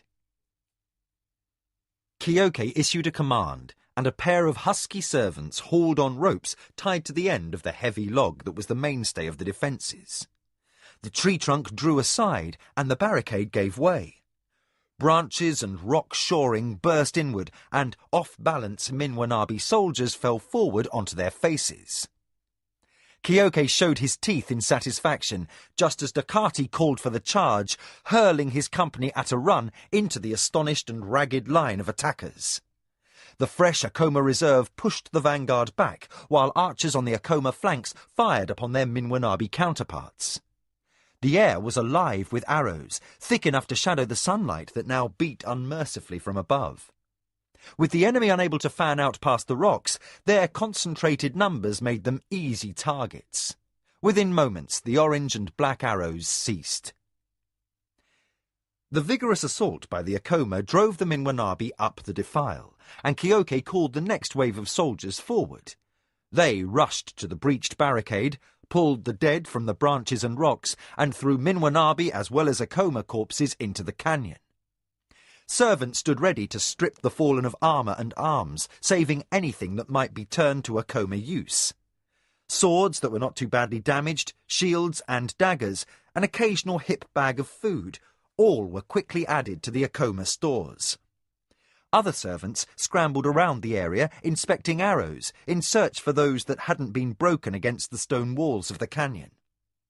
Akoma archers fired black and orange marked arrows as often as green ones. The bodies were left naked where they lay, while soldiers and servants rushed to restore the barricade. Kyoke mourned inwardly for Ducati's reserves still fighting on the other side. He prayed their deaths would be hard won and their pain honourably brief. The sacrifice would lend their fellows the time to restore the broken barricade and inflict more disproportionate damage on the Minwanabi. 50 or more Minwanabi casualties lay in the clearing. Kyoke revised his estimate to nearly 300 enemies dead or critically injured. The sky showed the day half done, and their position no worse, perhaps even stronger than at first light. And yet, no man knew how many companies the Minwanabi had sent against them. Kyoke repositioned himself to gain a view over the barricade. If any in Ducati's small band were alive to effect a retreat, they would shortly be attempting to return. Kyoke knew his own soldiers were well drilled in the plan, but more than once he had seen battle stress confuse orders. The Akoma Force commander stayed at hand to restrain any hotheads from attacking their brother soldiers. They waited under the blistering sun in an airless defile that now stank of sweat, excrement, and death. Sounds of battle echoed off sheer walls of damp rock. Minutes dragged by, and flies swarmed. Kyoke and the other seasoned warriors watched anxiously for the first green Akoma helm to appear on the trail beyond the barricade. In time, Kyoke accepted what he had expected all along. Ducati and his company had continued their charge past all chance of retreat. They had no intention of returning. The strike leader who led them understood as well as Kyoke that eventually the Minwanabi must prevail. Beyond hearing orders, Ducati's little band was simply intent on killing as long and as many as possible before death overtook his company. Kyoke raised his eyes to heaven and silently wished them a great killing. Putting aside feelings of loss for his own brave warriors or concern for what this defeat would mean for Lady Mara, Kyoke bid 3 more servants and the small, nimble water boy to attempt to slip away over the barricade. If Ducati had driven the enemy far enough up the defile to enable the 4 to escape into cover in the wood, word might yet reach the estates. But such hopes were dashed in an instant, as a wave of Minwanabi soldiers charged down the mouth of the canyon. The blades of swords, still bloodied from dispatching Ducati's men, took the lives of the 4 even before they could turn and run. If there was panic, there were no screams, and the water boy died on his feet, facing the enemy with a kitchen knife clutched in his hand. Turakamu receive such valour kindly, Kyoke prayed, as quietly he accepted his coming death as inevitable. He fingered his battered sword hilt, familiar to him as a brother. What a price his foe would pay. Sundown came. Gloom fell into colourless twilight, smothered under a descending mantle of mist. Exhausted soldiers trudged from their shifts at the barricade, and stiffly Kyoke limped over to assess their condition. His forces had dwindled. Of the 100 soldiers and 50 servants who had left the Akoma estates, fewer than 40 soldiers and 20 servants remained on their feet to serve. Most of the rest were dead, though about a dozen wounded soldiers and a like number of servants were ministered to in a makeshift camp around the pool. The incessant random arrows of the Minwanabi still caused enough damage to keep men on edge. No one could lie down, lest he offer a better target for a descending shaft. A few men attempted to rest under a pair of shields, but the experience encouraged cramping rather than rest. Most warriors simply sat with knees drawn up under chin, shoulders hunched, and heads bowed as tight against the walls of the canyon as possible. Night came, and the fighting wore on by the flickering flames of enemy brands. The mist in the defile glowed with their light, like some twisting, fog-tendrilled spirit. The Akoma warriors considered that light, and sharpened their weapons, and if their voices expressed courage through quips, their thoughts were bleak. The fighting would probably not last until the morning, and certainly not to midday. They knew this as well as the force commander, who tirelessly made his rounds to bolster their spirits. Hours passed, and men died, and the stars stayed hidden by the mist. Kyoke was crossing the clearing to inspect two men who appeared injured by thrown rocks when something struck him in the right leg like a Nidra calf's kick. He staggered and all but dropped to his knees as pain exploded in his right thigh. Two soldiers ran to assist him as he began to collapse from the arrow that protruded from his upper leg. They carried him a short way and gently placed him so he could sit with his back against a relatively sheltered part of the canyon wall. Fighting off a threatening blackness that circled his vision, Kyoke said, "Gods, that hurts." He forced himself to look at the shaft that was buried in his thigh. It had struck downward, one of the random shots into the canyon, and he could feel the head scrape the bone. "Push it through and cut off the feathers," he ordered. "Then pull it out." The two soldiers exchanged glances, and he had to repeat his order, shouting through clenched teeth that they should pull the accursed shaft free. The soldiers' eyes met again, over the dusty plumes of Kyoke's helm. Neither wished to speak the truth, that to pull the arrow free would likely tear an artery and cause death in a spurting flow of blood. Kyoke cursed very clearly. He pulled one gnarled arm from the supporting hold of one warrior and, with a surprisingly steady hand, reached out, grasped the arrow, and snapped the arrow. "Push it through," he demanded. The shaft that still held the head remained embedded in flesh. The hole bled sullenly, swelling rapidly to purple. "That will fester," one warrior said gently. "It should be cut out and the wound allowed to drain." "I haven't time," Kyoke said, his voice not as steady as his hand. The agony that cut through him had little to do with pain, which he had known before and endured as now when necessary. "If the arrow is not removed, and the god's damned head keeps rubbing against my leg bone, I will likely lose consciousness. Most certainly, I will not be able to walk and continue commanding our troops." The soldiers said nothing, but their unspoken reproach was noticed. Kyoke reined in his anger. "Do you think any one of us will be alive for long enough for me to die of a wound gone bad? Tie off this leg and push the damn thing through." They reluctantly obeyed. Pain caused Kyoke's vision to swim, and for a few minutes he lost his sense of time and place. After a few moments of darkness, his wits returned, and he found the soldiers binding the wound. The agony in his leg fell off to a dull ache. Kyoke ordered the warriors to help him to his feet, and he stood unsteadily for a few moments. He refused to cut a cane from the brush, but stumped about with half steps, his thigh throbbing angrily, and each bump and jostle of motion a torment. But no man in a coma green would dispute his authority. He was still in command of his army. He promoted a particularly bright young soldier, Sezamel, to acting strike leader, only to watch the man die less than an hour later. Reacting in inspired frenzy, Sezamel had repulsed the largest Minwanabi offensive since sundown, the second near breaching of the barricade.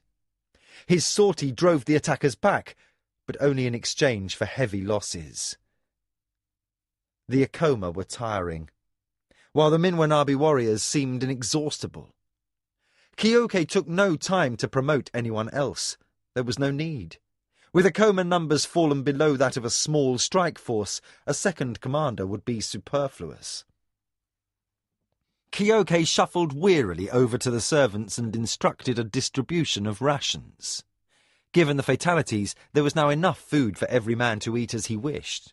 If the soldiers could not have enjoyed a hot meal, at least they would be restored by a full stomach. Kyoke took a cake and piece of jerked nidra. He had no appetite, but he forced himself to chew. The painful throbbing in his right leg and the burning ache of swollen tissue were incessant. In the end, when no one was looking, he spat the tasteless morsels on the ground. He drank when the waterskin was passed and controlled the heave of his stomach. His throat still seemed dry from the cake, and he wondered if he was beginning to get feverish. Then, as always, his thoughts returned to his command. Kyoke estimated that more than 350 Minwanabi had fallen before the barricade throughout the day. The night's numbers would be fewer, lessening as his soldiers tired. At least 50 enemies had perished after the hour of sundown. His soldiers were killing Mara's foes at a rate of 5 to 1. Losses were increasing, however, and very soon would become critical as his own forces were cut down until, inevitably, the Minwanabi would win past the barricade and rush through to slay the survivors. Kyoke concluded his review with pride. The Akoma forces had surpassed expectations, and the end might be prolonged until dawn. Sitting back against the icy damp of the rock wall, Kyoke removed his helm. He scraped back soaked grey hair and reflected that he had never known such fatigue in his life. The exhaustion brought on a regret, that he should be guilty of an old man's vanity. He berated himself for not spending more time training Lujan and the other strike leaders. He should have insisted all the officers dine with him in the servants' hall, instead of in the barracks with their own companies, while he took his meal with Lady Mara or Nakoya or Jikan. Every chance missed to educate those young soldiers came back to haunt him. Too late now to wish a younger man here in his post. A hot flash of pain from his wound reawakened anger. Cursing himself for a fool, he put aside his sorrow. He refused, at the last, to be a man caught up in black contemplations. A battle continued to be fought, and morbid reflections required effort better spent on the field. Kyoke propped his wounded leg out before him and was racked by a stab of agony. He made no sound, but only sweated under the weight of his armour. By the gleam thrown off by banked coals, the flesh around the puncture looked red, a deception of light or inflammation, he had no means to tell, and it throbbed unmercifully. No matter, he thought. A wound was but a way to measure growth for a warrior. Life was pain, and pain was life. His circling thoughts drifted as his body attempted to fight off the aches of battle, injury, exhaustion, and age. He must have dozed, for the next he knew, a soldier was shaking his shoulder, exhorting him to wake. Kyoke blinked gummed eyelids and fought to clear senses that normally came instantly alert. Without thought, he attempted to rise, but pain seared the length of his leg and caused him an audible gasp for air. The soldier offered a steadying hand and tried to keep pity from his eyes. "Force Commander, we hear armed men approaching in the hills above the canyon." Kyoke squinted at the narrow crack of sky above the cliff walls. There were no stars, nor any lessening of darkness to indicate the hour. He had no way to estimate how much time had passed. "How long until dawn?" he asked. The soldier frowned. "Perhaps 2 hours, Force Commander?" "Bank the fire!" Kyoke snapped. Sure that the enemy had by now encircled the mountains and flanked his position, he hobbled over to the men, who readied themselves for the next assault. A frown marred his forehead. "If Irilandi has sent troops to crush us from the hills, why attack in the darkness?" he said softly, unaware through his fever and his pain that he did his musing aloud. Then a crack resounded across the clearing. The barricade exploded backward under a wave of orange and black armoured bodies, and Akoma defenders were hurled in all directions. A heavy log burst through with a grind of stones and a tearing of stinking Nidra flesh. The canyon had been breached by a ram, run by short defile under cover of darkness and wielded with devastating effect. Minawanabi soldiers rushed screaming into the canyon while the Akoma sprang to engage them. Kyoke called to the servants to take cover behind the bulwark of silks. Soldiers fell thrashing in death throes or groaning in mortal pain. The fighting spread into the breached canyon, bodies draped, twitching and crushed between the stones and large branches of the shifted barricade. Others writhed, impaled. Some few fumbled to lift swords while they lay with broken legs and backs. Kyoke absorbed this without pause to register the horror, for Minwanabi soldiers poured through the gap. The defile might only admit 1 or 2 men at a time, but it was open, and the Akoma were in retreat. Kyoke drew his sword. His helm was off, abandoned on the ground where he had slept. He rejected the idea of searching for it, not trusting his balky leg enough to attempt unnecessary steps. Only the will of the gods might determine whether he should die proudly as a Akoma force commander or as just another nameless old soldier. With Mara left threatened, in the end, he judged it mattered little. "Burn the silk!" he called to a servant who hovered awaiting orders by his elbow. The man bowed stiffly and left, and, in the soft, untrustworthy light of blossoming torches, as loyal hands threw flaming brands upon piled silk, Kyoke hurried forward in a stumbling half-hop. Through a spinning haze of fever, he was aware of the screams of dying soldiers and the clash of arms, punctuated by the crackle of silk and dry wood exploding at his back in a leaping wash of fire. A Minwanabi soldier spun backwards, stumbling from the blow of an Akoma warrior. Kyoke dispatched him with a reflexive slash, and a grim smile stretched his lips across his teeth. His leg might be ruined, but by Turakamu, his sword arm still functioned. He would see the Minwanabi as his escorts into the halls of the Red God. The battle raged across the narrow draw, hemmed between rock walls and a blazing barrier of silk. Men struggled in a dance with death, their swords shining red in the night. Fighting, stumbling ahead, Kyoke squinted against the glare and tried to sort friend from foe. The warriors of both sides looked like nothing so much as a scene from some demented battle hell as the fire burned in brilliant fury. Beset by another Minwanabi, Kyoke ducked a sword thrust and countered with a single chop to the throat. The warrior fell, gurgling, and precious seconds were lost because Kyoke could not raise his injured leg high enough to step over the man's death throes. The Akoma force commander's knee trembled as he limped around, and pain jabbed him from ankle to thigh each time the limb bore weight.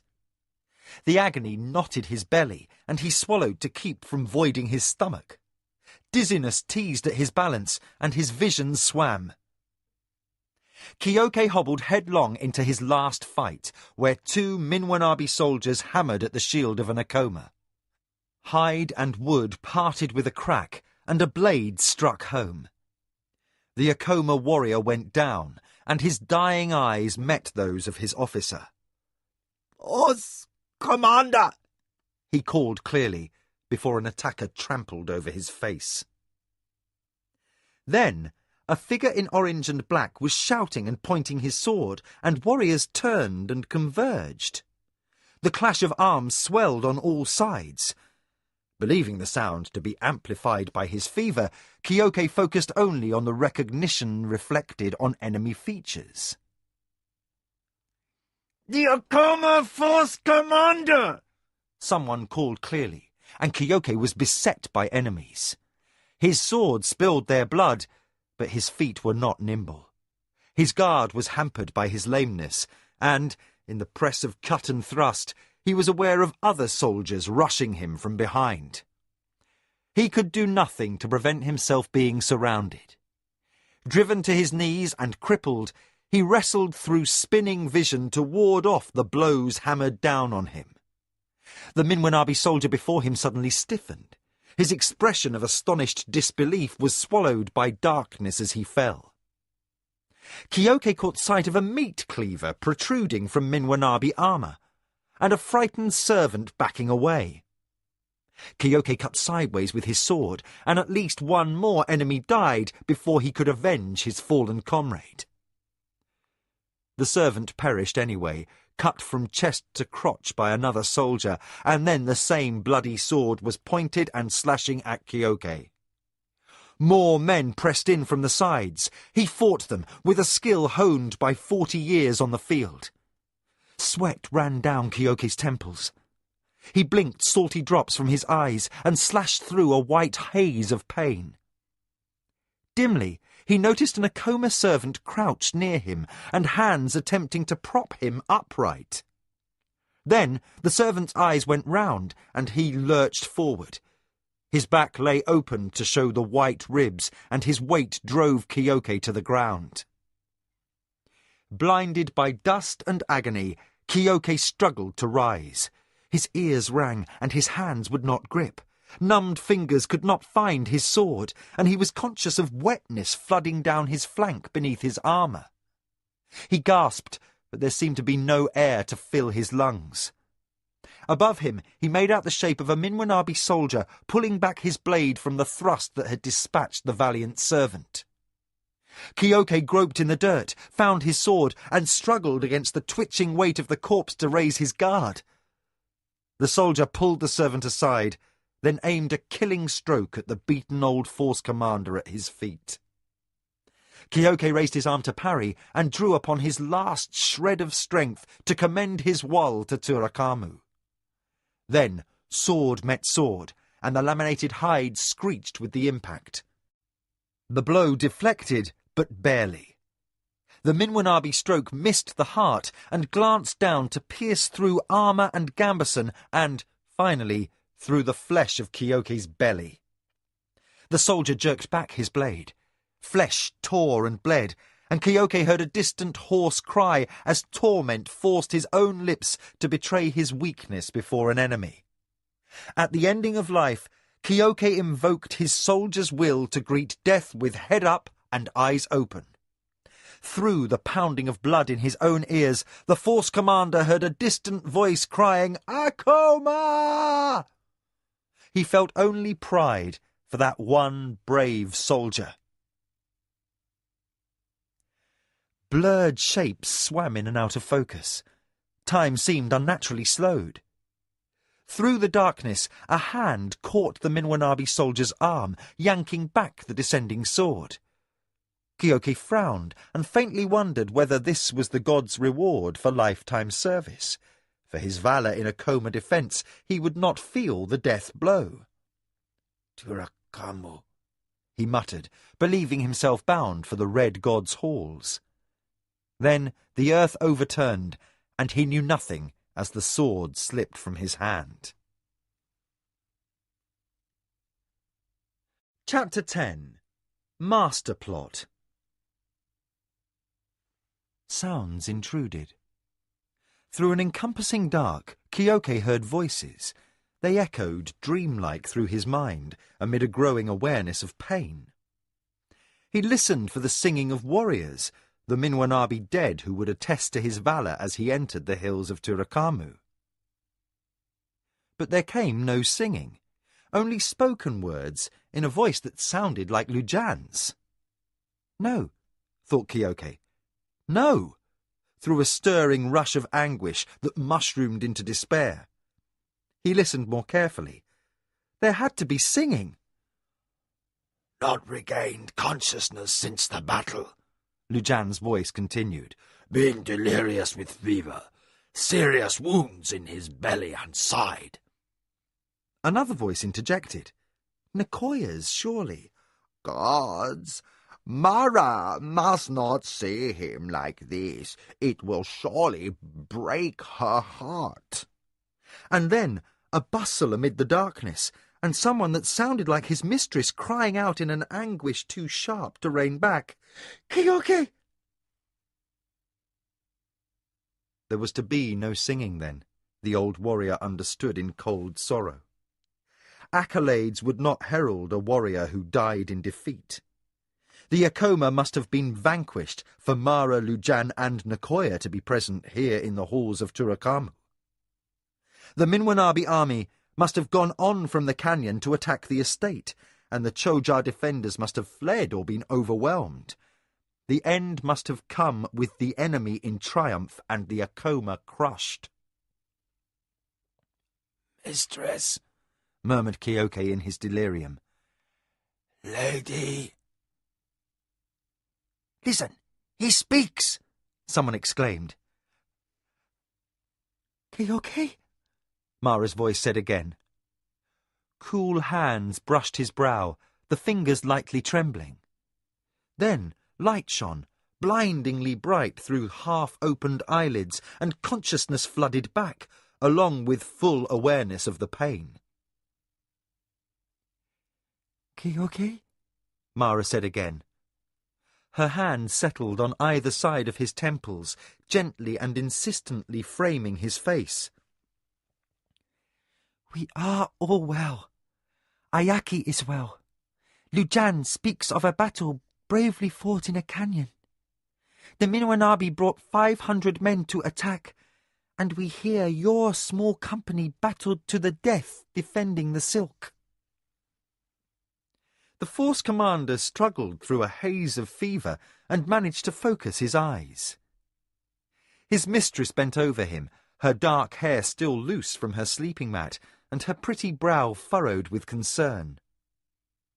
He was not in the halls of the Red God, but in the courtyard before the doors of the Akoma estate house. The grounds were peaceful. Shapes stirred in the surrounding mists as warriors of Lujan's company dispersed to their barracks. A servant with a cloth hovered nearby, ready to wipe his sweating face. Kyoke drew a difficult breath. Through the fiery pain of his injuries, he gathered his wits and spoke. Lady Mara, there is danger. Lord Desio has breached your security. Mara stroked his cheek. I know, Kyoke. The spy who was tortured escaped and brought us word. That's how Lujan knew to rush his company to the mountains to your aid. Kyoke thought back to the sounds of fighting that had broken out at last in the hills behind the canyon. Lujan then had flanked Lord Desio's army and put it to rout up the ravine.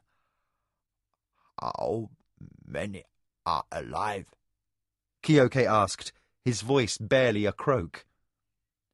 Lujan said, 6 men, force commander, counting yourself. All seriously wounded. Kyoke swallowed hard. Of the 100 warriors and 50 servants, only 5 besides himself survived the Minwanabi trap. Don't mind that the silk has been lost, Mara added. The Choja shall eventually make more. Kyoke fumbled a hand free of the blankets that lapped over his chest. He grasped Mara's wrist. The silk is not lost, he gasped clearly. Not all of it. This brought an exclamation from Lujan and a whispering stir among the servants. Only then did Kyoke notice the presence of Jikan, hovering bright-eyed to one side. He forced out the necessary phrases and told where the bolts were left concealed in the rocks leading into the pass. Mara smiled. The expression lent her face the delicate, glowing beauty that had once been her mother's, Kyoke recalled. He also noticed the tears that glittered brightly at the corners of her eyes, which she bravely blinked to keep back. No mistress could have asked so much. You have served honourably and superbly well. Now rest. Your wounds are very grave. Kyoke did not ask how grave. The pain told all he needed to know. He loosened his breath in a sigh. I can die now, he added in a whisper. The mistress did not protest, but arose and imperiously called out orders for her force commander to be given her finest chamber. "Light candles for him, and call poets and musicians to sing him tribute. For all must know that he has fought as a hero and given his life for the Akoma." Ruling lady she might be, Kyoke thought, but her voice shook. From him, who knew her as a daughter, she could not hide her grief. "Do not weep for me, lady," he whispered. "I am content." There was a noise and a jostle of motion, and consciousness wavered. "Do not weep for me, lady," Kyoke repeated. If she heard, he could not tell, for the darkness lapped over him once more. Later, he was aware of scented candles and soft music, and a stillness that enveloped him like peace, except for the pain, which seemed endless. Forcing his tired eyes open, he saw that he lay on a mat in a beautifully appointed chamber, one painted with scenes of warriors displaying the virtues of arms and valour. Between the reedy notes of two viels, playing in counterpoint, he heard a poet reciting the deeds and the victories he had accomplished, which extended back into Lord Sezu's time. Kyoke let his eyes fall closed again. He had not lied to his lady. He was content. To die of great wounds for her honour was a just and fitting destiny for a warrior grown old in her service. But a disturbance outside in the corridor rang over the notes of the instruments, and the poet faltered in his lines. "Damn it! Are you just going to let him lie there until he dies?" cried a strident nasal voice. The barbarian Kyoke identified, as always challenging custom. Lujan's voice interjected, unaccustomedly distressed. "He has served honourably. What more can any of us do?" "Get a healer to fight for his life!" Kevin almost shouted. "Or do you wait for your gods to save him?" "That's impertinence!" snapped Lujan, and there followed the sound of a hand striking flesh. "Stop it! Both of you!" Mara broke in, and the voices merged together in a spill of sound that rose and fell like waves. Kyoke lay still and wished the arguing would end. The poet had reached the stanzas that referred to the raid he had once staged with Papewayo against Takuma of the Anasati, and he wanted to listen for inaccuracies. No doubt the bard would not mention the celebration that had followed, nor the jars of sa wine he and Pape and the master had shared to celebrate the victory. They had all paid with a hangover, Kyoke recalled, and he had hurt afterwards nearly as much as he did now. But the poet did not resume his verses. Instead, Kyoke heard Mara's voice carrying from the hallway. "Kevin, it would be no kindness at all to save the life of a warrior who is missing a leg. Or didn't you know that Lujan's field healer had it cut off, since Kyoke took an arrow wound that festered?" Kyoke swallowed hard. The agony that racked his body masked his awareness of the missing limb. He kept his eyes closed. "So what?" Kevin said in exasperation. "Kyoke's value lies in his expertise, and even your gods-besotted healer knows a man's brains are not in his feet." Silence followed.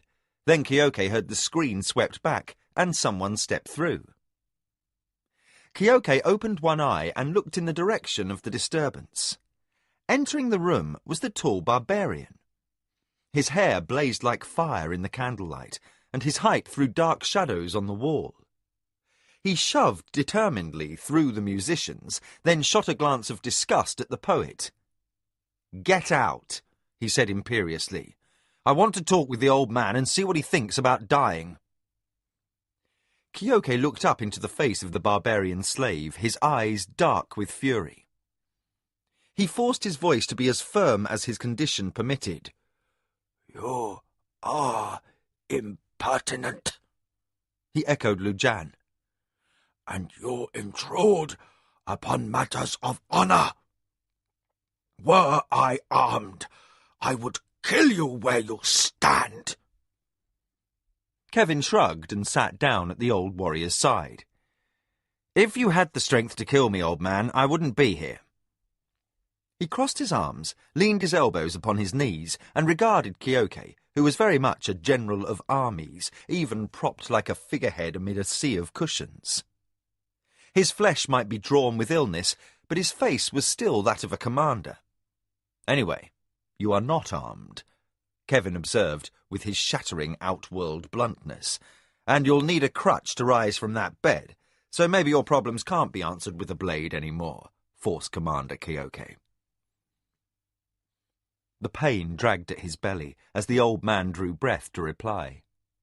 He could feel the weakness sucking at him, the darkness in the wings that waited to draw him in, but he gathered himself and managed to speak with the tone that had stopped many a young warrior from cockiness. I have served. The words were delivered with unassailable dignity. Kevin shut his eyes for a moment and inwardly seemed to flinch. Mara still needs you. He did not look at Kyoke. Apparently his rudeness had limits, but his hands tightened white against his forearms, and Lujan in the doorway turned away his face. Mara still needs you, Kevin grated out, as if he struggled for other words that eluded him. She is left with no great general for her armies, no master tactician to take your place. No sound and no movement issued from the man in the cushions. Kevin frowned and, with obvious discomfort, tried again. You need no legs to train your successor, nor to advise in matters of war.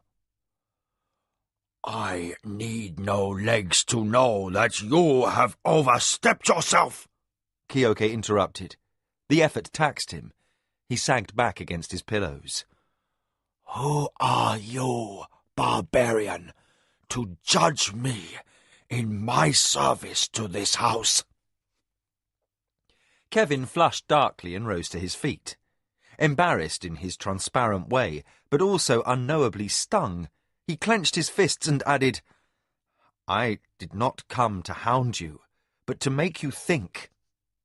Then, as if angry, the huge redhead stalked from the bedside. At the doorway, he half-turned, but still would not meet Kyoke's eyes. You love her too, he added accusingly. To die without a fight is to deprive her of her finest commander. I say you seek an easy way out. Your service is not discharged, old man. If you die now, you desert your post. He was gone before Kyoke could summon the strength for rejoinder. The candles seemed suddenly too bright, and the pain intense. Quietly, the musicians resumed their play. Kyoke listened, but his heart found no ease. The poet's verses lost their lustre and became just empty words, recounting events long done and mostly forgotten as he lapsed into sleep. Mara waited outside in the hallway. No attendants were with her, and she stood so still that Kevin almost missed her in the shadows. Only quick reflexes stopped him as, wiping moisture from his eyes, he saw her barely in time to prevent crashing into her. You will answer to me for this, she said, and although her poise was perfect and her tone even, Kevin knew her well enough to read the anger in her stance. Her hands twisted in the fabric of her sleeves as she went on. Kyoke has led our soldiers into battle for more years than I've been alive. He has faced enemies in situations the rest of us would have nightmares just contemplating. He left a war and his own lord to die, though the orders broke his heart, to keep the Akoma name alive by coming to take me from Lashima's temple. If we have an Atami in the glade to hold our honor sacred, Kyoki is worthy of the credit. How dare you, a slave and a barbarian, imply that he has not done enough? Well, said Kevin, I admit that I have a big mouth and also that I don't know when to keep it shut. He smiled in that sudden, spontaneous way that never failed to disarm her. Mara sighed. Why must you continually interfere with things you do not understand? If Kyoki wishes a warrior's death, it is his right, and our honor, to grant him his passage in comfort. Kevin's smile vanished. If I have any quarrel with your culture, lady, it is that you count life much too lightly. Kyoki is a brilliant tactician. His mind is his genius, not his sword arm, which a younger man can beat anyway. Yet all of you stand back and send poets and musicians and wait for him to die his warrior's death and waste the years of experience that your army so sorely needs to— And you suggest— Mara interrupted. Her lips were white. Kevin shivered under the intensity of her gaze, but continued, I would appoint Kyoki to the position of advisor, make up a new office if necessary, and then call in the most skilled of your healers. The wound in his abdomen might kill him still, but I believe that human nature between your culture and mine cannot differ so widely that a man, even a dying one, wants to let go of life feeling useless. You presume a great deal of knowledge for a commoner, Mara observed acidly. Kevin stiffened, and all at once fell into one of his strange, inexplicable silences. He locked eyes with her, still unwilling to end the discussion, and so wrapped up was she in trying to read why he should suddenly become secretive, Mara did not notice the runner-slave at her elbow until the second time he addressed her. Mistress, the boy bowed diffidently.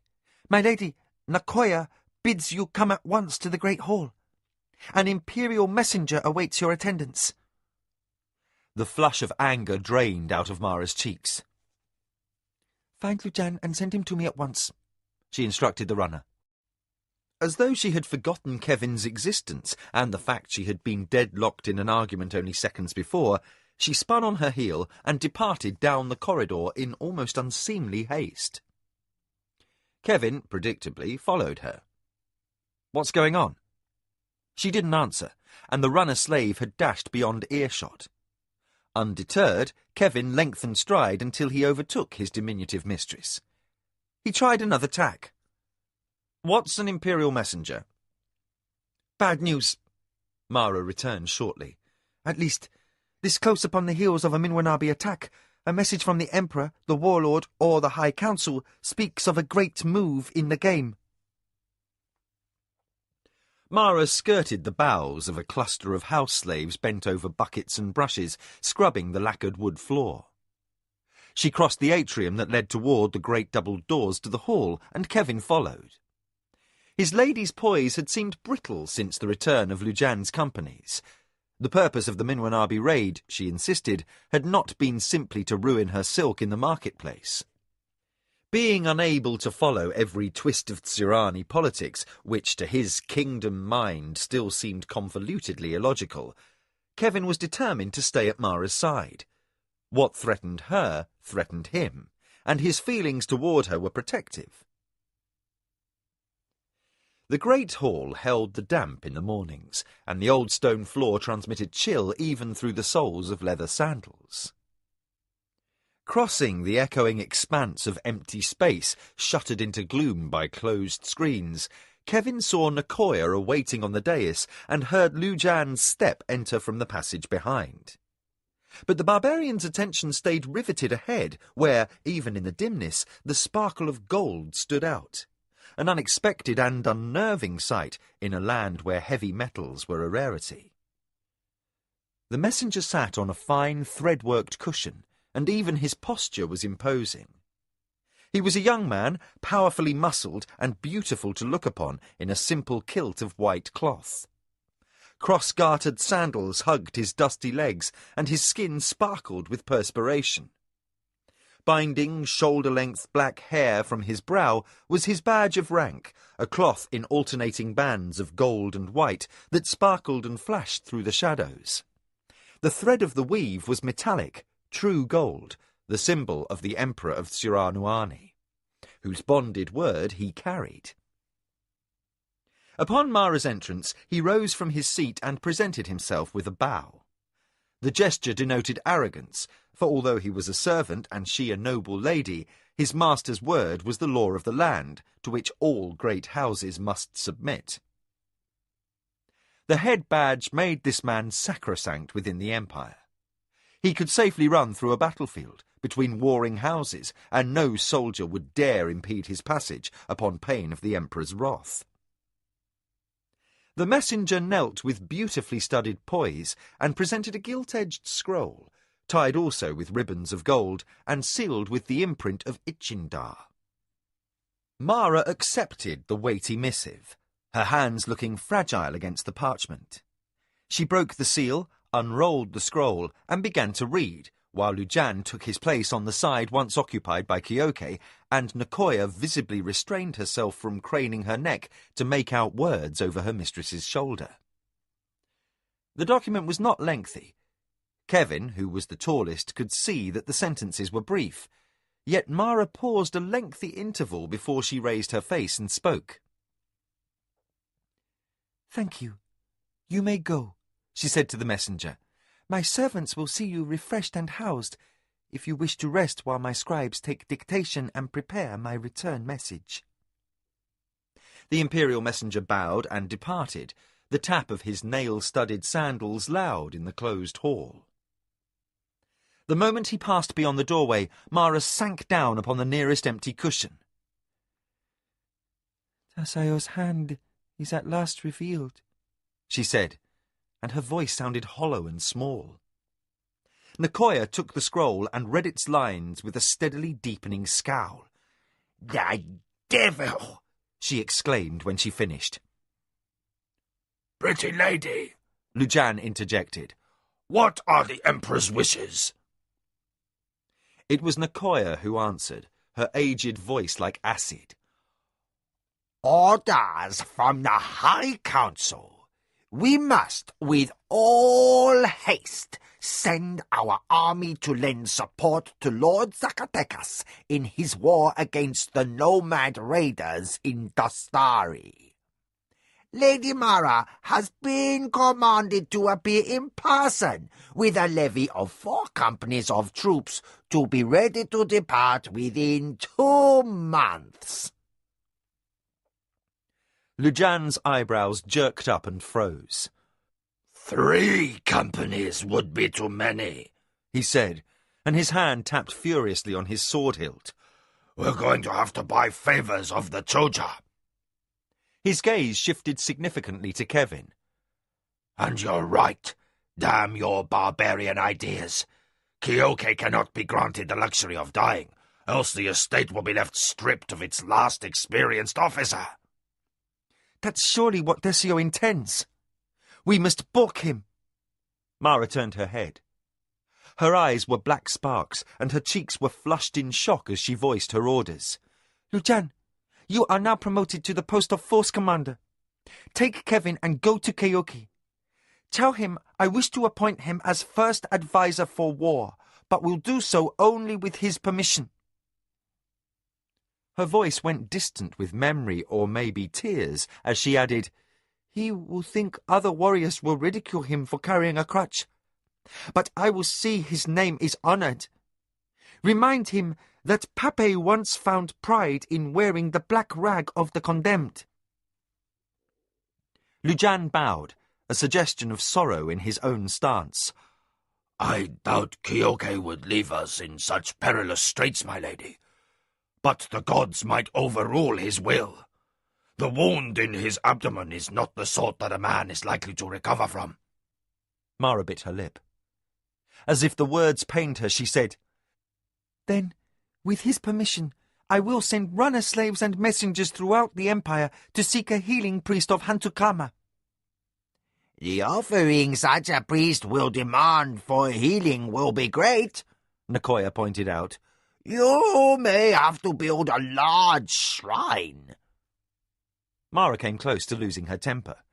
Then speak to Jikan about rescuing the remnants of our silk from the mountains and getting it to market at Jamar. For we need our Kyoke alive, or all will be lost. We cannot afford to slight the lord of the Zacatecas.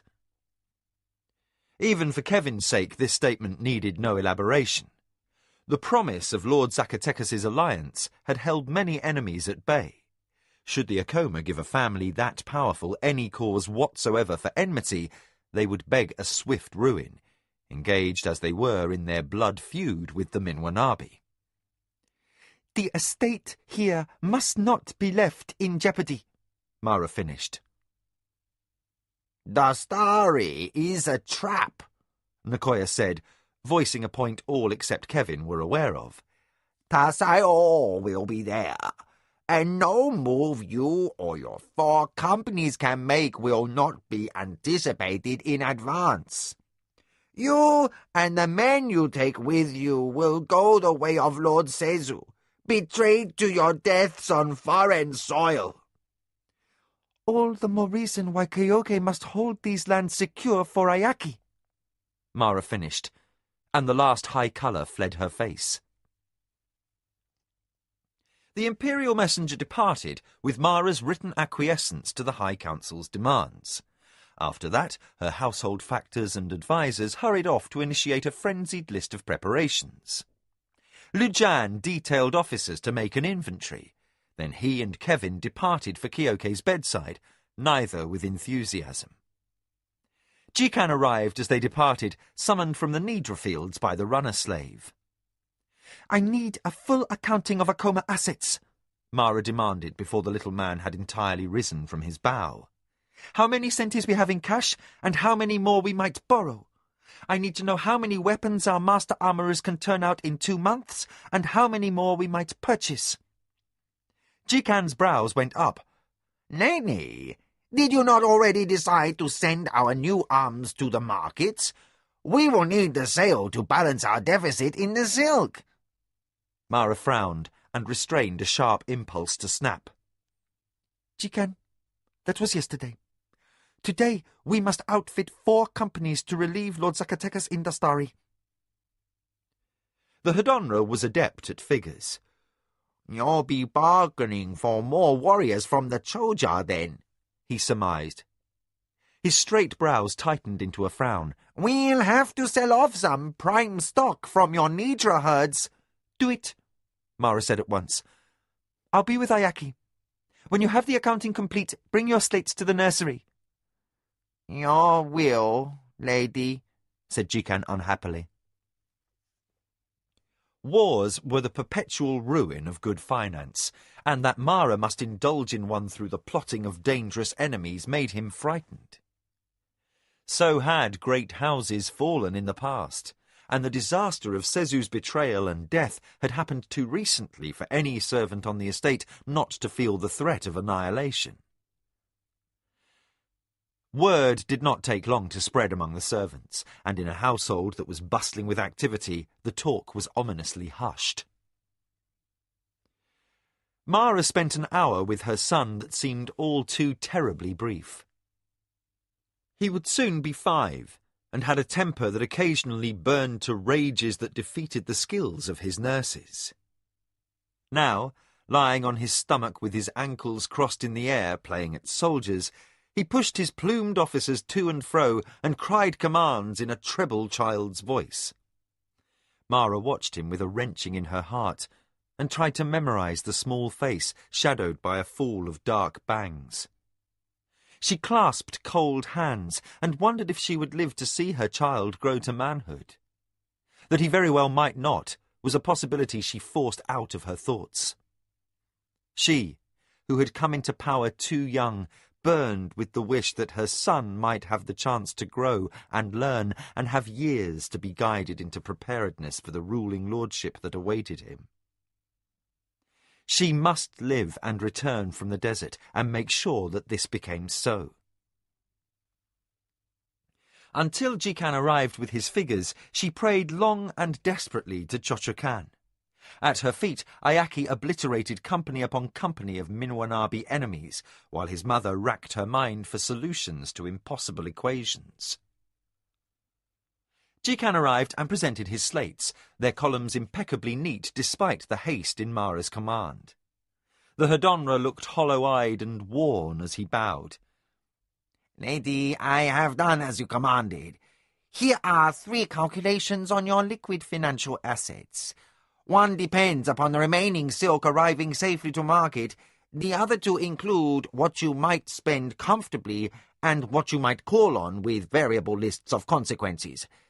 If you go by the last slate, be warned. Your herds will take another 4 years to build back to their present levels of productivity. Mara flipped through the slates, then unhesitatingly selected the final one.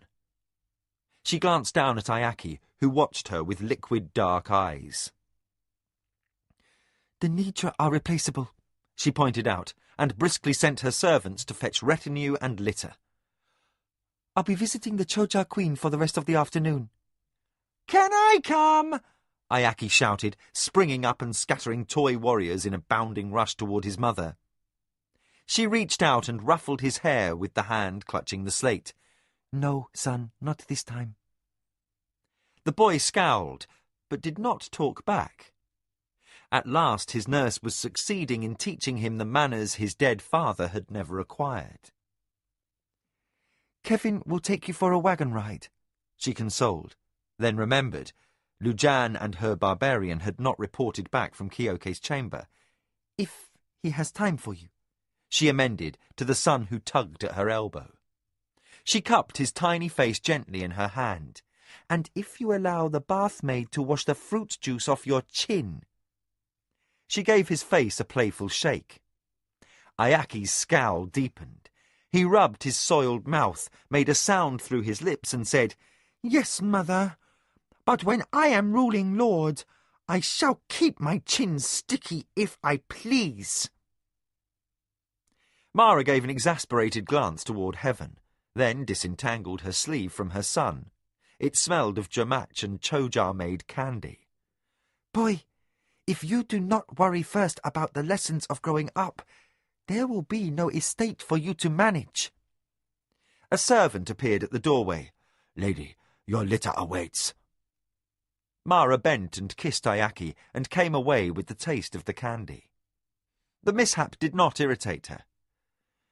All too soon she would be breathing and tasting the dust of the southern deserts, and home would be an ocean's width away. Although many times a haven in times of trouble, with its cool dimness, the Choja hive for once brought no comfort. Mara knotted sweating fingers under the sleeves of her overrobe. An unfamiliar officer accompanied her where once Kyoke would have walked, half a pace to her rear, exchanging greetings and courtesies with the hive's force commander, Laxel. The warrior Monachi had never fought with a company of Choja. Although he was honoured to be asked to accompany his mistress on this important mission to the Queen, his stiffness denoted his discomfort and desire to be returned to the open air as soon as possible. Mara made her way through the tunnels leading to the Queen's chamber, by now a familiar route.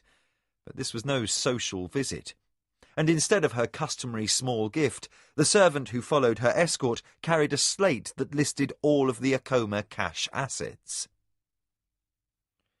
She had not attempted to bargain with a Choja queen since her negotiation for the hive that had settled permanently on her estates.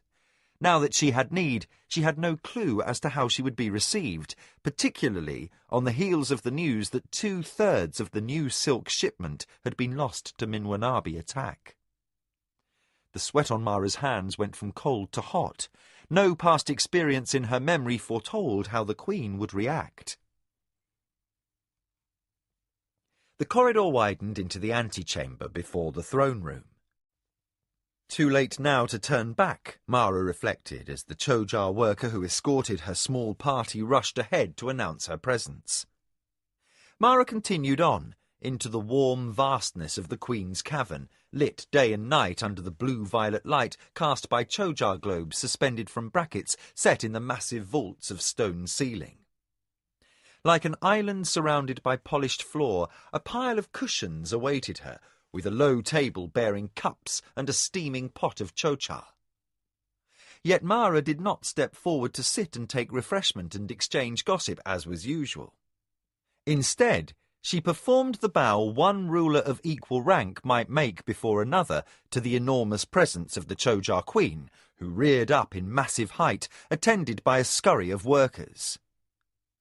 Her midsection was surrounded by screens, behind which the breeders and rirari laboured continually over the eggs that ensured the continuity of the hive. Well accustomed to such activity by now, Mara felt no need to stare. She straightened from her bow, alerted by the cant of the Queen's head that the Chojar ruler was aware something grave was afoot. Mara composed herself. "Ruling Lady of the Hive, I regret to inform you that trouble has been visited upon the Akoma by its enemy, House Minwanabi." Here Mara paused, waiting out of courtesy for some sign from the Queen to continue. Except for the bustle of the breeding attendants, which never ceased, there came no move within the chamber. Ranks of warriors and workers might march past in the corridor beyond the antechamber, but those who squatted on their forelimbs in the Queen's presence remained as still as statues.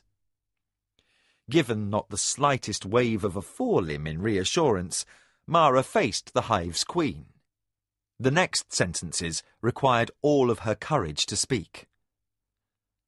"Great Queen, the Emperor's High Council requires a levy of 4 companies of warriors from the Akoma to defend the Empire's borders in Dastari.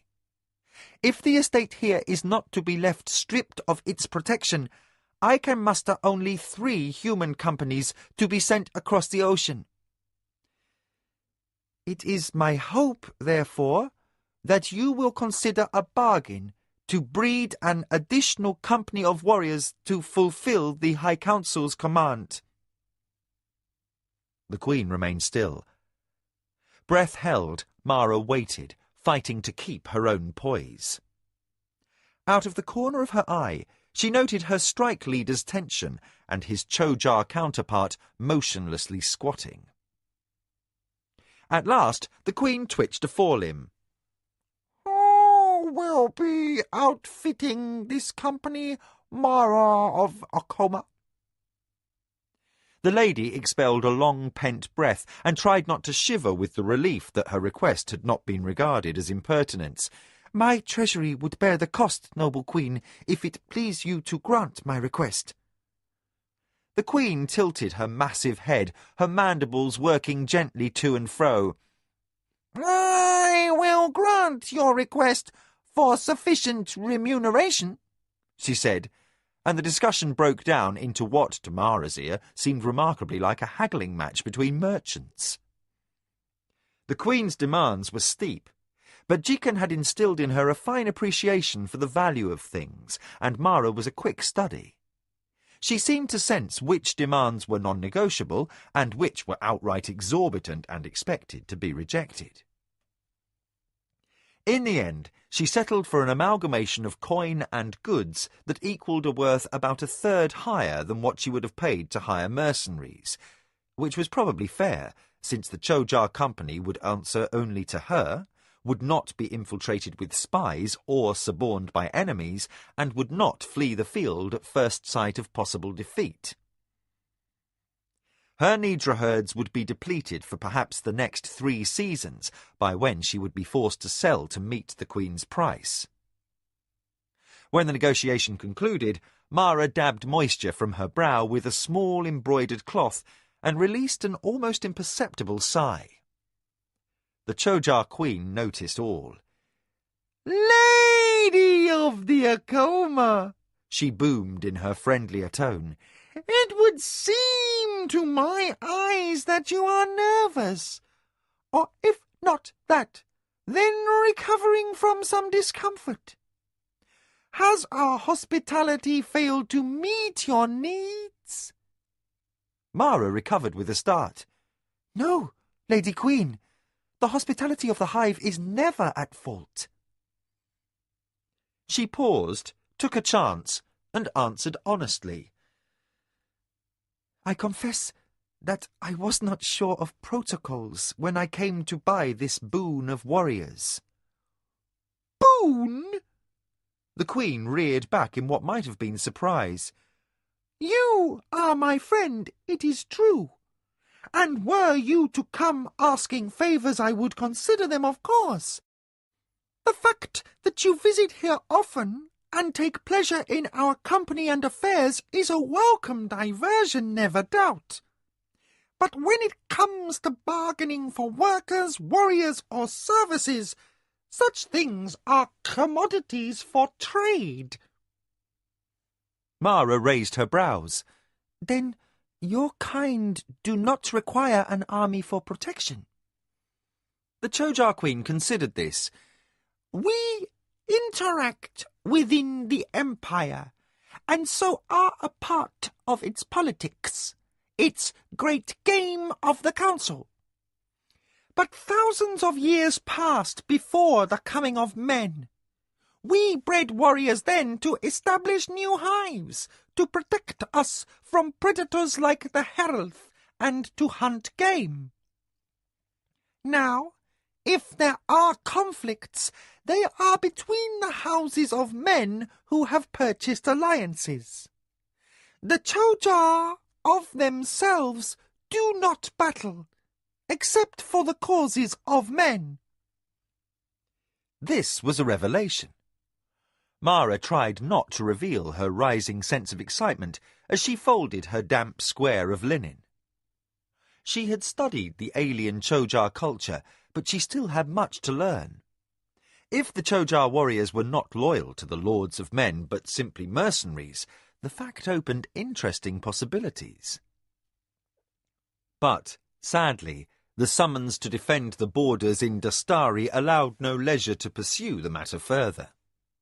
So thinking, Mara politely exchanged banalities with the Chojar Queen, then courteously took her leave. So much remained to be done, and departure must occur in 2 months. Kevin and Jikan waited upon her return to the estate house. Mara stepped from her litter into wilting late-afternoon sunshine and turned over the slates to the Hedonra. He glanced at them surreptitiously as he bowed and went away, clicking his teeth. Mara took that to mean that she had bargained well, but that Akoma finances were stressed. She pushed back a sticky lock of hair, put aside her wish for a bath, and looked up at an unaccustomedly silent Kevin. What is it, Torwan? The matter must be serious, or you would not have forgotten to kiss me.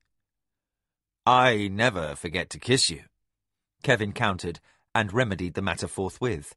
But his lips did not linger on hers, and his thoughts were clearly not of passion.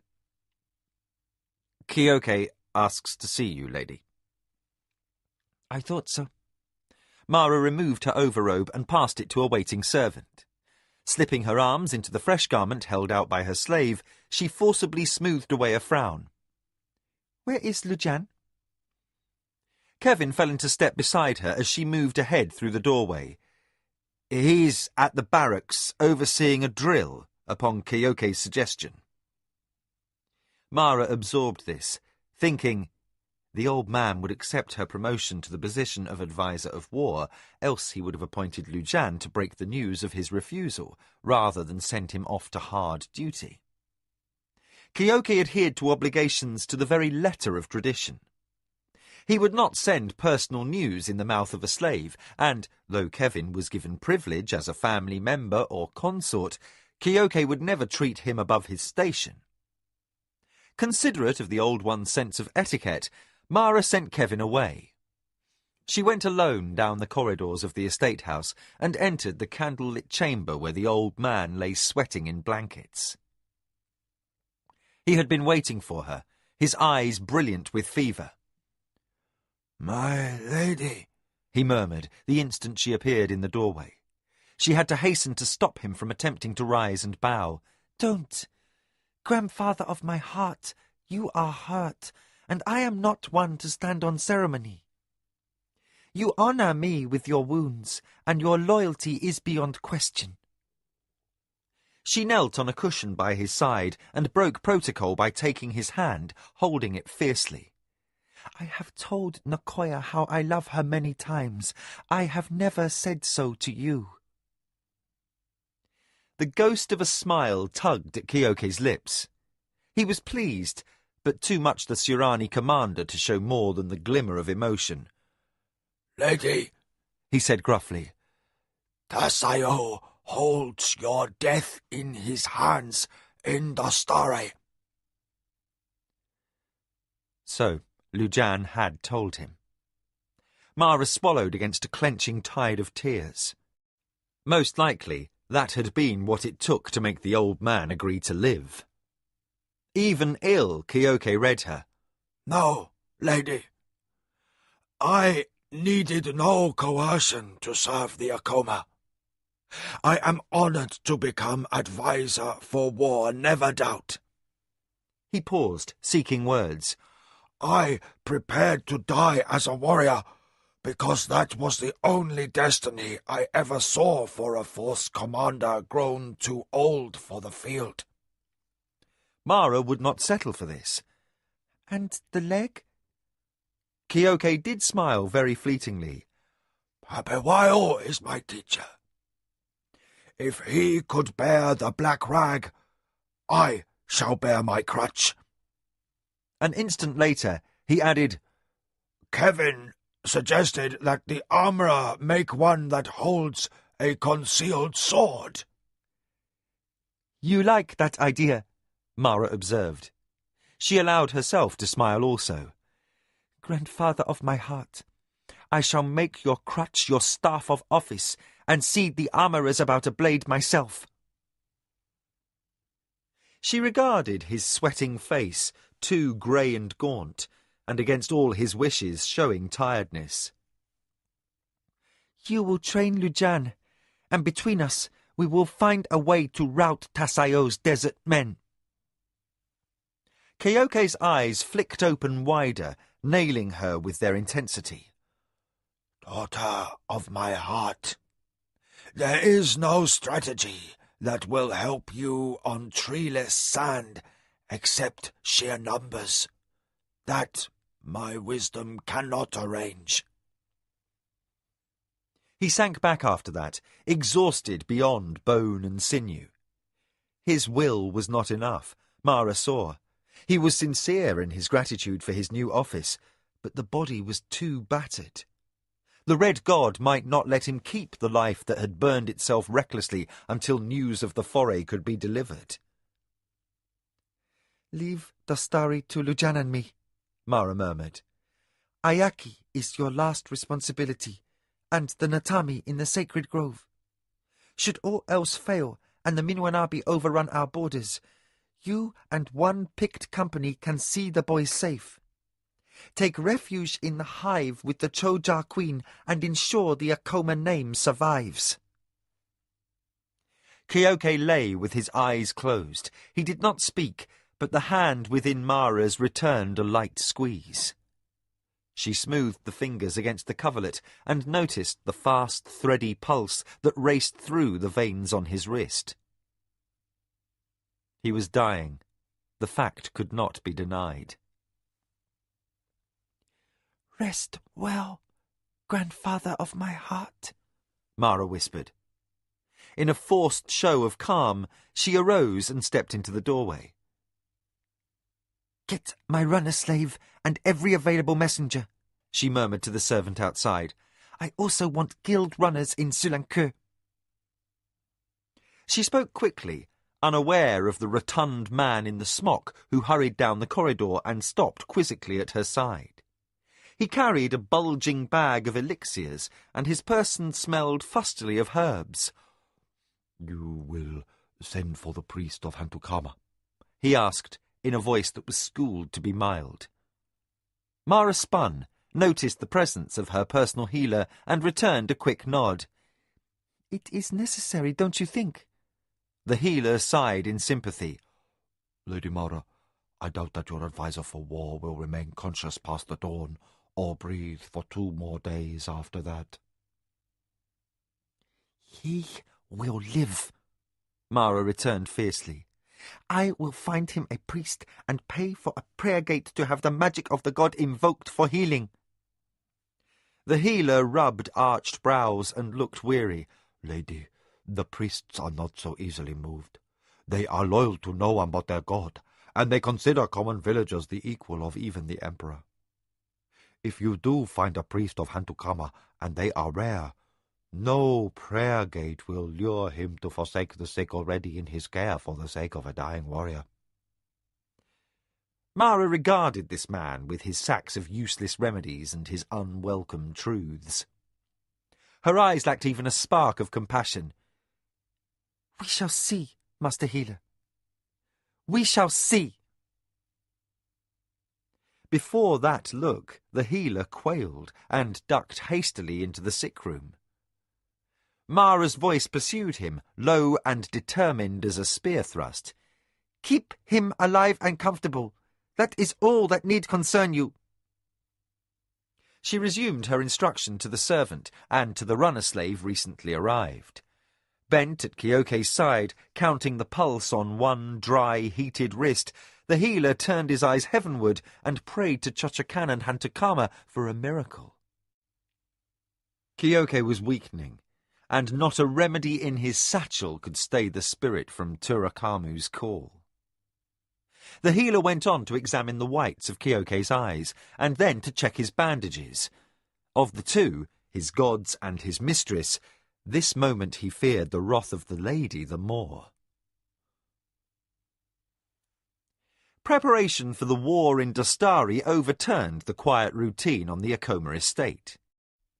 In the crafts compound, the constant hiss of the sharpener's wheel sang in rhythm with the calls of slaves and apprentices directing the unloading of supplies, and the thick, pitchy odour of the resin pots overlaid the akasi blossom's sweeter tang. The smell lingered in the air, invading even Mara's quarters, where, at dawn, she stood by the screen looking out. "Come back to bed," Kevin murmured, his eyes admiring her slender, nude silhouette. "If you're determined to worry, you'll do a better job of it if you're relaxed and rested." Mara did not answer, but continued to stare through the mists and the moving shadows of the herd boys, hurrying to tend the Nidra in the meadows. She did not see the slaves, though, or the beauty of the lands she had inherited from her forefathers. She only saw 1,000 Minwanabi soldiers crossing her borders bent on conquest. Kyoke must stay alive to manage while she was away, Mara thought. As if her lover had not spoken, she began a ritual prayer pattern invoking Lashima's protection upon the life of her advisor for war, who lay in a coma on his cushions with the red god poised for final conquest. Kevin sighed and uncurled like a hunting cat from the pillows his lady had vacated. Plainly, this was not to be a morning for talk and love-making. They had done enough of that last night anyway, the Midkemian reflected, running his fingers through his hair. Mara had come to him tense, almost to the point of anger, and their interaction had held little tenderness. Though usually content to be stroked into passion, Mara had hurled herself upon him as if frenzied with lust. Her hands came as close as they ever had to scratching, though violence of any sort in the bedchamber abhorred her. And when she found her release in a convulsive burst of emotion, she had sobbed stormily into his shoulder and soaked her hair with her tears. Not being Surani, Kevin had not been repulsed by her break in composure. Sensitive that this woman needed comfort, he had simply held her and stroked her until she fell into exhausted sleep.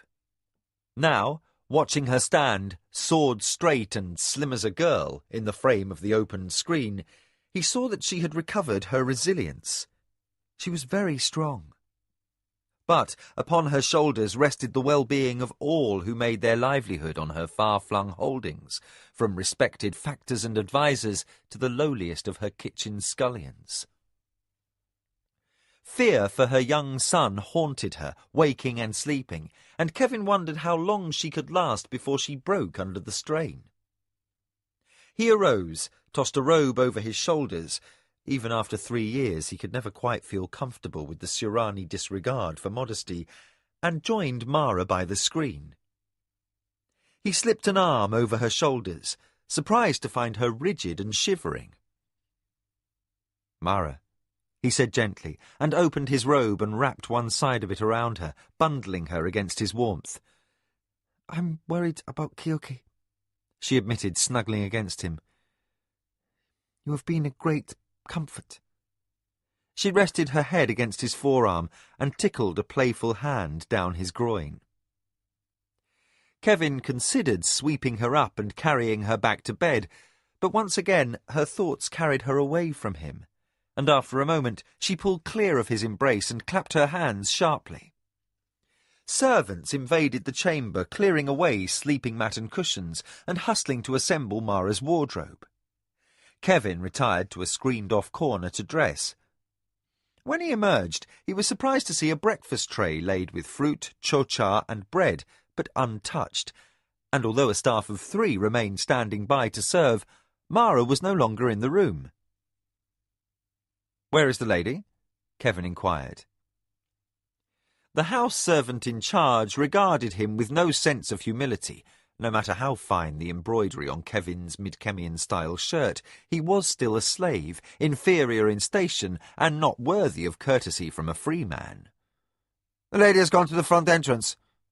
He fell silent, and a small battle of wills ensued.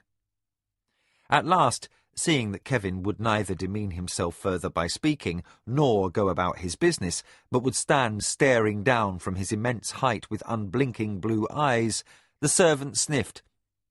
"A messenger has arrived."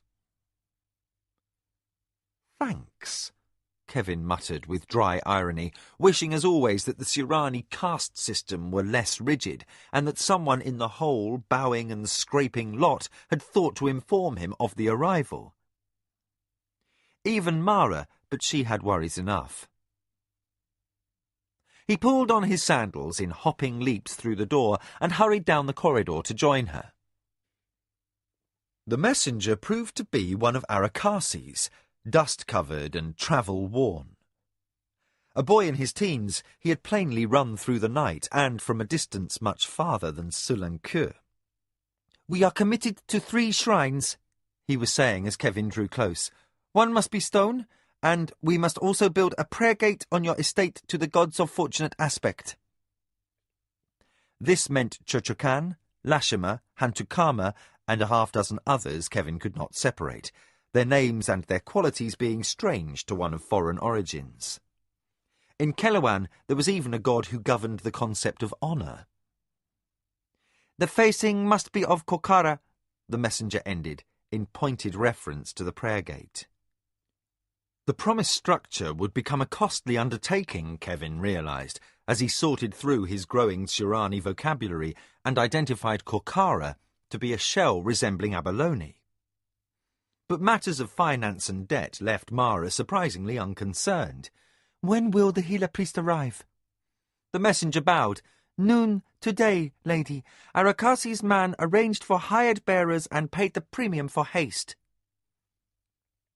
Mara closed her eyes, her face delicately pale in the thinning mists of dawn.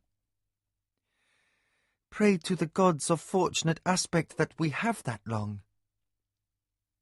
Then she seemed to notice the messenger's weariness as if for the first time. "Rest and refresh yourself," she said quickly. "You have done well, and your master's pledge to Hantukama shall be met. I will speak to Jikan at once, and by the time the priest arrives we will have artists at work on drawings for the shrines and prayer gate." She would need to sell some outlying holdings to pay her account to the healer priest, but that was of decreased concern with the Dastari campaign in the offing. Some of the outlying properties must be sacrificed anyway, and their garrisons brought home to deter any threat to the estate. But although Mara usually attended to such important matters personally, this time she delegated responsibility to Jikan. She heard and granted a list of requests from Lujan concerning immediate outfitting needs for her soldiers. Then, without a thought for the breakfast she had forgotten, she continued onward to the chamber where Kyoke lay, surrounded by candles and eased by servants, but unconscious beyond recall. And breathing so shallowly that it seemed impossible he was alive. Kevin waited respectfully in the doorway while Mara crossed the lit expanse of the floor and fell to her knees on the cushion by Kyoke's side. "Honored one, stay with us," she murmured. "Help will be coming by noon today.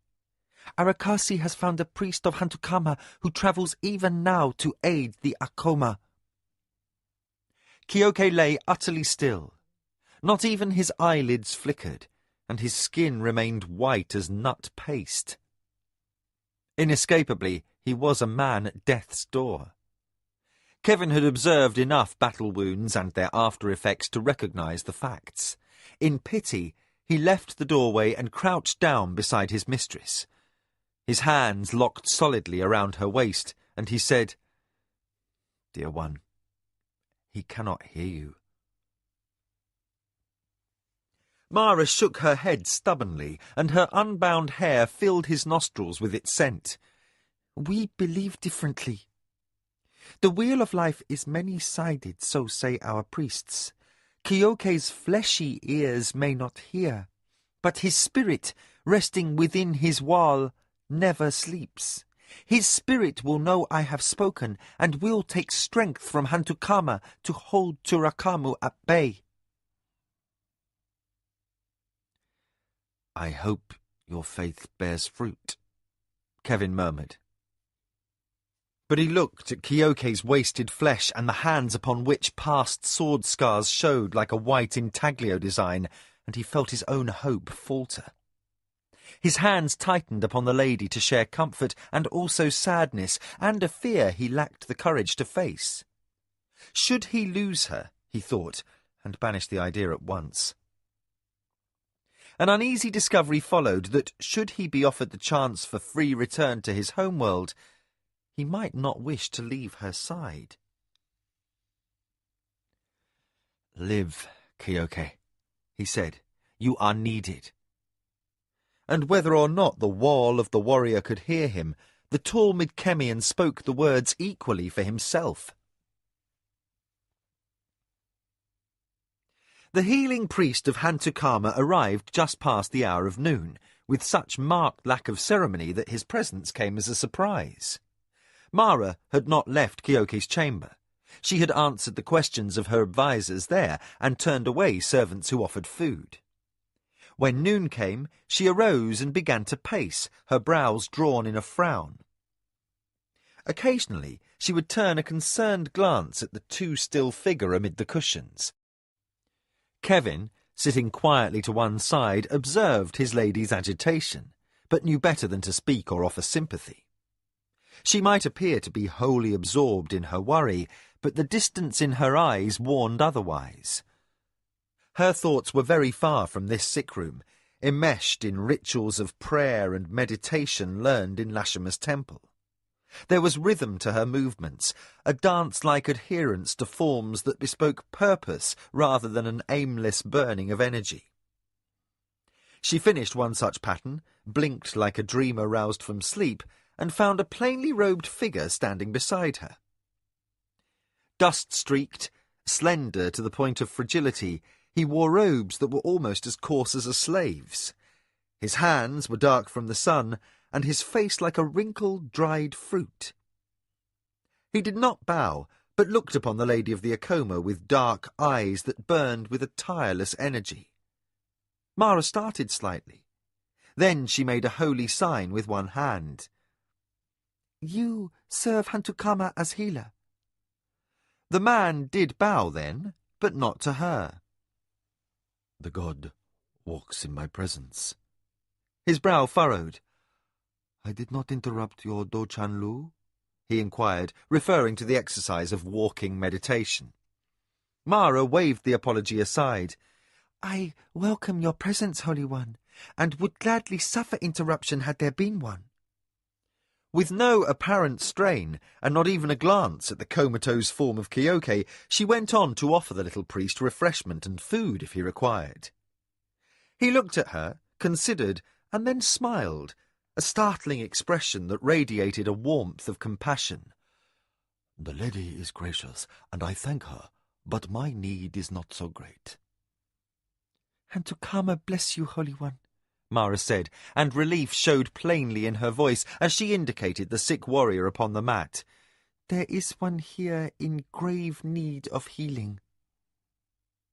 The priest nodded once and moved beyond her.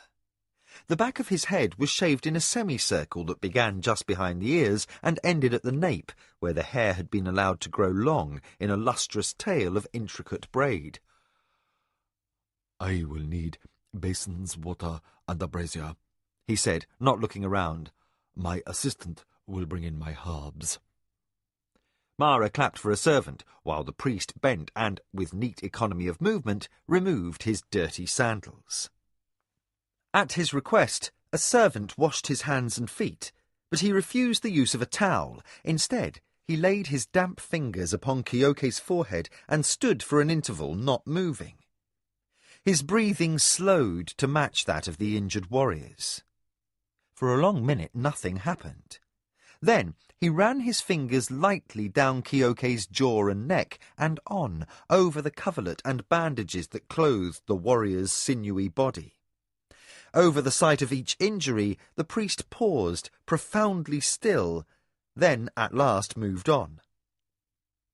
When he reached the warrior's one foot, he stopped, slapped the sole gently with his palms, and said a word that seemed to ring with echoes. He turned at last to Mara, and now his face looked grey and worn and weary. "The warrior is at the gates of the halls of Turakamu, and holds back his entrance only by great force of will," he said sadly. "He is nearly beyond recall. Why do you wish him to live?" Mara stepped backwards into the unyielding wood of the doorframe and wished that Kevin's arms were there to support her now. But she had sent the barbarian off out of fear that his outworld beliefs might unwittingly offend the priest. She looked at the ragged little man, whose hands were heavy with calluses and whose eyes saw far too much. She weighed his question carefully, aware that much depended on her answer.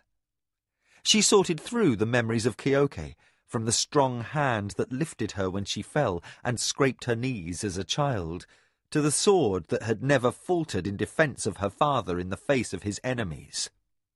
How greatly the Akoma name depended upon Kyoke's expertise. The reasons she should want him back were myriad, too many to say in one breath. She considered her former force commander for himself, his loyalty and his honour, a shining inspiration to all of the soldiers he had led. She opened her mouth to say that he belonged at the head of her army, but something Kevin had once observed jostled the words from her mind.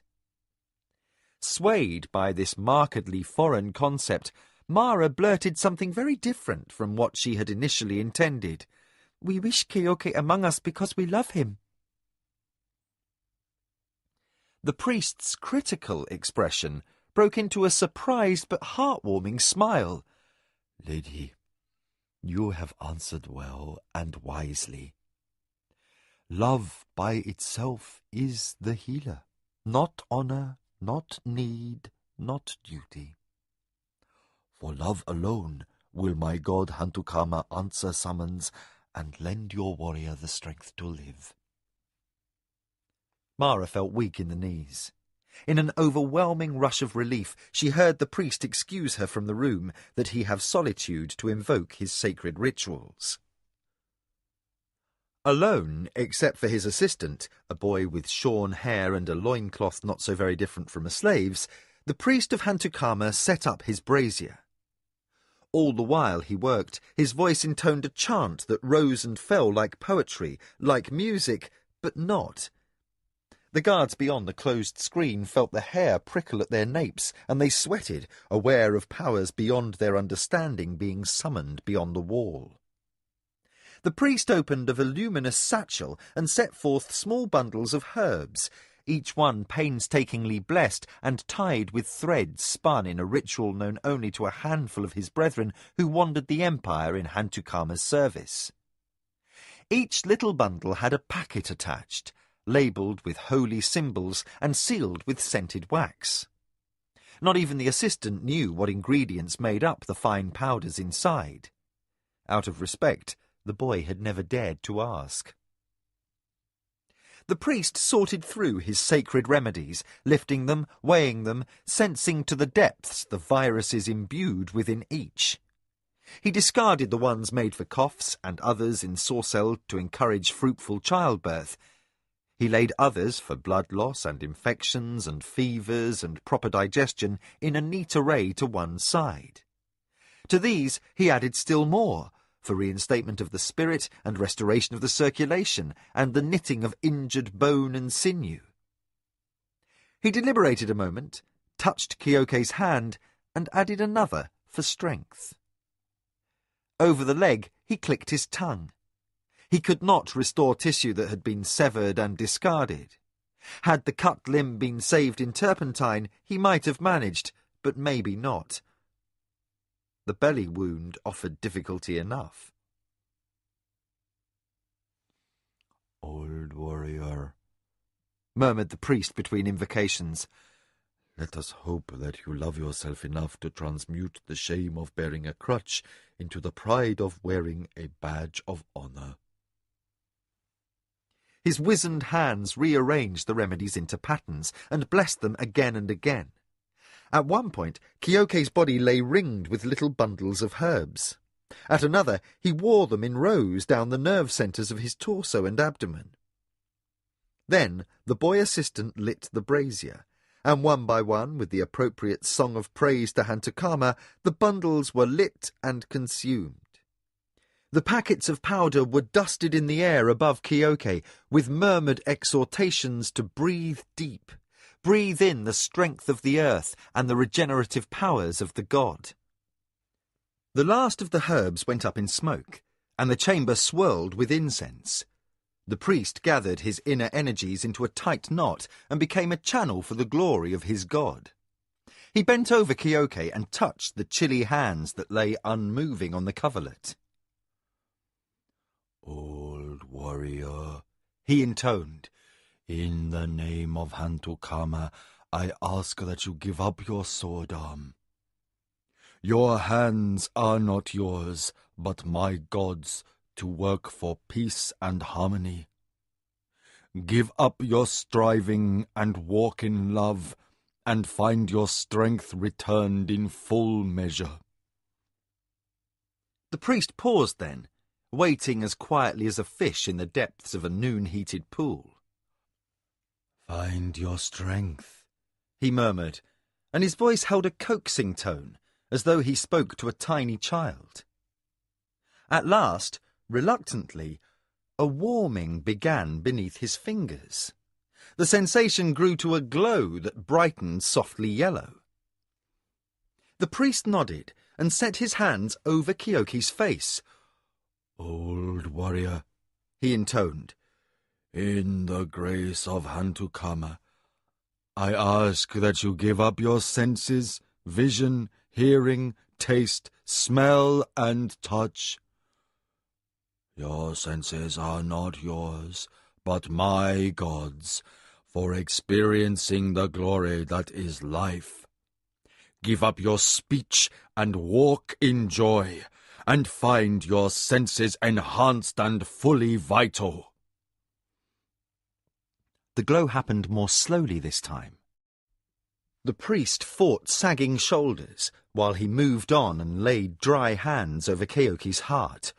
"Old warrior, by the will of Hantukama, I ask that you give up your desires. Your spirit is not yours, but my god's, for reflecting the perfection that is wholeness. Give up your wants and live in compassion, and find your being filled in full measure. The priest waited, huddled into himself like old stone. The assistant watched with folded arms and wide eyes, and when the glow came, it crackled and blazed like a new fire, and bathed the sick man from head to foot in curtains of impenetrable brilliance. The priest withdrew his hands, cupped as though they held something inestimably precious. "Kyoke," he said gently. The warrior opened his eyes, stiffened sharply, and cried out at the blinding light that stabbed into his eyes and filled his spirit with awe. "Kyoke," repeated the priest. His voice was tired but kindly. "Fear not. You walk in the warmth of my god Hantukama the healer. Your lady has petitioned for your health. If my god grants you life and restored health, how will you serve her?" Kyoke's eyes stared straight ahead into the blazing net of healer's spells.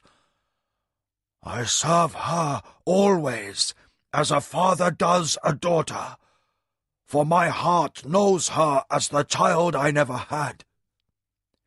Sezu I served for honor. His children I serve out of love." The priest's weariness fled.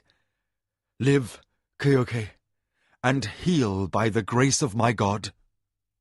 He opened his hands, and the light flashed intolerably, blindingly bright. Then it faded, leaving only the dying embers in the brazier and the played-out smoke of burnt herbs. On the mat, Kyoke lay quiet, his eyes closed and his hands as still as before. But a faint flush of rose showed beneath his skin, and his breathing was long and deep, that of a man in sleep. The priest sat carefully on the cushion Mara had used earlier for kneeling.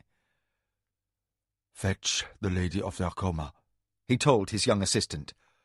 "Tell her with joy that her warrior is an extraordinary man. Tell her that he will survive." The boy started up and ran to do the bidding of his master. By the time he returned with the lady, the priest had packed up his brazier.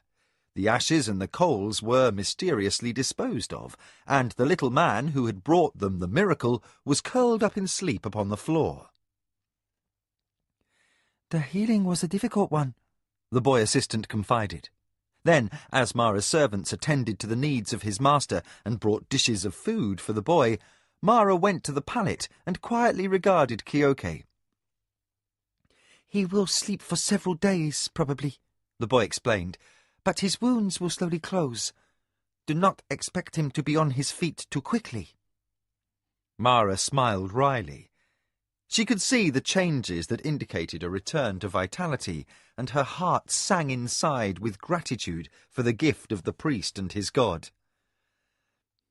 "We are going to require a warrior of extraordinary strength and courage to tell this old campaigner that he must keep to his bed.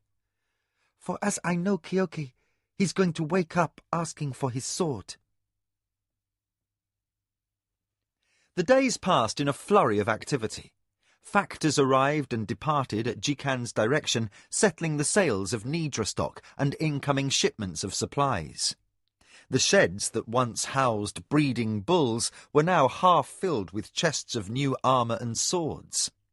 Akoma leatherworkers stitched tents for barracks in the desert, and the potters fashioned clay hurricane lamps, pierced in patterns, to cradle oiled rags for torches. Dastari was a barren land and devoid of trees. The woodworkers fired their ovens to make charcoal. The bustle was not confined to the craftsmen's compounds. The practice yard lay under a continual cloud of dust as Lujan drilled his soldiers and green, newly promoted officers. He staged manoeuvres in the fields, swamps and woodlands, and came back with chosen soldiers to walk barefoot, their muddy war sandals in hand, through the main house to the chamber where Kyoke lay recovering. The advisor for war reviewed their performance, criticised their weaknesses, and praised their strengths. He spent the hours in between poring over maps of the estate and working out strategies of defence. From his mat, he held classes for officer training. For no one doubted that Tasayo of the Minwanabi had contrived the Dastari campaign for no other reason than to leave the Akoma vulnerable. Mara herself was everywhere, overseeing all aspects of the endeavour that prepared her army for departure. On the morning that Nicoya finally contrived to overtake her, with Kevin absent and no servants or advisers at hand, the lady was seated in her garden by the fountain under the ulo tree. She often used the place for informal meditation, but lately her free time had gone exclusively to her son. Nicoya peered surreptitiously at her lady's quiet pose and frown that faintly marked the skin between her brows. She measured the hands, which were still, and judged the moment propitious for talk. Nicoya entered the garden and bowed before her mistress. Mara bade her rise and sit on the cushions with her. She regarded her first adviser with eyes that had circles under them, and said, "I wrote the letter to Hokano yesterday." The old woman nodded slowly. "That is well, but not my reason for seeking you." Mara's frown deepened at the tone of her adviser's voice. "What is it, mother of my heart?" Nicoya loosed a deep sigh and plunged. "Lady, I would suggest that you be thinking of choosing my successor. Do not think I dislike my duties, or that I feel the honor of my post as a burden. I serve my lady gladly in all ways, but I am growing old, and it is in my heart to point out that you have no younger servants in training to assume the mantle of adviser when I am gone.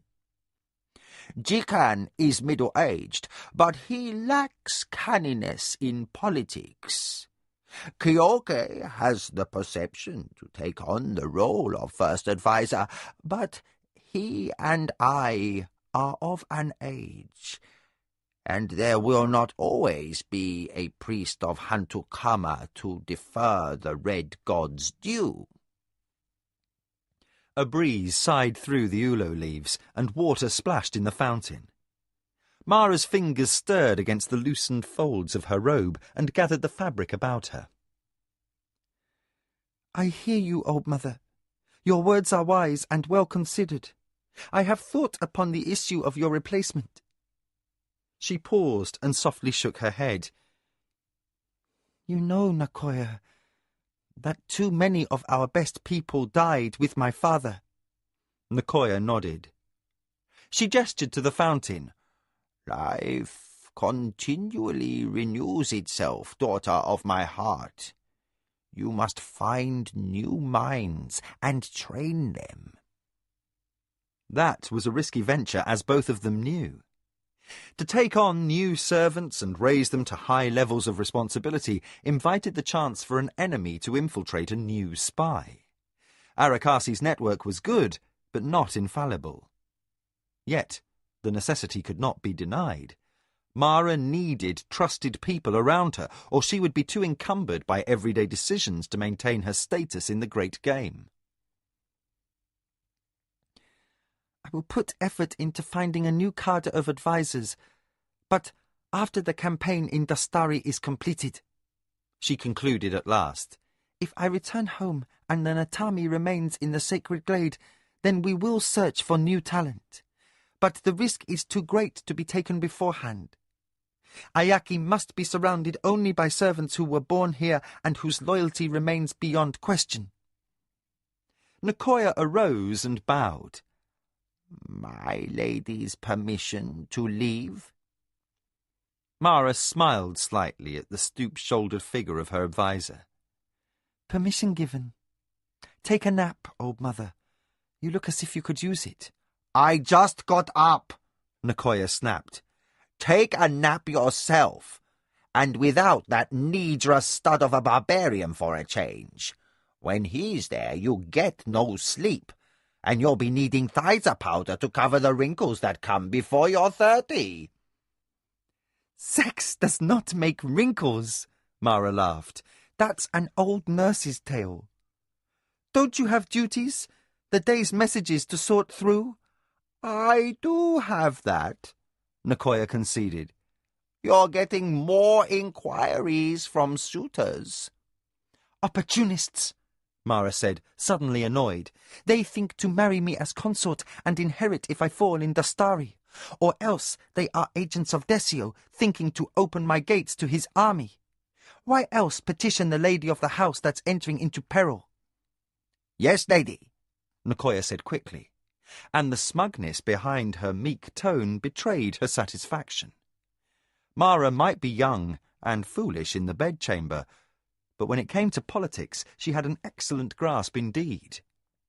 What remained to be seen was whether she was gifted with the mind of a general of armies.